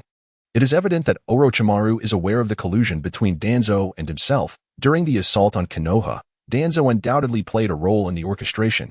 Otherwise, why would Danzo remain absent when Orochimaru attacked Konoha in the original narrative? Not only him, but even the root ninjas under his command did not make an appearance. Clearly, his intention was to orchestrate a scenario in which Orochimaru and Hiruzen Sarutobi would engage in mutual destruction, allowing him to reap the benefits as a bystander. Given the collusion between Orochimaru and Danzo, it is certain that there would have been some form of communication between them during this period. In such an exchange, Sarutobi Hiruzen, who embodies Danzo, would come to learn certain truths previously unknown to him. Would Sarutobi Hiruzen still meet his demise as depicted in the original narrative? For Zhuge Liang, Hiruzen's continued existence does not align with his interests. Have you not observed how the ordinary shinobi remain oblivious to the marvels of the internet CAF? He believes that only once Tsunade ascends to the position of 5th Hokage might this situation be altered. Moreover, Tsunade becoming Hokage is far more aesthetically pleasing than having the old curmudgeon Hiruzen in power. I had initially intended merely to send someone for a routine communication. Yet he expressed a desire to meet with me. So it appears he wishes to lure me out for an opportune strike. Upon hearing this, Zhuge Liang furrowed his brow and inquired, "Have you already sent someone?" Orochimaru, aware of Zhuge Liang's concerns, calmly replied, "Rest assured. The individual I dispatched is entirely unaware of any matters at hand. They are merely a liaison." Nodding at this, Zhuge Liang felt relieved. As long as Sarutobi Hiruzen remained ignorant of the plan to dismantle Konoha. Chapter 60. Can you grow strong without spending money? If this false Danzo has requested to meet you, will you go? Of course, why wouldn't I? Orochimaru licked his lips, a sinister grin spreading across his face as he remarked, "I am quite curious to discover who is masquerading as Danzo." Zhuge Liang was tempted to reveal that it was Sarutobi Hiruzen. However, that was merely his speculation without any substantial evidence. Allowing Orochimaru to investigate would satisfy his curiosity. With their conversation concluded, it was time for Orochimaru to take his leave. Yet, as he approached the exit, a thought struck him, and he turned to Zhuge Liang, asking, "Boss, would you be interested in opening a branch of my Sound Village here?" "The Sound Village? I shall consider it," Zhuge Liang responded. With this affirmation, Orochimaru smirked and departed from the internet CAF. This time, it is indeed a departure. "Boss, are you planning to open a branch?" The final words of Orochimaru were, of course, heard by Sasuke, who had been closely monitoring the situation. I am still contemplating it. Open a branch? Zhuge Liang wishes to do so as well. Yet he currently lacks the authority. Moreover, even if one were to open a branch, the Sound Village is hardly an ideal location. This village is situated in the land of rice, bordering the land of fire. Due to the utter lack of renown of the Sound Ninja Village within the realm of shinobi, very few individuals venture here to commission tasks. Consequently, the Sound Ninja Village has relied on the financial support from the feudal lord of the land of rice for its very existence. However, the majority of these funds have been appropriated by Orochimaru for his scientific endeavors, leaving only a scant portion for the ninjas residing in the village. Thus, the ninjas of this village share a common characteristic: they are impoverished. In such a destitute village, Zhuge Liang would only consider establishing a branch there if he were left with no alternatives. Otherwise, he would certainly prefer to open it in one of the other four great nations. Beyond these four, both the Rain Village and the Grass Village surpass the Sound Village in terms of strength. Particularly, the Rain Village is renowned. For my sister Nan is the wealthiest woman in the ninja world. With 6 trillion explosive tags at her disposal, the thought alone is staggering. Alas, it is a pity for Kakuzu, as all the hard-earned money he amassed has been spent by Nan on explosive tags. How unfortunate indeed. Sasuke, I apologize for my inability to dispel Orochimaru's intentions of seizing your body. Please do not speak in such a manner. This is not your fault, the boss replied. Sasuke shook his head, refraining from any complaints, and confidently asserted, if he desires my body, he must first prove himself worthy to claim it. Such self-assuredness in Sasuke greatly impresses Zhuge Liang. Confidence is not synonymous with arrogance. In the original work, Sasuke's character is characterized by an excessive pride. As the saying goes, when the sky clears and the rain ceases, Erjuzi once again believes in his own capabilities. This statement eloquently encapsulates Sasuke's character. The moment he acquires even a modicum of power and fortifies his abilities, he becomes excessively arrogant. A few examples illustrate this. After awakening his Sharingan in the Land of Waves, Sasuke dismisses his peers, only to be bested by the fellow Genin, Lee. Once he mastered the Chidori, he believed himself ready for vengeance, yet Itachi swiftly educated him with Tsukuyomi. After awakening the Mangekyou Sharingan and joining the Akatsuki, he once again felt invincible, nearly meeting his demise at the hands of Killer Bee. In essence, the Sasuke of the original narrative is either on the path to being struck or is already being pummeled. The current iteration of Sasuke undoubtedly surpasses his former self, as he now embodies confidence without the taint of hubris. Out of respect for Sasuke, Kakashi cautions, after all, Orochimaru was once one of the legendary Sannin, and his strength exceeds that of an ordinary Jonin. In a direct confrontation, Team 7 stands little chance. Is there truly no hope even with Naruto's explosive power? While Kakashi converses with Orochimaru, Naruto clarifies to Sasuke and Sakura the orange chakra that appeared during his confrontation with Gaara. Sasuke seems unfazed, yet Sakura appears astonished. Hearing about Jinchuriki for the first time, Naruto's utilization of the Nine-Tails chakra is still in its nascent phase. Thus, unless he advances to an intermediate level, revealing 4 tails, their chances against Orochimaru would remain slim. After receiving Zhuge Liang's response, Sasuke lowered his head in contemplation. He believed that with Naruto's explosive power and Sakura's ability to restrain, even if they could not repel Orochimaru, they should be able to protect themselves. After all, in the past 2 days of training with Zabuza, he had discovered that he was not significantly inferior to the Jonin in strength. Thus, he felt a sense of confidence when facing Orochimaru. However, it now appeared that Orochimaru was stronger than he had anticipated. Reflecting on Zabuza's reaction against Orochimaru earlier, Sasuke increasingly felt that this demon was genuinely lacking in skill. No wonder he was so easily defeated during the Land of Waves. Initially, Sasuke thought it was due to carelessness, but it now seemed to be simply a matter of insufficient strength. If Guo Liang were aware of Sasuke's thoughts, he would undoubtedly defend Zabuza's honor. As an early-game mini-boss, Zabuza, of course, lacked the prowess of later characters, but he was by no means weak. During their training, Zabuza could not possibly employ his signature assassination technique. Moreover, he could not use techniques like the waterfall jutsu, as that would certainly flood the Uchiha estate. Therefore, during their sparring, he relied on taijutsu and occasionally utilized weaker ninjutsu, which led Sasuke to believe their strengths were comparable. In a serious fight, Sasuke would indeed be no match for Zabuza. "Boss, what do you think I should do now?" Sasuke sincerely inquired of Guo Liang, seeking his advice instead of continuing to belittle Zabuza in his mind. "Have you completed the first sword and fairy yet?" "Yes. I only need one more water spirit pearl to face the final boss." "So, does that mean you have mastered all the skills from the sword art of Shushan in the game?" "Indeed, I can already wield the sword god in the game." "What are you waiting for? Hurry and invest some money. How can you grow stronger without spending?" "Invest?" Sasuke was unfamiliar with the term, but that did not prevent Guo Liang from enlightening him on its meaning. Guo Liang. 1,000 words of explanation omitted. Sasuke. That sounds impressive. Therefore, keeping so much money was of no use. It would be better spent to enhance his strength. Initially, Sasuke had no intention of utilizing the training room, preferring instead to diligently practice the sword art. This is not merely a matter of frugality. It is a consideration for the future. He must ensure that when superior spells or skills surpass the sword technique emerge, he will still possess the means to utilize the training chamber. Well, truthfully, it is primarily about saving money. Chapter 61. Cultivating the sword technique utilizing the training chamber demands financial resources, and procuring weaponry also requires funds.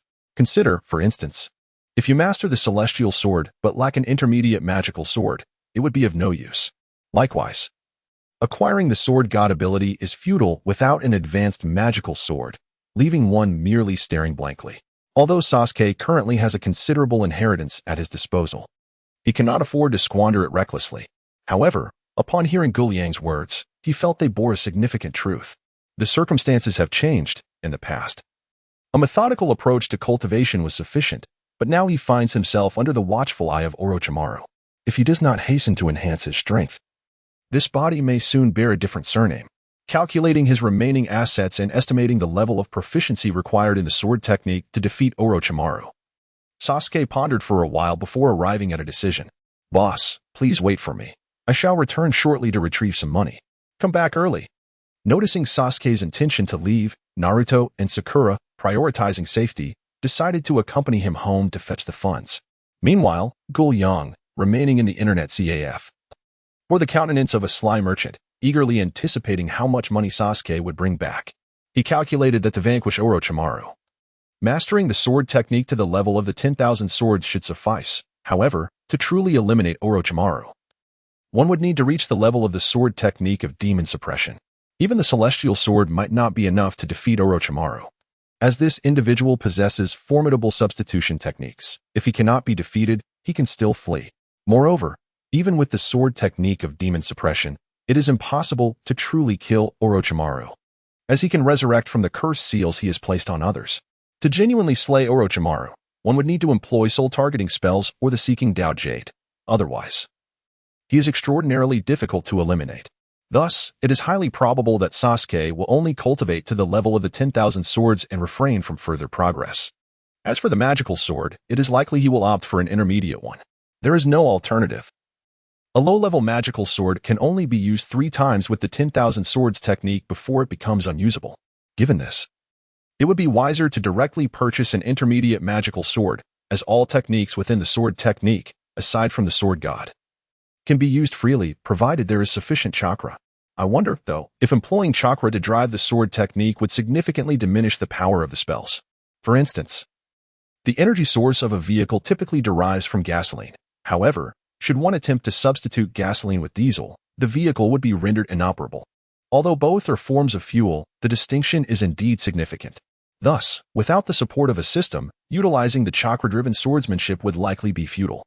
Even with the aid of a system to facilitate the transition, the potency of the technique would inevitably be diminished, for it is not the original. Why ponder such matters when I am free from such concerns? Jin Yong is not of this world, and therefore lacks chakra. During his training in swordsmanship, he had already purged the internal energy from his body, transforming it into true essence. It is a pity for the Jin Yong divine art, which has not yet manifested its power, now relegated to the past, a truly lamentable fate. Let us observe a moment of silence. All right, that suffices. Sasuke did not keep Jin Yong waiting long. Within half an hour, the trio returned, each bearing a substantial package. Here you go, the elder remarked, handing the parcel to Jin Yong. Upon opening it, a brilliant light burst forth. Ah, such blinding radiance. I can barely see. Well, perhaps the situation was not quite so dramatic. Nonetheless, Jin Yong was indeed taken aback by the trove of gold and silver within. From Earth to the world of Naruto, he had never before witnessed such wealth. Boss, I have very little cash left at home. May I settle the bill with gold and silver? Jin Yong did not respond directly to Sasuke's inquiry, but instead grasped a piece of gold, silently invoking the system. The system graciously complied, clearly indicating the value of the gold. It can be used, Jin Yong confirmed, bringing joy to Sasuke's heart. Had the gold and silver not been acceptable for payment, he would have faced the hassle of exchanging them.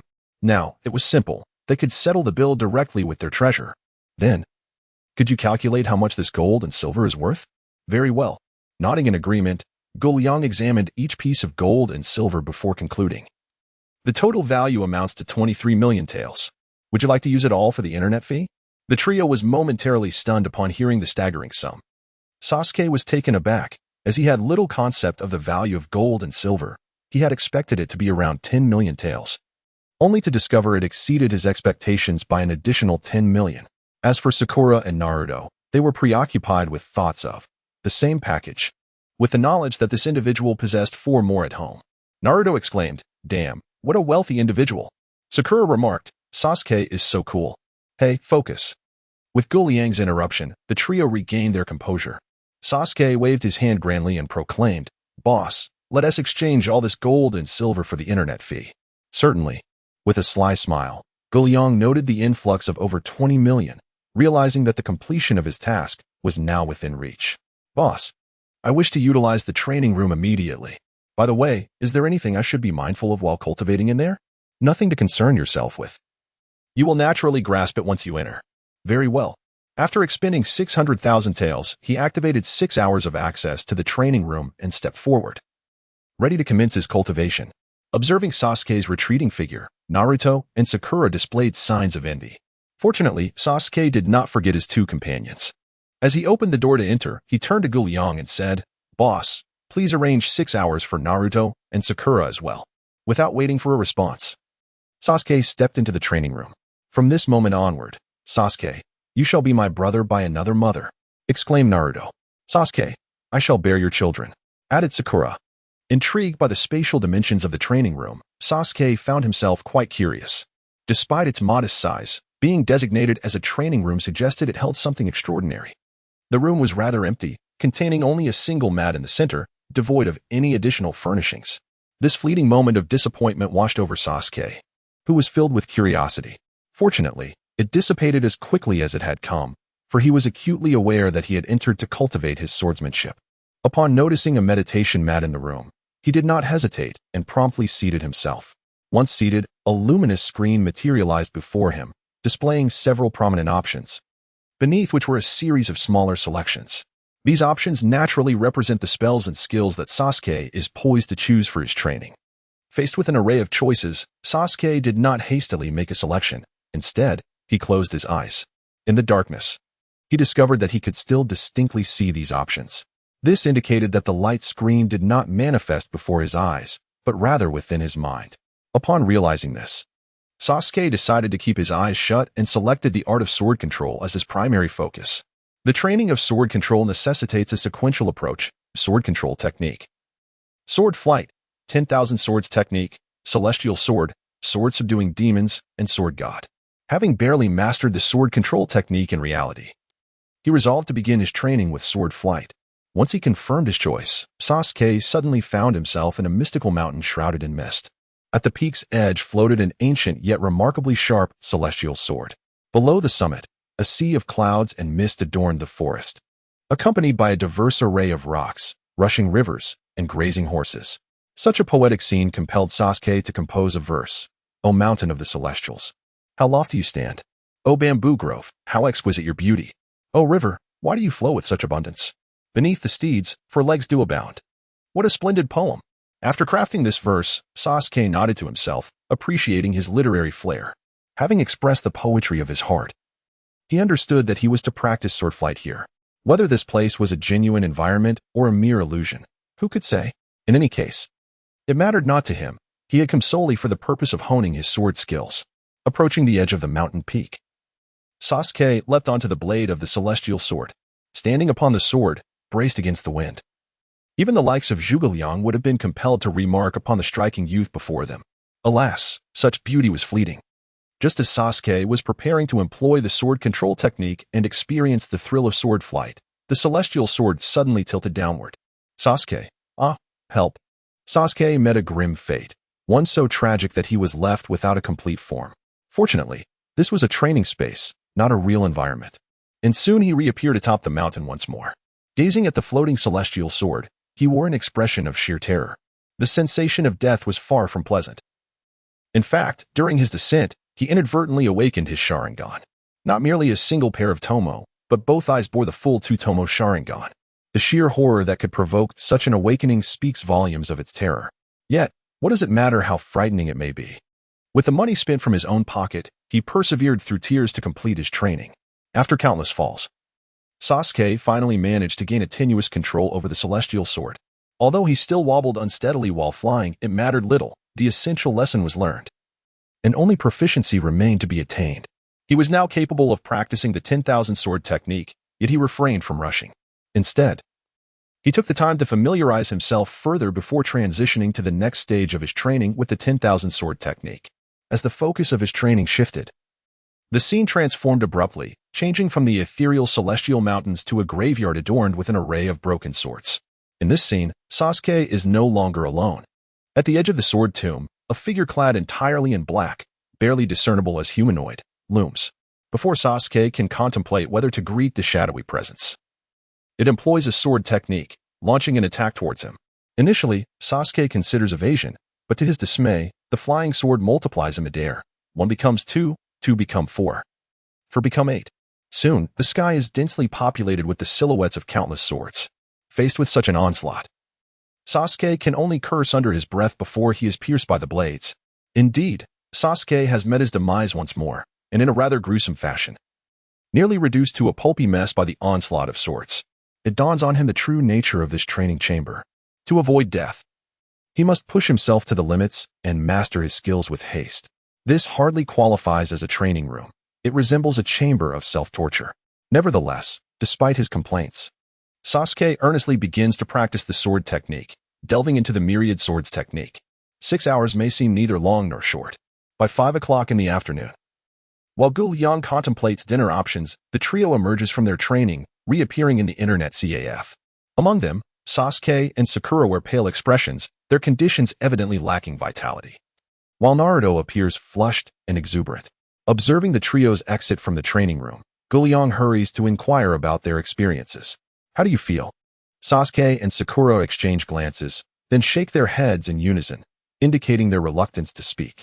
Only Naruto, with a beaming countenance, exclaims, "Uncle, this training room is incredibly fun. I find it even more engaging than playing games."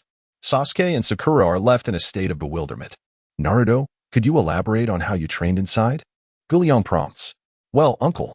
In response to Jin Yong's query, Naruto effortlessly recounts his training experience.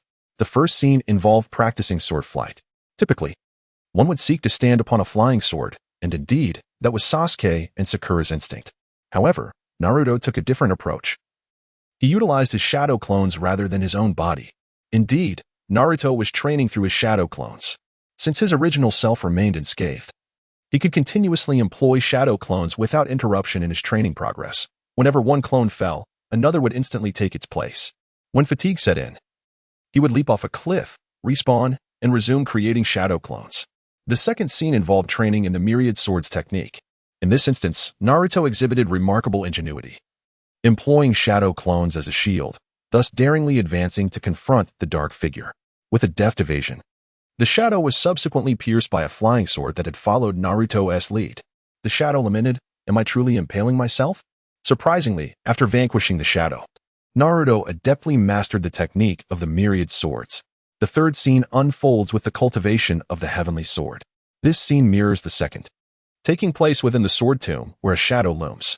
However, this time, the shadow has altered its method of attack from the myriad swords technique to wielding a celestial sword measuring a formidable 40 meters in length. The shadow exclaims, "Ha ha ha, you thought you could kill me, did you?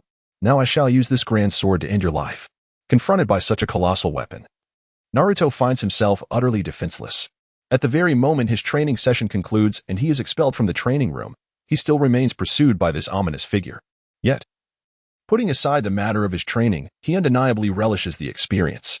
Upon hearing about Naruto's training ordeal, Sasuke and Sakura are left questioning the very essence of their existence. Is this even possible? Who would have imagined using shadow clones to ride a flying sword? Who would have thought that by vanquishing an opponent, one could achieve success in cultivation? Sasuke and Sakura, as fellow graduates of the Ninja Academy, pondered why Naruto excelled so remarkably. Their mental state was utterly shattered. Once more, I shall overturn the table. Chapter 63. Acquiring weapons and practicing. After hearing about Naruto's training journey, both Sasuke and Sakura felt a degree of disheartenment. Fortunately, they were not envious individuals. After giving Naruto a good thrashing, they felt surprisingly refreshed. "Naruto, by the way, why did you hit me?" Sasuke and Sakura. Hehe. Ignoring Naruto's bewildered expression, Sasuke exchanged glances with Sakura, signaling her to report her results. Well, feeling a bit shy under Sasuke's gaze, Sakura admitted, "Actually, I did not practice swordsmanship. Instead, I chose to cultivate Zhao Lingo's elemental magic." Zhao Lingo's elemental magic is indeed a formidable force, rivaling swordsmanship. At its peak, it can summon deities like the god of thunder and the god of fire, placing it on par with divine sword techniques. In addition to its exceptional offensive capabilities, elemental magic also possesses potent supportive abilities. Just as Sakura sees her role within the team as a support, she does not require overwhelming offensive strength. Instead, she prefers to quietly follow behind her two teammates, providing ample logistical support. Thus, the ability to heal, deal damage, and assist made elemental magic her preferred choice. Moreover, elemental magic boasts a particularly overpowered skill, the resurrection spell.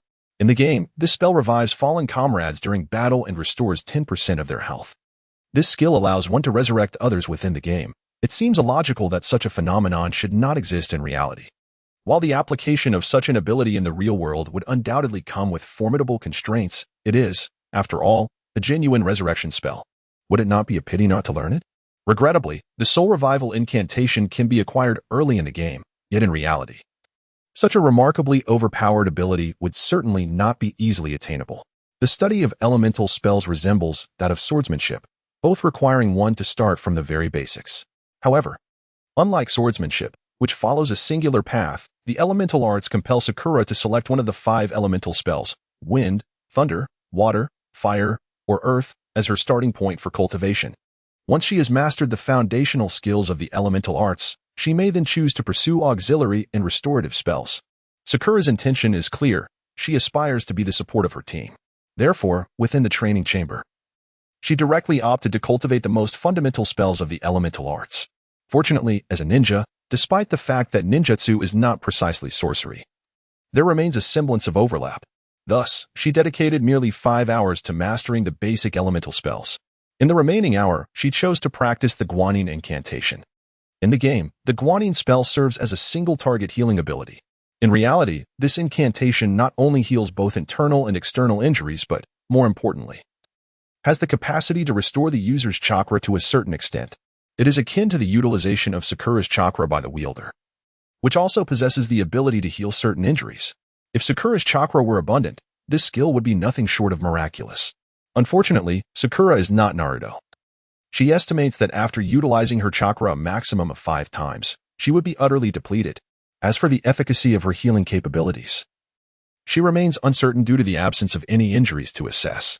Sakura opted not for the sword technique, but rather for the 5-element spell, a decision that undoubtedly benefits the team.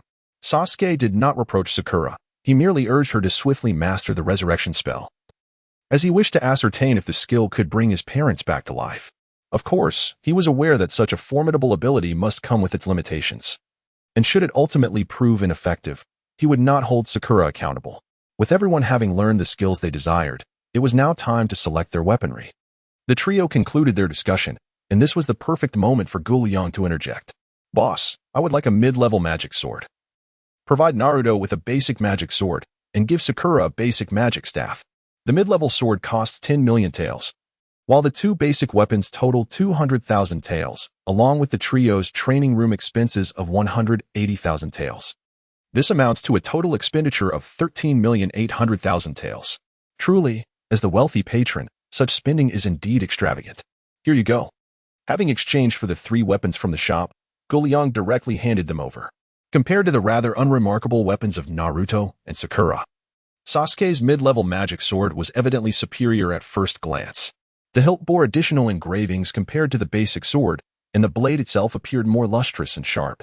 The engravings not only enhanced its aesthetic appeal, but also improved the chakra conversion, thereby reducing the spellcasting cost for the wielder. For instance, if Sakura wished to employ the basic wind spell of the 5 elements, it would ordinarily consume 100 points of chakra. With the basic staff, her consumption would decrease to 90 points, resulting in a 10% reduction. Basic weapons save 10%, whereas Sasuke's mid-level weapon offers a 30% reduction, 20% more than the basic variant. In addition to conserving chakra, the mid-level weapon possesses another advantage. It enhances spell potency by 10%. Thus, the high price of superior equipment is indeed justified. "Boss, it is getting late. We shall take our leave," Jin Yong remarked, glancing at the clock which read just past 5 in the afternoon. Was that not early? Perhaps they were in a rush to return home for dinner? "Very well, we welcome you to visit again." Jin Yong originally intended to invite them for dinner, as it would be quite normal to treat someone after such an extensive expenditure. However, noticing that the trio was about to depart, he refrained from stopping them. The reason the members of Team 7 were leaving was not simply to rush home for a meal. Rather, they sought a secluded spot to thoroughly practice the newly acquired jutsu. With the vast expanse of Konoha and the abundance of surrounding woods, finding a quiet, uninhabited place was relatively easy. "Come on, Naruto, let us first attempt the sword control technique." "All right, Sasuke." With that, the two began to manipulate their magical swords, allowing them to dance gracefully in the air. In terms of ranking, Sasuke's sword naturally surpassed Naruto's by a level. If they were to engage in a serious contest, it wouldn't be long before Naruto's sword bore numerous scars. Fortunately, this time they were merely testing the various parameters of the sword control technique, so neither pushed their limits. After a while of flamboyantly maneuvering their flying swords, Sasuke was the first to halt. Observing Sasuke's cessation, Naruto followed suit. "Based on my current chakra, I estimate that I can sustain the sword control technique for about an hour. This consumption is even less than I had anticipated. Naruto, how are you faring over there?" "Never mind, disregard my inquiry." Just as the words were on his lips, Sasuke recalled that Naruto was anything but ordinary. While others' chakra could genuinely be measured in grams, Naruto's could be likened to kilograms, and with the 9 tails, it could evolve into tons. "Naruto, you should refrain from attempting the 1,000 sword technique. It would be wise for you to focus on mastering the sword control technique." "Understood, Sasuke." Chapter 64. The Ch-Nin exam has finally arrived. While Sasuke and Naruto were testing the sword technique, Sakura was also engaged in practicing the 5 elemental jutsus: wind style, lightning style, ice style, fire style, and earth style. The 5 elemental techniques of the basic level have been thoroughly tested. In terms of chakra consumption, given Sakura's chakra capacity, she could approximately employ these fundamental techniques around 20 times. In terms of potency, their destructive capacity surpasses that of C-rank ninjutsu, yet it seemingly falls short of B-rank ninjutsu. Nonetheless, for Sakura, who lacks offensive capabilities, this is already quite commendable. Regarding the cannon spell, Sakura summoned Naruto, delivered a few solid punches, and subsequently invoked the cannon spell, observing remarkably favorable effects. With the presence of a staff, chakra consumption was diminished, allowing her to potentially utilize the cannon spell about 6 times. The trio engaged in spell experimentation for over 2 hours, and as twilight descended, they each returned home. The following day, the CHNIN exams finally commenced. Following the previous day's trials, the trio equipped themselves with weapons and confidently strode into the Ninja Academy. As in the original narrative, they encountered Rock Lee sprawled on the ground in the corridor leading to the examination venue. Naturally, the trio was not yet acquainted with the members of Team 3. Hence they paid little heed to the fallen Lee. As they pushed through the crowd, 2 brash individuals brazenly declared to everyone, "You won't pass once you enter, so just stay here and don't go in." Surrounding candidates clenched their fists, glaring at the audacious duo, yet refrained from retaliation. Clearly, before Team 7's arrival, many had already been dealt with, much like Lee. "Enough already, step aside. We need to get to room 301. Good dogs don't block the way," Naruto remarked.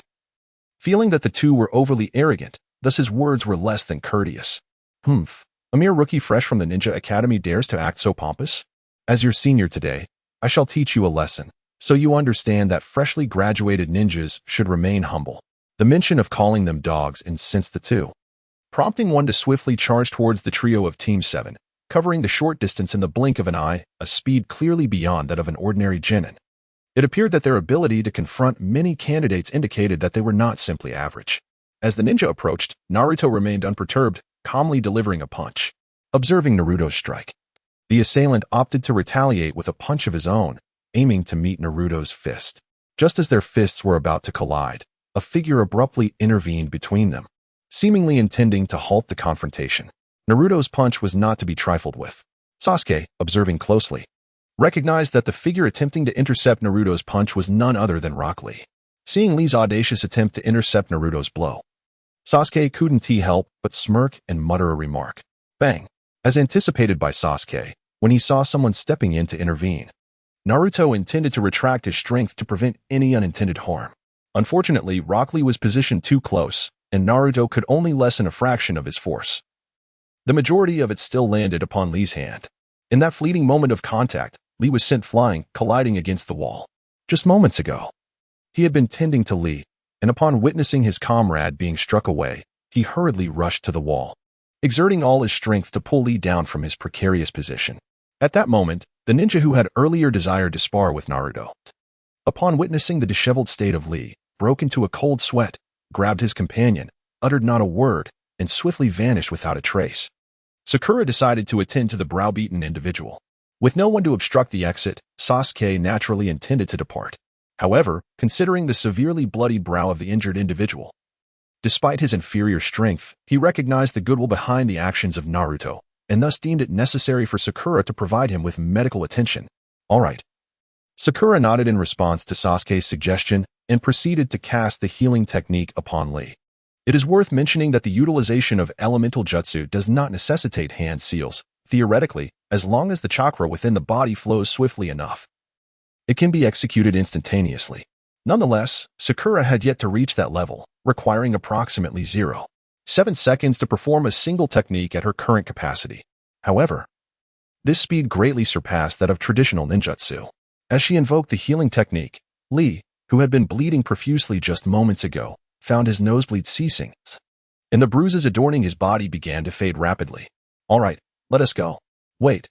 Just as the three prepared to leave, a voice called out to them. "Is there something you need?" The trio turned to see a striking young man with white pupils and long brown hair approaching.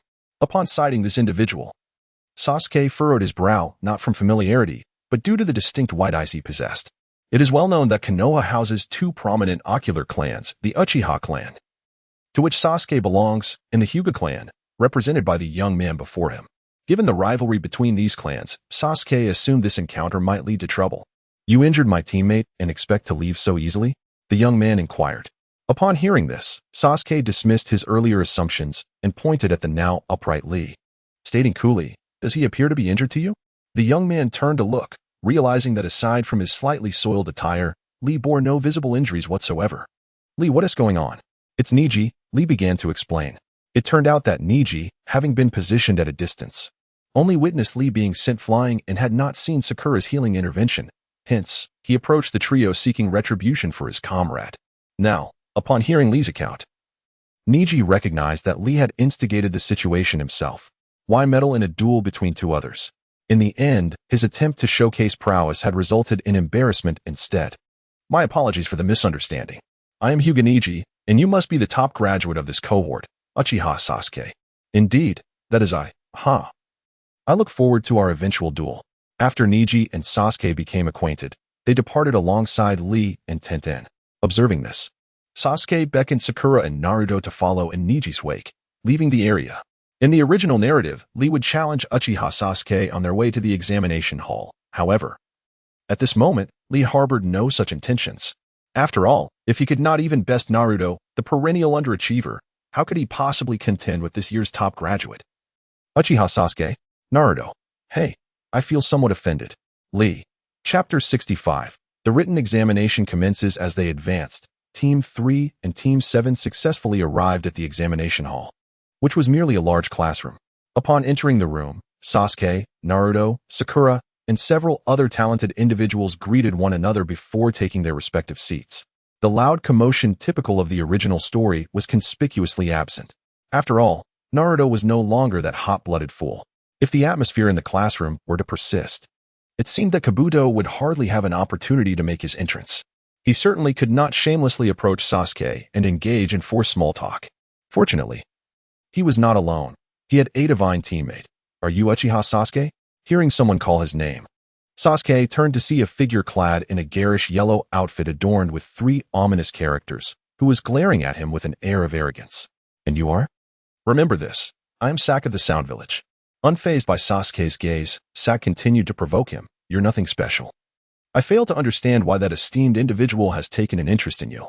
At Sak's words, for reasons unknown, Sasuke suddenly recalled the perverse individual who sought to usurp his body. And what do you intend to do? What do I intend to do? Sak smirked slyly, extending his left hand towards Sasuke, and boldly declared, I intend to eliminate you. Sak was cunning, hoping to capitalize on Sasuke's unfamiliarity to catch him off guard. However, as Sak opened his palm, revealing a tube embedded in the center, Sasuke immediately heightened his vigilance. Hearing Sak's intent to eliminate him, Sasuke understood he must take the initiative. Void Slash. Show with a mere thought. Before Sak could unleash his Void Slash, Sasuke activated the sword control technique, and in an instant, Sak's left arm was severed cleanly. With 10 fingers connected to the heart, even the loss of a single digit inflicts excruciating pain. Thus, the severing of his entire arm left Sak in unbearable agony, prompting him to emit a scream that resonated as the loudest of human cries.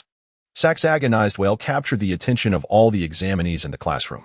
As they turned to locate the source of the commotion, Sasuke had already sheathed his sword, maintaining a composed demeanor. Scoundrel. With his severed arm, Sokka bled profusely, casting a gaze filled with both hatred and fear towards Sasuke. Sakura understood. Sasuke, not wishing to commit murder under the watchful eyes of the crowd, called out to Sakura. Grasping his intent, Sakura employed the healing palm technique upon Saku, swiftly using several fingers in succession. In no time, the bleeding from his severed arm had ceased entirely. This scene left all the candidates astonished. They had never heard of medical ninjutsu being employed in such a manner. Thank you for your healing.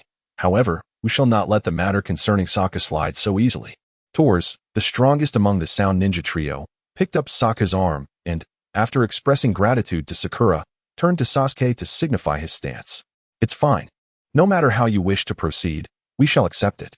With Tors declaring his position, Naruto, as Sasuke's comrade, naturally felt compelled to respond. Best of luck to you. After speaking, Tors supported Saku and returned to his place, then calmly awaited the commencement of the examination as if nothing had transpired. Among the numerous candidates, the ever-watchful Kabuto muttered a curse under his breath, labeling them worthless, and continued to lurk in the shadows. The examination hall, which had experienced a brief lull, soon resumed its cacophonous chatter. The sight of Sokka's injury had become a common occurrence for these individuals. Yet, their gazes towards Sasuke were uniformly tinged with gravity, particularly that of Kankuro, who had not forgotten the conflict from the previous day. If Sasuke had drawn his sword and struck at him then, would he have been able to evade it? Kankuro found himself doubting his chances. As he pondered, his gaze shifted towards Naruto. Today, this individual also bore a sword upon his back, reminiscent of Naruto's prowess in sending Gaara flying yesterday, clearly indicating yet another monster. As for Sakura, her earlier Yubi had demonstrated her exceptional capabilities.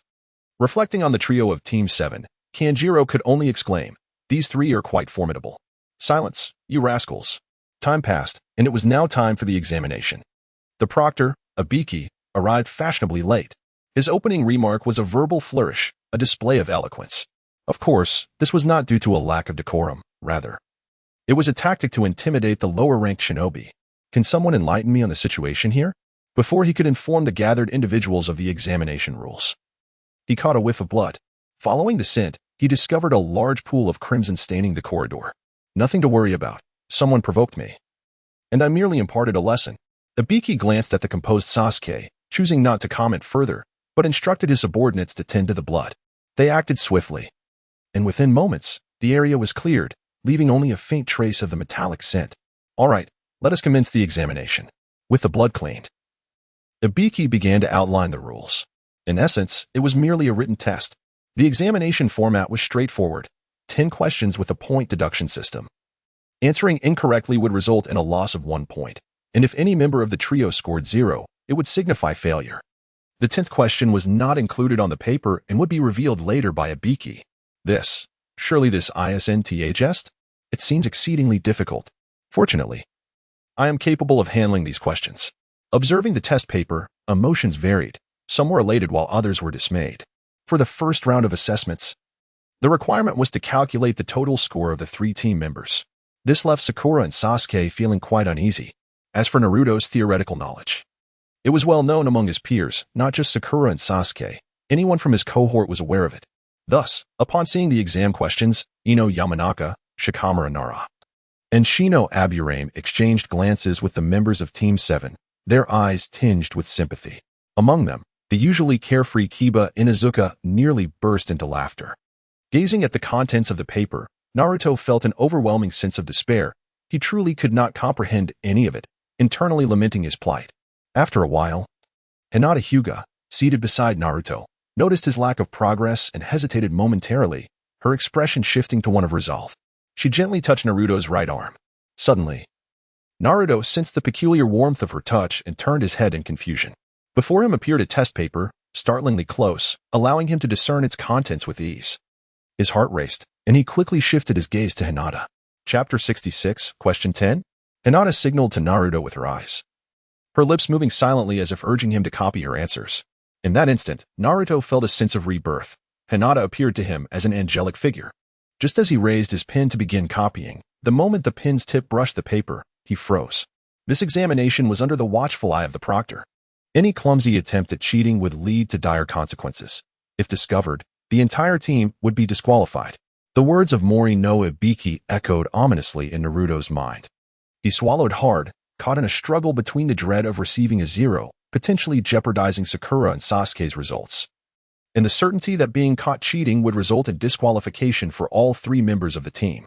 Naruto felt an overwhelming pressure, cold sweat trickling down his brow. Kawaguchi Rain and its team members all receive a score of 0. Disqualification. As Naruto grappled with his inner turmoil, a harsh and unyielding scoff pierced the air, instantly rousing him from his hesitation. Accompanying this disdainful sound, several groups of ninjas were discovered attempting to cheat, leading to the revocation of their examination qualifications. Observing the dejected figures of his fellow ninjas as they departed, Naruto inhaled sharply. He then cast a glance at the blank examination paper before him, plunging him into a state of despair. Meanwhile, Hinata, witnessing Naruto's sudden cessation of writing, felt a surge of anxiety. In her urgency, she gently tugged at Naruto's arm. Naruto snapped back to reality, gazing at the empty sheet, haunted by the chilling laughter of Marino Ibiki. Taking a deep breath, he subtly turned towards Hinata, his expression resolute. After a moment of silent contemplation, he pivoted back and closed his eyes. No need, Hinata. I will handle this myself. Upon deciphering Naruto's determination from his lips, Hinata's mouth nearly formed in astonishment.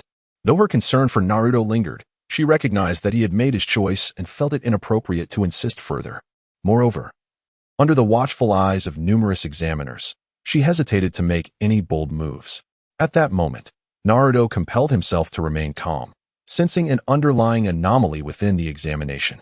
Reflecting on the expressions of those around him as they clutched their test papers, he noted that many mirrored his own feelings of apprehension. This indicates that the difficulty of the examination has surpassed the level of a mere genin, rendering the majority of candidates incapable of answering. With this conclusion in mind, Naruto began to contemplate further, recalling the words spoken by Ibiki moments earlier. In this examination, everything is under the watchful eyes of the examiners. Spare yourselves the futile attempts at cheating. Should you be discovered, haha, all members of your team shall have their qualifications revoked. Futile attempts at cheating? Discovered? Revoked qualifications? With these thoughts, a spark ignited in Naruto's mind. If being caught would lead to disqualification, then the solution was simply not to be caught. Considering the difficulty of the questions, Naruto began to formulate a hypothesis regarding the true purpose of this examination. To verify this theory, he discreetly scanned his surroundings and noticed Sasuke activating his Sharingan, mimicking the writing patterns of the candidates ahead. Ino lay helplessly on her desk, evidently employing the mind transfer technique. Meanwhile, Niji, whom he had only recently met, exhibited bulging veins around his eyes, clearly using his Byakugan to peer at others' answers. Observing the actions of his fellow candidates, Naruto became convinced of his hypothesis. The objective of this examination was not to assess the candidates' theoretical knowledge, but rather to evaluate their ability to gather intelligence. The first 9 questions tested the candidates' aptitude for information collection. But what of the 10th question? Naruto surmised that the 10th question would be pivotal to his success in this written examination. He placed all his hopes upon it. With this resolution, Naruto relaxed, quietly awaiting the proctor's announcement of the 10th question. However, with time on his hands, an idle Naruto began to scribble aimlessly on the exam paper. For instance, the first question read, "What was the earliest method of communication among ninjas?" This topic is, in essence, rather simple. Essentially a question that could be easily answered by anyone with a rudimentary understanding of ninja history. However, as a struggling student, Naruto spends his class time either dozing off or skipping altogether, leaving him oblivious to such communication methods. Thus, he simply inscribed the words dream message. Moving on to the second question. A river exists with 8 individuals needing to cross it: a father, a mother, 2 sons, 2 daughters, a ninja, and a criminal. There is a boat that can carry a maximum of 2 people at a time. Among these 8, the mother, father, and ninja are the only ones capable of operating the boat. Hence, one of them must be present for the boat to set sail. The boat cannot return on its own, and it is imperative to prevent the occurrence of the following 3 scenarios. 1. If the ninja is absent, the criminal poses a threat to the family of 6. 2. If the father is not present, the mother may harm the sons. 3. If the mother is absent, the father may endanger the daughters. How then should they cross the river? At this juncture, the difficulty of the questions escalated dramatically. Faced with such a complex problem, even Sakura, the academic prodigy, took considerable time to arrive at the correct solution. Yet, Naruto, with a faint smile, jotted down, "Why not take a detour?" As for the third question, and the 9th, time slipped away gradually while Naruto scribbled his answers haphazardly. Observing the responses he had pinned for the 9 questions, he silently chuckled to himself. The answers to these exam questions could be regarded as a minor prank of his. Speaking of pranks, Naruto suddenly recalled that it had been a considerable time since he last engaged in such antics, and he found himself nostalgically reminiscing about the days of his youthful mischief. Just as Naruto was lost in fond memories of his past pranks, the instructor Ibiki let out a cold smirk and finally announced the 10th question of the examination. First, you must decide whether to accept the assessment of this 10th question. Should you choose to decline, the candidate will immediately receive a score of 0, which equates to failure, and both members of the group will be deemed unsuccessful as well. The utterance of those words sparked widespread discontent among the candidates. Ibiki, undeterred by their dissatisfaction, continued, "Should the examinees accept this question, those who fail to answer correctly shall forever forfeit their eligibility to participate in the Chunin exams." As soon as he finished speaking, the room erupted into chaos. Silence. Cease your whispers, or you will be awarded a score of 0. Kamijitoma, you receive a 0. Ito Makoto, you too receive a 0. Shiba Tatsuya. Sakurai Tomoki. After Ibiki had handed out bento boxes to several students, the candidates finally quieted down, contemplating whether to accept this 10th question. "No, I cannot accept the consequences of being barred from the Chunin exams forever. I choose to withdraw." "I withdraw as well." "So do I." "Me too." Chapter 67. The second exam? The serene atmosphere intended for contemplation did little to calm the candidates. Rather, it heightened their anxiety. Before long, some examinees began to abandon the 10th question and exited the examination room. Naruto, seated among them, raised an eyebrow, feeling both elated and disheartened by the 10th question. He was pleased to feel secure in this examination, yet disappointed by the lack of sophistication in Ibiki's words. In Naruto's view, while Ibiki's earlier statements were reasonable, he erred in imposing such a severe penalty. After all, the Chunin exams are not exclusive to Konohagakure. Other ninja villages can host them as well.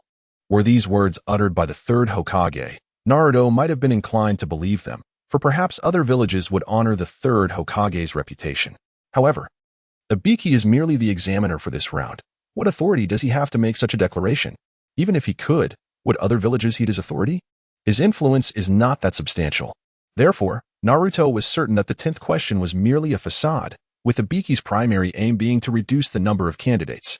The current examination room clearly reflected that the number of participants had dwindled significantly. Most of these individuals were not apprehended for cheating. Rather, they were intimidated by the daunting nature of the 10th question and chose to forfeit the examination. Upon understanding the intentions of Ibiki, Naruto calmly settled into his spot, unfazed. After approximately 7 or 8 minutes had elapsed, the once bustling examination hall now housed less than 3/5 of the original candidates. Observing that no one appeared willing to leave voluntarily, Ibiki boisterously declared, "Congratulations, all of you have passed." The resolute examinees, who had steeled themselves to tackle the 10th question fiercely, were initially perplexed by Ibiki's announcement, followed swiftly by a surge of elation. It is akin to an organization assigning you a life-threatening mission. Just as you have mentally prepared yourself to accept this daunting task, the organization whimsically declares, "Just kidding." Are you elated? Surprised? Suddenly, while the candidates are reveling in their fleeting sense of relief, the glass window to the left of the examination hall shatters explosively. Ibiki's brow furrows slightly, and he exhales a soft sigh. With the sound of breaking glass, a massive banner unfurls, and a figure materializes before it. Haha. You little rascals, do not presume that passing the first assessment grants you respite. The second round of evaluation is upon us. I am the chief examiner for this round, Mitarashi Azuki. This exceedingly arrogant demeanor left many of the raucous lower ninjas in a state of collective petrification. The entire examination hall was suddenly enveloped in an eerie silence. Hondo had expected her entrance to be met with cheers from the other candidates, yet the reality was starkly different. Observing the group of candidates, who were as quiet as if turned to stone, Hondo felt a surge of anger. At that moment, Ibiki delivered a pointed remark. "Hey, no one is paying you any attention."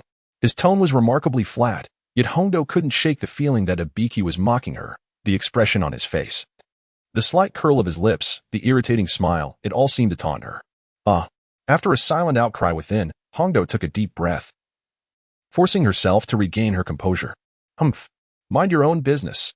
Although she attempted to feign indifference, her tone and expression betrayed her simmering dissatisfaction and anger. Ibiki merely shrugged, indicating that he meant no harm. He then took a few steps back, well aware of the temperament of this female upper ninja. Given the gravity of the situation, he thought a little provocation might be permissible, but he knew that saying too much could provoke this volatile woman, who was known for her tendency to resort to violence over trivial disagreements. Thus, he decided to refrain from further engagement with Hondo. Watching Ibiki's retreat, Hondo snorted but chose not to pursue the matter further, recognizing the presence of so many candidates. However, should he dare utter another word, she vowed to make him regret it. Clearing her throat, she scanned the crowd and frowned slightly. Discontented, she remarked, "Ibiki, why is the first round of the exam so simple that it still leaves behind so many participants?" "So many? You must be joking." Before Ibiki could respond, the candidates around them widened their eyes in disbelief. Though they dared not voice their thoughts, internally they were all incredulous. With less than 3/5 of the participants remaining, how could she still consider that excessive? The candidates exchanged glances, their expressions filled with indignation as they regarded Hondo, but out of respect for her position as an examiner, they held their tongues. "Hiki, this year's cohort is particularly exceptional, which is why a larger number remains," Ibiki said with a nonchalant smile. "Humph." Hondo dismissed his words with a few scoffs. She then let out a chilling laugh, her demeanor shifting to a sinister smile. "In any case, for the second round of the exam, I will ensure that the number is reduced by more than half." Her voice, stripped of its earlier buoyancy, now carried a foreboding tone that sent shivers down the spine. "What? Below half? The distinction between 1/2 and 3/5 is negligible, yet they have just endured an inhumane written examination, leaving them utterly exhausted both physically and mentally. Now, in the second round, over half of the participants are to be eliminated. Is this even a game? Well, it seems you have little time for respite. Please, everyone, Follow me as we proceed to the venue for the second round of examinations.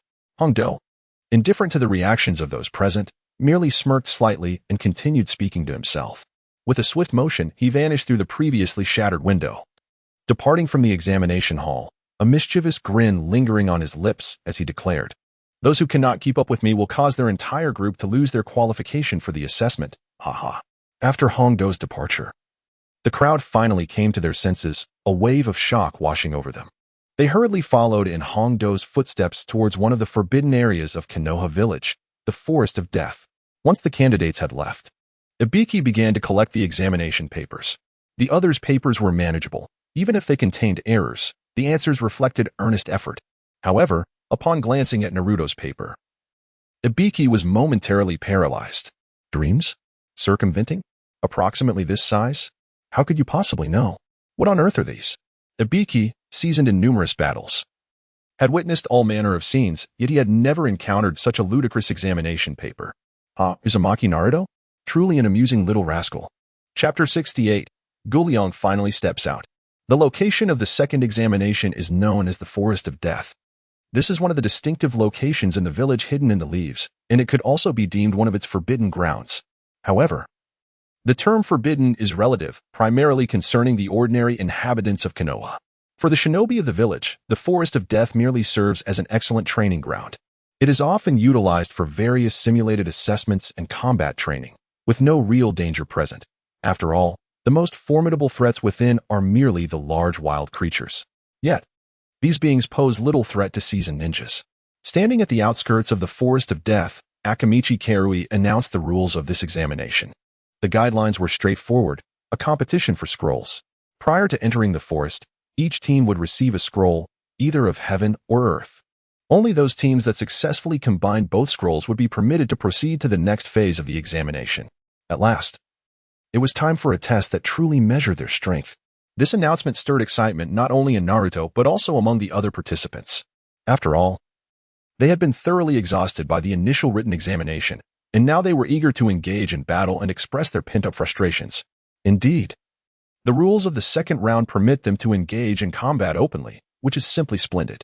Half an hour later, after all teams had signed the life and death agreement, they entered the Death Forest through 18 separate entrances, thus marking the commencement of the second examination. From this moment onward, every individual we encounter is an adversary, and our task is to incessantly seize the scrolls from other groups until we acquire the ones we require. Upon entering the Death Forest, Naruto solemnly addressed Sasuke and Sakura, his tone laced with anticipation and excitement. TCH, do you really need to say that? Sasuke and Sakura, no novices themselves, were well aware of the challenges that awaited them in the Death Forest. At this moment, none were aware of the scrolls in the possession of the others. Thus, they could only strive to seize the scrolls from their competitors until the mission's objective was accomplished. Moreover, they had to remain vigilant against the ferocious beasts and various natural dangers that lurked along their path, as well as the assassination attempts, traps, and poisons devised by rival teams. Fortunately, Team 7 was exceptionally well-equipped to handle such tactics. Whether facing direct confrontation or covert attacks, both Sasuke and Naruto exhibited no fear. Should poison be employed? Hehehe, Sakura, the healer, was not to be underestimated either. Sasuke, Sakura, what do you think about the idea of eliminating all the other candidates here? Naruto proposed a rather devious suggestion. Soon after they had entered the Forest of Death and had not ventured far. How could we possibly eliminate everyone in such a vast expanse? Sasuke questioned, his brow furrowing at Naruto's proposition. As he rightly pointed out, the sheer size of the forest made it an impractical endeavor to eliminate all candidates. Heh. Do you think I haven't considered that? Naruto replied with a slight grin, continuing, the condition for passing this exam is to reach the central tower, located 10 kilometers from the edge, within 5 days, carrying both the Heaven and Earth scrolls. If any team peeks at the scrolls, suffers a casualty, or becomes incapable of continuing, they will fail. Therefore, we merely need to arrive at the central tower ahead of the others. I will hide at one entrance while Sasuke takes position at the other, with Sakura providing support. When a team approaches, we can eliminate them. Given the strength of the three of us, do you think we stand a chance of eliminating everyone? Naruto's proposition was indeed enticing. After a moment's contemplation, Sasuke reasoned that, barring any unforeseen circumstances, it was unlikely that any candidates would surpass their combined prowess. Even the three from Sunagakure posed no threat. Thus, Naruto's suggestion stirred a sense of intrigue within Sasuke. If they were to eliminate all candidates, it would ensure their rise to the rank of Nin. Why wait for the final exam when they could secure their success in the second? Very well, let us proceed as you suggest, Sasuke acquiesced. I knew you would agree, Naruto exclaimed. In an instant, both drew their swords and, with a swift motion, leapt gracefully onto their respective flying swords. What about Sakura? Not to worry. My medium-sized sword can carry two, Sasuke assured. At this, Naruto smirked, feeling a pang of envy. Meanwhile, Sakura, though maintaining a serious facade, was elated internally at Sasuke's words. Hold on to me tightly, so you don't fall, Sasuke instructed, as the length of the sword made it a tight fit for Sakura to stand on. To prevent her from falling off, Sasuke had no choice but to let her cling to him. I'll go ahead, Naruto declared, feeling irked by his companion's slow pace. Opting to move forward to avoid being fed dog food. All right, let us go, Sasuke responded. Sakura agreed. As Naruto took the lead, Sasuke paid him no mind. Only after Sakura had firmly established her footing did Sasuke command his flying sword to ascend, leisurely following in Naruto's wake. Hey, Sasuke, do you see someone on the right? Once airborne, their perspective broadened significantly. With Sasuke shielding her from the wind, Sakura was able to glance around freely from her position behind him. At a glance, it appeared that there was another individual soaring to their right. Could it be the boss? Sasuke, possessing superior vision compared to Sakura, soon discerned the identity of this person after a careful observation. With a loud shout to alert Naruto, he directed his flying sword towards Jin Yong. Hearing Sasuke's exclamation, Naruto, initially startled, quickly turned to look at him, only to see Sasuke veering off to the side. Isn't that the uncle? He pondered, a hint of confusion washing over him, as he too steered his flying sword towards Jin Yong. Why, one might ask, was Jin Yong present in this vicinity? The answer lay in his profound boredom. Due to the Chunin exams, the establishment had seen no patrons that day. Gazing at the desolate internet CAF, he had informed Zabuza and Haku of his intent, and then took to the skies atop his flying sword, hoping to seek some amusement amidst the monotony.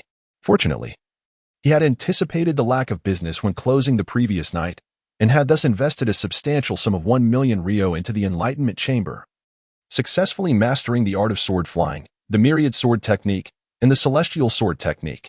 The thought of that hefty expenditure stung his heart.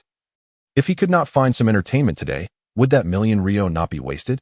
Not long after ascending to the heights above the Forest of Death, he noticed the trio from Team 7 also taking to the skies, approaching his direction.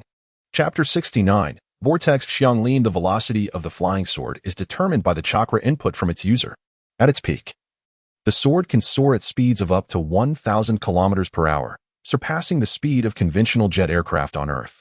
However, should Sasuke maintain such a velocity, he would likely exhaust his chakra in less than an hour. Therefore, in typical circumstances, he would regulate the speed of his flying sword to around 360 kilometers per hour, roughly translating to 100 meters per second. The consumption of speed remained within Sasuke's reasonable limits, and it was not enough to subject Sakura, who trailed behind, to overwhelming gusts of wind. What brings you here? Before long, the trio of Team 7 found themselves before Jin Yong. Upon hearing Jin Yong's inquiry, Naruto replied, "That's what we want to ask you, Uncle. Why have you come to our examination venue?" Jin Yong shrugged and said, "I simply felt a bit bored, so I decided to come and take a look. You need not concern yourselves with me. I am merely a bystander here." "I see, we understand." Jin Yong was evidently there to observe the spectacle, and given this, the trio felt no need to linger and obstruct him. Wait a moment. Just as Sasuke and Naruto were maneuvering their flying swords to depart, Jin Yong suddenly called out to them, "Is there something else? Well, if you happen to encounter a girl with red hair during the examination, do remember to bring her to me." Upon hearing Jin Yong's request for them to fetch someone, the trio's interest piqued, and they inquired about the girl in question.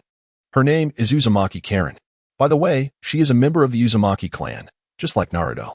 Her abilities may not be formidable, but she possesses a vast amount of chakra and exceptional sensory skills. Moreover, any injured person who bites her skin will recover both chakra and injuries. Due to this peculiar trait, her life in the hidden grass village has been quite tragic. Whenever someone is injured, they tend to inflict a bite on her, which was an immense burden for her in her youth. As a matter of fact, her mother was bitten to death by these individuals without regard for the consequences. Thus, you need not worry about acting as robbers. Your endeavor is to salvage the future of a young girl. After hearing Jin Yong's account of Karen's plight, Sasuke remained indifferent. having witnessed and endured considerable tragedy himself, including the night of his clan's annihilation. However, Naruto appeared greatly stirred.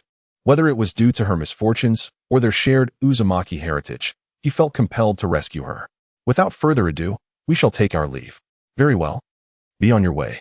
Once they bid farewell to Jin Yong, Naruto conferred with Sasuke about heading to the central tower first.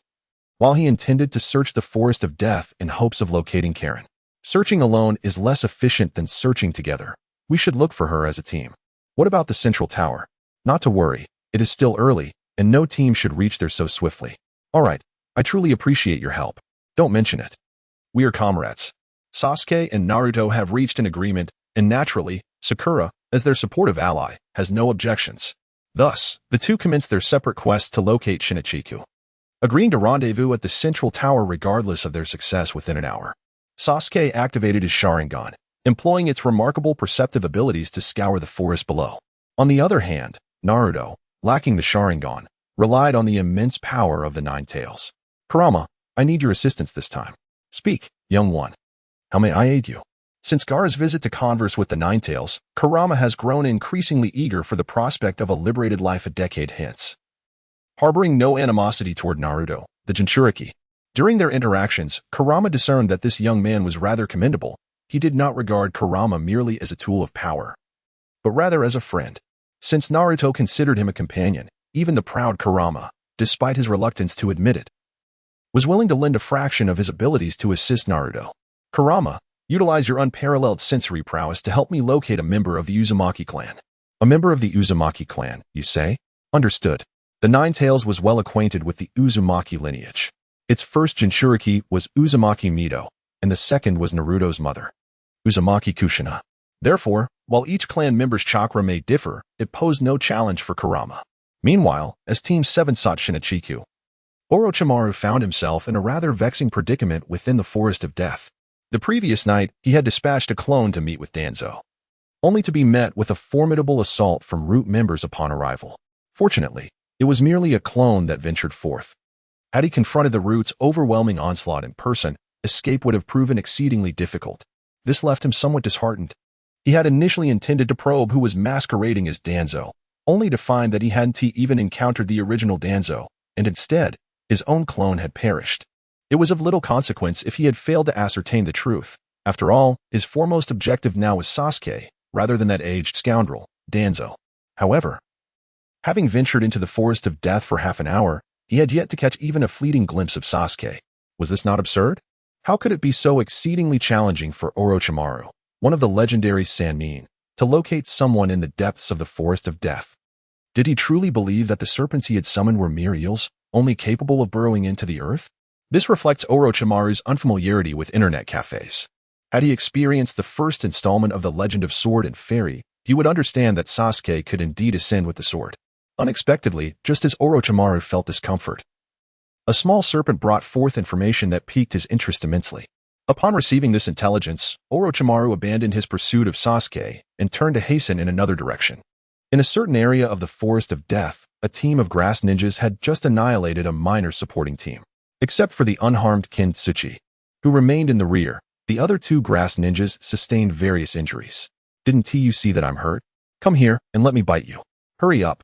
You worthless fool, that's all you're good for.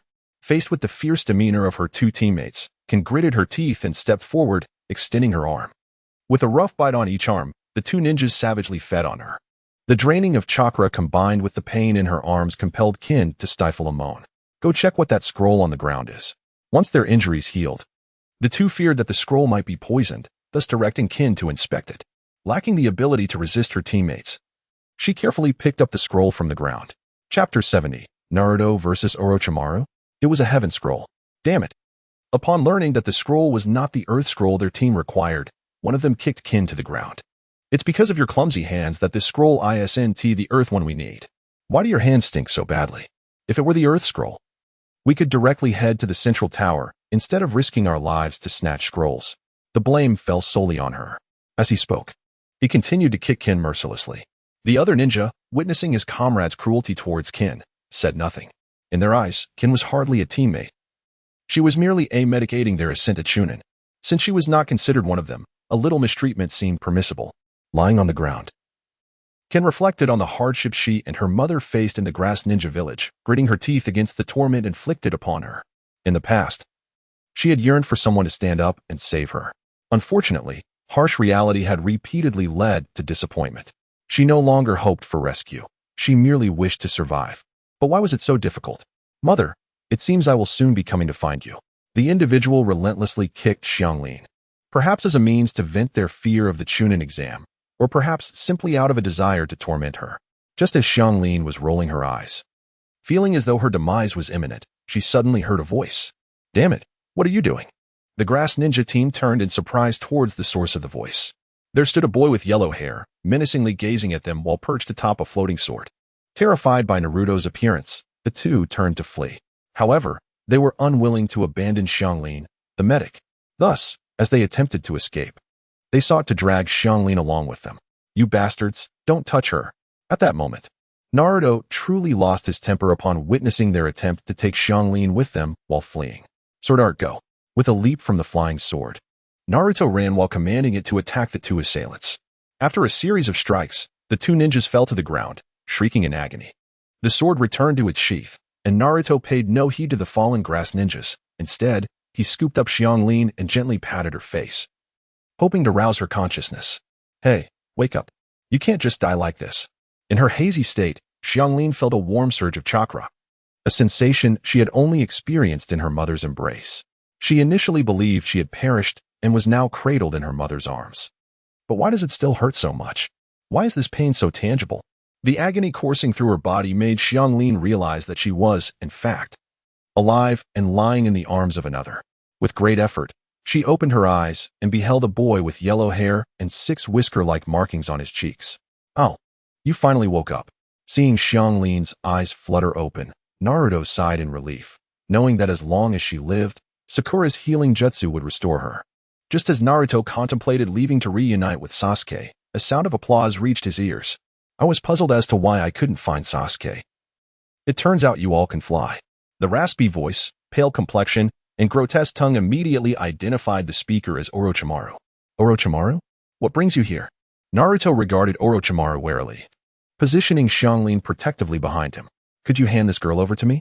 Orochimaru expressed keen interest in Xianglin, already aware of her unique attributes, which prompted him to abandon his pursuit of Sasuke in favor of this encounter. Alas, Naruto had anticipated him. Do you really think I would surrender Xianglin to you? Hiding behind Naruto, Kankuro felt a wave of warmth at his words. It seems there is no other choice. I must resort to force. With that, Orochimaru made his move. As 3 massive serpents lunged towards him, Naruto reacted swiftly, flicking his index and middle fingers upward, drawing forth his sword in a flash. In the blink of an eye, the 3 serpents were severed in half. Truly, the internet CAF was a remarkable place. Orochimaru, having missed his strike, did not pursue further aggression but instead marveled at the CAF's wonders. Orochimaru, have you thought this through? Kankuro is someone the elders specifically requested. Do you dare to offend him? Upon hearing Orochimaru's murmurs, Naruto felt a strong urge to slap himself. After all, he was here due to the elders' instructions, which had led him to learn of Kankuro's predicament. Naruto could not believe that Orochimaru would risk offending the elder. It was evident that Orochimaru was wary of the elder, given that he refrained from attacking Sasuke within the CAF, especially after witnessing the elder's formidable presence. However, he was also unwilling to let go of Kankuro's unique abilities. Taking Kankuro by force would undoubtedly provoke the elder's wrath, yet refraining from doing so would hinder his own research. After weighing his options, Orochimaru arrived at a compromise. How about this? If you provide me with 2 or 3 vials of her blood, I will allow you to leave. Upon hearing this, Kankuro instinctively began to roll up his sleeve, believing that parting with 3 vials of blood to escape such a foe was indeed a fair trade. However, he was taken aback when Naruto flatly refused. Forget it. Don't think I'm afraid of you. You want Kankuro's blood? You'll have to step over my dead body. Kankuro was momentarily stunned, puzzled by Naruto's refusal. It was merely 3 vials of blood, not her life. Yet, feeling Naruto's protection, her heart swelled with warmth. She finally understood what it meant to have a true companion. If that is the case, then do not blame me. At this moment, Orochimaru made a resolute decision. The thought of relinquishing the imminent capture of Cheyenne was utterly inconceivable. As for Guliang, he had offended individuals far stronger than himself before. Did he not witness Gu Liang's nonchalant existence after his departure from the Akatsuki? In Orochimaru's mind, the leader of the Akatsuki, endowed with the Rinnegan, posed a greater threat than Gu Liang. If even the Akatsuki could not locate him, how could a mere Gu Liang succeed? As long as he remained elusive, no one would be able to find him. 10,000 Sword Technique. Observing the shift in Orochimaru's demeanor, Naruto recognized his intention to strike and swiftly unleashed his ultimate move, simultaneously conjuring a shadow clone to shield Cheyenne from potential harm. This was indeed a formidable assault. As the multitude of flying swords filled the air, even Orochimaru could not suppress a chill coursing through him. Chapter 71, Naruto vs. Orochimaru. Gazing at the countless flying swords, Orochimaru had no time for contemplation. His hands began to move with remarkable speed. Wind release, great breakthrough. Orochimaru's thoughts were optimistic. Amidst the plethora of swords, his chances of evasion were slim. Perhaps a great breakthrough could disperse the onslaught. Such aspirations, however, were met with the harshness of reality. 10,000 Sword Technique was not something that could be easily countered by a mere great breakthrough. As Orochimaru executed his ninjutsu, Naruto, sensing the urgency, amplified his chakra output, maintaining the stability of the flying swords while directing them to assault Orochimaru. Monster, perish. The great breakthrough proved ineffective, and Orochimaru sensed impending doom. In the fleeting moment before the sword struck, he barely managed to employ the body replacement technique to evade the attack. But this was not the end. Orochimaru's use of the body replacement technique did not surprise Naruto. After all, his opponent was one of the legendary Sannin. Gu Liang had remarked that this individual existed at a level surpassing that of a typical Genin. Such a presence, how could it possibly be so easily vanquished? QB. Tell me, where is he? Approximately 100 meters to your left. Understood. With QB's assistance, Naruto swiftly pinpointed Orochimaru's location. Without further ado, he proceeded to execute the sword technique to manipulate the myriad blades. Naruto's chakra was depleting by the moment. Even though he possessed a considerable reserve, such consumption was unsustainable. Eager for a swift resolution, upon learning of Orochimaru's whereabouts, he immediately commanded the flying swords to besiege him. How could you locate me so easily? Orochimaru's hiding spot was exceedingly concealed, nestled behind a large tree. Furthermore, having infused himself with the white snake's genes, his heartbeat and blood were unlike those of an ordinary human. Even formidable sensory ninjas would struggle to perceive Orochimaru in this state. To my astonishment, however, he was detected by Naruto. Prepare to meet your end. I refuse to accept that. As the onslaught of 10,000 swords approached once more, Orochimaru hastily formed a series of hand seals. Simultaneously, the multitude of flying swords struck his body with precision. A pain scream escaped Orochimaru's lips. And as the final sword pierced his flesh, he was reduced to a mere puddle of flesh. Yet, Naruto displayed no semblance of joy at this sight. Naruto, be cautious.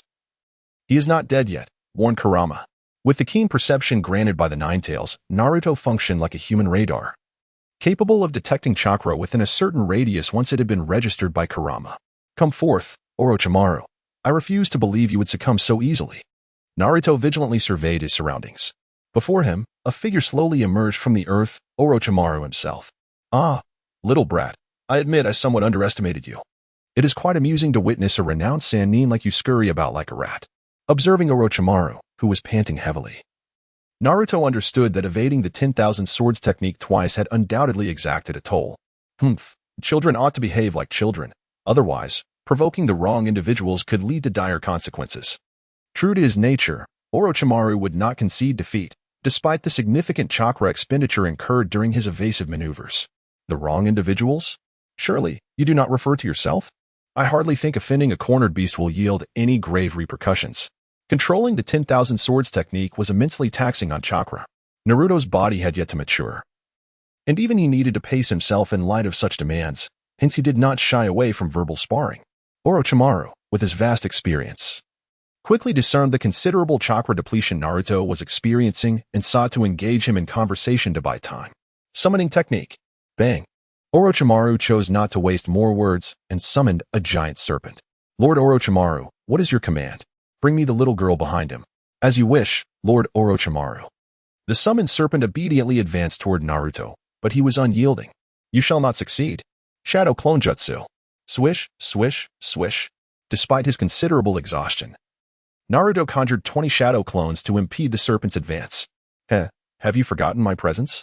20 shadow clones stood as an obstruction, and Orochimaru understood that unless he summoned the legendary Manda, breaching this multitude of clones would prove exceedingly arduous. Yet, he was at an impasse. Manda's temperament was notoriously difficult, and should he utter any inappropriate words upon summoning, it would undoubtedly tarnish his image as the esteemed boss. Ninjutsu, Manda's serpent array. In a bid to thwart Naruto, Orochimaru opted for a formidable maneuver. Thus, it became evident that Orochimaru was quite the eccentric as he opened his gaping maw, unleashing a multitude of serpents that slithered forth. Even Naruto, confronted by the sheer number of serpents advancing towards him, felt a shiver run down his spine. Kyuubi, lend me your chakra. Absolutely.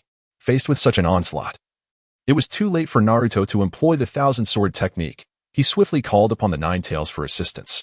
The Nine Tails, ever supportive, bestowed upon Naruto a substantial amount of chakra. As the chakra surged within him, a layer of chakra armor enveloped his body, and a tail composed of Nine Tails chakra materialized behind him. As Naruto reveled in the potency of the Nine Tails chakra, Orochimaru's Manda's serpent array was already upon him. Observing the serpents gnawing at his chakra armor, Naruto remained unfazed, even stifling a laugh. The chakra of the Nine Tails possessed a formidable corrosive quality, even if he stood motionless.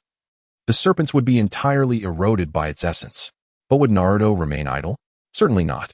Facing the overwhelming number of serpents, he adeptly utilized the malleable nature of the chakra armor, thrusting forward with the demon fox claw to counterattack Orochimaru, who was still expelling serpents.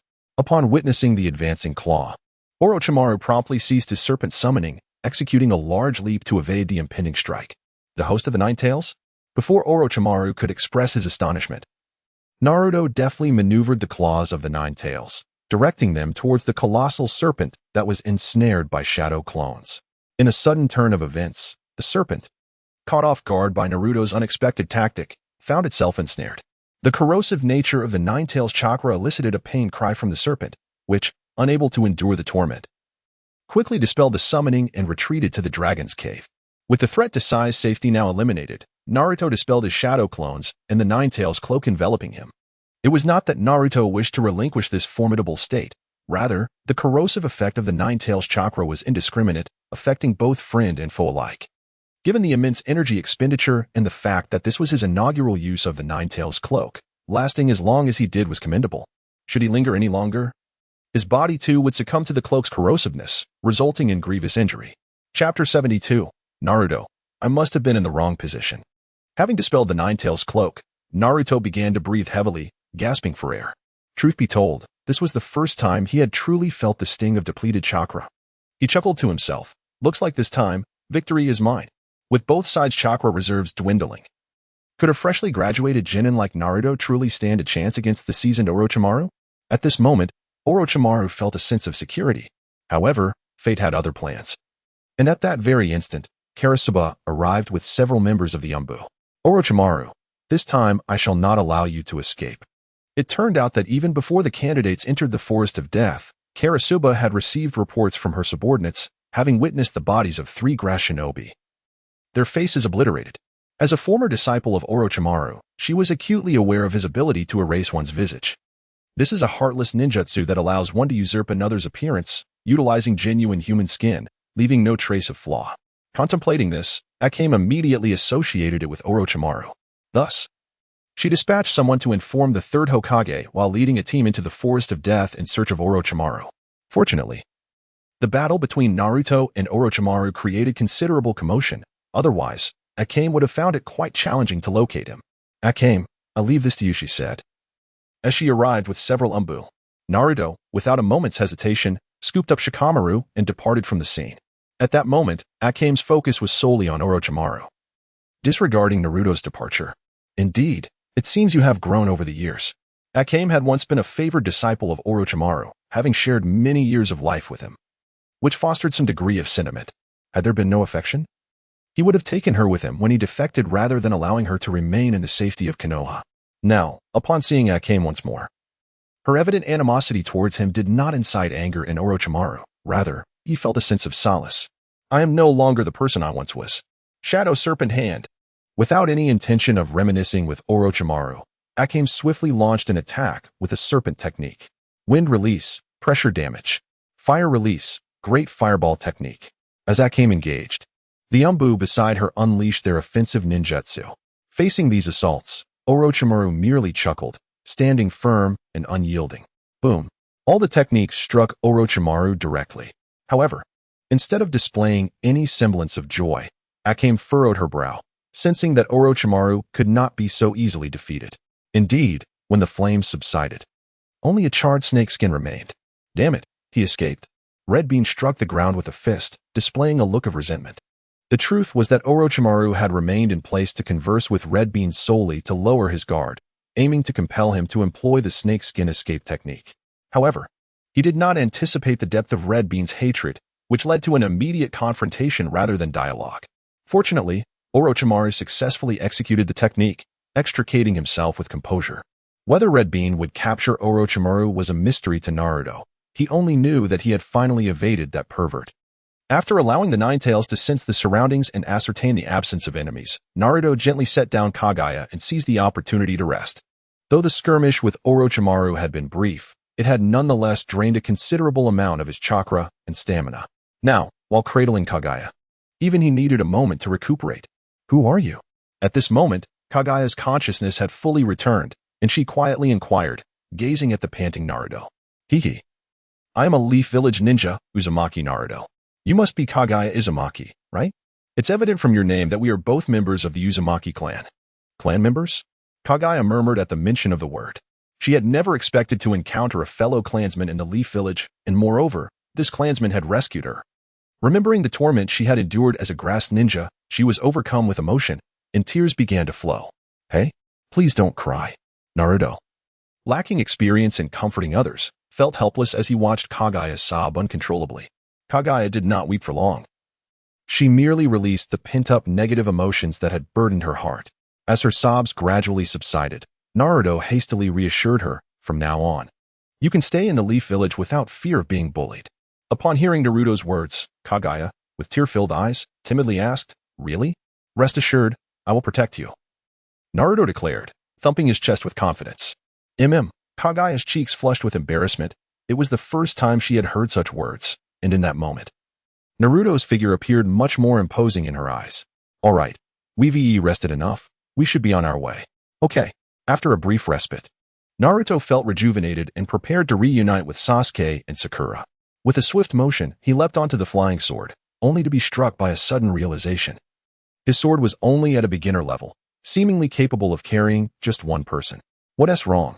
Noticing Naruto's bewildered expression atop the flying sword, Kaguya could not help but inquire. Well, I forgot that this flying sword can only carry one person. Is that so? Kaguya's disappointment was palpable. She had hoped Naruto would not leave her behind. It's all right, big brother Naruto. I will find my own way out. Observing the disappointment in Xianglin's eyes and hearing her address him as brother, Naruto's stubborn temperament flared up. He could not fathom why such a long sword could not accommodate two individuals. Do not worry, Xianglin. I promised I would not abandon you. Please, give it a try, he urged. Upon hearing Naruto's response, a smile adorned Xianglin's lips as she nodded vigorously and then leaped onto the flying sword.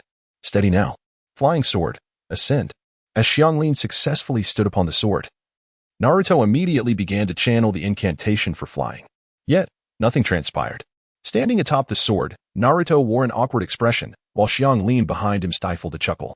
This must be a mistake. It must be my stance, he muttered, striking what he believed to be a dashing pose before declaring, flying sword, ascend.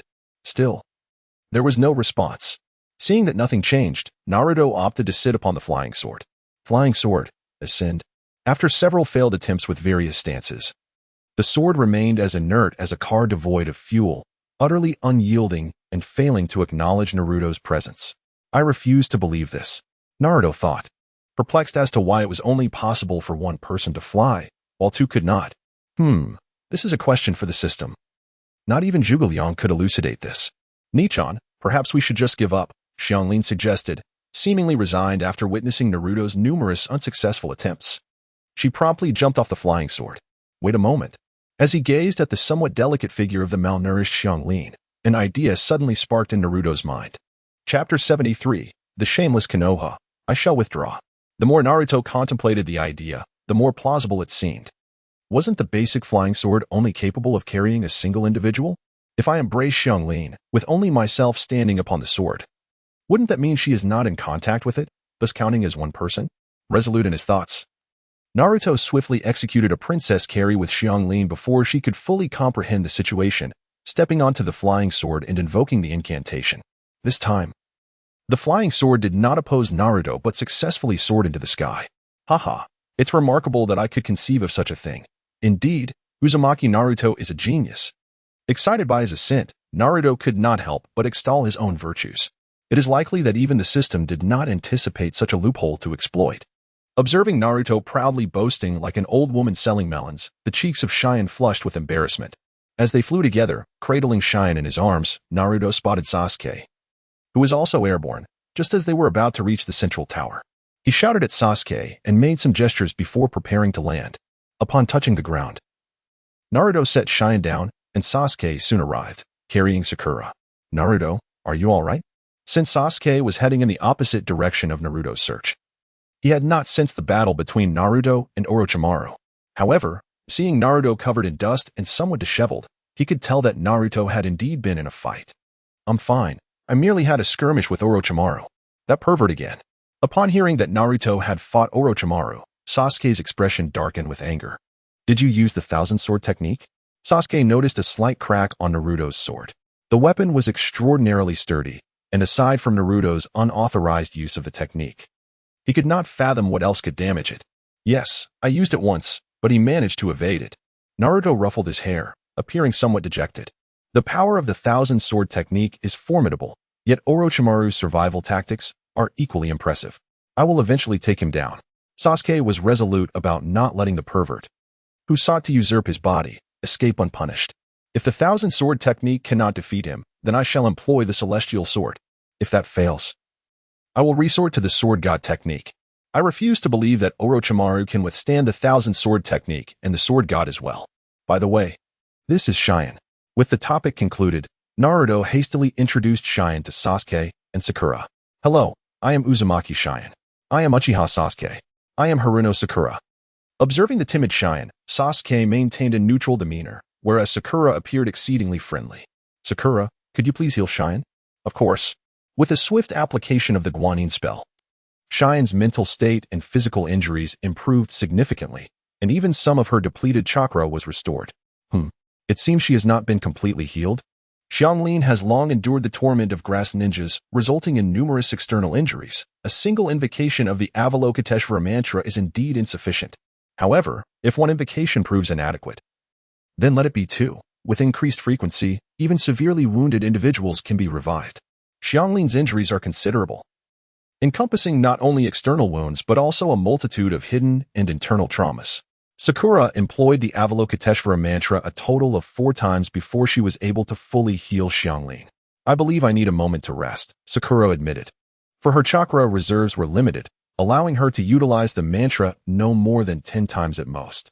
In her haste to heal Xianglin, she had expended a significant amount of chakra, leaving her complexion somewhat pallid. Observing Xianglin's unprecedented improvement, Sakura felt a surge of joy. However, upon seeing Sakura in her current state, Xianglin was taken aback, her expression turning to one of concern. Do not worry, I merely overexerted my chakra. A brief respite will suffice, Sakura reassured her. Hearing this, Xianglin felt a wave of relief wash over her. After resting for a while and feeling considerably better, the trio from Team 7 resolved to proceed with their prearranged plan. With the unexpected addition of Xianglin to their ranks, Naruto decided that she should enter the central tower first. Xianglin felt a profound reluctance to part from Naruto's side, yet she understood that in her current state, she was merely a burden. Remaining by Naruto's side would only serve to distract him. Thus, despite her hesitations, she dutifully made her way into the central tower. Naruto had previously instructed her that should she encounter any difficulties, she was to invoke the name of Guliang. This name may lack recognition among the multitude of ninjas, yet within the realm of the Umbu, it holds immense notoriety. Naruto is well aware that the central tower is surrounded and guarded by numerous Umbu operatives. Once Keirin utters the name of Katsura, none would dare to provoke her, except, of course, for that madman, Orochimaru. Speaking of Orochimaru, after evading Keirin, he first sought out the Sound Ninja Trio, instructing them to prioritize the Nin exams and to temporarily postpone the mission to locate Sasuke. After imparting his directives, He then approached Kabuto, advising him to refrain from searching for Naruto and Sasuke. It is futile to search on the ground while others soar in the skies. To find them under such circumstances would indeed be a miracle. Once his orders were conveyed, Orochimaru prepared to depart from the forest of death. For the Umbu presence there was overwhelming, and remaining could lead to complications. However, as he was about to leave, an overwhelming sense of danger enveloped him. Without hesitation, Orochimaru bit into his thumb and swiftly formed hand seals. Summoning technique, Triple Rashomon. The moment the Triple Rashomon was conjured, an enormous sword struck fiercely against the gates. Before Orochimaru could even rejoice at narrowly escaping yet another calamity, he witnessed the Rashomon beginning to crumble. What? In disbelief, Orochimaru could hardly fathom the scene before him.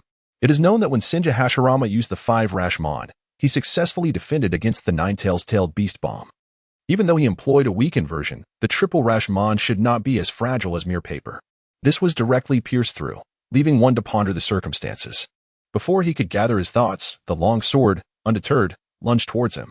The immense pressure of impending death caused Orochimaru's entire body to ache, making even the slightest movement of his hand feel exceedingly arduous.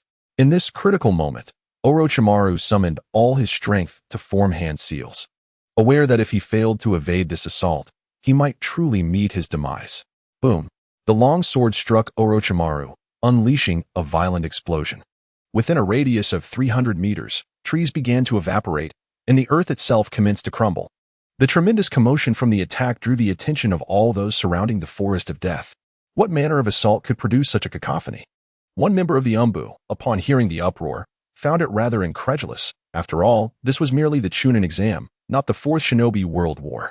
Was such exaggeration truly necessary? How disgraceful of Konoha to dispatch Jonin to participate in the Chunin exam. I am compelled to withdraw from the competition. Indeed.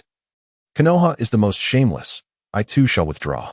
The candidates for the exam also heard the tumult, and some of those in close proximity even witnessed the astonishing explosion, so frightened that they contemplated withdrawing from the contest. Chapter 74. The Pact with Orochimaru. The intense commotion was certainly heard by the 3 members of Class 7. Upon soaring into the sky, they beheld a distant expanse where a forest had vanished, replaced instead by a colossal meteorite crater. The tremendous force of the attack made it evident to the 3 of them that it was orchestrated by Yong. What shall we do? Perhaps we should refrain. It is clear that only Orochimaru, with such a potent display of power, could be behind this in the forest. Nodding in agreement, it was apparent that if Orochimaru dared to assault Xianglin, he must be prepared to face the consequences. If only we could eliminate Orochimaru, that would be splendid. Ultimately, however, Orochimaru successfully employed the substitution technique, though he had underestimated the ferocity of the attack. The violent shockwave inflicted severe injuries upon him. Now, he lay on the ground, coughing up blood, resembling a soul on the brink of departure. Indeed, my celestial sword did not strike you directly. It was merely the aftermath. Who are you trying to impress with this feigned demise? Perched atop my flying sword, Yong looked down upon Orochimaru with evident displeasure. Ah. It seems that nothing escapes your keen perception. Indeed, despite Orochimaru's current lamentable state, it was all a show for Yang's benefit. He understood that Yong had likely realized his assault on Xianglin, and the recent attack served as retribution, to alleviate Yang's fury. He felt compelled to present a more pitiable facade. However, now that Yong had seen through him, the significance of his act was rendered moot. Orochimaru tilted his head back, striving to open his mouth wide, from which a new incarnation of himself emerged. The great serpent substitution technique, though rather grotesque in appearance, was indeed a life-saving technique. By utilizing an external body as a substitute, he could sustain severe external injuries, and as long as Orochimaru's chakra was sufficient, he could fully recover provided the injuries did not involve his soul. Speak, Orochimaru, how do you wish to meet your end? The reborn Orochimaru gasped for breath, clearly drained from employing the substitution technique. Yet, upon hearing Yang's words, he did not display any signs of despair. Rather, a subtle smile graced his lips, indicating his delight. Do you believe I would not kill you? Although I cannot fathom the reason, I sense that you will not take my life. If you truly wish to do so, you could simply act without the need for unnecessary words. Indeed, Yong did not harbor the intent to slay Orochimaru, not for the sake of narrative, but rather out of admiration for the man himself. Naruto, often referred to as the Legend of the Eyes, unfolds in a world where lineage dictates power. In such a realm, It is remarkable that Orochimaru, a commoner, could enhance his strength through scientific means. Gu Liang genuinely appreciates individuals endowed with a spirit of inquiry and innovation. The earlier strike of the heavenly sword served as a reprimand to Orochimaru. Had he not evaded it, death would have been his fate. Conversely, should he have survived, Gu Liang would not have minded sparing his life, albeit at a cost. You guessed correctly, I indeed have no intention of ending your life. What price must I pay? Ninjutsu or wealth? Engaging in conversation with an astute individual is effortless. Before Gu Liang could articulate his demands, Orochimaru eagerly offered his terms. I desire both ninjutsu and riches. Very well, I shall provide you with ample wealth that will satisfy you, along with a sufficient quantity of ninjutsu. Gu Liang felt content with Orochimaru's response. However, an excess of ninjutsu would be of little utility to him, and even if bestowed upon Sasuke and his ilk, they would likely regard it with disdain. Among Orochimaru's collection of ninjutsu, only one piqued Gu Liang's interest. Disperse your wealth as you see fit, but I require only one forbidden technique, the reanimation jutsu. The reanimation jutsu? I comprehend. With Orochimaru's acquiescence, Gu Liang found little else to say. Let it be settled then. The commotion we just caused has likely attracted the attention of Konoha. You should make your hasty exit. I await your arrival with both riches and forbidden techniques. With that, Gu Liang maneuvered the flying sword, ascending into the sky and vanishing beyond the horizon. As Gu Liang departed, Orochimaru too made his exit, fortunate to possess numerous escape techniques. After Gu Liang flew away, he successfully navigated out of the Death Forest. Shortly after their departure, the third Hokage, accompanied by a large contingent, arrived to find the shell left behind by Orochimaru's serpent substitution technique. Orochimaru, upon returning to Konoha, was known to Sarutobi Hiruzen, who had long intended to capture him after learning of his impersonation of Danzo. Regrettably, the figure sent by Orochimaru was merely a clone. Though he lamented the failure to apprehend Orochimaru, fearing potential chaos the rogue might incite within Konoha, the sight before him suggested that destruction had not occurred.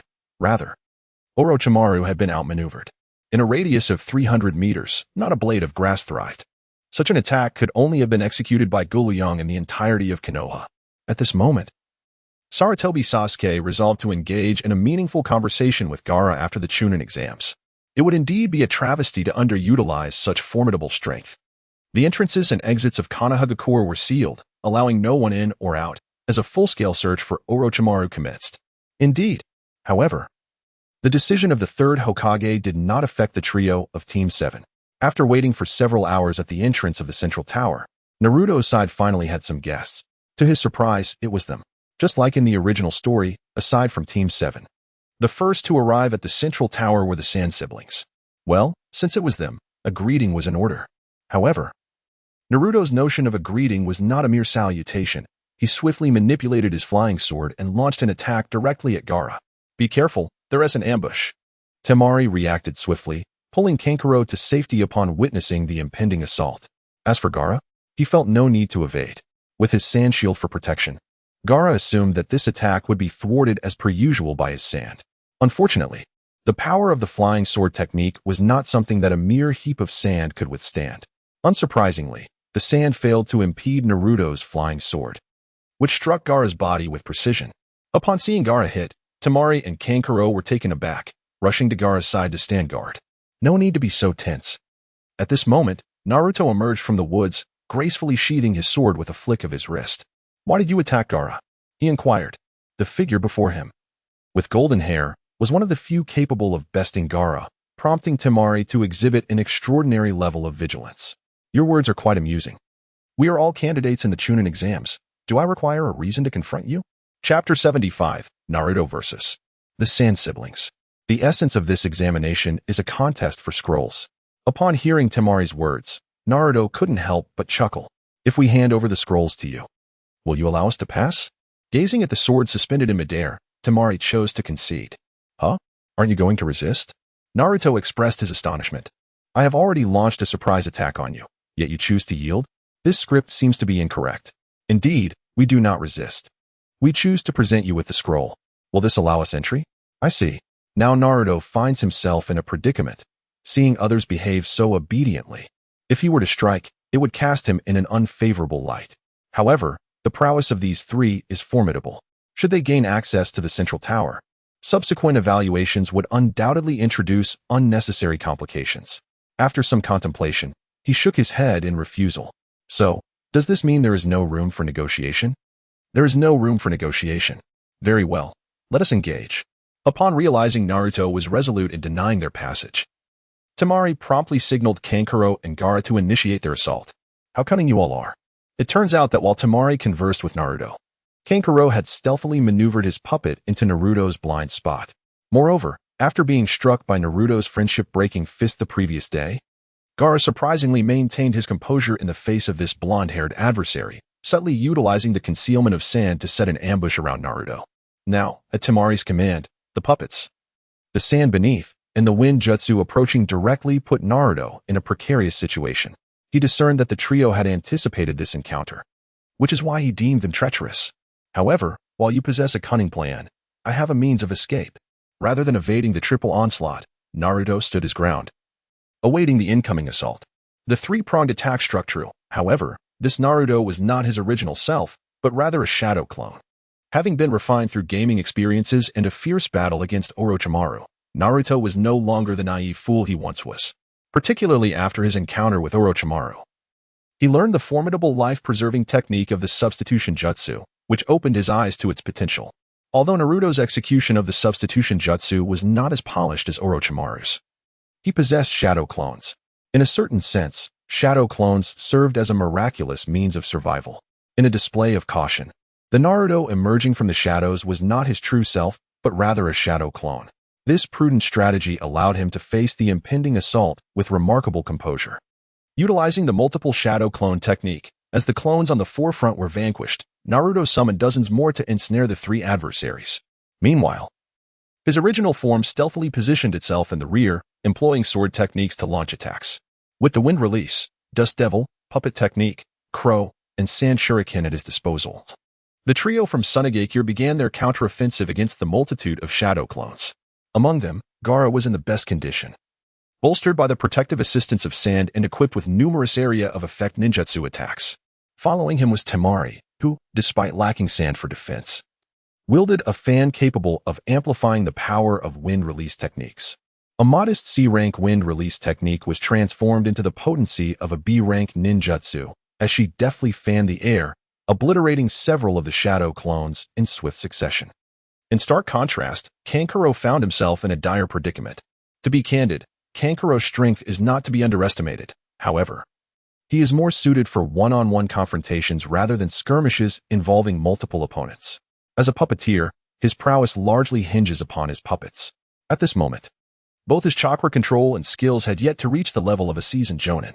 The crow puppet was not designed for group battles, rendering Kankuro's efforts to fend off the onslaught of numerous Narutos quite arduous, especially with Naruto, the cunning strategist, lurking in the background using sword techniques. Frustrated, Kankuro exclaimed, "What is going on? Gaara is the strongest among us. Why not target him?" As he grappled with the shadow clones while dodging the flying swords, he felt overwhelmed. "Temari, please assist me." A glance revealed that Temari and Gaara had already dispatched all the shadow clones, prompting him to urgently beckon Temari for aid. His reluctance to call upon Gaara for assistance stemmed from a fear that Gaara might inadvertently eliminate him while attacking the shadow clones. He genuinely harbored a degree of trepidation towards his younger brother. Hold on. Observing Kankuro's precarious situation, Temari prepared to unleash a wind release technique in his support. At this moment, she no longer considered the possibility of inadvertently harming Kanjiro. Her foremost priority was to rescue him. Regrettably, Shimaru's movement was a fraction too slow. As Kanjiro cast a sidelong glance at Shimaru and Gaara, a flying sword, shielded by a shadow clone, seized the opportunity to swoop behind him. With a swift horizontal sweep, the blade aimed directly at Kanjiro's head. Alas, Kanjiro was struck and promptly lost consciousness. One adversary down, Naruto, concealed in the rear, reveled in his triumph. Merely one round of assault had rendered an opponent devoid of combat awareness, plunging him into unconsciousness. If he could unleash 2 more rounds, wouldn't he secure total victory? With this thought in mind, Naruto replicated his previous strategy, dispatching dozens of shadow clones to create distractions, while he himself stealthily launched aerial strikes at Shimaru. However, this time, Naruto miscalculated. Upon witnessing Naruto's renewed offensive, Shimaru hastily attempted to wield her fan, yet she failed once again. This was due to the eruption occurring on Gaara's end. Following the earlier assault, the ground was now strewn with sand, an environment that favored him immensely. Indeed, every shadow clone upon the ground was ensnared by Gaara's sand, each one subsequently crushed with his sand coffin technique. Witnessing such a spectacle, Naruto realized that his previous strategy had proven futile. Regretfully, he emerged from the shadows behind. Upon seeing Naruto's true form, Gaara wasted no time and swiftly unleashed a sand shuriken. Such a straightforward assault was effortlessly evaded by Naruto. In the spirit of reciprocity, after dodging the attack, he directed his flying sword toward Gaara. However, Gaara was fortified by sand defenses and encased in a layer of sand armor. Unless Naruto harbored intentions of killing Gaara, the flying sword would prove largely ineffective against him. Indeed, as he had anticipated, the sand armor rendered most conventional assaults futile, serving only to incite Gaara's ire. Retrieving the flying sword, Naruto surveyed the sandy surroundings, sensing the predicament he faced. His original intention was to incapacitate them and seize their scrolls, not to claim their lives. He even hoped to befriend Gaara, another host of a tailed beast. After the exams, Gaara retorted, "Who the hell wants to be your friend? Get lost." Chapter 76, Is Gaara transforming into a tailed beast? With the presence of sand, Naruto's shadow clones found their disruptive assaults rendered ineffective, and his flying sword attacks seemed to bear no fruit. The standoff persisted until, at that moment, Sakura arrived just in time, launching an ice spell directly at Gaara. Taken aback by the sudden freezing assault, Gaara managed to leap back just in time to narrowly avoid the attack. "What brings you here?" Naruto exclaimed, pleased by Sakura's arrival, though he wondered about Sasuke's situation. "There's still no one over there. After hearing the commotion from your end, Sasuke sent me to support you. Your help is greatly appreciated." Naruto pondered as he assessed the two before him. His own limitations did not imply that Sakura was similarly constrained. Water-based techniques from the 5 elements spells were particularly effective against Gaara. Although the ice spell was merely a rudimentary water technique with a limited range and insufficient power, Sakura could still utilize it to dampen all the sand on the ground, despite needing to cast it around 20 times. However, was it not somewhat wasteful to solely use the ice spell for that purpose? "Sakura, you handle that woman over there. I'll take on the one with the gourd." Now, it was a 2-on-2 scenario, and Sakura's strength clearly surpassed Temari's. As long as Naruto could hold Gaara at bay, victory in this battle would be secured. Understood. Lightning spell. After acknowledging Naruto's strategy, Sakura swiftly unleashed a lightning spell aimed at Temari. This sudden assault was a novel experience for Temari. Fortunately, with the foundational ice spell she had cast earlier, she remained vigilant while Sakura responded to Naruto. As lightning descended from the heavens, she leaped with great agility, narrowly evading the strike. However, it proved futile. The speed of the lightning was beyond the realm of ordinary ninjutsu. If one could evade it once, could they truly escape it a second, third, or even fourth time? Temari concurred with Sakura's assessment. The swiftness of the lightning was indeed formidable. To extricate herself from the predicament of being on the receiving end of the assault, she resolved to adopt an offensive strategy. "Wind release, dust storm," she declared. As a fierce gale surged towards Sakura, Sakura smiled faintly. "Wind? I can wield that as well. Wind technique." The target of this wind jutsu is not the combatant Shikamaru, but rather the tempest itself. As the wild wind collided with the wind jutsu, the air currents began to swirl chaotically, and the blades concealed within the tempest lost their control, scattering erratically. Faced with such a scenario, Shikamaru prudently positioned his large fan in front of himself, successfully averting the danger of being struck by the wind blades. With the earth jutsu at hand, while Shikamaru utilized his fan for defense, Sakura summoned a plethora of earth blocks for protection. Once the tempest subsided, Sakura unleashed another fire jutsu towards Shikamaru. Observing the approaching fireball, Shikamaru inwardly cursed the monstrosity and hastily maneuvered to evade it. Ice release, lightning release, wind release, earth release, and even fire release. This woman is truly a creature of extraordinary capabilities. It is no wonder Shikamaru harbored such thoughts. In the ninja world, few possess an innate affinity for more than 3 chakra elements. Only upon becoming a J-nin and encountering the nature transformation of chakra can one train in elements beyond their own. Sakura's presence in the Ch-nin exams clearly indicated that she had not yet attained the rank of J-nin. Yet, despite not being a J-nin, she wielded 5 chakra affinities, one of which was the ice release Kekkai Genkai. To assert she was not a monster would be met with disbelief. Unbeknownst to Shikamaru, Sakura's fire jutsu compelled him to evade, leaving him no opportunity to counterattack. Sakura was determined to keep him on the defensive, unleashing a barrage of elemental jutsus, relentlessly bombarding Shikamaru. In the face of Sakura's fervent onslaught, Shikamaru found himself with no recourse but to evade as best he could. However, how long could he continue this evasive dance? Defeat seemed inevitable. It was merely a matter of time. Meanwhile, Gaara sensed an ominous shift. Without Shikamaru's interference, Naruto was free to unleash his full offensive power against him. The sand proved to be an incessant nuisance. Any momentary lapse in attention could ensnare him in the grains beneath his feet, necessitating a portion of his focus to contend with the sandy trap. Nevertheless, Naruto held the advantage. Setting aside his mastery of the dragon-elephant prajna technique and the shifting technique, even relying solely on the shadow clone technique, he felt confident in securing victory, albeit it would require a bit more time. After all, the sand was indeed bothersome. Fortunately, he was not limited to just the shadow clone technique. By employing the disruptive capabilities of his clones, he closed in on Gaara with his true form.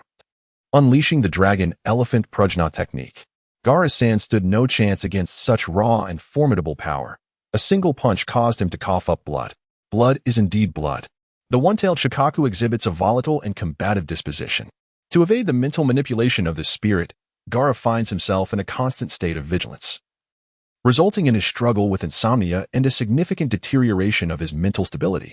Due to the incomplete sealing of Shikaku, which remains in an experimental phase, coupled with the effects of his sleeplessness, Gaara now teeters on the brink of losing control. In that fleeting moment upon witnessing the blood, Gaara could no longer suppress the madness within, and he began his transformation into a tailed beast. His right arm swiftly transmuted into sand, morphing rapidly from a human limb into a miniature version of Shikaku's arm. Gaara, you must regain control. As Naruto observed Gaara's impending transformation, he realized the gravity of the situation. Strictly speaking, the tailed beast cloak that Naruto had manifested during his battle with Orochimaru could only be deemed a rudimentary form of tailed beast transformation. A complete transformation entails the very essence of the being embodying the tailed beast, akin to Gaara's current state. Naruto had once experienced this initial stage of tailed beast transformation, obliterating Orochimaru's myriad snakes with a single strike. If Gaara were to fully transform into a tailed beast, the consequences would be dire. Kurama, do you have any solutions? Initially, Naruto refrained from seeking the Nine-Tails' assistance, as he wished to cultivate his own strength. He could not rely on Kurama for every challenge. After all, the beast ultimately desired to emerge from within him and reclaim its freedom. Yet now, Naruto found himself at an impasse, compelled to seek help from the fellow tailed beast. Kurama, TCH, my relationship with that raccoon is rather tenuous. My intervention might exacerbate matters. Tailed beasts, as corporeal manifestations of chakra, possess what is referred to as a tailed beast space. Even if they are not physically present together, as long as they can sense each other's chakra, they may converse within this space, granted mutual consent. Of course, this space is primarily designed for dialogues among multiple tailed beasts, if only two are involved. It would be more efficient to converse directly outside rather than unnecessarily retreating into the space for discussion. This lengthy explanation aims to convey a singular point. The Nine-Tails possesses the ability to communicate with other tailed beasts through their hosts. However, as the Nine-Tails itself has indicated, its relationship with Shikaku is far from amicable, and any reckless attempt at communication might yield adverse consequences. Chapter 77. A slightly regretful Naruto. Could the situation possibly become any worse? Well, if it were unaware of my presence, it might take some time to transform into its tailed beast form. But if it knows I'm here, it could immediately intensify its struggle for dominance over its host's body, resulting in a rapid transformation. Upon hearing the Nine-Tails' response, Naruto paused and inquired, "What deep-seated animosity do you harbor against it?" "Well, it's nothing much, just a few intense encounters from many years ago." Naruto understood that Kurama had indeed clashed with Shikaku in the past, and judging by Kurama's tone, it seemed he had thoroughly bested Shikaku. Regardless, we must proceed. If Shikaku does not respond favorably, we cannot hold it against ourselves. Naruto steeled himself, prepared to unleash the sword technique once more should the situation deteriorate. All right, wait a moment, Kurama. Just as Kurama was poised to utilize the unique chakra of the tailed beasts to communicate with Shikaku, Naruto noticed Temari, in a state of distress due to Sakura's actions, making a desperate dash towards Gaara. "Gaara, please stay alert." At this moment, Gaara's consciousness was severely disrupted by Shikaku. and Tamari's decision to approach him was fraught with the risk of being attacked. Yet, she felt compelled to go to him. After all, Gaara was her younger brother. If he were to transform into a tailed beast now, not only would the original plans of Sunagakure be shattered, but Gaara's very survival would also be in jeopardy. Consider the scenario, a tailed beast suddenly emerging during the Nin exams. Would the ninjas of Konoha regard it as a surprise or a terror? While Tamari had no control over Sunagakure's plans, she was resolute that Gaara must not come to harm. Tamari, you must leave now. Gaara's consciousness was barely intact, and he struggled to suppress the murderous intent towards his sister, urging her to escape swiftly. Gaara, you need to regain control. You cannot reveal your identity now. Gaara was acutely aware of his predicament. He was merely succumbing to the violent influence of Shikaku, not lacking in intelligence. However, he found himself utterly unable to suppress the beast within him. Hurry and take Kankuro with you. Leave now, or I will kill you both. Subtle details from the original narrative reveal that despite Gaara's cold demeanor towards Tamari and Kankuro, he had never genuinely harmed them. He understood that they were not like the others. They were among the very few who genuinely cared for him. He did not wish to harm Tamari or Kankuro. And as he felt himself on the brink of losing control to Shikaku, he naturally hoped they would distance themselves as much as possible. Yet, instead of fleeing, Tamari embraced Gaara, holding him tightly. Strangely, the sand that usually repelled anyone from approaching Gaara did not hinder Tamari this time. In her embrace, Gaara was momentarily taken aback. It had been an eternity since he last experienced such a warm embrace. Ever since he had slain Yashimaru, he had been engulfed by a tempest of resentment and fear, negative emotions that had besieged him for far too long. In this prolonged state of darkness, he had forgotten the illuminating glow that warmth could bestow upon his soul. In this moment, Shamaru's gentle embrace enveloped him, allowing him to feel a long-lost radiance. Shamaru, release me, for I am no longer burdened, he implored. The negative emotions had been dispelled by the tender glow, and Gaara successfully subdued Shikaku, reclaiming his entire consciousness. Observing the awakened Gaara, Shamaru was overwhelmed with joy, tears streaming down her cheeks. She did not heed his request to let go, but instead tightened her embrace even further.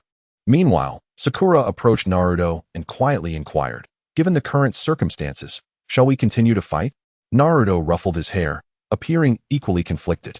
If we choose to engage, what if Gaara succumbs to chaos once more? Let us not fight. Naruto feels a bit uneasy, Sakura remarked. What about you? She asked, pointing to herself, feeling perplexed. Decisions in their team had always been made by Naruto and Sasuke. Now, being suddenly tasked with making a choice, she was at a loss. Should we let them pass? But what if Sasuke asks for an explanation? She pondered. Or should we deny their passage? If Gaara goes berserk again, are you going to handle him? Sakura frantically tugged at her hair, exclaiming in frustration, nothing works, so what do you suggest? Isn't that why I'm asking you? Naruto retorted, overwhelmed by the situation. Sakura clenched her fists and declared fiercely, have you ever seen a fist as large as a sandbag? If you're going to make this difficult for me, I will punch you. All right, Naruto conceded, realizing he had to resolve this dilemma himself. Fortunately, he did not dwell on it for long. As Tamari approached with 2 scrolls in hand, here are the scrolls you requested. You've given me the scrolls, but what will you do? He inquired. Naturally, we will seize others, she replied. I see. Accepting the scrolls, Naruto watched as the trio vanished from his sight. Now that you're sorted, I'll head back to Sasuke. Yes, go ahead, Sakura replied, departing to rejoin Sasuke. Alone with the 2 scrolls, Naruto silently smiled before returning to a shadowy position. On the first day of the exam, nearly all candidates cautiously tested their surroundings, vying for the scrolls of others. Only the formidable Sand siblings made their way to the central tower without incident. Thus, aside from Naruto's brief skirmish, the remaining time felt exceedingly dull. Especially for Naruto, who, unlike Sakura, had only the 9 tails to converse with. Chatting with a foul-tempered fox was hardly as delightful as conversing with a beautiful girl. Imagining Sakura and Sasuke possibly enjoying their time together, Naruto couldn't resist the urge to seek out a fight. The boredom was unbearable. As the second day dawned, circumstances shifted. Damn it, we will return. A background ninja glared at the blonde ahead, seething with indignation. Very well, I shall await your return, came the response. Yawning, Naruto gazed at the ever-increasing number of scrolls and suddenly pondered whether his impulsive decision to bar all the candidates from entering the tower was somewhat reckless. Indeed, compared to the monotony of the first day, the arrival of some candidates on the second day had certainly alleviated the boredom. However, the inadequacy of their skills was glaring. Initially, Naruto was quite intrigued to play with them, but after a few encounters, he found himself growing weary. Chapter 78. The Avengers may find delight in the notion of bullying weaklings, as it instills a sense of invincibility. Thus, those who lack strength but possess a sense of vanity often revel in such endeavors. Yet, neither Naruto nor Sasuke are inclined towards bullying the weak. A match or two might be entertaining, and they would engage these individuals with enthusiasm, but as the encounters multiplied, their interest waned. Now, Naruto began to contemplate why he had so idly suggested to Sasuke that they prevent everyone from accessing the central tower. The thought of enduring such a situation for 3 more days made him feel uneasy, nauseous, and on the verge of vomiting. Perhaps he should discuss with Sasuke the possibility of simply allowing everyone through? Naruto was already beginning to waver. Sasuke's sentiments were not dissimilar. His initial agreement to Naruto's proposition was primarily driven by the desire to battle formidable opponents and enhance his combat experience. Unfortunately, while the skilled adversaries remained elusive, he encountered plenty of novices instead. This is entirely different from the scenario he envisioned. Sasuke, perhaps we should just let it go. Observing Naruto's shadow clone approaching to discuss, Sasuke found himself at a loss for words. He had indeed contemplated this matter. Instead of wasting time amidst these novices, he would rather retreat into the tower for some respite, perhaps even request a leave from the examiner to indulge in some leisure, returning on the 5th day. However, Sasuke's inherently proud nature filled him with genuine shame regarding such a half-hearted endeavor. After a moment's reflection, he finally replied, "Very well, let us cancel this blockade operation." "All right. I shall return and inform the original," came the response. "Wait a moment." As Naruto's shadow clone prepared to depart, Sasuke hastily called him back. "I believe that even if we are to cancel the operation, we cannot simply withdraw without any semblance of strategy." "What do you mean?" "We need a staircase." Upon hearing this, Naruto's shadow clone grasped the implication. Sasuke was concerned that this lackluster operation would invite ridicule from the Umbu, who were covertly observing. And to preserve his dignity, he required a suitable justification. "Understood. If all goes as anticipated, we shall soon have that staircase." Indeed, Naruto's shadow clone was correct. This staircase materialized on the 3rd day of the examination. Early in the morning, Naruto's shadow clone roused him from slumber. Before he could even stretch or wash his face, a fierce gust of wind swept through, lifting him off the ground. What on earth is happening? As he stood in the air, bewildered, he noticed that sand began to rain down from the sky. Sand. Realization struck Naruto. He was under attack. "How uncouth of you to ambush me while I slumber." Standing atop his sword, he glanced below and saw approximately 30 candidates hurling shuriken in his direction. While shuriken attacks were to be expected, the incessant spitting from one individual raised questions. What grievance could provoke such animosity? With sand falling from above and shuriken raining down, faced with this dual assault, Naruto instinctively maneuvered his flying sword and swiftly evaded the onslaught. Of course, he did not flee far, merely escaping the range of their attacks. Honestly, is it really necessary for so many of you to target just me? This scene appears to diverge somewhat from Naruto's initial conception. Last night, the steps envisioned by Naruto's shadow clone comprised of Team 8 and Team 10, both of whom were patrons of the internet CAF.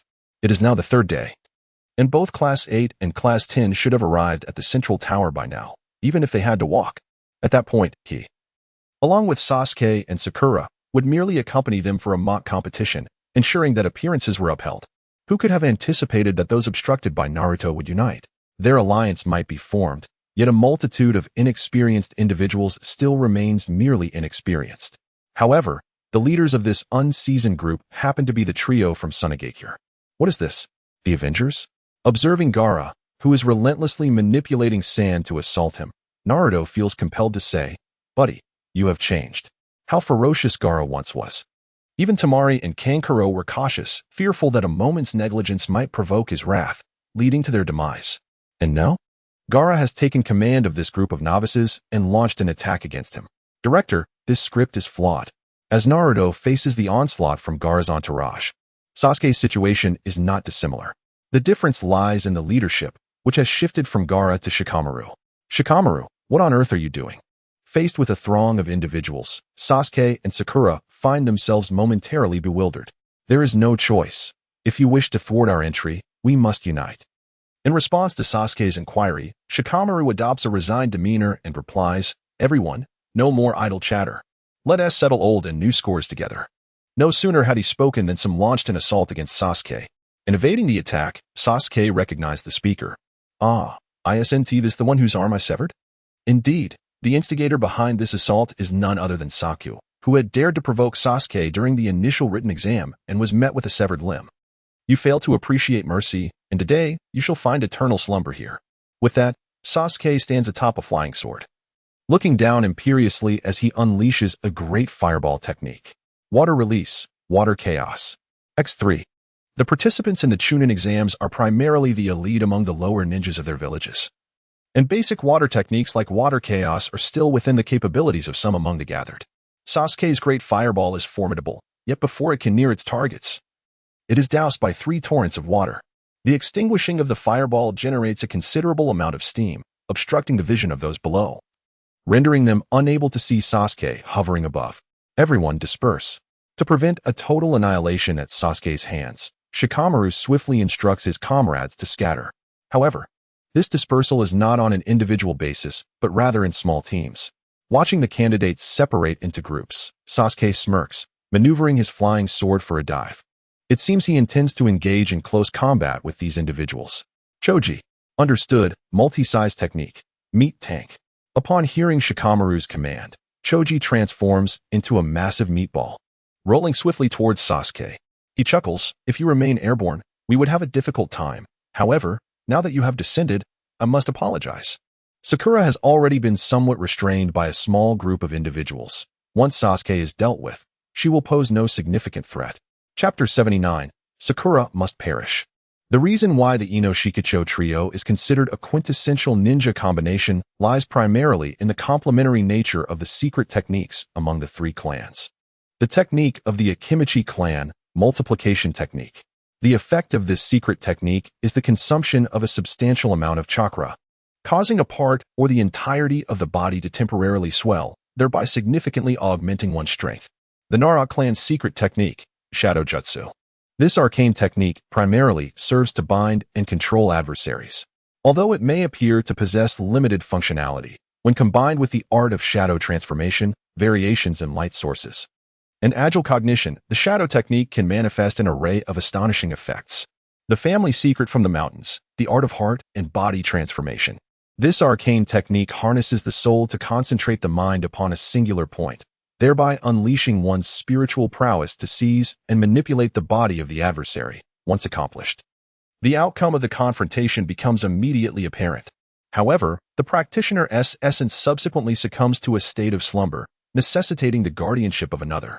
The combination of the pig, deer, and butterfly initiates with the heart's turning technique to subdue the enemy, followed by the shadow binding technique, culminating in a final assault executed through the multiplication technique. This combination attack strategy proves remarkably effective against isolated foes.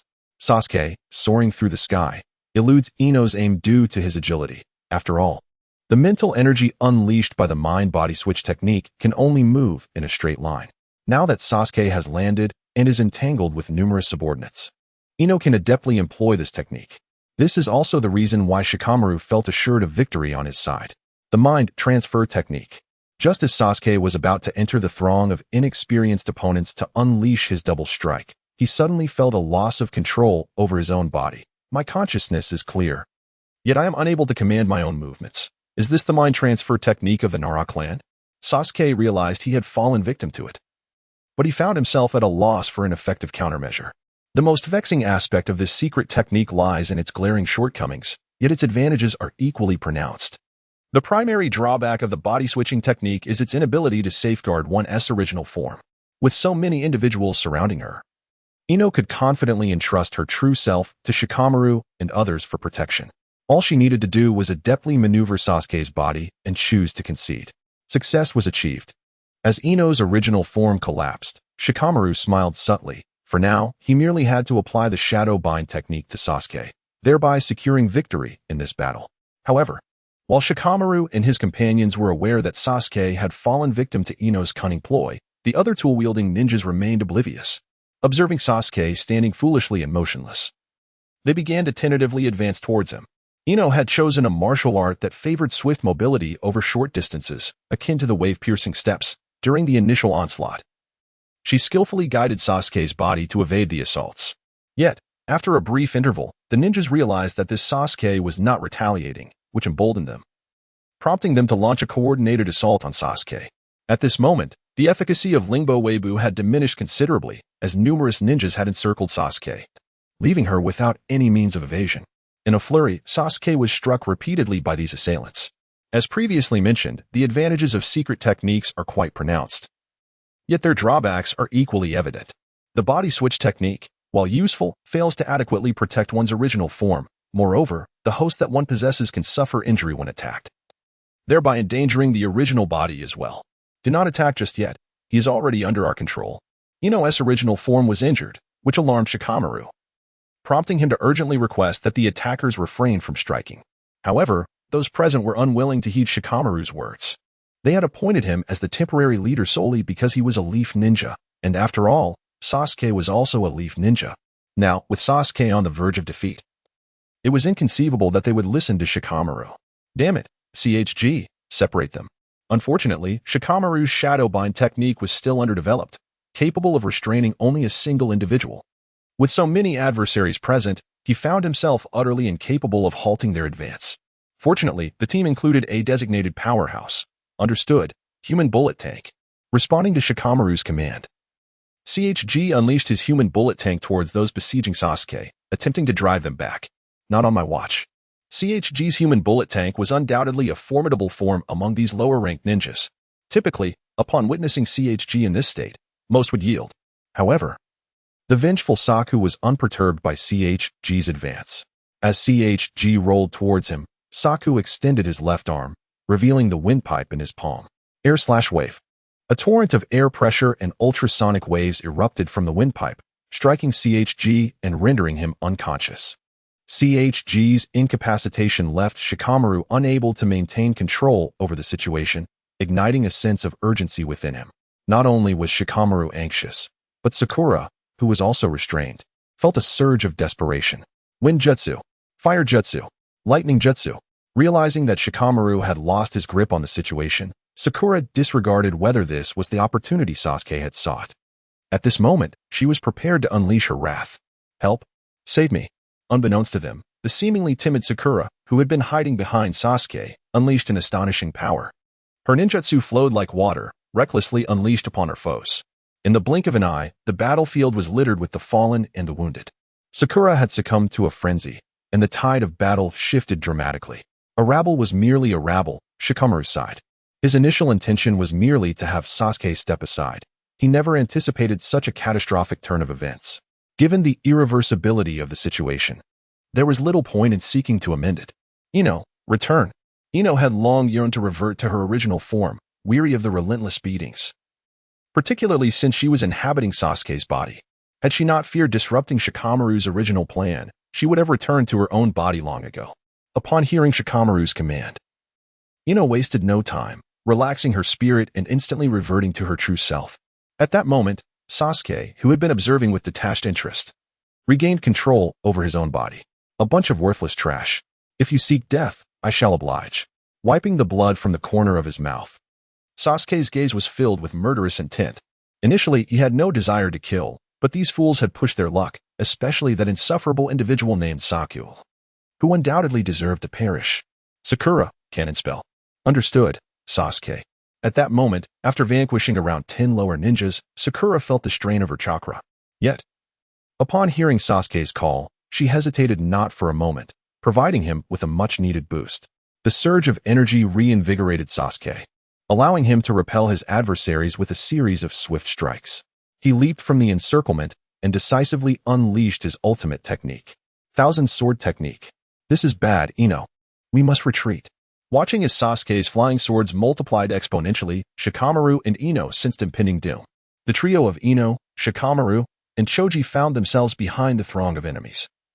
Should Sasuke mismanage his technique, the consequences could be dire. With this thought in mind, they hurriedly dragged the still unconscious Choji towards Sakura. Surely, Sasuke would not lose his sanity to the extent of attacking Sakura as well. Chapter 80. Entering the tower due to Sokka's meddling, Sasuke unleashed a massacre, obliterating all candidates except for Shikamaru's team. Meanwhile, Naruto, without Sokka's interference, feigned a battle with Gaara and his group before making a hasty exit. However, he did not leave empty-handed. He absconded with all the scrolls of heaven and earth he had gathered the previous day. If these individuals wish to pass the examination, they must seek out new candidates to usurp the scrolls. In this encounter against Naruto and Sasuke, Hinata's teammate, along with Niji's Team 3 and Kabuto, did not make an appearance. Should these individuals encounter the three groups, apart from the Sand-Hidden team, all would surely meet with misfortune. The subsequent events held little interest for the trio of the 7th class.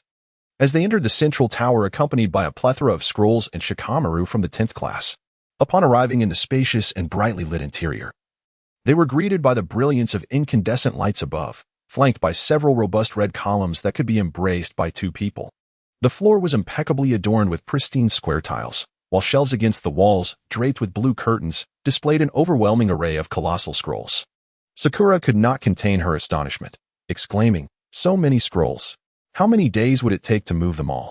Having already gathered a considerable number of scrolls with her own team, she now comprehended the true meaning of abundance. "Is anyone here? Are there any examiners present?" After observing the surroundings for a while, Ino could no longer restrain herself from speaking. Ignoring Ino's call, the trio of the 7th class proceeded directly to the opposite side.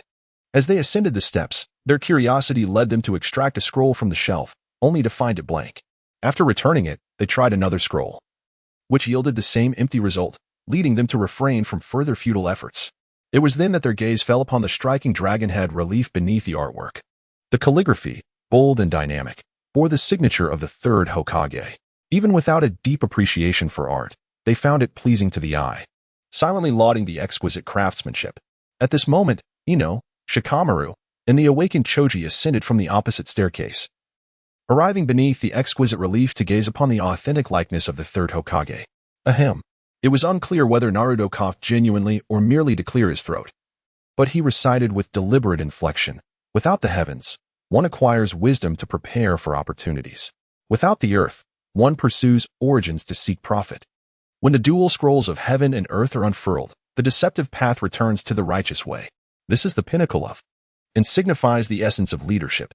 Sasuke, deep in thought, remarked, "This likely suggests that we should open the scrolls of heaven and earth." Upon hearing Sasuke's words, Naruto promptly unrolled the scrolls, which indeed revealed a summoning technique inscribed with a human character at their center. He cast the two scrolls, emitting a puff of white smoke, onto the ground. With a resounding thud, Iruka appeared, stepping forth with his arms crossed over the scroll of heaven and earth.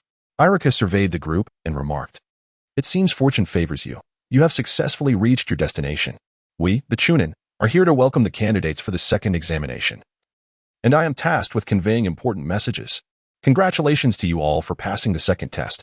Upon hearing this, Naruto could not help but retort, "Wouldn't it be more efficient to simply wait here for the scroll inspection? It must be quite exhausting to summon each group." Iruka replied earnestly, "That is not quite the case. The very act of summoning me serves as a means of verification. It cannot be ruled out that some candidates may possess unique jutsu that allow them to glimpse the contents without unrolling the scrolls, or, based on past experiences from previous Chunin exams, forge replicas. If there are counterfeit scrolls, I would not be able to be summoned." At this moment, Sasuke inquired, "Since we have qualified, must we wait here for another 2 days?" Iruka replied with a smile, "Do not be hasty. Elucidating the significance of these writings is also part of my duties. This is a reflection on the Chunin exam penned by Lord Hokage." One cannot help but admire Iruka's unwavering commitment to his role as an educator, even at such a critical juncture. The heaven mentioned in this document refers to the human intellect, while earth signifies the human body. If one can embody both heaven and earth, no matter how perilous the task, it can be steered towards righteousness. In other words, with one's own strength, one can alter the course of fate. As for the brief passage, simply add the character for person from the scroll. The survival training is designed to test whether the candidates possess the fundamental abilities of a Chunin. And you have all successfully passed. A Chunin is akin to a squad leader, entrusted with the responsibility of guiding a team. The importance of task-related knowledge and physical prowess must be etched in your minds. I hope you will not forget this insight from the Chunin exam and will continue to prepare for the next stage of the assessment. That concludes the orders I am tasked with conveying." Iruka's explanation was structured and coherent, a testament to his capabilities as an esteemed special Chunin. Once Iruka finished, Sasuke reiterated, "Regarding the earlier question, Must we truly wait here for 2 days? It is not mandatory, however. I strongly recommend that you rest well within the tower for 2 days to recuperate your energy. Irika believed that they had undoubtedly endured a fierce battle to gather both scrolls. Had their journey been smooth, they would not have arrived at the tower on the 3rd day. If only Irika had noticed the numerous scrolls below, he surely would have questioned his own understanding. Should the number of candidates passing the 2nd exam exceed expectations, additional matches would likely be held 2 days later to enhance the spectacle of the 3rd exam. Therefore, for both your recovery and the opportunity to participate in any potential additional matches, I advise against leaving this place. In the original narrative, the number of teams passing the 2nd exam was indeed greater than the upper echelons of Konoha anticipated, leading to an additional match. However, the current scenario reveals that Sasuke has been merciless, while Naruto cunningly seized numerous scrolls. Originally, the number of participants in the 2nd exam was already less than in the original tale, and with their actions, it is uncertain whether additional matches will occur in 2 days. I have just realized that you are indeed among the first candidates to enter the tower. At this moment, Irika began to sense that something was amiss. Logically, candidates should have arrived here one after another by the next day. Yet it was already the 3rd day, and only classes 7 and 10 had made their appearance. Could it be that an unforeseen incident had occurred in the Forest of Death? Upon hearing Irika's words, Naruto and the others exchanged glances, choosing not to disclose the events that had transpired outside. Shaking his head, Irika decided not to dwell on the matter, regardless of what was happening beyond. The Umbu would handle it. What concern was it for a mere Chunin teacher? Follow me. I will show you around upstairs and introduce you to the place where you will be staying for the next 2 days. Thus, Irika led the 6 students on a tour of the tower's accommodations, including the dormitories, kitchen, bathrooms, and restrooms. Chapter 81. Departure from the tower. After Irika had shown the 6 young ninjas the facilities within the tower, assigned their dormitories, and assisted them in collecting blankets and other necessary items from the logistics department, he took his leave. The rooms within the tower were allocated based on teams. So despite the fact that Sakura and Ino were female, they were still required to share a room with their respective team members. How wonderful. This means I get to live with Sasuke, Sakura thought to herself. The room was rather modest, approximately 20 square meters in size, featuring a bunk bed and a single bed. The single bed was adorned with a mosquito net resembling tent material, clearly intended for female occupants. However, Sakura did not mind sharing a bed with Sasuke. At this moment, Sakura was already lost in daydreams about engaging in intimate activities with Sasuke over the next 2 days. Enveloped in her fantasies, she completely disregarded Naruto. Per Naruto, let us observe a moment of silence for him. All right, enough. Sakura. Sakura? The child shall be named Sarada Uchiha. Sakura, having already envisioned a name for her child, inadvertently blurted it out when awakened by Sasuke. Upon hearing this name, Sasuke was left in a state of disbelief. Well acquainted with Sakura's nature, he could hardly be oblivious to her thoughts. They had yet to embark on their journey together. Yet Sakura had already conceived a name for their child. However, one must ponder, why choose a name for a girl? Do you look down upon me, Uchiha Sasuke, believing that I cannot conceive a son? Allow me to inform you that I am quite capable, as even Naruto has expressed his approval. Sasuke. What did you say? Interrupted from her reverie by Sasuke, Sakura's face flushed crimson, wishing desperately to burrow into the ground, utterly mortified. It's nothing. I merely wanted to ask if you would care to join us outside. Shaking his head, Sasuke deliberately dismissed the topic of gender. Outside? Indeed, Naruto interjected at that moment. It's far too tedious to wait here for 2 days. Teacher Irika has mentioned that remaining here isn't considered a violation. So Sasuke and I have decided to venture to the internet CAF for some entertainment during these 2 days. To an average candidate, the distance between the central tower and the entrance to the Forest of Death seems quite considerable. If these individuals wish to venture outside, it will undoubtedly consume a considerable amount of time. However, this distance is trivial for Sasuke and Naruto, who possess the ability to fly with their swords. They can exit with minimal effort and return smoothly on the 5th day. I, too, wish to join them. With both Sasuke and Naruto gone, remaining here alone would be exceedingly dull. The prospect of accompanying them, and perhaps even brushing against Sasuke's physique, is immensely appealing to Sakura. Thus, without further ado, we shall set forth immediately. As for the skirmish outside the tower, aside from Sakura experiencing some fatigue, both Sasuke and Naruto hardly exerted themselves and require no rest whatsoever. After refreshing themselves with a splash of water, The trio exited their chamber and made their way outside the tower. Coincidentally, the Sand sibling trio arrived at the central tower at that moment. Are you planning to go out?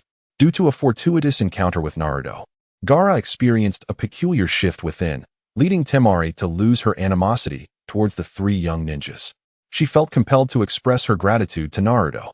Well, the exam lasts 5 days, and since it is only the 3rd day, we found staying inside the tower rather tedious, so we decided to venture out for some amusement. How do you plan to leave? Temari began to inquire about their means of exit, noting that there was indeed a significant distance to the exit. However, upon observing the sword strapped to Naruto and Sasuke's backs, she felt a sense of relief. These two individuals possessed the ability to soar through the skies, allowing them to effortlessly depart. Having bid farewell to the Sand-hidden team, the 7th squad ascended from the Death Forest, only descending from their swords upon nearing the entrance of Konoha, making their way toward the internet CAF. At this moment, the CAF was devoid of any patrons, and Jin Yong, seated at the entrance, basked in the sun while exhaling a sigh. Fortunately, the 2nd round of the CHNIN exams was nearing its conclusion, and he was determined to recover the revenue lost during these days with interest. Uncle, we have arrived. Boss, how did you manage to come out? Jin Yong expressed his surprise upon seeing the 3 young ninjas, as they were expected to be within the Death Forest or perhaps inside the central tower. Was it permissible to venture out during the examination? During the exam, it was never stated that we could not exit. Besides, we have already qualified. Do you think that our leisurely stroll would lead the higher-ups of Konoha to annul our results? That reasoning is quite sound and formidable.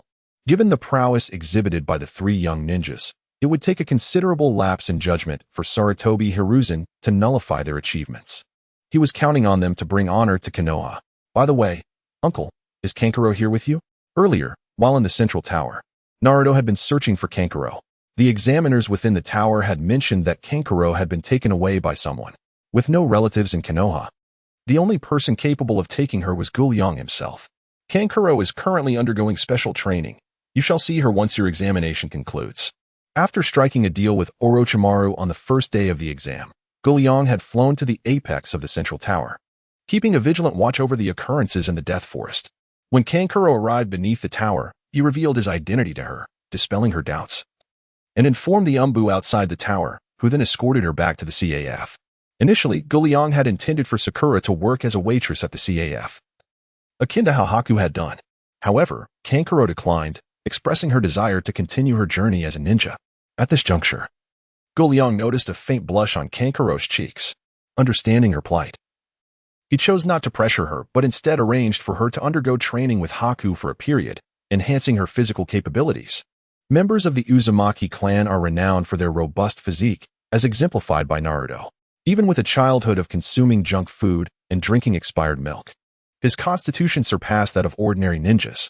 Kankuro, too, possessed such innate potential, alas, due to the prolonged exploitation by the grass ninjas. Her current physical state fell short of even that of a typical ninja. Thankfully, after Sakura administered treatment to Kankuro, alleviating her internal injuries, she was granted an opportunity to restore her vitality. Entrusting Kankuro to Haku for training, Jin Yong held confidence that she would regain her strength. Oh, since I will be undergoing special training with Sister Haku, I can rest easy. Are you implying that you would not have felt assured with my training? As he played the game, Jean, upon hearing Naruto Uzumaki's words, felt a deep sense of insult. It is not my fault that this lengthy appearance is unappealing. Why is it that each of you is so superficial, basing your judgments solely on looks? If it weren't for the boss, I would certainly take you to task. Well, it seems I am increasingly straying down this shameless path. Chapter 82, Playing Games Online. Are you not considering indulging in Diablo 2? Having paid the fee and selected the machines, the 3 of them powered on their computers, ready to immerse themselves in the game. At this moment, Jin Yong glanced at the 3 individuals and reopened the game Stanjian 1, completely disregarding Destruction God 2, and offered a suggestion. In truth, the trio had immersed themselves in Stanjian 1 for an extended period, whether focusing intently on the main storyline or exploring the diversions of side quests. They had experienced it numerous times. As the frequency of play increases, a sense of weariness begins to set in. Is it Diablo 2? Indeed. In truth, when Diablo 2 was first released, it was played for a spell. However, when compared to the sandbox mode of The Legend of Sword and Fairy Eye, along with the game's enchanting landscapes, Diablo 2 pales in comparison. The environment of the Legend of Sword and Fairy I can be regarded as picturesque and delightful, allowing players to relish the surrounding beauty while engaged in gameplay. In stark contrast, Diablo 2 exudes a pervasive aura of darkness. This left the trio, accustomed to the artistic style of the Legend of Sword and Fairy 1, feeling quite out of place when confronted with the dark aesthetic. This is also the reason why the trio habitually disregards Diablo 2. After all, the ninja is already steeped in darkness, and one naturally seeks games that elevate one's spirits. Although it must be noted that the canonical narrative of Sword of the Legend I is hardly a source of joy, upon hearing Gu Liang's suggestion. Even if they are not particularly fond of the dark aesthetic, they are compelled to give it a try. After all, Gu Liang would not lead them astray. As they launched the game, the trio opted for multiplayer mode rather than single player. This aspect of the game is commendable, as it allows for collective play. Indeed, playing together is far more engaging than embarking on a solitary journey. With the mode confirmed, they abandoned their previous single-player character choices and began anew in selecting their avatars. Unlike in Sword of the Legend I, where one can only embody Li Xiaoyao, Diablo 2 offers 7 distinct classes to choose from. These include the Amazon, who possesses moderate health and mana growth and excels in wielding javelins, spears, and crossbows. The Barbarian, boasting the highest health and the lowest mana growth.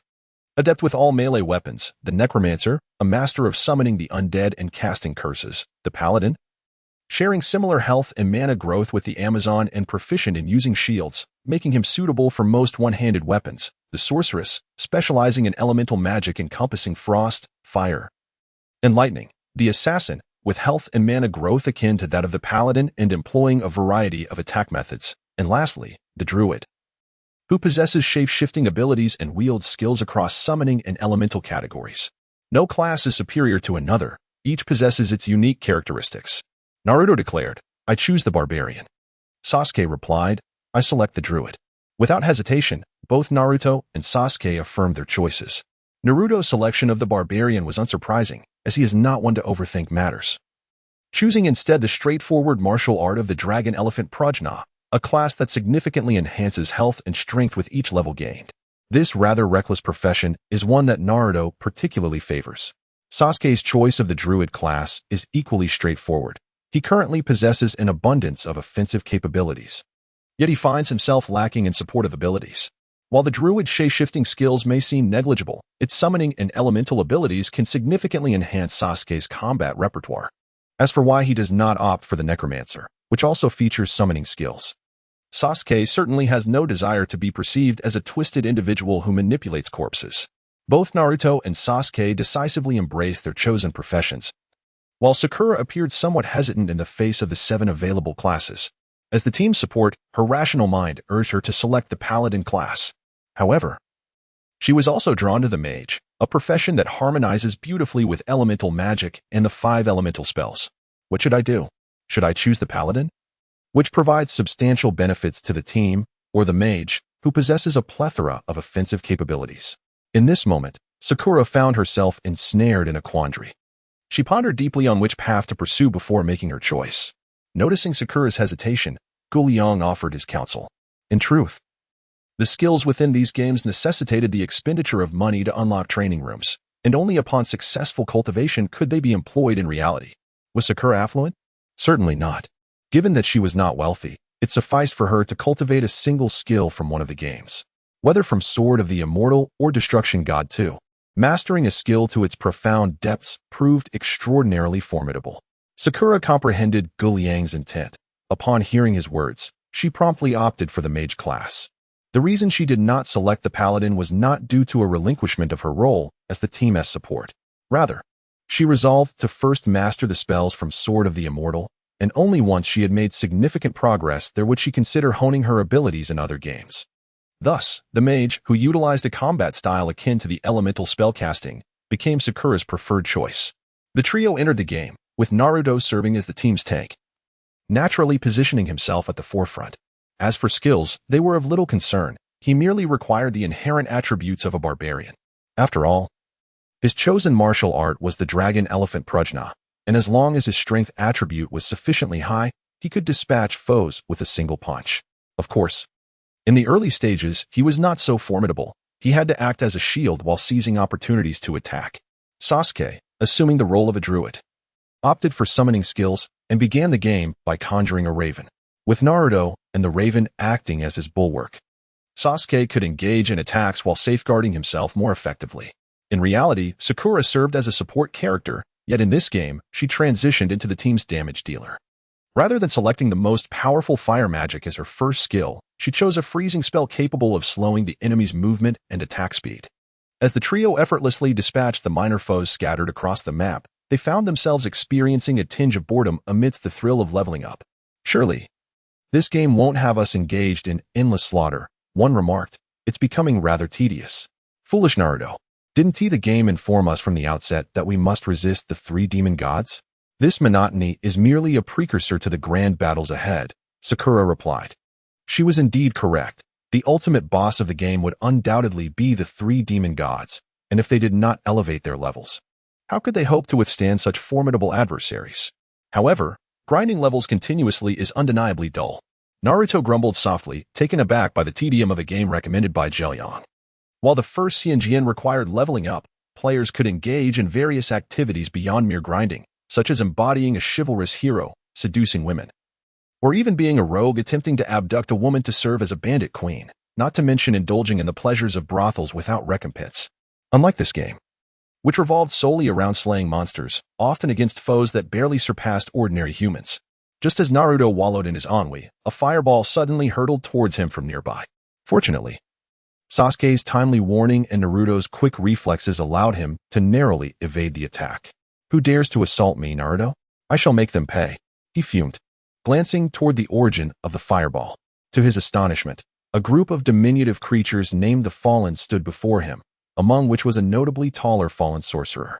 The Fallen were small in stature, wielding clubs and shields, clearly designed for close combat, while the fallen sorcerer loomed larger, brandishing a long knife in one hand and a bone staff in the other. It was evident that the fireball had been conjured by this imposing figure. Let us engage, he declared. Having spoken, Naruto charged boldly into the throng of the fallen monsters, followed closely by Sasuke's crows and Sakura's magic. Were these creatures truly so feeble? Having vanquished numerous zombies, the trio's levels had risen significantly. As for Sasuke and Sakura, it goes without saying that they had meticulously devised their strategies for attribute and skill allocation. However, Naruto, on the other hand, haphazardly distributed his skills, focusing solely on vitality and strength, embodying the very essence of recklessness. The drawbacks of this approach are numerous, yet the advantages are equally significant. With the integration of the Dragon Elephant Prajna technique, Naruto now faces minor adversaries with the ease of dispatching a child with a single punch. The fallen ones resemble mere minions, while Sasuke and Sakura engage the fallen sorcerer. Naruto confronts these wretches as if he were in a state of unparalleled fury, exhibiting sheer brutality. Naruto, hurry over and eliminate that fallen sorcerer. One cannot deny that the fallen sorcerer, as the leader, is indeed formidable. Evading the attacks from Sasuke and Sakura with a gorilla-like finesse, it deftly changes positions after each strike. Moreover, the sorcerer's most vexing ability is not merely its capacity to flee, but rather its power to resurrect the fallen ones. Despite having vanquished numerous minions, it becomes evident that the sorcerer can bring these wretched creatures back to life. Upon comprehending the sorcerer's abilities, Naruto muttered a few words before charging forth with determined fervor. With Naruto and the crow engaged in a fierce struggle, Sakura's magic found its mark, and after several rounds of relentless assault, the fallen sorcerer succumbed to their might. With the leader dispatched, dealing with the remaining minions became a manageable task. The three formidable allies fought in close quarters, employing magic as necessary, swiftly clearing the horde of lesser foes. Although the fallen ones were not particularly resilient, they provided the trio with an exhilarating sense of invincibility. At this moment, the three companions began to feel that the game was not as disappointing as they had initially thought. While the trio immersed themselves in the dark world of the game, Jin Yong contemplated how to enhance the internet CAF and elevate the gaming experience for his patrons. However, this endeavor proved to be somewhat challenging. As he did not possess complete control over the CAF, the addition of a new game was contingent upon the whims of the system. Yet, beyond the core gaming aspect, he pondered whether he could develop supplementary features to enhance the service. Jin Yong had been mulling over this idea for quite some time. Ever since the system's marketplace allowed for the purchase of items from the classic game Xianjian 1, he had envisioned creating an online shopping application. In this manner, once the guests opened the software on their computers, they can discern the items available for sale. When they gaze upon a delightful object, they can simply make a purchase. Unlike the current situation, where one must adopt the role of a salesperson to promote their wares. The dilemma lies in the fact that one cannot ascertain what the guests wish to buy. Fortunately, he had the foresight to successfully market a few enchanted swords. Otherwise, the guests would remain oblivious to the availability of goods for purchase. System, he proposed, could we possibly develop a shopping application? Yong was uncertain of the system's intelligence. Yet he believed it worthwhile to try, especially since it incurred no cost. If successful, it would be splendid. If not, it would merely result in a waste of breath. Perhaps the system, overwhelmed by Yang's persistent inquiries, finally responded. Ding. The host's suggestion has been received. The host's proposal is reasonable and has been approved. What? Yang had merely been testing the waters. He never anticipated success, especially after his prolonged attempts at engaging the system, which had remained unresponsive until this moment when it inexplicably conceded to his request. This led Yang to believe that the system must possess a certain level of intelligence, and it simply chose not to engage with him previously. Otherwise, how could one explain the current situation? Gratitude to the esteemed system. With the shopping software, the myriad of items in his mall would become far easier to sell. Thus, completing the task became significantly easier for him. What an astonishing situation. Just as Yang joyfully accessed the software named Internet CAF Shopping, he was abruptly shocked to discover that the funds of his Internet CAF had dwindled, leaving him with merely over 1 million taels. Goodness, the system is rather unscrupulous. For just a piece of software, it has charged an exorbitant fee of 25 million taels. Observing the task progress bar, which had previously exceeded the halfway mark, suddenly shrink to a mere fraction, Yang's composure nearly shattered. Fortunately, he still had the software. He needed to remain composed. Steadying his mindset, Yang delved into the shopping software. The interface was quite rudimentary, currently featuring only 2 major options: The Legend of Sword and Fairy 1 and Diablo 2.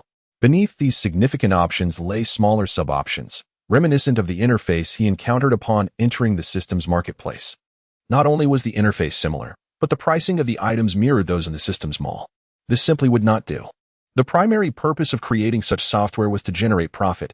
If the offerings were identical to those in the system's marketplace, what profit could he possibly make?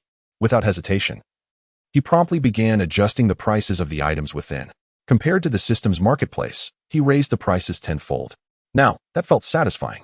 Gazing at the items in the marketplace, Yang was convinced that as long as he revitalized the business of the Internet CAF, he could simply sit back and watch the money flow in.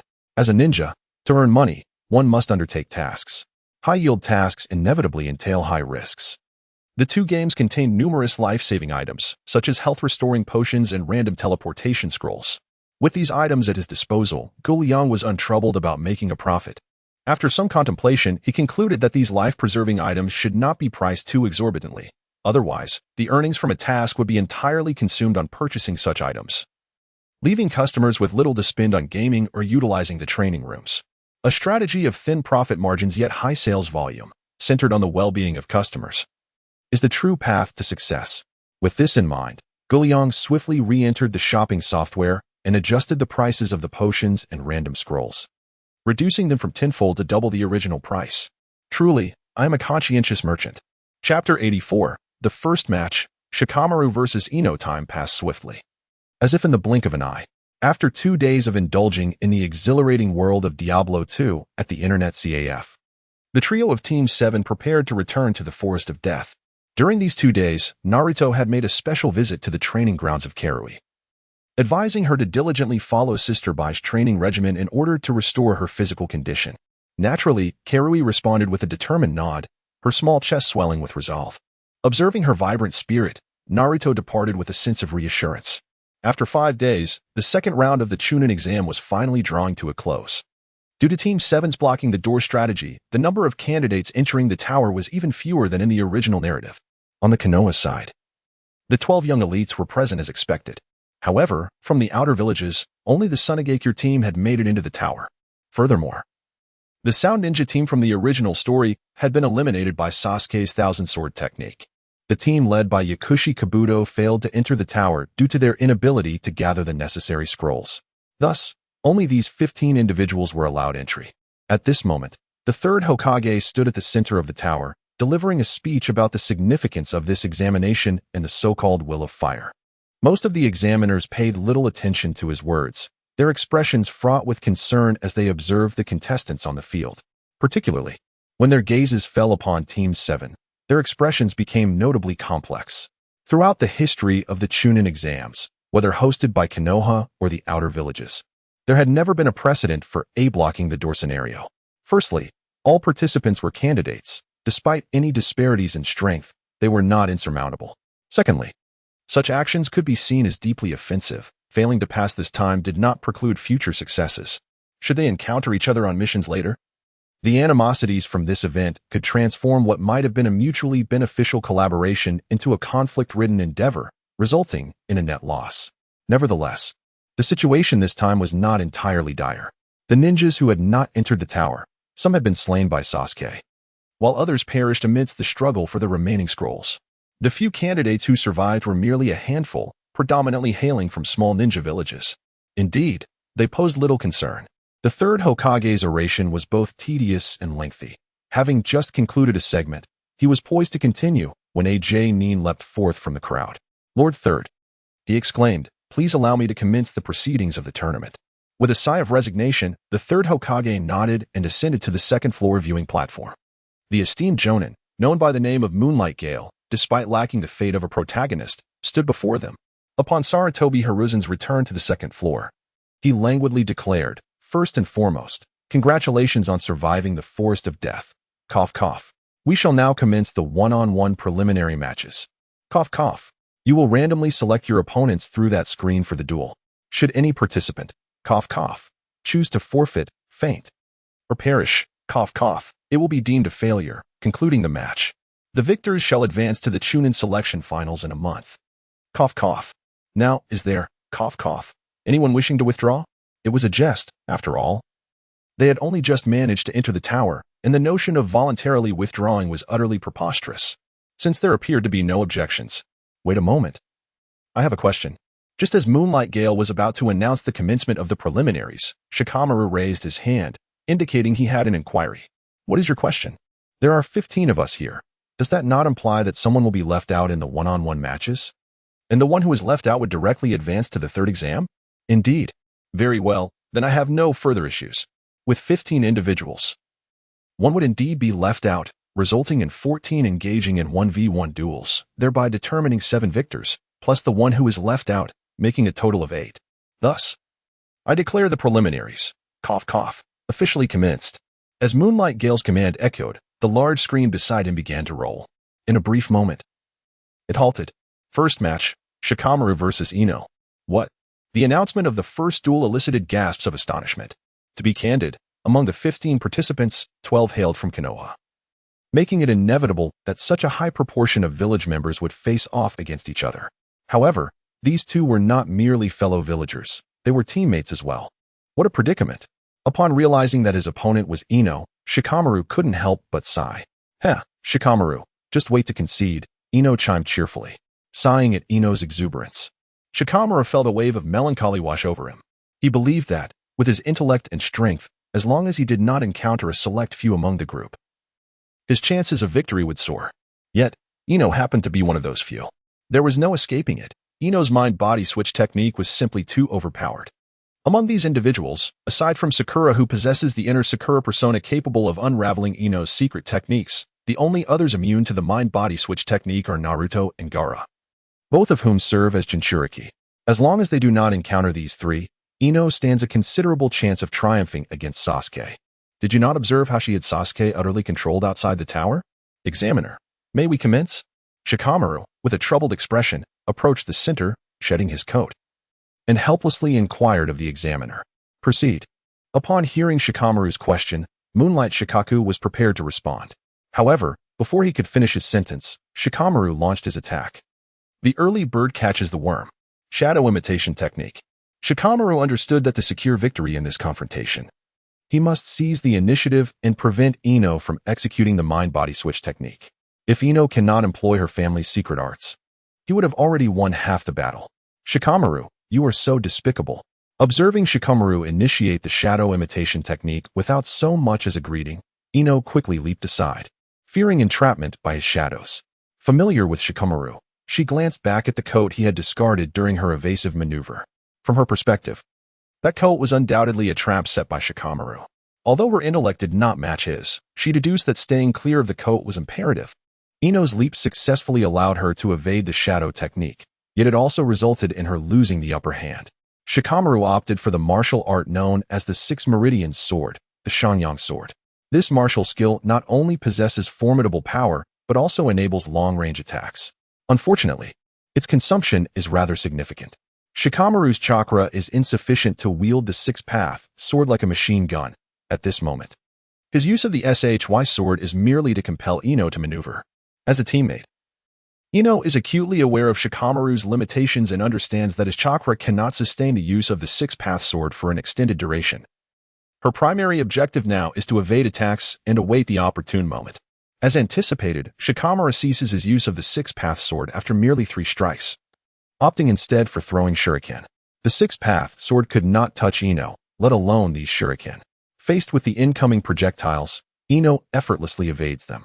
Chapter 85, Kankuro vs. Tintin. Aside from squandering his chakra and shuriken, it seems Shikamaru's attacks have yielded no tangible results. Well, that is not entirely accurate. He successfully diminished the distance between himself and Ino, cornering her against the wall. He retrieves another shuriken from his ninja tool pouch and leaps forcefully towards Ino. What? You dare to leap so high? Ino surmises that Shikamaru has made a miscalculation. Even if the distance between them has closed, he would need to act swiftly to employ his shadow technique. However, the time he spends in the air is ample for her to execute her mind-body switch technique. Without hesitation, Ino utilizes her secret technique against Shikamaru. At the very moment her technique is unleashed, Shikamaru unexpectedly steps on his left foot with his right, gaining a slight elevation in midair, thus successfully evading Ino's secret attack. What? Ino is taken aback by this turn of events. As Shikamaru descends, she finds herself unable to launch a second secret technique in time. Shadow imitation technique. In response to Shikamaru's shadow technique, Ino instinctively attempts to leap backward, but alas, a wall stands behind her. Success. The triumph of the shadow imitation technique signals Ino's defeat in this confrontation. In the first round of the preliminaries, Shikamaru emerges victorious. After Shikamaru compels Ino to utter her concession, the Moonlight Gale announces his victory. Shikamaru, could you enlighten me as to the purpose of the coat you've removed? With the duel concluded, both participants return to the second floor to prepare for spectating. At that moment, Ino voiced her inner query. You mentioned the coat? I simply feel that wearing it hinders my ability to perform in the duel. She hesitated. So, this coat serves no purpose then? Well, I wouldn't say it's entirely devoid of function. Consider it a means to distract you. Indeed, Ino found herself quite preoccupied by the coat. In your final attack, what if I evade to the left or right? What will you do? If you choose to dodge sideways, I shall employ the Six Paths Divine Sword. At such a short distance, I believe you would find it difficult to evade. All right then, you have won. The second match, Kankuro vs. Tintin. Contestants, please enter the arena promptly. In the third class, Tintin leaped into the arena, while Kankuro from the Sand Village ambled down, carrying something on his back. The second preliminary match commences. The examiner announced the start of the match, and in an instant, Tintin launched her assault. Kunai shurikens, and a plethora of shuriken-like tools were hurled at Kankuro with reckless abandon. In light of this barrage, Kankuro remained vigilant, promptly retrieving the crow puppet from his back. Since his arrival in the Hidden Leaf Village, he had encountered numerous leaf ninjas. The trio from Team 7 were undoubtedly formidable. Even the recent performances of Shikamaru and Ino had led Kankuro to regard them as challenging adversaries. Naturally, he approached this battle with caution. Yet it appeared that his vigilance was somewhat unwarranted.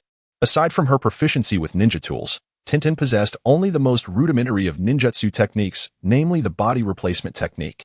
Thus, with the protection of the crow puppet, Tintin's attacks proved futile. Boom. Observing the ineffectiveness of her assault, Tintin retrieved a scroll from her ninja tool pouch. As she unfurled the scroll, she leapt high into the air. With her ascent, a multitude of weapons sealed within the scroll erupted forth, hurtling towards Kankuro. The recent assault has become remarkably more spectacular. Not only are there the basic trio of ninja tools, but the scroll also contains an array of weapons such as large swords, spiked clubs, and scythes. The sudden emergence of such an arsenal startled even Kanjiro. who found himself using the crow puppet as a shield while evading the relentless barrage of weaponry.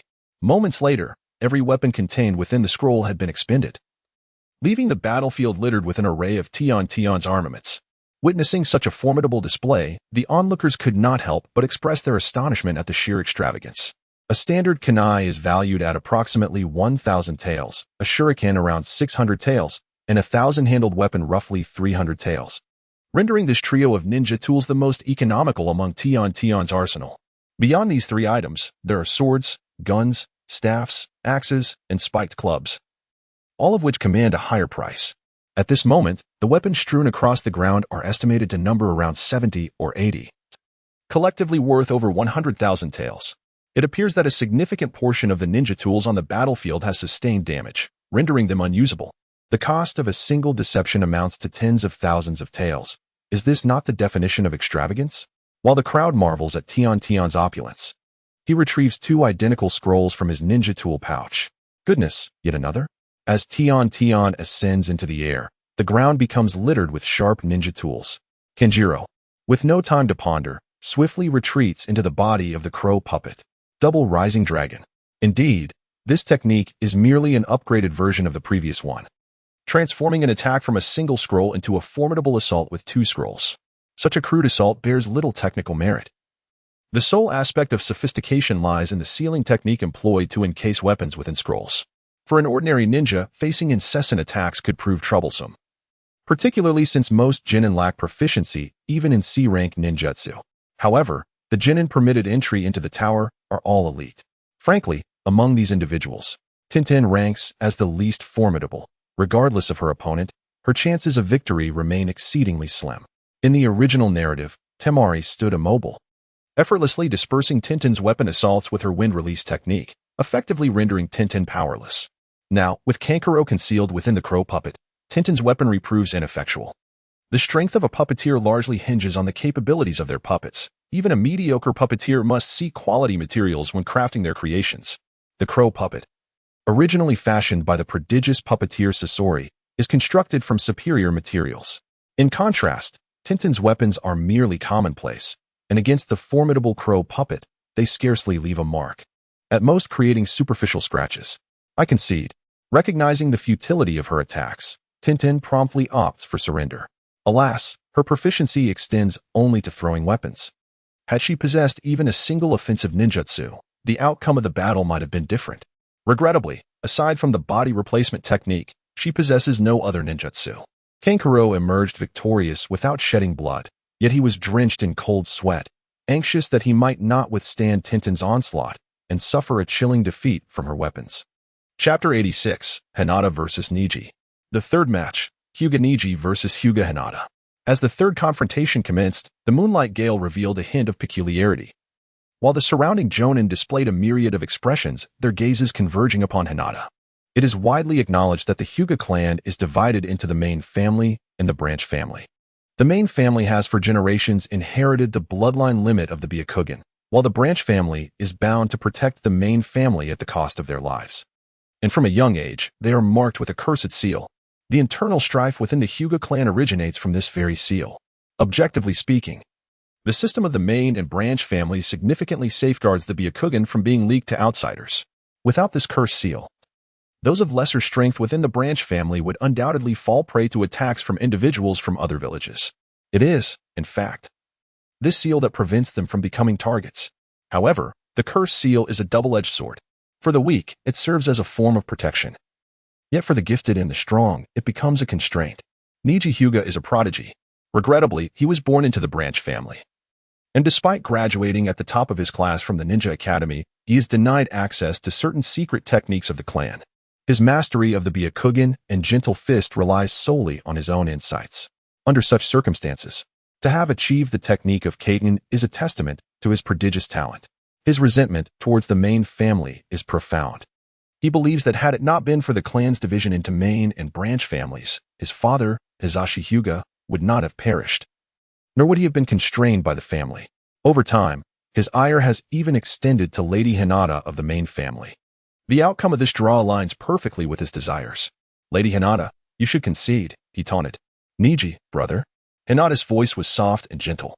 Yet such fragility did not elicit even a trace of sympathy from Niji. On the contrary, his gaze towards her was laced with mockery. The battle between the main and branch families was at hand. Almost everyone present turned their attention to Hinata, and some who remained unaware of the circumstances cast sympathetic glances her way. After all, Niji's reputation as a genius was too formidable to ignore.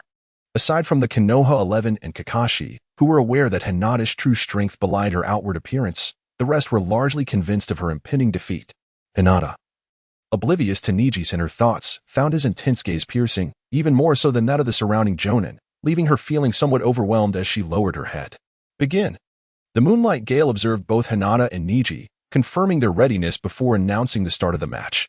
Lady Hinata, since you refuse to concede, I shall take this as a provocation.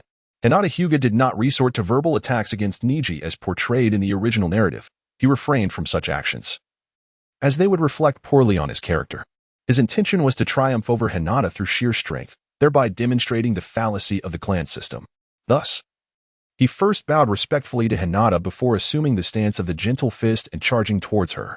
Both Hinata and Niji activated their Byakugan simultaneously. However, Hinata's eyes were undoubtedly more pristine and potent than Niji's, allowing her to perceive his movements with clarity. In the original story, Hinata's inability to defeat Niji stemmed from her physical limitations, despite her awareness of his attack patterns. Now, having honed her skills through the trials of gaming, Hinata was fully capable of translating her vision into action. In the face of Niji's assaults, she adeptly intercepted each strike, rendering his efforts futile. How is this possible? My attacks are being thwarted. Niji's strikes were indeed incisive, capable of overwhelming an ordinary opponent. Yet, Hinata was no ordinary fighter. Her Byakugan surpassed Niji's, and her taijutsu was superior, making her victory inevitable. Niji, unaware of this, believed that his inability to land a hit was due to his own sluggishness. He resolved to quicken his pace, determined to conclude the battle swiftly and triumph elegantly over the esteemed heiress of the main branch. The silhouettes of Hinata and Niji continued to weave through the arena, one attacking while the other defended, a stalemate that had persisted for some time. Niji was genuinely astonished by Hinata's prowess. He could not fathom when the timid Hinata had acquired such formidable strength. However, I am still the strongest, Niji declared as he unleashed his full power, delivering a seemingly unremarkable palm strike to Hinata's shoulder. Before he could revel in his success, Hinata deftly redirected his force, slightly shifting her shoulder to absorb the impact before forcefully pushing back. Niji stumbled several steps backward. Rather than pursue the advantage, Hinata remained stationary, her hands gracefully tracing circles as she assumed a slightly peculiar stance. Hinata's capabilities were indeed impressive, having pushed Niji back. On the second floor, her teammate Lee watched in awe, repeatedly praising her. Hinata possesses more than just this level of strength.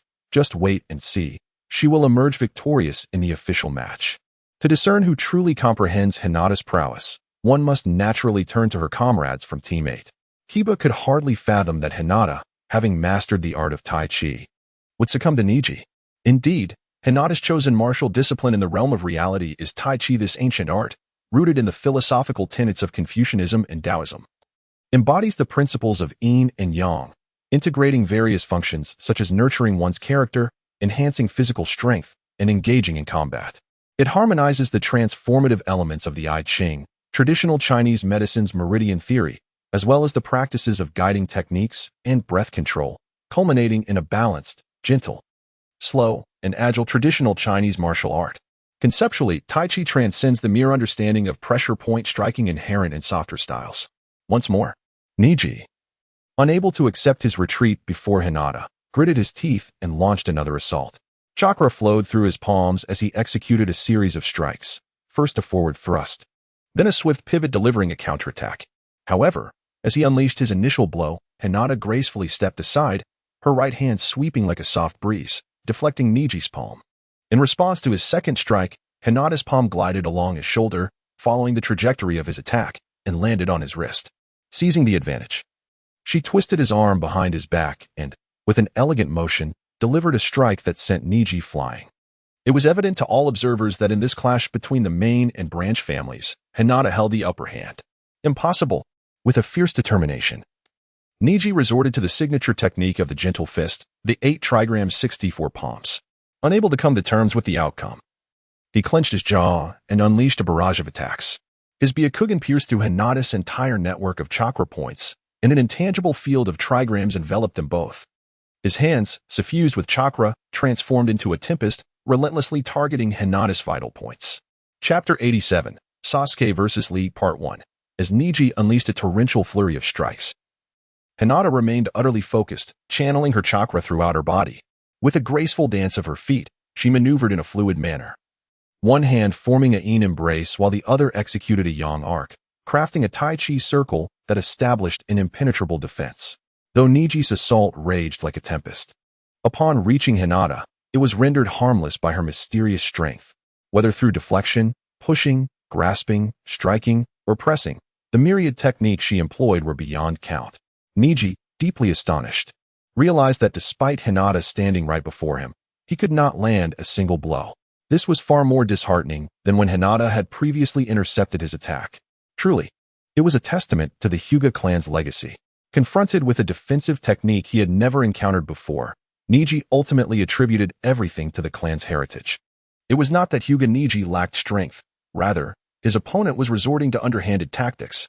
No, this was not merely the inheritance of the clan, but rather a technique he had learned from elsewhere. Tai Chi, he could not accept it. Niji roared in frustration once more, unable to believe that the techniques Hinata had casually acquired could surpass his own gentle fist. If that were the case, what was the value of his relentless training?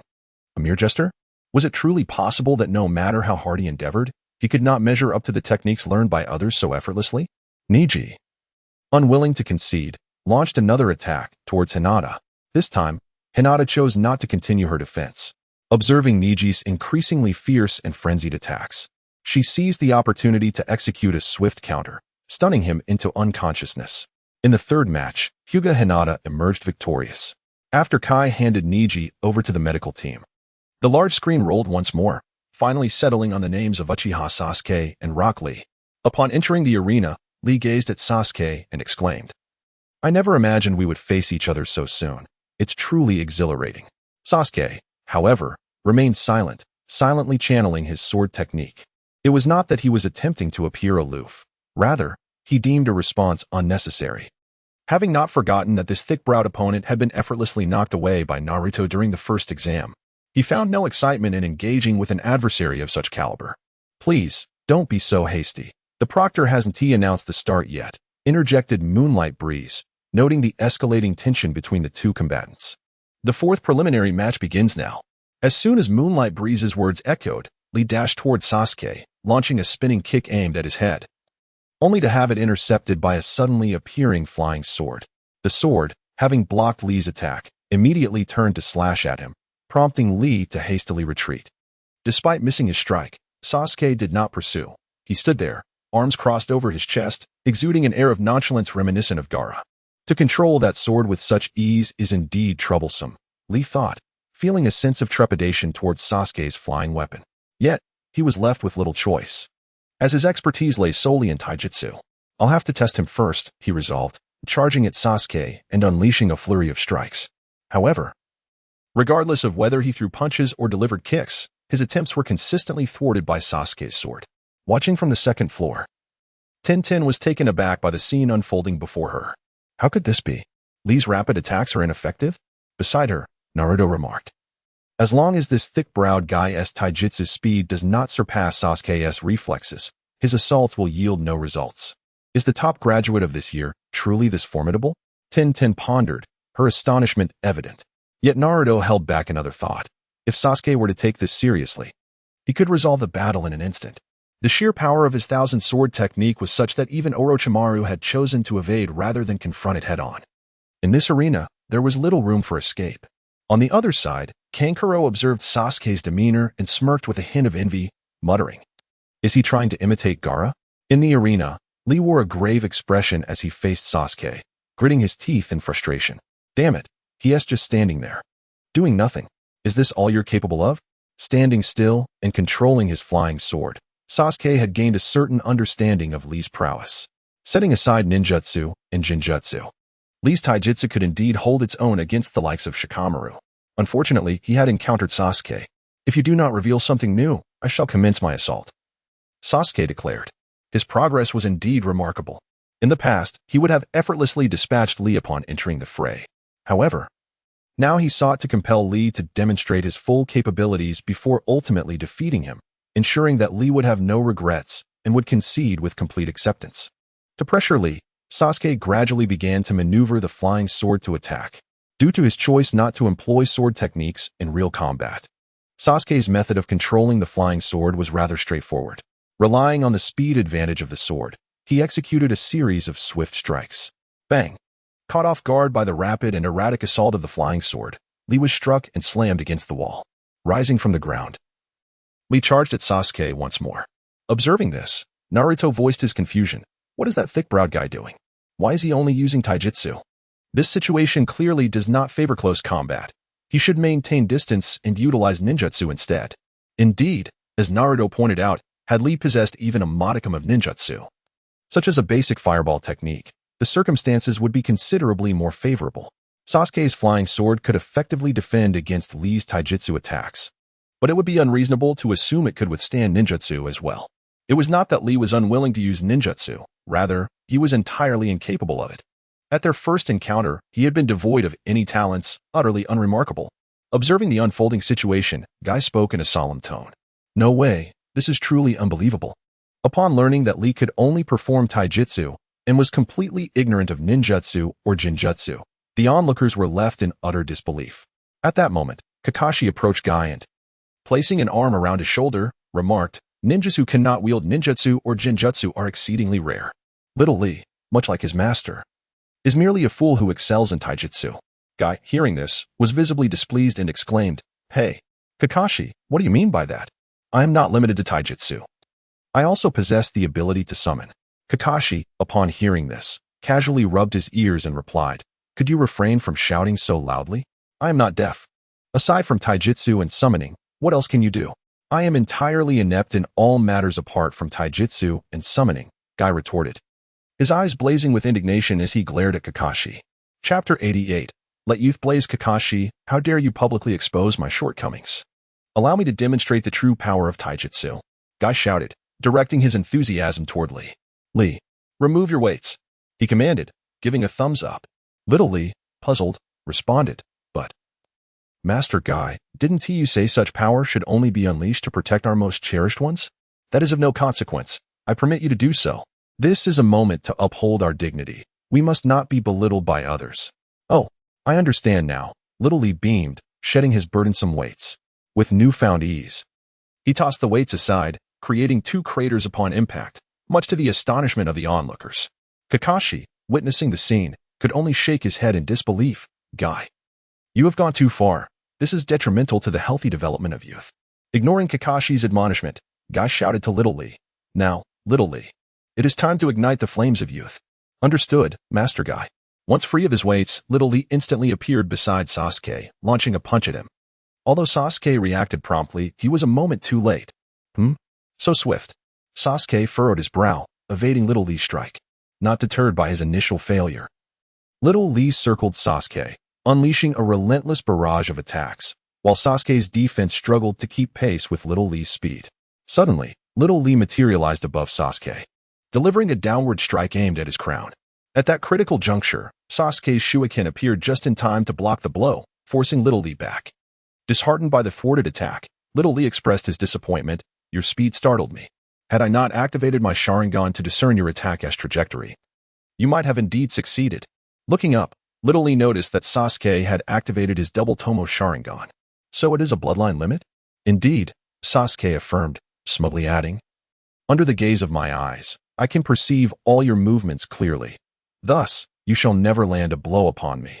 In terms of pure speed, it was evident that Sasuke could not match Little Li. However, could even Little Li's astonishing speed surpass the realm of human thought? Upon discerning the trajectory of the attack, Sasuke adeptly positioned himself to establish a defensive formation with his flying swords. The combination of the Sharingan and the sword technique is indeed an impeccable defense. The companions, fully aware of Sasuke's formidable prowess, could not help but feel a pang of sympathy for Li. Truly, his misfortune in facing such a behemoth was palpable. What a terrifying defensive strategy. Even with increased speed, my attacks cannot harm you. In that case, I must unleash a more ferocious assault to breach your defenses. I shall resort to the lotus. Awaken. Lee resolutely unraveled the bandages wrapped around his hands, fixing a determined gaze upon Sasuke. Noticing Lee's hesitation to strike, Sasuke taunted, "What is it? Is this truly your limit?" "Very well, then." Lee began to circle Sasuke at an accelerated pace. Sasuke, observing, locked his gaze on Lee and declared, "Bring it on." In an instant, Lee appeared beneath Sasuke. "Oh no." Sasuke thought, startled by Lee's heightened speed, and hastily formed a hand seal. At that very moment, Lee delivered a powerful kick to Sasuke's chin. But it was not over yet. Lee unleashed a series of rapid kicks, launching Sasuke into the air. Strangely, the flying swords did not intervene. The assault proved effective. And Guy, witnessing this, cautioned, "Even a standard lotus places immense strain on the body. This will determine the outcome. Lee, prepare to receive my move." The front lotus. Lee materialized behind Sasuke, ensnaring him with bandages, and swiftly spun him downward toward the ground. With a thunderous crash, Sasuke's head struck the earth, causing the ground to fracture around him like a spider's web. Gasping for breath, Lee lay on the ground, casting a glance at Sasuke, believing the battle to be concluded. Yet, at that moment, Sasuke, having endured Lee's assault, transformed into a cloud of smoke, revealing a wooden dummy. A substitution technique? When did he? Just as you kicked my chin, Sasuke emerged from the side. I have stated that under my gaze, your physical attacks are rendered utterly futile.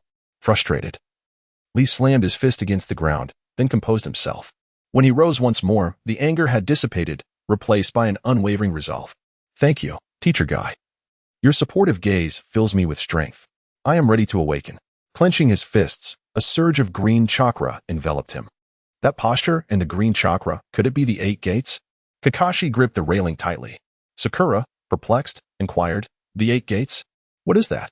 Kai explained, "The 8 gates of Duinjia serve as preparatory actions prior to the manifestation of the lotus, designed to unlock limitations within the chakra circulation system.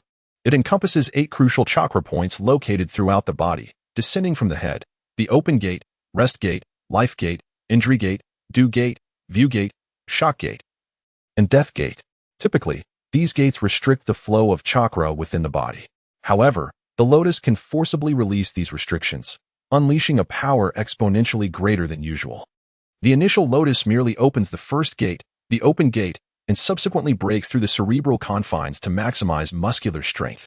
Once the second gate, the rest gate, is opened, it forcibly enhances physical stamina, and upon the opening of the third gate, the life gate, the inner lotus can be unleashed.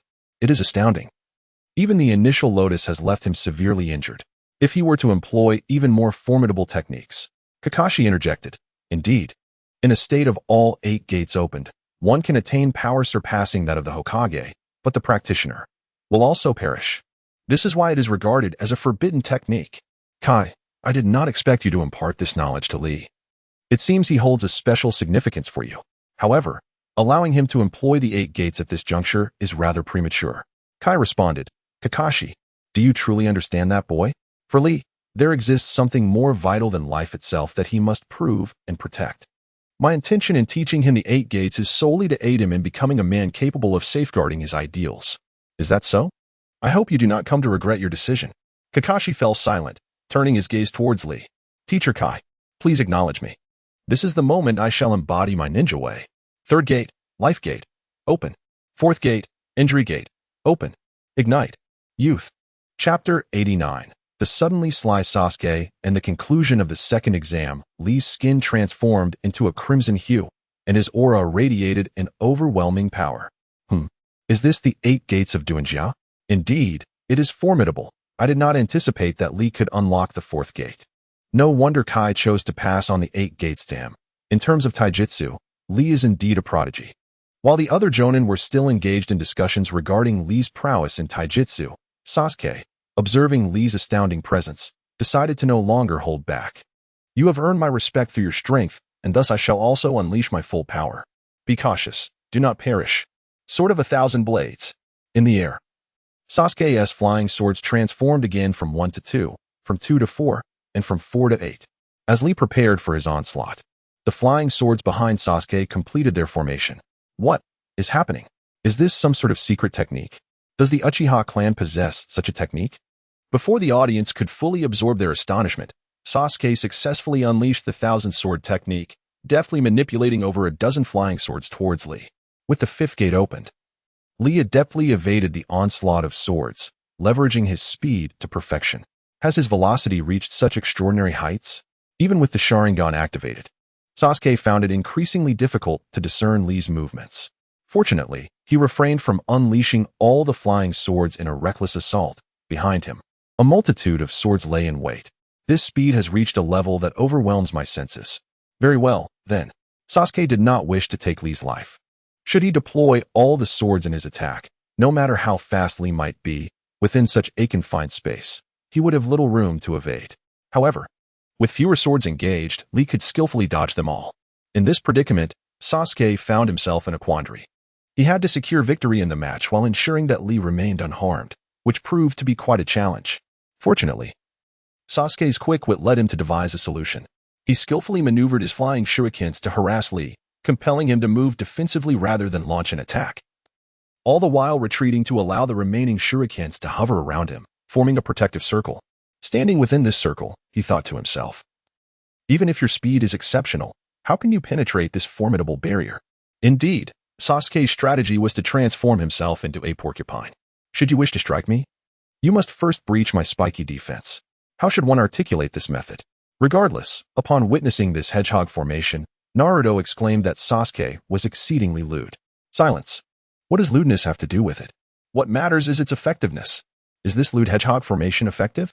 Indeed, it proves remarkably advantageous against someone like Lee, who solely relies on taijutsu. Observing the floating blades encircling Sasuke, it becomes evident that even with Lee's ability to teleport, he faces an insurmountable challenge to strike at Sasuke. He must first dispel these flying swords. Regrettably, the blades are under Sasuke's control. For every sword Lee manages to kick away, another swiftly takes its place. Despite Lee's relentless efforts, Sasuke remains composed, arms crossed, exuding an air of superiority. Damn it, why hasn't the duration of this forbidden technique expired? In truth, beneath Sasuke's calm facade lies a tempest of anxiety. Maintaining the Thousand Sword technique demands a substantial reserve of chakra, and in this brief period, he has already depleted a considerable portion.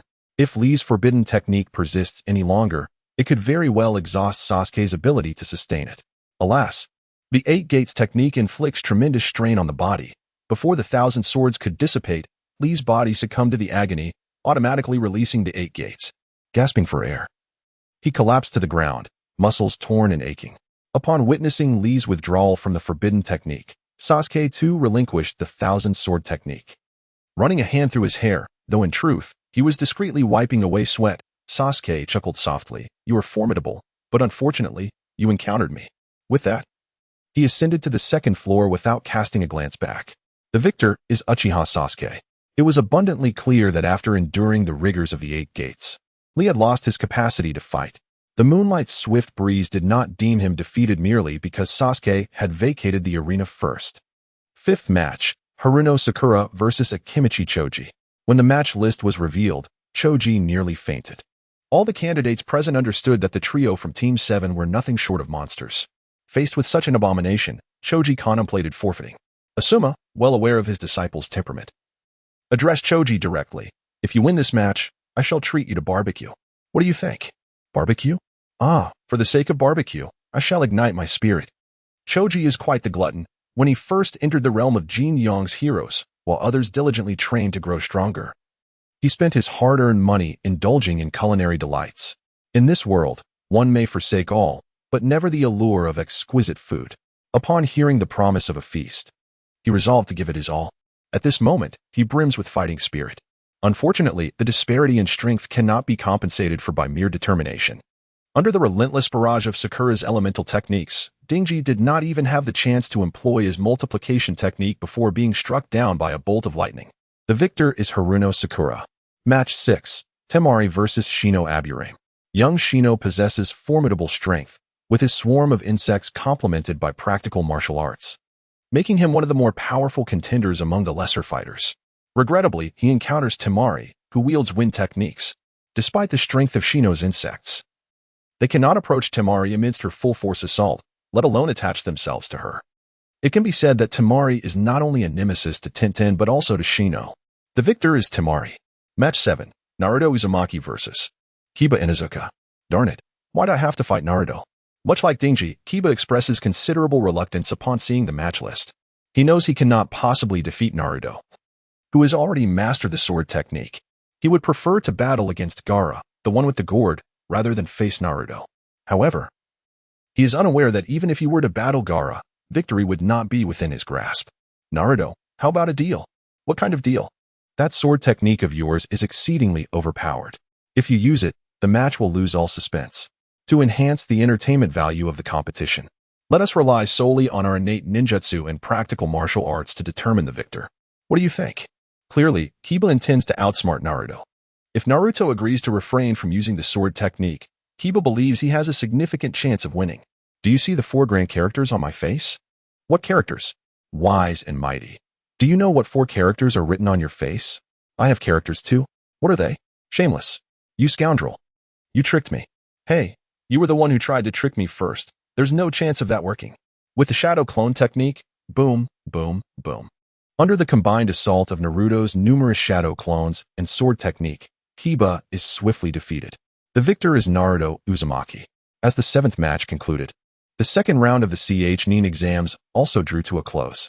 Advancing to the 3rd round were the following candidates from Konohagakure: Uchiha Sasuke, Uzumaki Naruto, Haruno Sakura, Hyuga Hinata, and Nara Shikamaru, alongside the participants from Sunagakure, Kankuro, and Temari. Gaara Hatabai and smoothly progressed to the next stage of the examination. Chapter 90, the speedrun event. The weather was clear, with not a cloud in sight. This was the 2nd day following the conclusion of the 2nd round of the Nin exams. Following the intense battles of the 2nd round, the phenomenon of internet cafes had begun to circulate among the elite shinobi of Konohagakure. After all, the match between Sasuke and Lee had left a profound impression on these seasoned shinobi. Lee, who had unlocked the 5th gate of the 8 gates, demanded serious attention from even the most experienced shinobi. A moment's negligence could lead to unforeseen calamities. However, even the formidable Lee found himself at a loss when confronted with Sasuke's sword formation, rendered utterly helpless. The elite shinobi were well aware that the Uchiha clan possessed no such sword techniques. In their quest for clarity and to assuage their curiosity, the enchanting realm of the internet CAF naturally captured their interest. Sarutobi Hiruzen found himself at a loss. He could hardly prohibit these elite shinobi from indulging in games at the CAF. Nevertheless, he did impose a gag order, restricting knowledge of this matter solely to the ranks of the elite shinobi, allowing only his subordinates to be aware, while ensuring that others remain blissfully unaware. In response to the elite shinobi's inquiries, Hiruzen crafted a plausible excuse. Given that it was the season of the Nin exams, with a plethora of individuals in Konohagakure, his actions were merely to safeguard against foreign ninjas discovering the existence of the internet CAF. Once the Nin exams concluded, he would naturally lift the ban, allowing all shinobi of Konohagakure to revel in the delights offered by the CAF. This excuse, regardless of whether the upper ninjas believe it or not, was wholeheartedly accepted by Sarutobi Hiruzen. As long as a legitimate justification was provided, these elite ninjas would not stir up any trouble. For he was indeed the Hokage of Konohagakure. "Ah, Kakashi, you all have arrived quite early today," he remarked. Following the conclusion of the Chunin exams, Team 7 had returned to their usual routine. In the morning, they typically undertook 10 D-rank missions, and only afterward would they venture to Guoliang's internet CAF to indulge in some gaming. However, on this particular day, Team 7 bypassed their missions entirely and headed straight to the CAF. "Good sir, you informed us yesterday that there would be an event at the CAF today, so naturally, we had to come a bit earlier," they explained. It turned out that on the very first day following the conclusion of the 2nd exam, Guoliang had informed his guests that there would be an event at the CAF the following day and encouraged them to attend. At that moment, the guests had inquired about the specifics of the event, but Guoliang had not divulged any details, merely assuring them that they would understand upon their arrival the next day. Indeed, the 7th squad has not even undertaken the assigned task, but has come directly here. "By the way, Uncle, you have yet to enlighten us about the nature of this activity. Here, take a look for yourselves." Upon hearing Naruto's response, Guoliang pointed to a small blackboard within the room, inviting them to investigate. The event is a speedrun challenge for the game Diablo 2.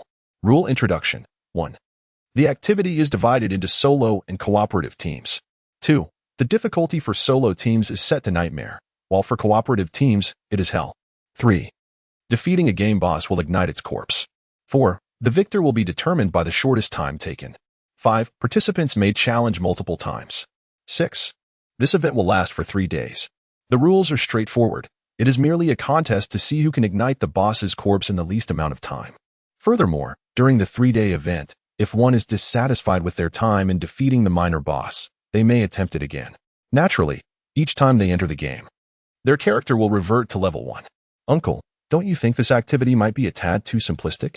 Observing the introduction to the event, Naruto appeared exceptionally confident. After all, during the Ch-Nin exams, the 3 of them had previously defeated a corpse ignited in the Death Forest during their escapade to an internet CAF. Thus, Naruto perceived this event as merely an opportunity to repeat that feat, devoid of any challenge. Fool, take a closer look at the second rule. Naruto's words incited Sakura's ire. She was well aware that their previous encounter had been at a normal difficulty level, and even then, it took them several hours to vanquish the ignited corpse. Undoubtedly, their unfamiliarity with the game plays a significant role, yet it also underscores the fact that as the inaugural boss in Diablo 2, the corpse fire possesses its own unique prestige. Nightmare and hell? Does this signify an increase in difficulty? Following Sakura's reminder, Naruto has also discerned the second rule. Although he remains uncertain about the extent of this difficulty escalation, the combination of nightmare and hell suggests that the challenge has indeed intensified considerably. While the difficulty may be substantial, the rewards appear to be quite bountiful. On one side, Sakura was still correcting Naruto, while Sasuke had already finished reading the activities and rewards inscribed on the other blackboard. The rewards for the event were as follows. For the individual group, the champion would select an item valued at 5 million taels, the runner-up would choose an item worth 2 million taels, and the third place would receive a weapon or equipment valued at 1 million taels. For the team group, the champion could select an item valued at 20 million taels. The runner-up would choose an item worth 10 million taels, and the third place would receive equipment valued at 1 million taels per person. Boss, it seems you are about to incur substantial expenses this time, remarked one of the members of Team 7, astonished by Guliang's grandiose offerings. The total amount of prizes for both the individual and team groups astonishingly reached 46 million taels, with a maximum of 8 participants in the team group, which was no trifling sum. Indeed. For this event, I've even drawn from my reserves. I hope the losses won't be too severe. Well, losses are surely out of the question, replied another, knowing full well that the unscrupulous Guliang sold his wares to customers at 10 times the market price, save for a few life-saving items. Thus, while he openly promised to distribute 46 million taels in rewards, his actual expenditure was merely around 5 million taels. Items such as the elixirs from the Legend of Sword and Fairy and the teleportation scrolls from Demon God 2 could only be redeemed once per person, significantly limiting his expenses. A mere 5 million taels, and it was quite possible that Guliang would even turn a profit from this event. Consider this, with a total of 30 computers in the internet CAF, operating for 3 days at 12 hours each day. If the daily revenue reached its peak, it would amount to 360 taels per day, totaling 1,080 taels over 3 days. Of course, this was the best-case scenario. However, Guliang firmly believed that even if daily revenues did not reach full capacity, they would undoubtedly not fall below 80%. In this manner, he would not incur any losses.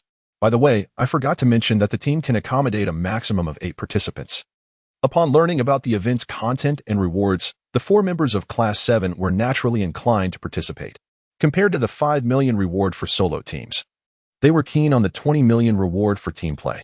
The increase in the redemption amount also implied the possibility of acquiring high-tier items unattainable by solo players. However, upon hearing Guliang mention that the team could consist of up to 8 individuals, they found themselves in a quandary. Chapter 91. Akai joins the team. The speed at which the 4 could join the team would undoubtedly lag behind that of 8 participants. Yet, this would result in a diminished reward for each individual, reducing the share from 5 million to merely 250,000, effectively halving it. Fortunately, Kakashi, as an experienced jonin, did not dwell on the dilemma for long. The rewards for this event are contingent upon victory. Should one lose, there will be nothing to gain. Hence, they decided it would be preferable to gather a total of 8 participants. As for the remaining 4, Kakashi had already made up his mind. What about forming a team with Gaia's squad? You mean the one led by the bushy-browed fellow? Indeed. Why not seek out Shikamaru or Hinata's teams? Well, Kakashi had his reasons for initially considering Guy. Firstly, Among the many Jonin leaders, he shares the best rapport with Guy. Secondly, Guy is rather straightforward and lacks ulterior motives. Of course, Kakashi would not explicitly divulge this to the three young ninjas, but instead hinted, Asuma is pursuing Kurenai. And if we approach Asuma's team, he is likely to refuse. Should we invite Kurenai's team, it would be unfortunate if she agrees. We might inadvertently offend Asuma. Kakashi looked at Sasuke, who nodded in understanding.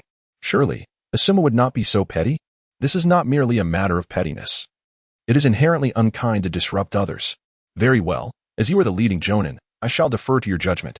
Observing that Sasuke had been persuaded by Kakashi, Naruto and Sakura naturally had no objections. All right then, I shall go seek. Ah, Kakashi, my destined rival, you have arrived quite early. Just as Kakashi was about to find Guy, unexpectedly, Guy and his team members appeared at the internet CAF. Is Lee's injury serious? At that moment, Lee was wrapped in bandages and leaning on a crutch, looking rather pitiful. It's nothing to worry about. After a day of treatment, he can manage to walk with some difficulty. In the original narrative, during his battle against Gaara, Lee had his limbs broken after unlocking the fifth gate. Presently, although Lee has opened the fifth gate, he has not sustained the same grievous injuries from Sasuke, so despite his current state, he will be able to recover with time. This situation is infinitely better than the original, where Tsunade had to perform surgery. Since you are here, things will be much easier. With that, Kakashi pulled Guy over to examine the event details on the small blackboard and expressed his desire to form a team with them. Are you sure it's all right for us to team up? It's evident that Team 7 are seasoned players, as newcomers. Will we inadvertently hinder them by recklessly teaming up without being familiar with the internet CAF? This caused some concern for 1010. No need to fret. The games in the CAF are quite straightforward. You merely need to familiarize yourselves a bit. In contrast to Tion's incessant worries, Naruto maintained a remarkably optimistic outlook. As he wisely stated, once they experienced the internet CAF games, their innate ninja skills would enable them to master the gameplay swiftly. Moreover, the event spanned 3 days, allowing for multiple attempts. Thus, they could use the initial 2 days for acclimatization and then make a concerted effort on the final day. This perspective garnered approval not only from Team 7 but also from Tion and her companions. With their concerns alleviated, matters became considerably simpler. After registering the competition format with Jin Yong and confirming the participants, the 4 members of Team 7 eagerly ventured into Diablo 2 to test the true extent of its hellish difficulty. Meanwhile, Team 3, consisting of Lee and his companions, entered the realm of Jin Yong's Legend of the Condor Heroes to familiarize themselves with the game mechanics and acquire some martial arts knowledge. As Team 7 and Team 3 embarked on their gaming adventures, patrons began to trickle into the internet CAF steadily. Among the guests, there are familiar faces from previous visits, such as those from the 8th and 10th squads, as well as inexplicably arrived strangers from the elite shinobi circles, drawn by whispers of intrigue. Without exception, these guests exhibited a profound interest in the activities offered at the internet CAF. The leading Jonin, accompanied by their students, engaged in the multiplayer mode. Those Jonin who were not leading teams, after familiarizing themselves with the environment, also partook in the single-player mode. It was not long before the CAF was completely filled. With no available seats, the remaining Jonin did not express frustration. Instead, they quietly stood behind those at the terminals, calmly observing others play, contemplating how they themselves would approach the game. Thus, time began to flow gently onward. 6 hours later, the first group of guests reached the end of their allotted gaming time. At this moment, numerous elite ninjas began to vie for their positions at the gaming stations. Fortunately, the presence of Zaibujan, the network administrator, alleviated the chaos. Otherwise, Jin Yong would have been exhausted by the incessant disturbances. During the 6 hours of gaming, the third team spent the first 5 hours immersed in the world of Jin Yong's martial arts saga, with a brief interlude to play the first installment of Xianjian. In the final hour, they collectively ventured into the realm of Diablo 2. Like many players encountering such a dark aesthetic for the first time, they found it somewhat disconcerting, and the gameplay felt rather awkward. However, being ninjas, they quickly adapted. It became apparent to Ning Ci that Hinata's newfound strength was attributable to this very place.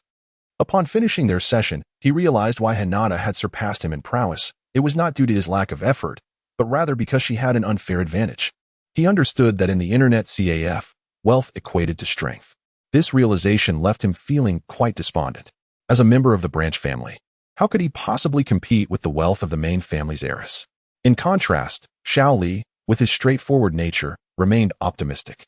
He believed that his inability to defeat Sasuke was simply because Sasuke had discovered the internet CAF before them. Now that they too were gaming in the CAF, they were all on equal footing, and with their own determination, he was confident they could eventually surpass Sasuke. As for Tian, she was exceedingly delighted. As previously mentioned, she was a little wealthy, as evidenced by her tendency to expend a considerable amount of ninja tools in each battle. Previously, she felt her money was purposelessly hoarded and had resorted to purchasing additional scrolls to seal her ninja tools. Now, with the internet CAF at her disposal, she no longer had to worry about her funds going to waste. As the instructor of the third team, Akai was equally pleased. Beyond the regular physical training, he now had another avenue to enhance his strength. Although it required money, being a Jainin, his expenditures were minimal aside from the occasional purchase of ninja tools and fitness equipment, leaving him with ample savings. Contemplating the wonders of the internet CAF, the entire third team, save for Ning Ci, brimmed with anticipation for the path to their future strength. Chapter 92, Hellish Difficulty. Thick eyebrows, hurry and help me out. I can barely hold on. Naruto, hang in there. Just let me finish off this wave of minions, and I'll be right there. Don't wait. Come over now. I'm dead. The following day, the third and seventh teams arrived at the internet CAF early in the morning, eager to team up for Diablo 2. Their aim was not merely to log excessive hours, but to cultivate synergy between the two squads. However, from their tense exchanges, it was evident that their gaming expedition was not destined to be amicable. What is this hellish difficulty? It's simply too challenging. After experiencing yet another total defeat, Naruto could not help but feel a surge of frustration. He thought to himself, remaining composed, that if the game's difficulty were not so challenging, wouldn't every participating team be able to clear it? Indeed, the higher the difficulty, the greater the sense of accomplishment we feel after vanquishing our foes. Yet, this is undeniably quite arduous. Hearing Sasuke and Sakura both acknowledge the level of difficulty only added to Naruto's discontent. It is no wonder he felt this way. The challenge was indeed rather excessive. At this moment, Kakashi stepped forward and spoke a fair statement. Indeed, in comparison to the ordinary difficulty, this hellish challenge has augmented all monsters tenfold. The zombies, which previously possessed 10 points of attack and 100 points of health on ordinary difficulty, now boast 100 points of attack and 1,000 points of health. This has escalated the difficulty of full tenfold, compelling this 8-member team to meticulously consider coordination and positioning even when confronting the most ordinary of monsters. This predicament is somewhat difficult for Naruto, who has achieved a formidable status in normal difficulty. Meanwhile, Team Kai, having never ventured into normal difficulty, mistakenly believes that the challenges presented in Diablo 2 are indeed this exaggerated. Let us not dwell in gloom. We shall proceed. Today, we must encounter the fiery visage of the corpse. Very well. No issues arise. The members of Team 7 have relinquished any hopes of claiming victory. Their sole desire for the remaining 2 days is to vanquish the fiery corpse. However, based on the current progress, eliminating the fiery corpse proves to be quite the challenge. In contrast to the hellish difficulty of the multiplayer mode, the nightmare difficulty of the single-player mode is undeniably more accommodating. The nightmare difficulty merely doubles the strength of the ordinary foes. In solitary play, with the investment of some time, it becomes relatively easy to defeat the fiery corpse. On the very first day, some individuals had already succeeded in vanquishing the fiery corpses, although it took quite a while.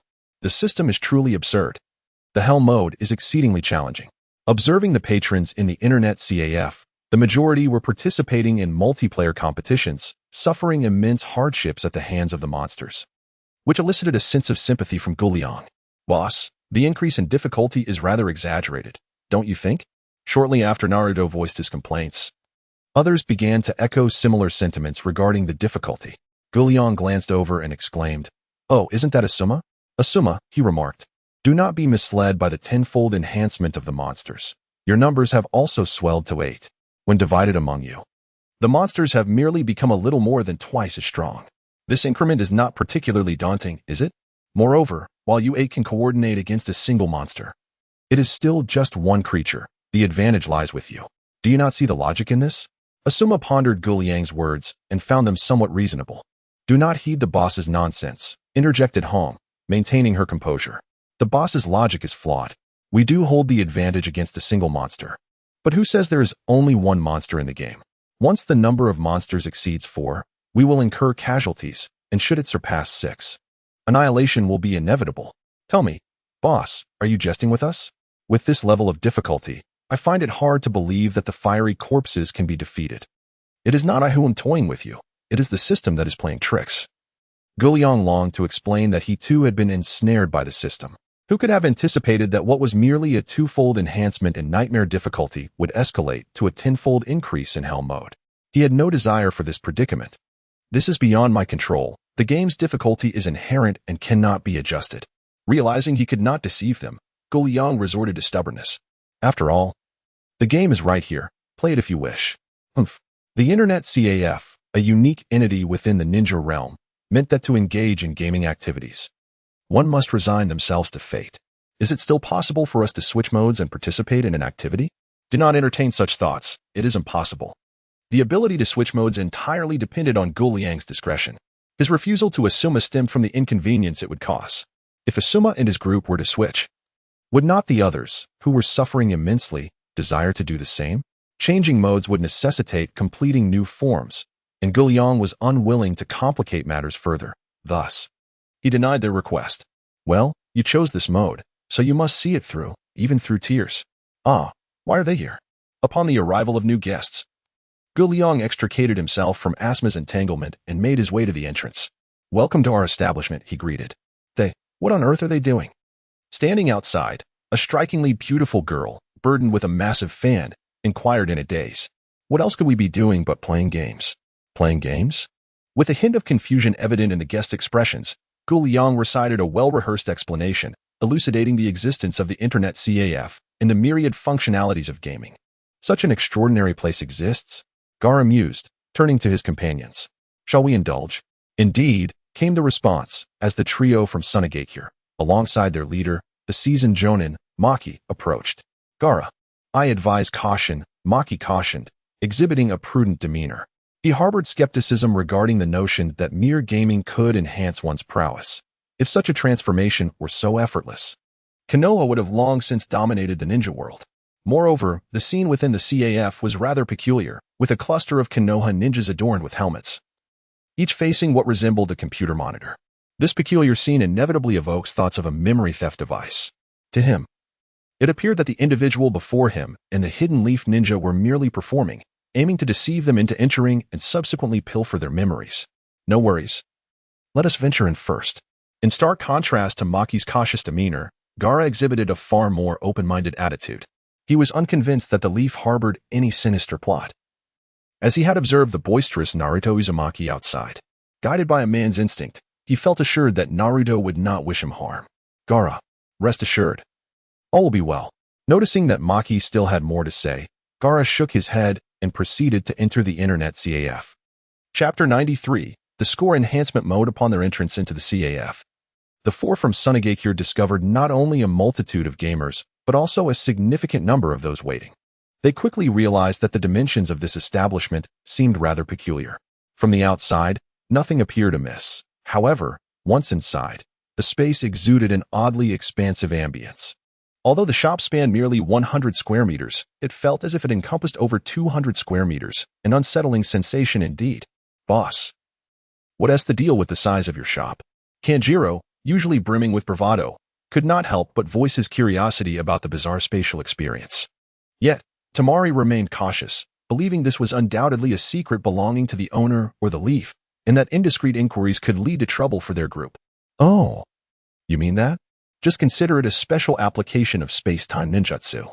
Upon hearing Gaku's explanation, Tamari and Kanjiro nodded in understanding. Boss, how much longer do we have to wait? With only 30 computers available and roughly 20 to 30 individuals in line, it was uncertain how long they would have to wait for their turn. Let me check. Gaku picked up a small notebook and began to peruse the usage records. If all goes according to plan, in about 4 hours, all 30 computers will become available. If you're interested in gaming, you can register here. And when the computers are free, you can take your turn directly. Because it was an event period, nearly all the ninjas visiting the CAF were opting for the full 6-hour session. Gaara and his companions would have to wait until 2 o'clock in the afternoon to play. I see, Temari remarked calmly after glancing at the rules displayed on the blackboard behind Gaku. Then we shall return at 2 o'clock. Here, this is our deposit. Handing Gaku 40,000 ryo, which covered their 4-hour prepayment at 10,000 Rio per hour. Tamari ensured their reservation. Very well, just come back at the designated time, Gaku affirmed. After completing their transaction, the 4 from Sunagakure departed from the CAF. Tamari, you all may explore freely. I have some matters to report. Upon exiting a narrow alley, Maki contemplated the necessity of reporting the Internet CAF's affairs to Sandhidden. If the CAF were indeed as extraordinary as Gaara had described, then such intelligence would be best known to Sandhidden at the earliest opportunity. He resolved to proceed with caution. Sakura, aware of Maki's intentions, refrained from obstructing him, merely wishing to advise him to be vigilant. Unfortunately, before she could finish her words, several members of the Umbu emerged, encircling them. What is your intention? We are representatives of Sandhidden here to participate in the CHNIN exams.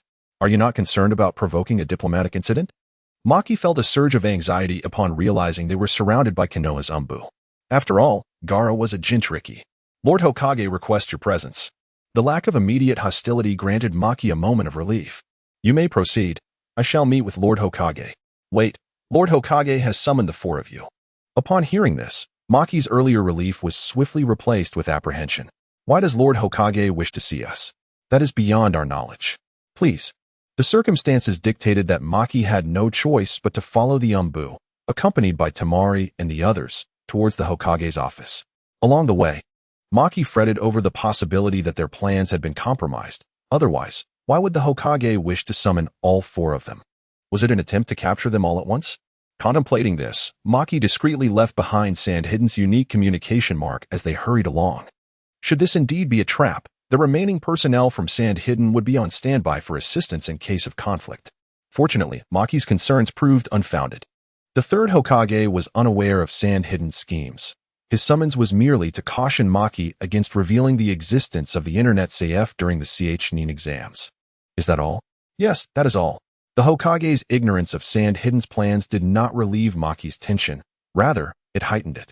The Hokage's demeanor suggested that the CAF's remarkable nature might indeed be genuine. This instilled in Maki an overwhelming sense of urgency. It was imperative to relay the message back to Sunagakure and unite the villages to pressure Konohagakure into surrendering the Internet CAF. If the CAF remained within Konoha for too long, then the ninja world would truly be dictated by them. Exiting the Hokage's office, Maki was consumed by anxiety. He yearned to convey the message, yet Konoha's Umbu were not to be underestimated. The slightest hint of his intentions would result in his apprehension by those Umbu enhanced by the Internet CAF's resources. Even returning to the inn and having the accompanying Sunagakure personnel deliver the message was fraught with risk. Who could say whether they would fall under the scrutiny of the remaining Umbu? Maki dared not take that gamble. As for the events involving Maki and the 3rd Hokage, Guliang remained indifferent and unconcerned. At that moment, he appeared quite melancholic. If, after the conclusion of the event, none of the members chosen for the cooperative group managed to clear the challenges, would they not perceive me as engaging in deceptive promotion? Upon contemplating the impending destruction of his reputation, Guliang felt a profound sense of dissatisfaction. Indeed, even if he were a merchant devoid of any credibility, it would not significantly diminish the number of his patrons. However, such a scenario would inevitably tarnish his character in the eyes of the system. There is a saying that resonates deeply. You may insult me personally, but you cannot undermine my dignity. This encapsulates the essence of Guliang's current state. It is not that he aspires to be a sage, but rather that, in the journey of life, one ought to maintain certain aspirations. He has relinquished the pursuit of external material wealth, for he is already immensely content.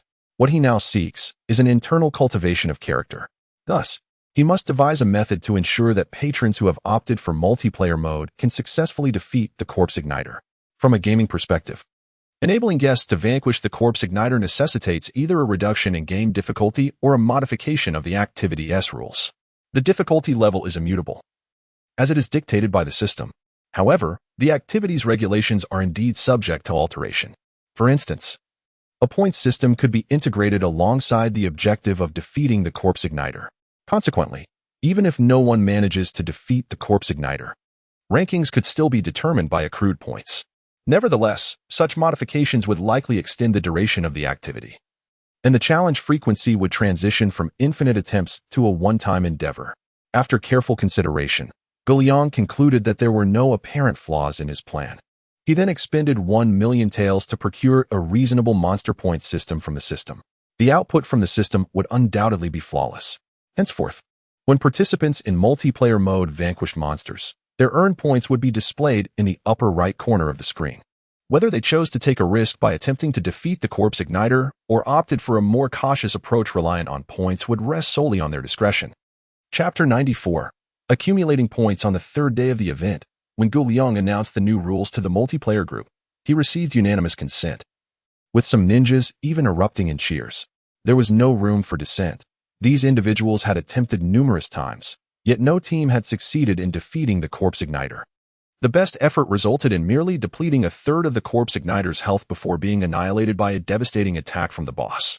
Only those who placed in the top 3 would be eligible for prizes, and to attain such a rank, one must first defeat the corpse igniter. However, after the enhancements to its difficulty, the corpse igniter had become exceedingly formidable, capable of wiping out the entire screen with a single, powerful strike. Such a corpse igniting requires an exceptional level of synergy and ample time spent in the realm of Diablo 2. Now, with the introduction of the point system, it is entirely feasible to secure a top 3 position without vanquishing the boss, which naturally leaves this band of ninjas with no objections. Kakashi. We must exercise caution this time. We cannot afford to squander our efforts, Kai stated seriously while still seated, awaiting the game to commence. Kakashi rolled his eyes. Recalling how yesterday, Kai recklessly charged into a horde of monsters, exclaiming "Ada!" and "What the heck?" as if those monsters were beneath his notice. Yet now he admonished himself against recklessness? How amusing. Kakashi refrained from further commentary, yet his demeanor spoke volumes. Upon launching the game and selecting the multiplayer mode, the 8 players promptly chose their respective classes and seamlessly entered the game. Having engaged in cooperative battles the previous day, they had grown accustomed to the monster's strength, fostering a degree of camaraderie among them. Once in the game, they proceeded with caution, circling around the rogue encampment. When confronted by a cluster of monsters, they swiftly retreated to the campsite. However, when encountering fewer foes, they stood shoulder to shoulder in combat. After dedicating an hour, they had obliterated all minor creatures in proximity to the rogue encampment, leaving them with the option to venture further afield for more quarry. We currently have 2 paths before us. The first leads through the evil caves, where we can simultaneously eliminate smaller monsters along the way. This route is fraught with numerous enemies, and the accumulation of points will undoubtedly be rapid. However, it is perilous. The second option is to continue circling the rogue encampment.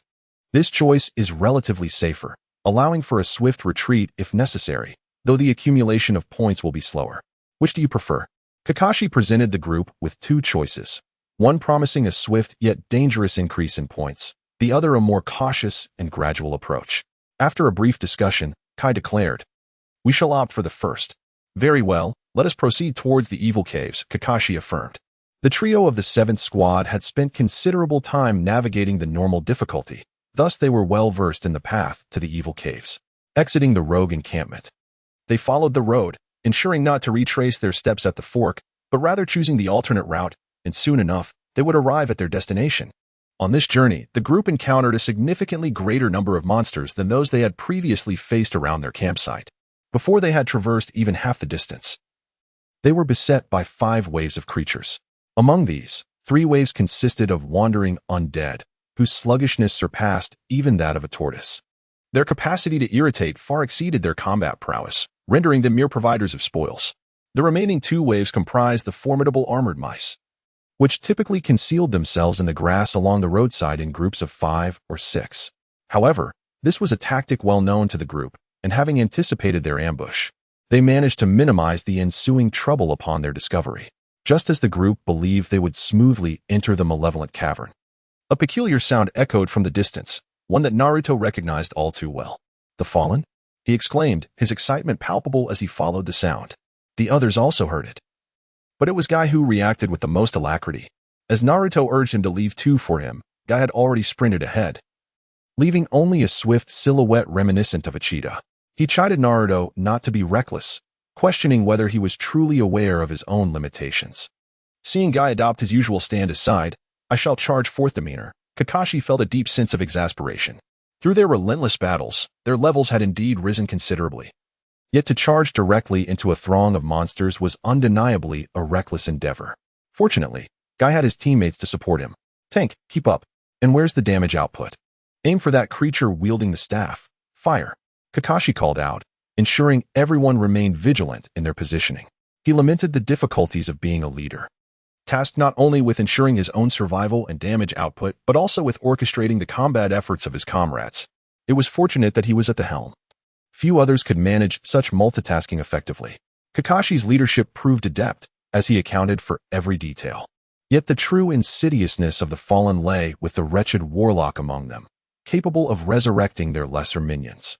Thus, to eradicate the swarming Fallen, it was imperative to first eliminate the warlock. Naruto, Sasuke, Lee, Neji, and Guy, you five will engage these minions while Sakura, Guy, and I confront the loathsome warlock. Understood. They chorused. With the battle roles assigned, Kakashi, Guy, and Sakura swiftly disengaged from the lesser monsters, entrusting them to the other five.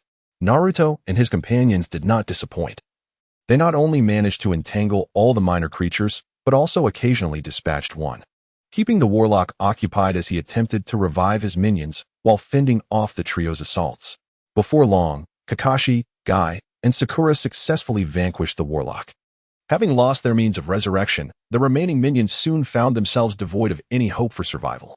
That was truly exhilarating, they exclaimed, with the monstrous threat neutralized. The 8 adventurers took a well-deserved respite. Within the game, they could not only consume potions and healing items, but also rest, whether sitting or lying on the ground. Truly, this encounter had proven to be a remarkable gain. Crisis, within peril lies opportunity. After vanquishing a horde of depraved beings, the team's score surged dramatically. Had the monsters not appeared randomly across the map, they might have devoted themselves entirely to farming these lost souls. The rewards were simply too bounteous. Have we all regained our strength? Let us proceed. To avoid squandering time, it would be imprudent to seek out the depraved deliberately, however. The evil cave harbors many such creatures, with their numbers far exceeding those outside. If they could eradicate the lesser monsters within the cave, securing a position in the top 3 of the activity rankings would likely be within reach. En route, the team dispatched several waves of wandering corpses, or zombies, before successfully arriving at the entrance of the evil cave. Chapter 95. Entering the cave, the evil cave resembled the gaping maw of a monstrous beast, concealing an abyss of darkness within. Standing at the threshold, an unsettling sensation lingered, as if something lurked in the shadows, watching them intently, sending shivers down their spines. Are we truly going to enter? Tian, visiting this place for the first time, couldn't help but tremble, contemplating retreat. Fear not, Tian, everything will be fine, reassured Sakura, noticing her apprehension. If everyone is prepared, let us venture forth. With Sakura's encouragement soothing Tian's fears, the others expressed no dissent. After speaking, Kakashi stepped forward, eager to be the first to enter the cave. Wait a moment, let my raven scout ahead, Kakashi lamented, slapping his forehead in regret for such a basic oversight. Should he charge in first only to encounter a throng of monsters blocking the entrance, their expedition would meet an untimely end. This realm, after all, was unlike reality. Occasional lapses in judgment were understandable. Kakashi nodded, accepting Guy's words of comfort. At this moment, Sasuke had dispatched a raven into the cavern. Given Sasuke's current prowess, he was capable of summoning wolves and bears to engage in combat. However, he opted for the raven due to its diminutive nature, which required a lesser amount of blue energy for resurrection upon its demise. After a brief interval, Sasuke sensed that the raven had not perished, indicating that no monsters lurked within the depths of the cave. At that moment, he declared, "It is safe, you may enter." With that, he boldly stepped into the cavern. The existence of such caverns bears a resemblance to dungeons in online games. While the entrance coexists within the main map, the interior is distinctly segregated, residing in a realm of its own. Uncertain of the circumstances surrounding them, silence enveloped the group. Even Naruto, who typically relished shouting, remained uncharacteristically quiet. The only sound that pierced the stillness was the rhythmic dripping of water echoing from the depths of the passage, rendering the atmosphere eerily tranquil. The entrance to the cave was relatively spacious, yet as they ventured further, the corridor narrowed significantly, barely allowing 2 individuals to walk side by side. Although the ceiling rose above 3 meters at its highest point, the stalactites hanging from above necessitated careful navigation. One could only wonder if they were toxic. Upon entering the cave, they immediately encountered a downward slope, the ground slick and treacherous, prompting each person to tread cautiously, wary of any misstep. Only Sasuke's summoned creatures fared better in this environment. The crows soared above, while the wolves and bears, with their sturdy limbs and rugged paws, were better equipped to grip the wet ground. Kakashi harbored concerns about potential ambushes in such a precarious situation, yet as they traversed the descending corridor, his fears remained unfounded. Under the dim illumination of the cave's natural light, 3 passages diverged before them, each seemingly indistinguishable from the others. "Let us choose any path," spoke Guy in a low tone, breaking the silence that enveloped the cavern, just as Kakashi was about to instruct Sasuke as summons to take the lead. Sasuke abruptly raised his index finger to his lips. "Shoo," he whispered, "something is approaching." The group, taken aback and intrigued, recalled their purpose for entering, to slay monsters and earn points. However, their journey thus far had yielded no adversaries, leaving them on edge with anticipation. Sasuke pointed toward the central passage. "It is likely a wandering dead. I can hear the sound of its legs dragging along the ground." Initially on high alert, the mention of a wandering dead creature eased their tension, diminishing their excitement. It is widely known that such zombies are among the weakest of monsters, naturally yielding the least points. Now situated at the junction of the 3 corridors, they found themselves in a space considerably more expansive, roughly the size of a small room. Naruto stood at the entrance of the central passage, wielding his axe like a barbarian, while Sasuke and Lee flanked either side, with Kakashi and Guy positioned behind them. The others instinctively retreated to the rear. As the shuffling sound grew louder, Sasuke's expression turned grave. "Do not underestimate this. There are likely many wandering dead." "How many is many?" Kakashi jestingly inquired, seemingly unconcerned that these wandering corpses could pose any threat. The cacophony of sounds was indeed overwhelming, perhaps numbering in the hundreds, or even more. Sasuke suddenly expressed a hint of panic, exclaiming, "How can there be so many?" Upon hearing Sasuke's words, the tension among the group escalated. "Is it truly possible there are so many? This is rather splendid news. I would actually prefer there to be even more of these creatures, as we could accumulate additional points." Observing Kakashi's relaxed demeanor, the group's anxiety diminished significantly. However, upon hearing of the hundreds of zombies, Kakashi himself was startled. Although these minor adversaries posed no substantial threat, the act of confronting them one by one could eventually wear one down, akin to slicing watermelons, by the end. One's hands would surely ache. Moreover, the bones of these zombies were far sturdier than watermelons.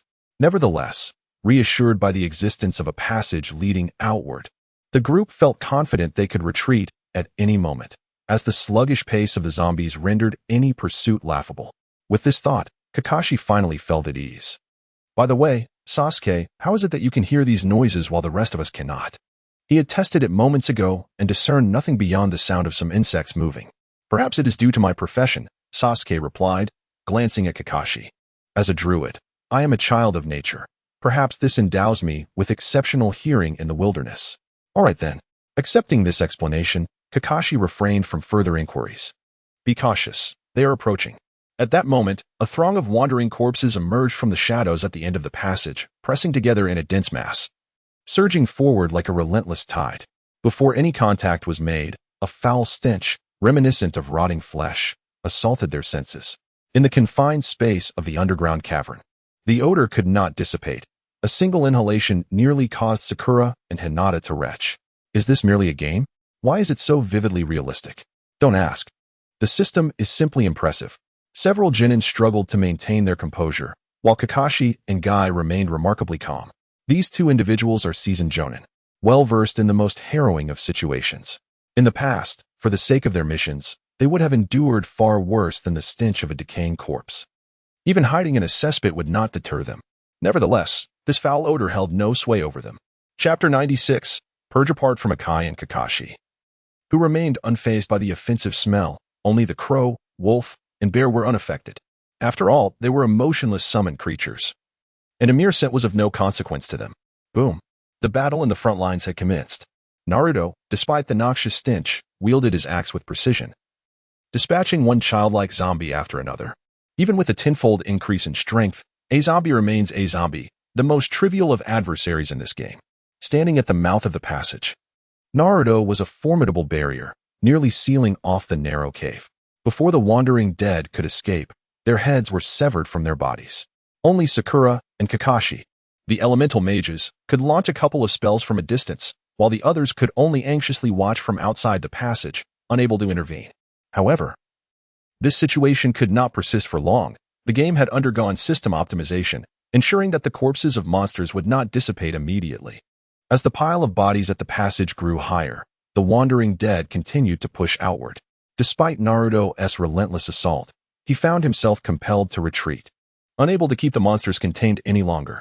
The others, no longer mere spectators, began to join the fray as the space around them expanded.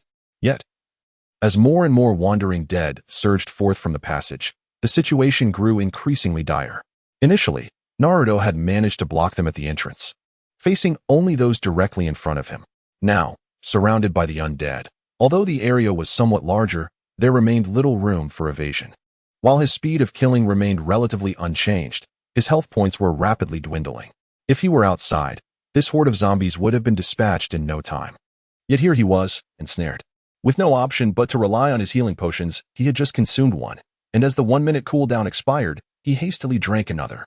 Sasuke's summoned creatures had also perished once, but after being revived, they rejoined the battle. At this moment, the number of slain zombies had exceeded 60, however. The foul-smelling creatures continued to pour forth from the corridor in unrelenting waves. Fortunately, the group possessed sufficient levels and strength, and although the monsters persisted in their relentless advance, the accumulating corpses diminished the available space for the wandering dead. Remarkably, the once precarious situation began to ease. At this moment, everyone ceased to conserve their magical energy, unleashing their skills with fervor. Before long, the horde of zombies was thoroughly vanquished by the team. "Shall we step outside for a moment of respite?" Naruto gasped, seated amidst the pile of corpses. Having endured such an intense battle, only Naruto appeared to be in disarray. His already scant armor stained with a myriad of colors, red from blood and green from the putrid fluids of the restless dead. Throughout the encounter, Naruto and Sasuke's summoned creatures had shielded them, leaving the others relatively unscathed, save for Hinata and Sakura, who were pale not from injury, but from severe nausea. As the group emerged from the cave, the cool breeze of the outdoors provided them with a refreshing sense of relief. Seizing the opportunity to rest, Sasuke did not allow his summoned wolves and bears to idle. He instructed them to enter the cave and clear away the corpses. If they were to venture back in later, these bodies would pose an insurmountable nuisance. Not only would the stench be unbearable, but should they encounter danger deeper within the cave and need to retreat, these corpses would become nothing short of obstacles, perhaps even tripping corpses. Following the battle, the team's levels had progressed further. While resting and allocating their skill points, they found that, after a brief interval of about 10 minutes, the wolves and bears had not completely cleared all the bodies, yet had managed to create a pathway for continued exploration. Were it not for the constraints of time, Naruto would have preferred to rest a while longer. Reflecting on the recent skirmish, even he felt a twinge of apprehension, not from danger, but from the sheer nausea induced by the sight of those zombies. To ascend into the top ranks, they had to seize every moment. After a short respite, Kakashi and Guy felt ready to proceed. With just the two of them and a handful of lower-ranked ninjas, a brief 5-minute break would suffice. All right, let us continue. Think of victory. Consider the marvelous items that Boss Goose sells. Do you not feel a stirring of excitement? Kakashi discerned that the morale within the team was somewhat diminished. The boys were faring better, but girls like Hinata and Sakura were particularly shaken by the previous scene. Thus, he felt compelled to utter some words of encouragement to uplift their spirits. What could possibly inspire them more than the prospect of securing first place? Upon contemplating the prospect of securing victory, the notion of exchanging something extraordinary with Boss Gu rendered the gruesome imagery of corpses and their accompanying stench trivial. As the group re-entered the cavern, the once mountainous heap of bodies had been cleared aside, revealing a path wide enough for passage. Admittedly, remnants such as severed limbs, skulls, and eyeballs still lingered within the passageway. However, this was a marked improvement compared to the obstruction caused by the corpses. After all, the task of removing these bodies had been accomplished by merely a wolf and a bear.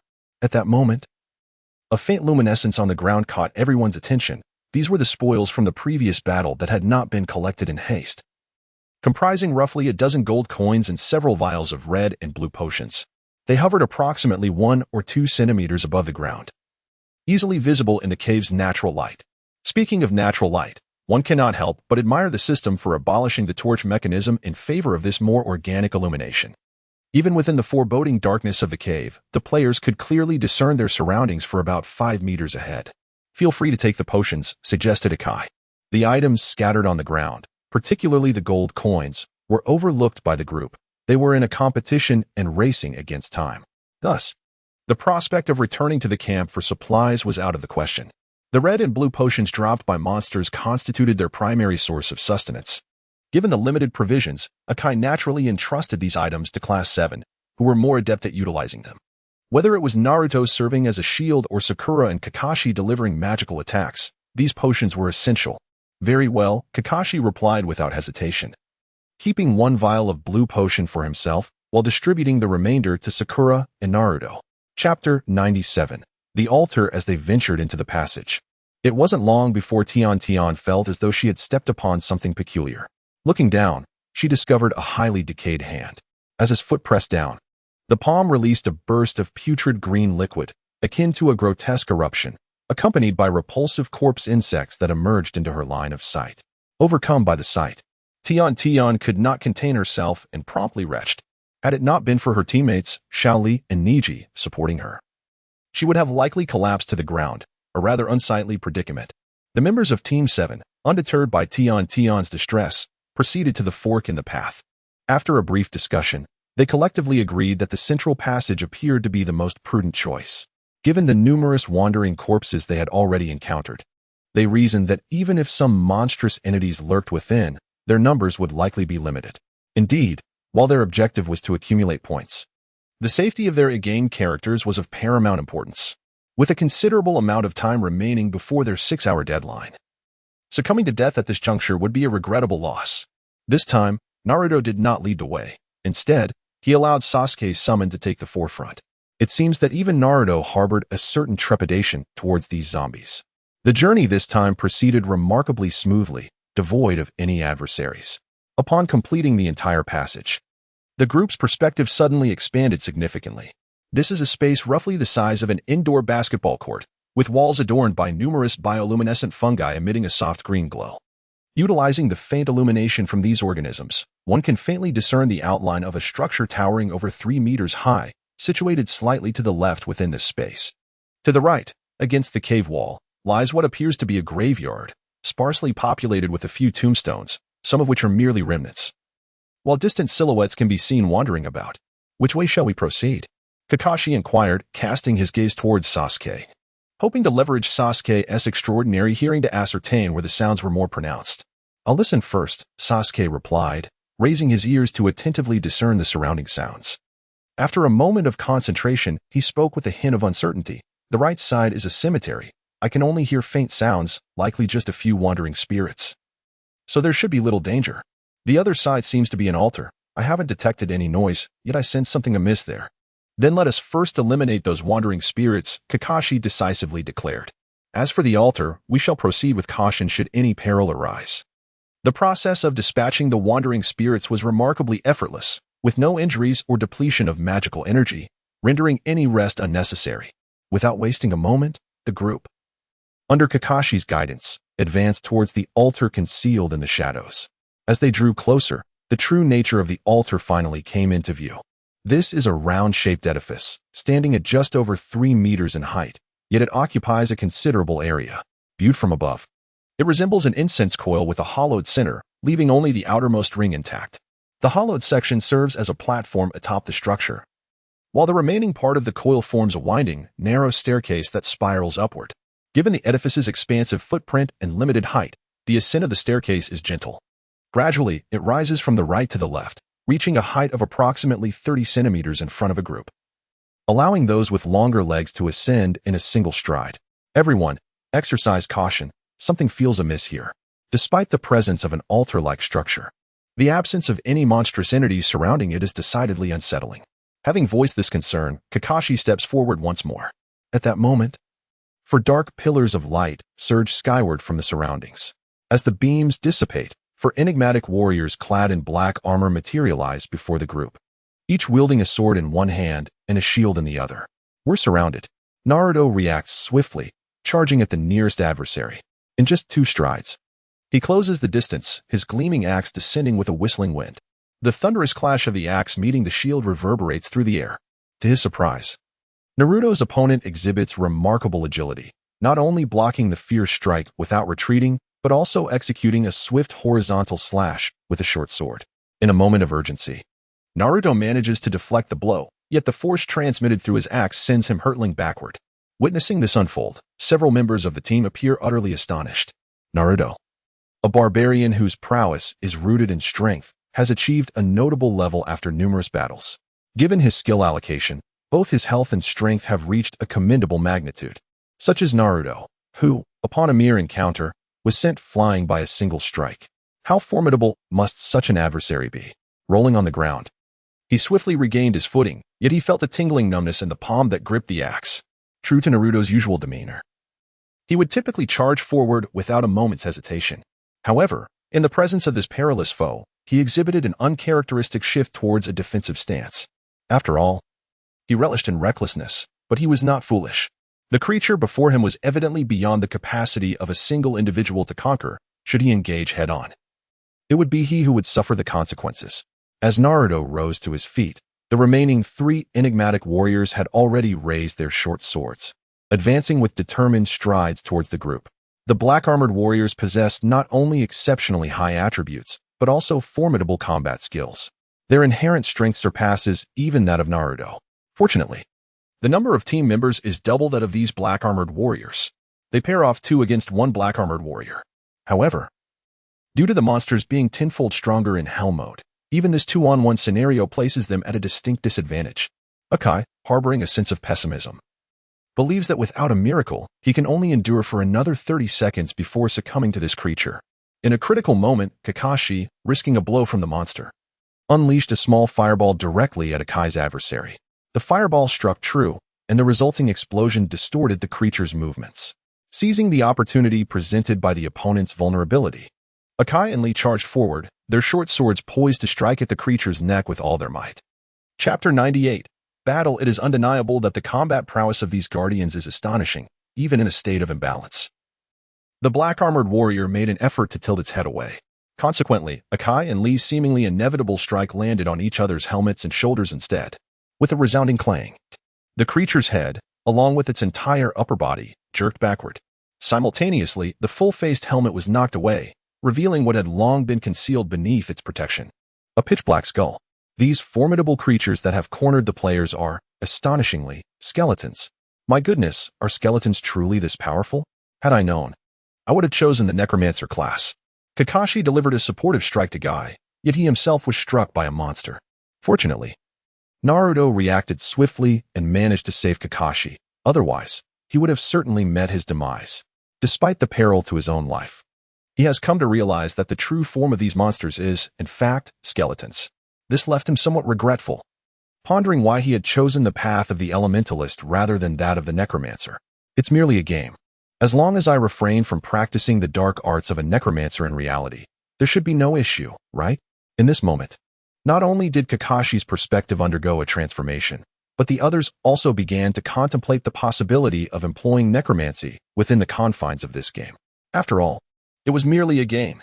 Engaged in battle, they had little time for further reflection. Kakashi, a seasoned jonin, though initially taken aback by the skeletal adversaries, quickly regained his composure and immersed himself in the fray. It was evident that they needed to concentrate their firepower to eliminate a single skeleton. After a while, even Naruto, with his robust physique, felt the strain. If he was struggling, the others would certainly be faring worse. Kakashi-sensei, please devise a strategy. During the confrontation, Kakashi continuously surveyed his surroundings, seeking an escape route. Unfortunately, the encirclement formed by the 4 skeletons was impeccably executed, leaving him with no viable avenues for retreat. With no option for escape, they resolved to head towards the altar. To the altar. With this command, the group began their ascent. Sasuke took the rear. The instruction for Sasuke to guard the rear was not a death sentence, but rather a means for his 3 summoned creatures to obstruct the 4 skeletons. The summoned creatures offered only a fleeting delay, yet within that brief moment, the 8 individuals successfully reached the altar. The stairs were exceedingly narrow, permitting passage for only 1 person at a time. Despite facing 4 opponents, the remaining 3 could only watch helplessly from behind. The altar itself was more spacious, and Guy instructed Niji and the others to lie down and quickly recuperate their health and magic, preparing to switch places with Naruto, who was currently at the forefront. Although Naruto faced the same skeletal foes, the pressure weighing upon him had diminished significantly. In combat with melee weapons, besides skill, footwork is a crucial attribute. However, upon ascending the narrow staircase that allowed only single-file passage, the typically agile movements of the skeletons were rendered ineffective. They were compelled to engage Naruto in a direct confrontation, a style of combat that he relished. Though his strength was inferior to that of his opponents, he possessed the advantage of elevation, coupled with the security of not having to worry about rear attacks, allowing him to focus entirely on a single adversary. Despite being in the midst of battle, Naruto's spirits lifted, for he was not alone. His comrades stood with him. Behind him, Kakashi and Sakura were recuperating their mana while simultaneously casting spells against the skeletons before Naruto, and Tenten provided support with her arrows. Bang! After several rounds of assault, the skeleton's health had plummeted to a critical point. Seizing the opportunity during the distortion of the skeleton's attack as the fireball exploded, Naruto swung his axe, tracing a silver arc through the air, and accurately struck the creature's neck. As the head detached from the body, the entire skeleton began to decay rapidly, soon transforming into a pile of black ashes on the steps. Simultaneously, the team's score surged dramatically. The points awarded for this skeleton were astonishingly high, even surpassing those earned from vanquishing the horde of zombies. Indeed, the increase in points was quite remarkable. One might wonder, if we were to eliminate all 4 skeletons and then clear the minor creatures within the cave, would our victory in the competition be assured? Unless another team could defeat the final boss lurking in the cave, it was certain that the championship would belong to us. Those resting and recuperating behind, including Niji and others, were instantly exhilarated by the soaring points. It was impossible not to feel thrilled. Within the entire team, apart from Sasuke and Tenten, who were well off, and Guy and Kakashi, who were elite ninjas, the rest were rather impoverished. Naruto also felt a surge of joy at the rising points. Yet he couldn't shake the feeling that everyone might be getting a bit too carried away, considering there were still 3 skeletons left to tackle. Stop chatting. Can't you see I'm on the verge of collapse? Someone come and take my place. Taking advantage of the terrain and using health potions, Naruto managed to defeat one skeleton. But he was now on the brink of exhaustion. If no one stepped in soon, the next skeleton would surely finish him off. Don't worry, I'm here, came Gai's voice as he stepped in to replace Naruto. Guy was not a barbarian, but an assassin. His health and strength were insufficient to confront the skeleton. However, as a martial arts specialist, his agility was exceptional. Even with the terrain constraining him, he could evade the skeleton's attacks with nimble maneuvers within a limited space. Of course, he couldn't dodge every strike. A single blow would severely injure him, and 2 would lead to his demise. Finally, I can catch my breath. Seizing the moment while Naruto was retreating, Sasuke swiftly summoned a raven to take Naruto's place, providing Guy with the opportunity to advance. The raven, utilizing its ability to fly, successfully bought time, allowing Guy and Naruto to swap positions. Lee, come take my place. Upon arriving at the rear, Naruto had barely settled down when he heard Gai's urgent call for assistance. What is happening? Why do we need to switch so soon? Am I hallucinating? Not only Naruto found himself speechless, but even Kakashi covered his face in embarrassment. Naruto had held off the skeleton for so long and had successfully slain it. Yet just moments after the switch, Guy was already calling for help. Is this some sort of joke? Akai expressed his profound helplessness and despair. The essence of a physical arts assassin lies in evasion followed by counterattack. However, when confronted by the skeleton's initial strike, he failed to dodge, watching his health plummet. Akai resolved to call upon Shao Li for assistance. Fortunately, he managed to evade the skeleton's subsequent attacks, successfully enduring until Shao Li's rescue arrived. Chapter 99. Exiting the game as time elapsed, the group, utilizing the replacement flow strategy, effectively vanquished the remaining 3 skeletons. Upon the final skeleton's demise, Sakura, brimming with excitement, leaped into Sasuke's arms and planted a fervent kiss on his cheek. Sasuke, I knew you could do it, she jubilantly proclaimed, clinging to him like a koala, nearly causing Sasuke to lose his balance and fall. The subtle fragrance wafting into his nostrils, combined with the soft sensation against his body, rendered Sasuke's muscles tense, leaving him as rigid as a pillar, uncertain of how to respond. At that moment, Sasuke repeatedly reminded himself that he was a vengeful soul with unresolved grievances. Ahem, matters of romance were merely ephemeral distractions. In an effort to dissuade Sakura from her persistent attachment, Sasuke decided to deliver a subtle jibe. Sakura, is your family quite affluent? He inquired. How else could you, at such a young age, possess an entire airport? Sasuke, you are so mischievous, yet I find it delightful. she responded. Sasuke? Well, it seems that things have taken an unexpected turn. Observing the interaction between Sakura and Sasuke, Naruto felt a twinge of jealousy and remarked, clearly, I am the one who deserves the most credit. To be fair, Naruto's contributions to their victory in this battle were indeed paramount. Had he not withstood an onslaught from a skeleton at the outset, there surely would have been casualties among their ranks.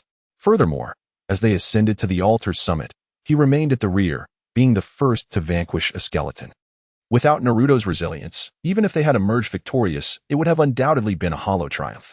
Of course, this is not to diminish Sasuke's contributions without his summons. They would not have been able to take turns confronting the skeletons with such efficacy. However, when it comes to accolades, Naruto undoubtedly claims the lion's share. Sakura, however, paid little heed to these considerations. In her eyes, Sasuke was the most handsome of all. Upon hearing Naruto's envious mutterings, she not only refused to loosen her grip on Sasuke, but instead held him even tighter. Moreover, she twisted and turned against him. Logically speaking, despite Sasuke's insistence on being a vengeful spirit, he was, after all, a man. Facing Sakura's affectionate advances, he could not possibly remain indifferent. Just as Sasuke felt his temperature rising, inching closer to embodying the persona of a wolf, Kakashi waved his hand to interrupt them. What are you two doing? The monsters in the cave have yet to be cleared, and here you are displaying your affection? Do you not realize that those who flaunt their love meet swift ends? After dispatching 4 formidable skeletons, the malevolent cave could no longer withstand the onslaught of the 8 adventurers. After 3 arduous hours, they finally cleared the minor monsters from the area. Gazing upon the vast accumulation of points, smiles illuminated each face.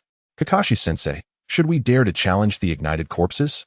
At this juncture, with nearly 6 hours elapsed, they sought to augment their scores, which would only be possible by venturing outside the cave in search of lesser foes.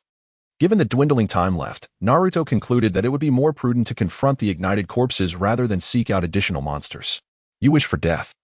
But we do not, Sasuke interjected, directly dismissing Naruto before Kakashi could respond. Indeed, with our current attributes and equipment, seeking the ignited corpses would be tantamount to courting disaster. With both Sasuke and their team leader Kakashi rejecting the notion, Naruto sighed and relinquished the idea. What exactly are these ignited corpses you speak of? The terms sounded peculiar to the gaming novices, Guy and Lee. Upon hearing their inquiry, Naruto cheerfully elaborated, the ignited corpses are the final boss of this cave. This B0SS can be described as extraordinarily formidable. To provide a clearer illustration, let me draw an analogy. Imagine this cavern as our Konoha, the lesser monsters as ninjas, and the corpses igniting flames represent the Hokage. Upon hearing this analogy, the crowd silently acknowledged Naruto's genius. Equating the dark, foreboding cave to Konoha, and likening the lesser monsters to ninjas, with their leader being the Hokage, conveys a profound meaning, albeit with an underlying sense of dissonance. The Hokage, indeed, must possess immense strength. Aki and Lee effortlessly grasped Naruto's words. Given this understanding, we should exit the game. I can no longer endure this place. Noticing Tion's determination to leave regardless of their opinions, the others concurred to exit as well. After all, the environment here is exceedingly harsh. With all 8 players having exited the game, their participation in this endeavor came to a close. The moment they withdrew, the system promptly recorded their scores. And once the 5-day activity period concluded, rankings would be determined based on the accumulated points of each team. The top 3 teams would naturally receive rewards, while the remaining teams could only express gratitude for their participation. Why are you all gathered around us? Aren't you participating in the activity? Just as Kakashi exited the game, he noticed a throng of individuals encircling them. Among these individuals, some are quite familiar with Asuma and Hong, while others are less acquainted with the members of the Umbu. There is no need for haste. The duration of the event is ample, and our priority is to gather intelligence. Asuma's words enlightened Kakashi, revealing the purpose behind this congregation. It appeared that following Gu Liang's enhancement of points and the introduction of a one-time rule, those participating in the online group were eager to observe others' gameplay and acquire first-hand information before engaging based on their respective team's circumstances. They witnessed the scene where Kakashi's team eradicated a horde of zombies and vanquished 4 skeletons. Armed with the experiences provided by Kakashi's team, they were confident that their own team would undoubtedly surpass the former. Kakashi, however, remained indifferent to these shameless individuals, exhibiting a sense of calm. He understood that there exists a stark distinction between observers and those who undergo the experience firsthand. It is likely that only when they enter the game and confront a multitude of zombies alongside those four skeletons will they truly comprehend the difference. The chasm between fantasy and reality is indeed significant. As Kakashi had anticipated, when faced with hundreds of zombies, even with some preparation, these individuals suffered considerable losses. Setting aside the repugnant odor, the sheer number of foes was enough to induce a sense of dread. While some opted to engage in the ordinary mode to avoid the nauseating stench, these teams performed worse than those who bravely entered the game in immersive mode. There are two primary reasons for this. Chapter 100, the sudden appearance of the Patriarch Squad. Utilizing the standard mode proved to be more effective than the opportunistic mode, and this can be attributed to two main factors. Firstly, the game's visuals. The graphics of Diablo 2 are rendered in a two-dimensional format, which cannot possibly rival the immersive experience provided by a more advanced mode. Secondly, it pertains to the mechanics of control. Manipulating the game character with a mouse and keyboard cannot compare to the experience of direct engagement. While this might suffice for an average player, the individuals in question are ninjas, whose mastery over their own abilities far exceeds that of ordinary people. Upon realizing that the standard mode was ineffective, some players began to contemplate a career within the gaming profession. They noted the formidable strength of the four skeletons within the cave and concluded that, although the skeletons summoned by a necromancer might not be as overwhelmingly powerful, they would certainly not be significantly weaker. With this mindset, a team of 8 necromancers was formed.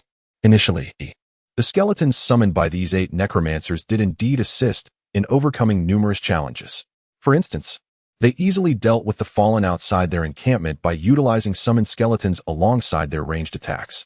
However, once they ventured into the cave, neither the massive horde of corpses nor the 4 black skeletons showed any regard for the necromancers. No matter how numerous the summoned skeletons, they could not possibly match the sheer volume of the undead throng. The summoned skeletons were not the 4 black skeletons. Faced with the assault of the black skeletons, it was akin to a mere child being dispatched with a single blow. The 8 necromancers were swiftly vanquished, exiting the game without much struggle. The unreliability of these 8 necromancers led others to conceive a new strategy, to form a team with a composition akin to that of Kakashi's squad. However, it must be noted that individuals are inherently different. Even with identical roles, the performance of these individuals proved to be considerably lackluster. One must consider the caliber of Kakashi's team. The 2 leading jonin are beyond reproach, undoubtedly elite. Among the 6 genin, Naruto Uzumaki, Sasuke Uchiha, and Sakura Haruno are universally recognized as monsters, requiring no further introduction. Among the remaining 3 genin, Niji Hyuga stands out as a prodigy of the Hyuga clan, while Rock Lee, a taijutsu genius, can open 5 of the 8 gates. Even if Tenten is somewhat less formidable, she has chosen the Amazonian profession, excelling in ranged attacks with her equipment. A squad composed of such elite individuals is, of course, beyond the capabilities of any ragtag group. Among these, only the team formed by Asuma and Kurenai can be compared to Kakashi's squad. Regrettably, due to poor time management, after defeating the 4 skeletons, there was insufficient time for them to clear all the monsters within the cave. Consequently, Asuma's squad accumulated fewer points than Kakashi's, currently positioned in 2nd place. Just when everyone believed that the championship for the multiplayer event would be claimed by Kakashi's squad, on the final day of the event, a team led by Hinata Hisashi, accompanied by members of the Akimichi, Yamanaka, Nara, Inazuka, and YN clans, made a sudden appearance at the Internet CAF. In truth, they had been aware of the Internet CAF long before Sarutobi Hiruzen's visit.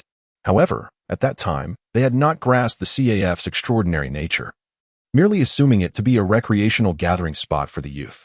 It was only upon Sarutobi Hiruzen's personal visit that they realized the CAF must possess some exceptional qualities. Otherwise, he would not have come in person. Just as they were preparing to investigate further, Danzo arrived with a group of Root subordinates, seeking trouble at the CAF. The outcome is well known. Danzo entered the CAF, but did not emerge. As for Danzo from Root, how could he possibly conceal his activities from the Byakugan-wielding Hyuga clan? If the Hyuga were aware, surely their allied clans would also be informed. Everyone merely maintained a tacit understanding. Nevertheless, due to Danzo's actions, these clans developed a profound sense of trepidation towards the Internet CAF. If even Danzo could act without restraint, would they not be courting disaster should any conflict arise during their visit? This time, the Internet CAF event has created quite a stir. Within the circles of the elite ninjas of Konoha, It is widely known that in a certain secluded corner of the village lies an extraordinary internet CAF. Under the enthusiastic recommendation of the Oil Woman clan leader, they are reluctant to miss this opportunity. Firstly, it allows them to gauge the merits of the CAF. Secondly, they are quite enamored with the items being offered within. Just look at how striking Sasuke was when he unleashed the 1,000 sword technique during the Chunin exam's second round. It was nothing short of magnificent. Even though mastering the 1,000 sword technique poses its challenges, the mere notion of sword flight is enough to ignite the desires of most. Not to mention the intriguing Tai Chi, a martial art that captures the interest of many, including the sun-differentially inclined. These clan leaders are all exceptionally talented individuals who were already well acquainted with the game's mechanics before arriving at the internet CAF. After witnessing the gameplay firsthand, they quickly adapted. However, today marks the final day of the event, and the clan leader team spent half an hour familiarizing themselves with the game. Upon entering Diablo 2 for the multiplayer activity, they found themselves with merely 5.5 hours of gaming time remaining. Is 5.5 hours sufficient? Absolutely. The members of the clan leader team are brimming with confidence to surpass the achievements of Kakashi's team. Even with half an hour less, what does it matter? Who are they? They are the leaders of the prominent ninja clans of Konoha, and their capabilities far exceed those of mere lower-ranking ninjas. Luku. The onus is on you this time. Yes, I have a plan. Luku, the head of the Nara clan, possesses strategic acumen and judgment that surpass even his son Shikamaru. He also serves as the captain of the elite ninja class in Konoha, a figure of remarkable intellect. While Nikaritsu leads the clan leader team, Luku acts as the strategist. According to our intelligence, the boss known as the Burning Corpse can be vanquished in just a few hours, a feat that even we find daunting. Therefore, our primary focus, like that of the other competitors, is to accumulate points. To achieve high scores, we must defeat the hordes of corpses in the evil cave and the 4 dark skeletons at the altar, with the dark skeletons being the most formidable adversaries. However, by leveraging the terrain to our advantage, we can dispatch these 4 skeletons just as Kakashi and his team did. Thus, the choice of profession is of paramount importance. To minimize uncertainties, we require 2 barbarians to block the skeletons, 1 druid for personnel transitions, 3 elemental mages to ensure our damage output, along with 1 paladin and 1 necromancer. The paladin's various amplifying auras will bolster the team, while the necromancer will enhance our margin for error, as the summoned skeletons provide a commendable buffer. Chapter 101. Divergent choices. As soon as Diablo 2 was launched, Nara Shikaku expressed his suggestion. Unlike Kakashi's team, Shikaku's chosen class diminished their resilience, but significantly amplified their ranged output. Such a configuration could only be attempted by a squad composed entirely of elite jonin. Others would likely find themselves overwhelmed amidst the hordes of enemies. Hyuga Hazashi and Akimichi Choza opted for the barbarian class, while Yamashiro Kaichi selected the druid. Nara Shikaku chose the paladin, and the head of the Yamanaka clan decided on the necromancer. Inazuka clan leader and 2 other clan heads chose the elementalist. Upon entering the game, the clan leader's team did not rush to defeat monsters in unison like the other squads of 8. Instead, they divided into 2 smaller groups. Each set out to face monsters independently.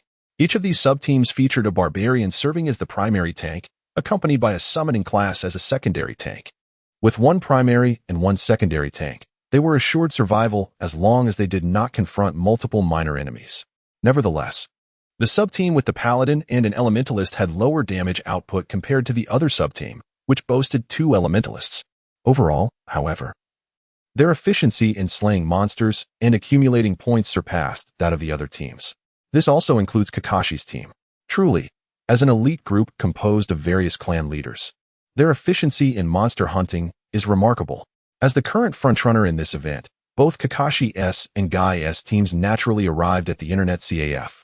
Upon encountering clan leaders such as Hinata Hazashi, Kakashi instinctively sensed trouble.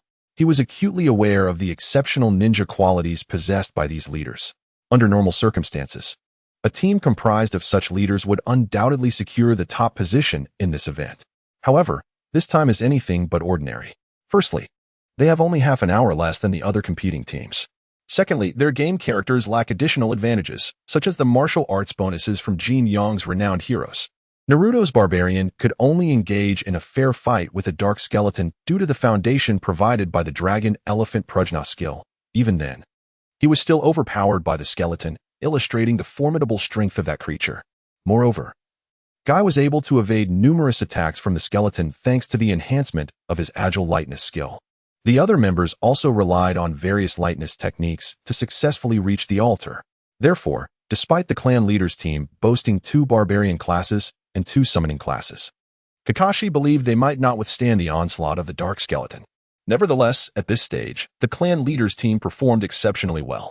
They eradicated all the monsters in the vicinity of their camp within just 1 hour. After vanquishing the minor foes, they did not rush directly to the evil cave, but instead took some time to return to the camp for resupply. Healing potions were undoubtedly essential, particularly the blue potions.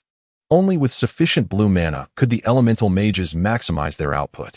To enhance their damage potential, they pooled resources to purchase 3 high-quality weapons for the 3 elemental mages, while the remaining 5 members continued to wield the basic weapons dropped by monsters.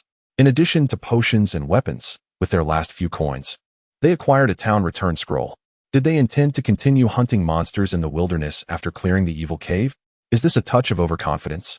The operation of purchasing the teleportation scroll elicited furrowed brows not only from Kakashi but also from Guy, who shook his head in disapproval. They believed that the funds for such a scroll could be better spent on acquiring additional potions. In their eyes, the malevolent cave was not a place that could be cleansed in a short span of time. Both the undead hordes and dark skeletons posed significant dangers when confronted. Even the swiftest team, led by Kakashi, took 3 hours to purge the evil cave. Did Lucio and his companions truly possess the confidence to surpass Kakashi's team's efficiency? Was it merely because the chief's team included an additional mage and paladin? With such perplexities, everyone focused intently on the leader's actions, eager to observe their approach upon entering the cave. Soon, they witnessed the unfolding events. Upon entering the cave, Lucio chose not to traverse the central path, but opted for the left one instead. His strategy was sound. He aimed to eliminate the remaining minions first, level up a few times, and enhance his equipment before proceeding further. This choice comes as somewhat unexpected.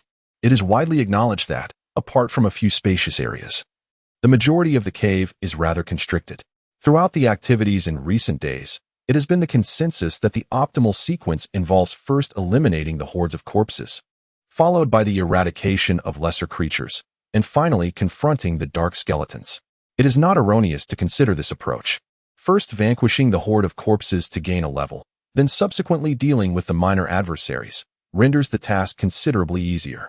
Should one choose to confront the lesser foes first, not only would it be a time-consuming and laborious endeavor, but when faced with the horde of corpses, the numerical superiority of the monsters would sufficiently compensate for their advantage in levels.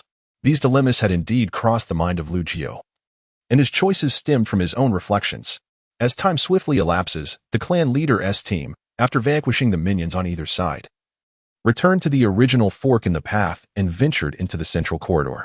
Shortly after their entrance, a horde of zombies surged towards them. However, their innate qualities as ninjas prevented any panic. Instead, they began to maneuver according to their strategic plan. All summoned creatures, advance. With this command from Rishi, the druid and the necromancer directed their summoned entities to the front to serve as a barrier. This is not an offensive maneuver, but rather a strategy to gain time. As the summoned entities obstructed these zombies, the 8 individuals promptly retraced their steps to the fork in the road.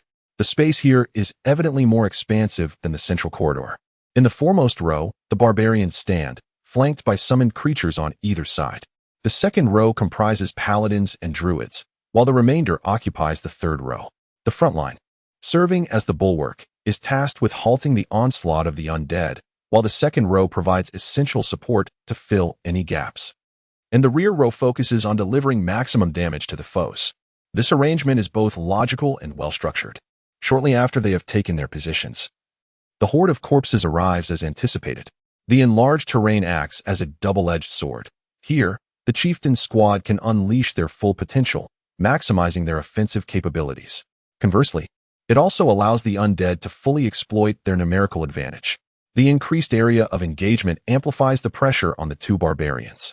Fortunately, with the aid of healing potions and the support from the paladins and druids behind them, they would otherwise be overwhelmed by the advancing horde.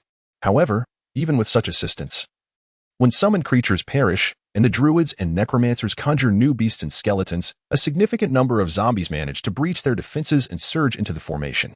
The front line holds firm, while the rear unleashes their attacks freely. Such a minor skirmish poses no challenge for Luge. Under his command, the zombies infiltrating the ranks were swiftly eradicated. We were on the verge of collapse. At that moment, two of the barbarians could no longer hold their ground. Chapter 102. The chief's squad is impressive. Faced with such a multitude of foes, the health of the two barbarians had dwindled to a dangerously low level. Their health potions were still on cooldown, and if they did not retreat, they would undoubtedly be slain by the zombies. The paladin and druid stepped forward to take the place of the barbarians. The barbarians withdrew, mindful of their positioning to avoid any missteps. All of them were seasoned warriors in reality, and upon receiving Luge's orders, the four exchanged glances before the two barbarians retreated diagonally. Simultaneously, the paladin and druid advanced to fill the void left by the barbarians. After consuming potions and resting briefly to restore their health, the two barbarians returned to replace the paladin and druid. The entire process was seamless and efficient, devoid of any delays. Thus, this group of zombies was entirely vanquished through the harmonious cooperation of the chief's squad. Everyone seized the opportunity to recover.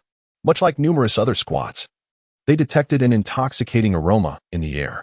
However, unlike the other teams, these chiefs exhibited no signs of distress, nor did they venture outside the cave to rest. Instead, they chose to recuperate on the spot.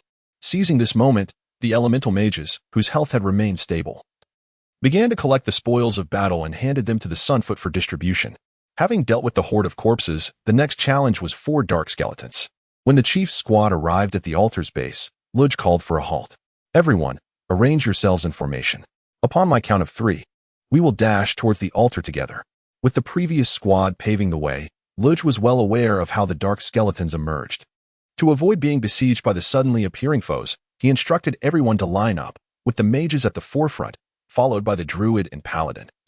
And finally, the 2 barbarians. Their intention was to rush to the altar as soon as the dark skeletons appeared, leaving 1 barbarian to hold the passage. Druid and necromancer, be mindful of your summoned creature's positioning. Understood. All right, I shall begin the countdown. 1, 2, 3, run. As Luge first ascended the steps of the altar, 4 luminous pillars emerged, heralding the arrival of the dark skeletons. The moment the skeletons materialized, the druid and necromancer began to flee while commanding their minions to engage the foes. Indeed, it was a reckless sacrifice. This act of summoning creatures bought them precious moments, allowing them to evade the encirclement of the dark skeletons and ascend the steps toward the altar's pinnacle. At this juncture, Luge's plan had achieved partial success. Glancing at the clock, they had 2 hours of game time remaining. If all went according to plan, this duration would be sufficient to vanquish the 4 skeletons. Alas, plans often succumb to unforeseen changes. As previously stated, Naruto's ability to contend with the dark skeletons was significantly attributed to the prowess of the dragon elephant Prajna. Now, the 2 barbarians present, despite their superior ninja skills compared to Naruto, were fundamentally hampered by their lack of raw power. The attacks of the dark skeletons were far beyond Luge's expectations. Just upon contact, Rizu was nearly felled by a skeleton strike, but through sheer will, he managed to maintain his ground. The plan has shifted. Dingzhua, quickly take your position. If you cannot hold, retreat. I shall cover you from behind. The strength of the dark skeletons exceeded Luge's anticipations. In his strategy, the 2 barbarians were meant to alternate seamlessly, effectively countering the dark skeletons while 3 elemental mages and 1 necromancer unleashed their full offensive from the rear. However, the unexpectedly high damage output of the dark skeletons rendered the barbarians unable to sustain a perfect rotation. Within the entire party, aside from the 2 barbarians, only Luge, as a paladin, possessed formidable defenses. Thus, he had no choice but to step forward and block the entrance, buying time for the barbarians to regain their health. Luge, Hai, prepare yourselves. I must retreat. Fall back. Much like Rizu, Dingzhua could not endure for long. His health was insufficient to sustain him. After calling out to Luge, Dingzhua promptly withdrew. Observing Dingzhua's retreat, Luge made way for him, while Hai commanded the raven to fly before the dark skeletons, buying a fleeting moment. Once the raven perished, Dingzhua successfully retreated behind Rizu, and Luge swiftly moved to fill Dingzhua's void. Although Luge's gear as a paladin was somewhat inferior to that of the 2 barbarians, his primary attributes were rooted in defense, and his level-up points had been allocated chiefly to enhancing his defense and health. Thus, despite his lesser equipment, His defenses were not significantly weaker than those of the barbarians, though his health was somewhat diminished. Nevertheless, this was sufficient. With the front line absorbing the assault, the rear could unleash their full potential. At this moment, the advantages of a triad of elemental mages combined with a necromancer become apparent. While the necromancer's prowess in summoning and cursing may not be overwhelmingly potent, the elemental mage, as the highest damage-dealing class, wields formidable magical power. The trio of mages, stationed at the rear, do not mindlessly unleash their spells. Rather, they engage in a meticulous rotation to ensure a continuous output of damage. Now is the time to test their patience, for the formidable attributes of the dark skeleton cannot be vanquished in a fleeting moment. Besides the rear, the attention of the two barbarians, the paladin and the druid, must be unwavering, ensuring they do not falter, provided they maintain their focus. The demise of the four skeletons will merely be a matter of time. As the heads of certain clans in Konoha, they would certainly not allow themselves to commit such a rudimentary error. Thus, after enduring countless rotations, the four skeletons were finally vanquished. At this moment, they had half an hour remaining before disembarking, and their points were nearly on par with Kakashi's team. Truly, a formidable squad composed of the leaders of various ninja clans. Indeed, they exhibited almost no mistakes throughout the game, and even when confronted with unforeseen circumstances, they handled them with remarkable proficiency. One could only commend their prowess. The operations of the clan leaders' team left the observing ninjas in awe, particularly their composed demeanor in the face of crisis, which served as a profound lesson for those who had never set foot on the battlefield. With half an hour still at their disposal, the clan leaders could easily surpass Kakashi's team by simply exiting the cave and dispatching a few minor foes. Furthermore, in Riku's backpack, there lay a return scroll. In their eyes, the title of champion was already within the grasp of the clan leaders' team. Chapter 103, Conclusion of the event as anticipated by the crowd. After vanquishing four skeletons and collecting the spoils, Riku promptly utilized the return scroll. The 8 of them were instantaneously transported back to the Rog camp, where they made no significant delay before exiting the camp. They divided into 2 teams once more, proceeding in different directions to search for minor enemies on the map. Half an hour later, all 8 had logged off. Hinata surveyed the surroundings, noting the respectful gazes of numerous ninjas. He chose not to elaborate further and approached Guliang directly. "Boss, we must have come in first," he stated. "Based on your scores, you are currently in the lead." Guliang confirmed. In truth, there were only 3 hours left until the event concluded, and he did not believe any team could surpass them within that time frame. However, since the event was not yet concluded, they could only claim a temporary first place. Hinata was indifferent to the distinction. "I shall return at 8 this evening," he declared, preparing to depart. As he reached the entrance of the Internet CAF, he suddenly turned to Hinata and Niji, saying, "You both come with me. I have matters to discuss with you." Upon hearing the words of Hisashi, Hinata and Niji stepped forward. Guliang observed with clarity that Hinata appeared quite anxious, while Niji maintained an air of composure. The subject Hisashi wished to discuss with the two was likely predictable. It concerned the influence of the Internet CAF, which had instigated a transformation in Hinata's character and abilities. Even Niji diverged from his original portrayal. Therefore, for the sake of the clan's advancement, Hisashi would undoubtedly prioritize a conversation with his elder daughter before elucidating the events of the past to Niji. Reflecting on the incidents that befell the Hyuga clan in bygone days, one cannot help but acknowledge the underhanded actions of Sarutobi Hiruzen. During a diplomatic mission from the Cloud Village to Konoha aimed at establishing a peace treaty, a Cloud ninja attempted to abduct Hinata under the cover of night. Failing in this endeavor, he was ultimately slain by Hisashi.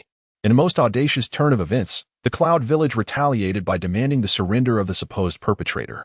Logically, as the victors of the conflict, Konoha would have no obligation to acquiesce to such an unreasonable demand, especially given that they were in the right. "Oh, so your man attempted to seize mine and was met with death, and now I am to be blamed? Should my people submit without resistance to your aggressive actions? In this world, where is the logic in such matters? And what is the outcome? The result is that Konoha concedes, compelling the Hyuga clan to surrender the perpetrator. Hinata Hayashi, being a member of the main family, finds himself in a predicament, while as a branch family member, Hinata Hisashi must step forward to take the blame. After this incident, Niji lost his father and harbored a deep-seated animosity towards the main family. The maneuvers of the 3 generations were exceedingly transparent, aimed solely at suppressing the Hyuga clan. Why do I assert this?